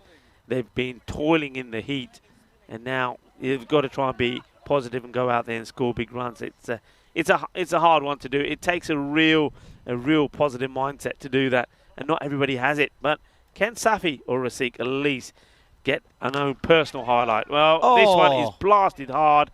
It could have been a catch. It was hit like a bullet really, and Prashant Shukla gets hands to it but couldn't hold on to it. Oh, that would have been a great catch. It was hit so firm at him, straight at him. Didn't have to move, but he puts it down. He shells it. That's a tough one to take this time, yet again. And well, of course now it will be that Zahir Safi gets dropped on 1. Yeah, gets dropped. In comes Zahid. And This is really just been scuffed up, but doesn't go to the fielder. In fact, there's no power in it at all. It's an easy stop for Saeed Ahmed. And don't forget the part he played in when he was out there with Sher Ali, giving him support all the way. That partnership, 167 it was. And again, once more, just this time, should just be the one, and will be. Yeah, a little bit lackluster though, isn't it? It's a tough one to take, it really is though.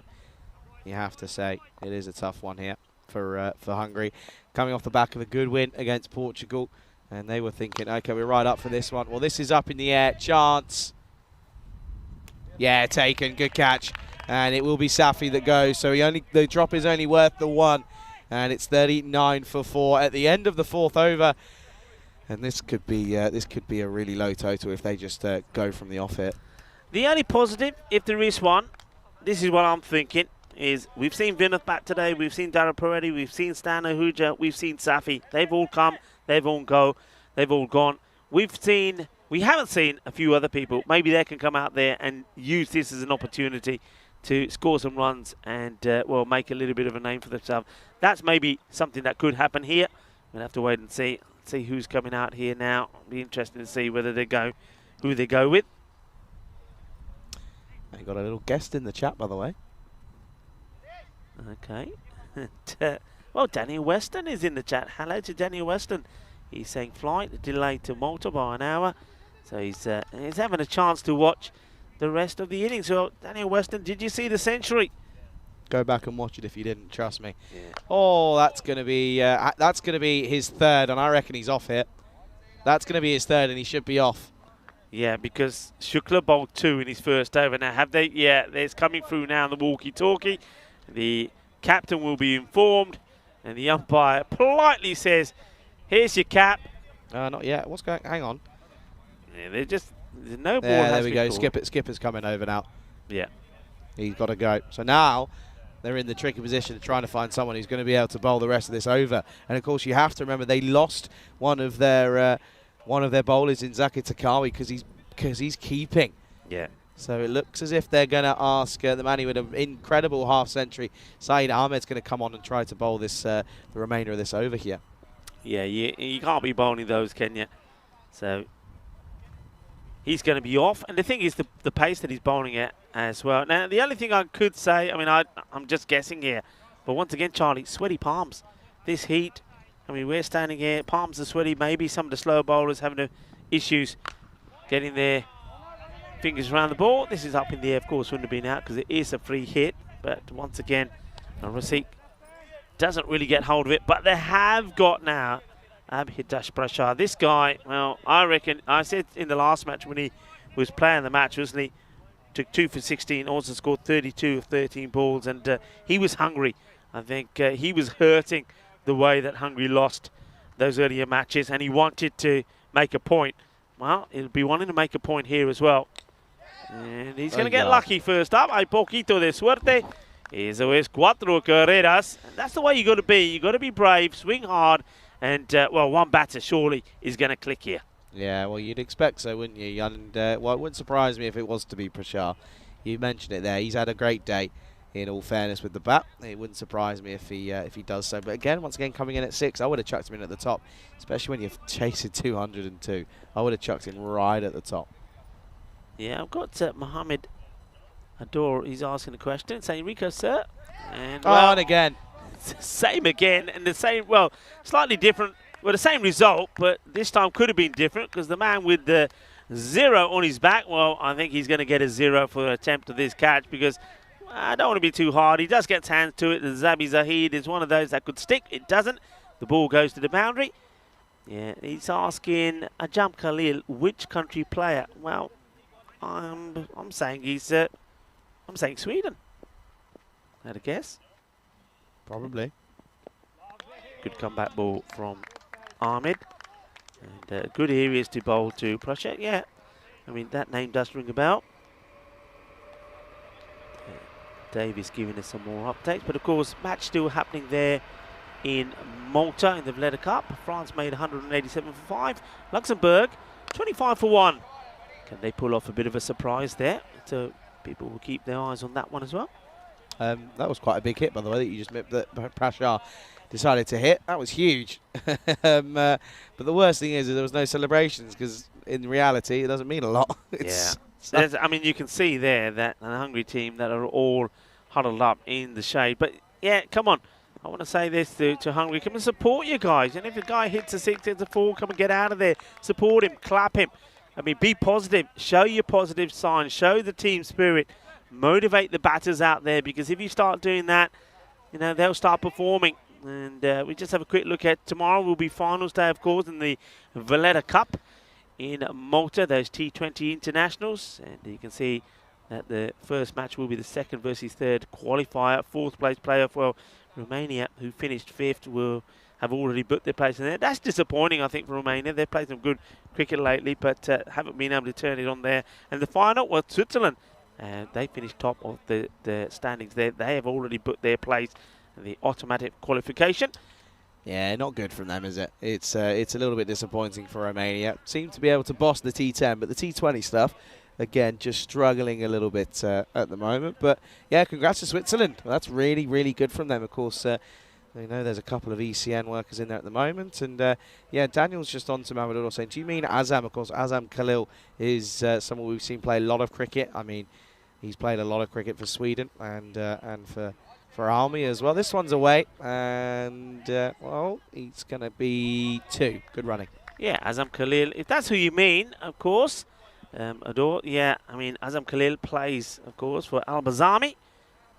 A very nice guy as well, great cricketer, and doing great things, and has done great things for cricket in Sweden, and certainly does a lot of work in getting the youngsters, the juniors, and the women playing as well. So, yeah, if you're talking about Azam Khalil, he definitely is from Sweden. So, but not playing here.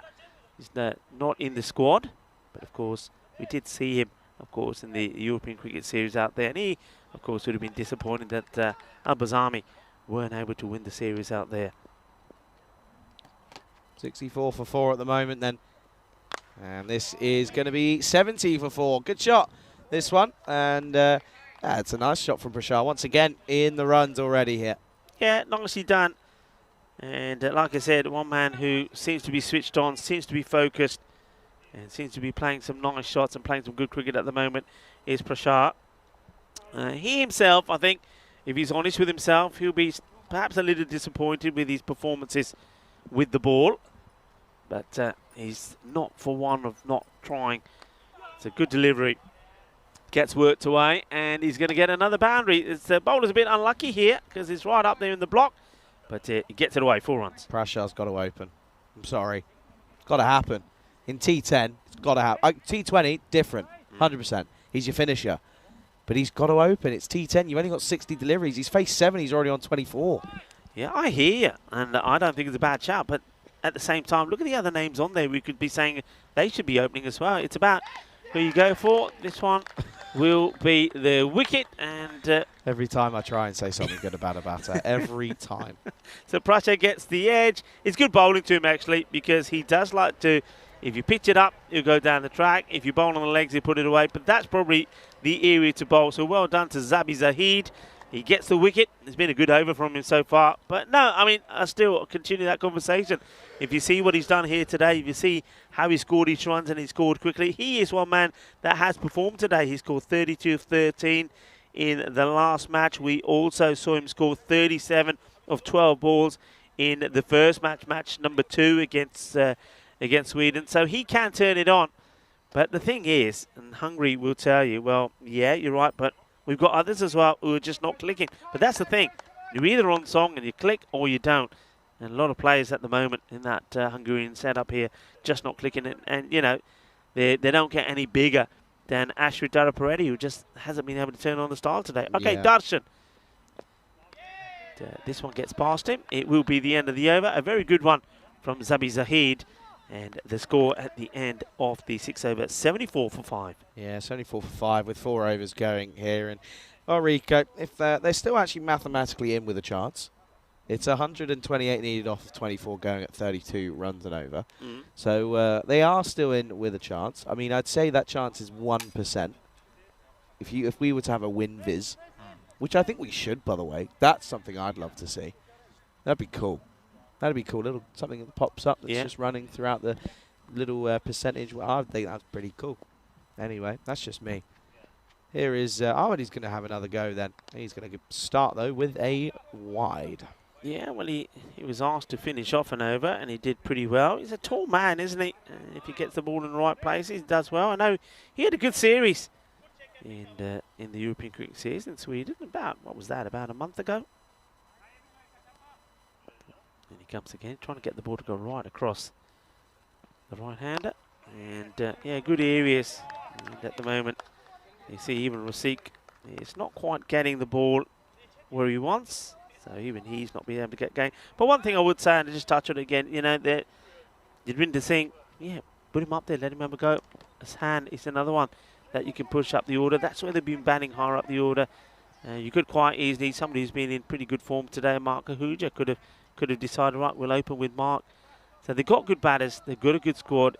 I think it's one of those days, I mean, maybe the whole squad would say, look, it hasn't quite been our day. All right, we did get that win. Don't forget, they got a good win against Portugal, who won the first 2 matches, so it's not been a disastrous day. This is the thing, you know, and this is why it's a bit of a killer for them, is the fact that they got that win this afternoon. They came back and were able to get a win, but then they got thumped for 201 runs. I mean, that's just that's the biggest, you know, killer that I've ever seen. And, you know, how do you come back from that?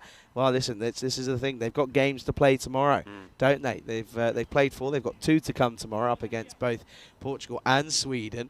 And, well, listen, they're probably going to go to bed shaking because they got PTSD from what's just happened to them here tonight. Well, he's lucky to get a bit of bat onto this because it's not a bad delivery from Ahmed.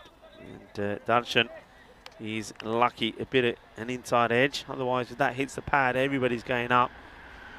But yeah, it's all about responding. And I think also tomorrow we'll see the character of the side as well. We'll see the character of Hungary in the way that they respond after what's happened in this match. It's nicely hit down the ground. Firm looking shot from Rasik. He moves to 18. And Ahmed will be looking to finish the over well with this delivery. But look, we're talking about Hungary here. Let's focus a little bit on Sweden, because Sweden, don't forget, they did lose their last match as well against Portugal. And what a response it's been from them. Well, that's a bit better. 4 runs. Shot from Darshan. Yeah, no, I mean, Sweden, it's incredible. We know that Sweden can play good cricket. We've been there countless times throughout the last couple of years. And we know what they're capable of. We know the talent they have in their ranks as well. And it's just over the last couple of years that it's been showing. End of the over, it'll be 86 for 5. And this is what I'm mentioning tomorrow. Portugal, they play 2 games tomorrow. Sweden, they have 3. Hungary, they have 2. Portugal have 3, sorry, as well. Match 6 is going to be the first one. Portugal versus Sweden. Portugal versus Hungary then follows. Hungary take on Sweden once more. And then it's Portugal versus Sweden to finish the 2-week stint here in blistering heat Budapest, Hungary. And yeah, of course, that starts at 7:15 GMT, 9:15 Central European Time, and 12:45 out in India. Here is Zabi Zahid. He's going to have a bowl. And, well, this one, he picked up a wicket in his first, went for 13. Well, that's going to be a 4 to start. Yeah, nicely played away. It's a really nice shot as he gets this in the slot. And nicely played. Yep, and so then 90 for 5, and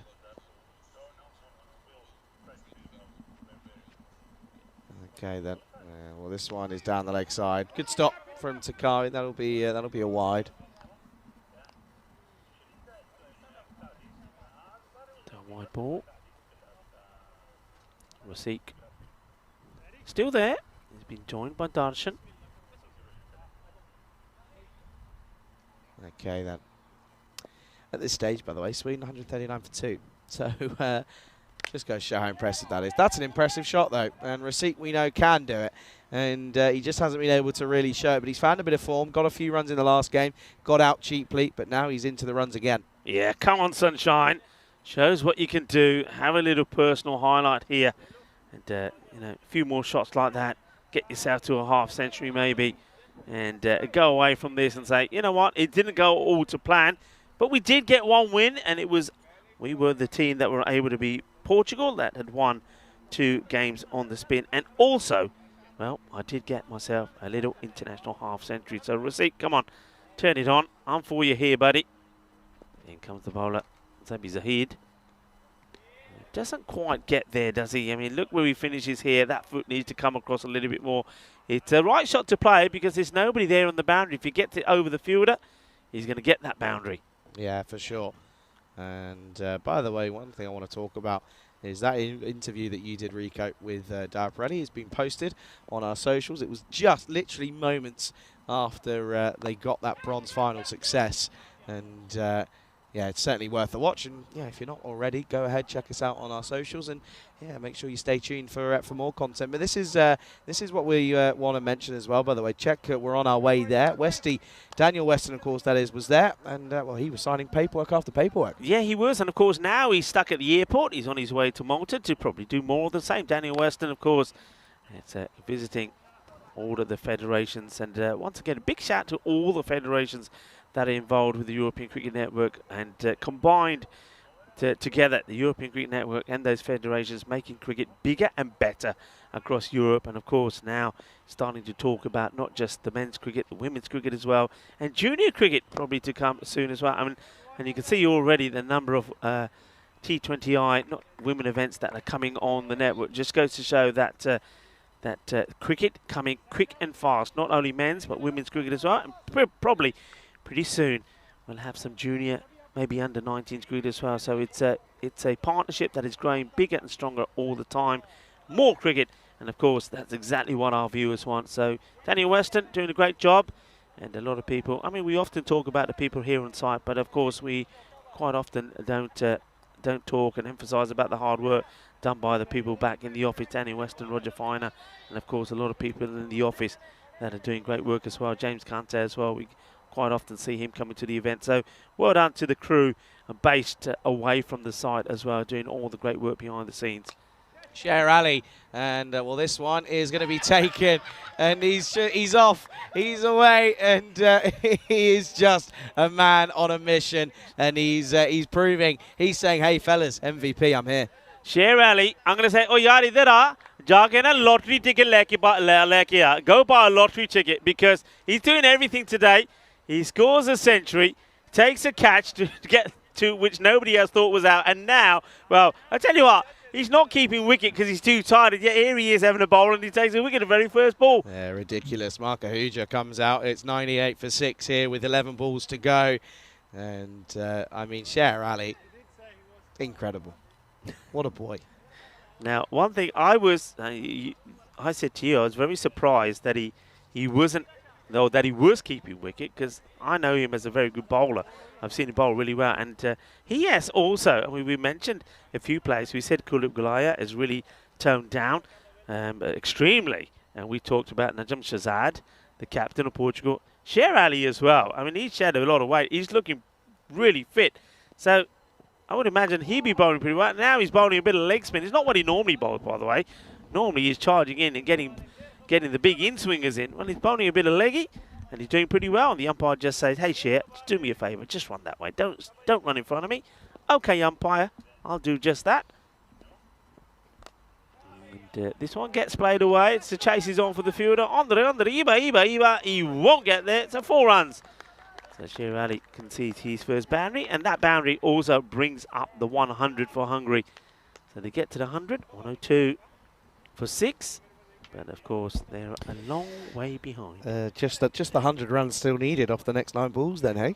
Just pretty simple. But yeah, Ali, I mean, what a day he's had. And I mean, what a comeback you mentioned as well, as this is down the ground. Another one? No. And Chowdhury's probably going to think, he laughs as well, because he knows he's thinking, oh, Sher's going to have a go at me. Sher's going to say something, but never within a chance there. But yeah, I mean, Sher Ali, what a day. Coming back from a duck in that first game to then do this is outstanding. It really is. And you just got to give credit where credit's due here. There's Takawi. That's a good stop, the quicker one from Ali. Yeah, and he's probably saying, oh, wait, don't forget, you should be here, so be nice to me. Yeah, nice stop from the makeshift keeper in this one. I want to say as well, though, as this is the last ball of the over. Up in the air, another one. Yeah, takes it. Of course he does. Sher Ali, honestly, he's away. And, well, he's putting in a shout. Huge, big shout for the MVP award because already has he got more runs than I think anyone at the moment. But at the same time, he's now picking up wickets. He's taking catches. He's doing he's involved in everything. Yeah, I mean, yeah, it's another wicket for him. He's taken 2. Can't do anything wrong. The only thing he could do is injure himself doing a celebration, Sher Ali. Steady on now. Steady on is the end of the over. 103 for 7. Sher Ali, as well as scoring 100, he's now taken 2 wickets. Yeah, well, I think the only other person really at the moment at the end of this day that could be saying to you, Charlie, hang on a minute, what about me? Is of course Simon Gamiri. He's had a good day himself at the bat. Yeah, no, that is true. That is true. He has been really good, but just that poor display by the bowling unit in that last game, wasn't it, for Portugal, that let them down. No, in all fairness, you're right. Suman Gimrick, fair play. Yeah, just have a look at that. He scored 66 in match number 1, player of the match performance. He then scored 28 of 14 in the second match, and then the last match, 42 of 21. So 42. Okay, this one will go all the way, will it? Yeah, just over the fielder. So it's Mark Ahuja that has a hit. Yurwinder Singh, who I said I'd like to see out there, has come out. He's at the non-strikers then. Hasn't faced a ball yet. Will he get one to face? Well, we'll have to wait and see. Well, yeah, we've only got 5 deliveries left. Nice shot, though. Mark Ahuja had a good innings in the first game of the day. And this will be dragged and should just beat the 1. Yeah, so Yurwinder will get a chance. This is what I was saying before. Whatever happens now, it's not important, really, because there's only, 3 balls to go in the innings. But they could have made a few changes and maybe just got Yurwinder higher up the order, but he will get an opportunity now. Of course, he's from Duna Baghdadi, so the Duna Baghdadi players will be supporting him. And I think he's going to go first ball. So not the best of starts at the international level for Yurwinder, but the thing is, like I said, 3 balls to go. He was just going to try and crash this out of the ground. He gets the top edge, and it's an easy catch. Just loses his shape, doesn't he? Gets a nice swivel in, though. Yeah, he does, but it's, wicket then. Good catch by Saeed Ahmed as well. Abizark picks up one for his troubles, and well, at the moment, they're running the risk that they could potentially get pulled out here, Hungary. And, it's 110 for 8. Take a moment, though, to thank all of the viewers for tuning in today. Everyone in the chat, you've been incredible as ever. And, I just want to say, I said it yesterday, and, before we had that presentation, everything you do is appreciated from the bottom of our hearts here. Everyone here at the European Cricket Network, thank you. Yeah, ditto that. And it's been a great team effort from a lot of people to put on the cricket here today. And, of course, I've got to say, huge, and I think Stephen Waddle has touched on this as well, huge well done to all the players playing in some very difficult conditions, extreme heat. Particularly, you have to say, Team Hungary, who've had to play 4 matches here in the day. That takes a lot out of you. And they did get 1 win. That's the other thing we can turn around and say. At least, I mean, there's no unbeaten side, is there? Everybody has had a defeat. So it just goes to show that what we were saying all the way along, that, and I think we'll see it more tomorrow, that we are going to see some very close matches and some tight ones as well, even though this one is not one of them. No, well, that's straight to the fielder at point. And, this will now be the last delivery then, and it's going to be an absolutely thumping victory here. It's going to be an incredible one, and okay then, it's going to be the last ball of the day, and it's going to be a 6 in classic Hungarian cricket style. We finish with a maximum, and it's it's not going to be enough though, but Ahuja has a little bit of fun, but it will be Hungary that lose to Sweden by a mammoth total of 84 runs. What a way to announce yourself again here, Sweden, as they finish your winners here in match number 5. Yeah, what a way it is. And, fair play to Mark Ahuja, the captain of Hungary. And he does show that at least that he's shown some sort of form and fight today. Remember early on when his team weren't doing anything, he scored an excellent 48 of 24 to at least keep them in the contest with Portugal in the very first match of the day. But this day, and this particular match is all about Sweden. They've done some incredible things. Of course, everybody will be talking about Sherry there, Sher Ali, 78 on his back, who scored a century. What a fine knock it was indeed from him. It was quite outstanding. It was amazing. And that will be talked about for many, many years to come. But, of course, the team itself putting 200 on the board. A great partnership between Sher Ali and that of Saeed, 167-run partnership. So, I mean, you've got to say it's been a memorable day. It's been a fantastic day of European cricket international action.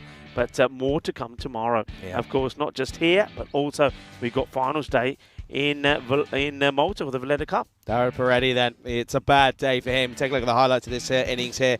This was a bit of a tricky one. Was it a bump ball? Was it not? Was ended up to be given as, well, Sher Ali took a catch. Of course he did. This one was a little glance off the pads through both leg slip and the wicket keeper, of course. And then, well, eventually he was gone. Safi, he was trying to go for one big one. As you can see there, Safi caught by Sami. This one got through everyone, and it was two of the same. As the next very ball was managed to get a hand on it this time. Did Zabi Saeed, but yeah, realistically though, it was eventually him that got the wicket. You can see there it was a good one as well. Prashad got a few going, and then Sher Ali, he got a couple of wickets, and well, he was off, and rightfully so. And you're not stopping him. You're not stopping Sher Ali, the man. Well, I suppose he had a good rest before he came on to bowl. The man who was, well, too exhausted. You can understand it to take the stumps. And, well, when he did come on to bowl, he picked up a couple of wickets and he excelled himself a little bit more. This was, unfortunately, Yadvinder Singh going for a first ball golden duck. Not a good start to his international career. But then, I suppose, he's going out there with, I think it was 4 balls to go, and he had to swing hard, had to get something going, and he wasn't able to do so. But look, folks, it's been a fantastic and yet memorable day. Another one on the European Cricket Network. I don't know about you, Charlie, but it's always something special. There's always a special feeling when you're here and you see a player score a century. I mean, that's amazing. We've seen it twice here. Danny Akbar did it for the Budapest Blinders. And also, to see a team score 200, you saw that on that graphic there. Not too many teams have done it. What a tremendous start to this European Cricket International Series. 5th highest score ever that we've seen on the European Cricket Network, 201 by Sweden here, and that will stay on the records forever. That's, I mean, that's the beauty of it. They're forever etched in history now. And well, the thing is as well, there's 2 Swedish teams. You've got Sweden national team and Master on there as well. And the funny thing is, you mentioned it, the man himself, Sher Ali, was involved in both of those scores, which is rather incredible. It is incredible. What a player, what a knock. I'm going to try and have a catch up with him before he goes home tonight. It'd be great to have an interview with him, which of course you folks can enjoy on the social media. But it's been a fantastic day. International cricket, I think you can't beat it. I think I love the fact that once we have this 12 days of European Cricket Series action, that we follow it up with this weekend of internationals. Hungary, we knew it was going to be tough for them. But, I mean, they will take some positive away from here today because they beat Portugal. Portugal looked on song, didn't they? So that was a good win for them. But I think there's a couple of their players that are feeling it a little bit. Dara Peretti, he just needs to go to bed or wake up positive and a different player tomorrow. I still think he's too good a player not to perform in this one. I like the fighting approach from Abhitash Prashad. I think Hungary need to show more of that from some of the other players. Vinay Ravindran plays some nice shots, but finds a way to get at as well, doesn't he? But they've got some good players. I'm looking forward to come back bigger and stronger tomorrow. Portugal as well, they got a defeat. I think we're going to see better from them as well. They would have been a little bit disappointed the way that they bowled to the likes of Hungary. And Sweden, though, well, what about them? What a way to finish. Incredible. It really is. And that's all we've got time for. 5 games here today. And it was a day of 9 games, though, throughout the entirety of the network. And, well, our little Hungarian adventure is finishing tomorrow. 4 games coming right your way tomorrow. Very quickly, though, huge thanks to everyone involved here today, to the likes of the local organising committee and all of the federation, to the players, to the umpires, to our scorers, all the members of the Blue Crew, led wonderfully by Stigsy as well. And one little thing, Tizer, it's your last day here. You won't be here tomorrow. You're travelling tomorrow all the way to Portugal. Thank you. Pleasure as always. And listen, I'm sure that we'll be seeing you in Portugal very, very soon. Lastly, though, to our crew at Spring Productions, thank you once again. In this heat, none of this is easy, and we all appreciate your efforts hugely. And of course, to everyone in the live chat and all of our viewers around the world. Without you, none of this is possible. So thank you. Yeah, thank you very much indeed. And, well, nothing more really to add to that, apart from, remember, we've got another cracking day coming up tomorrow. Not just here in Hungary, but, of course, it is going to be finals day in Malta as well. So do tune in. But for now, until tomorrow, esta mañana, mi familia. Take care, look after yourself, be happy. Have a good evening, everyone.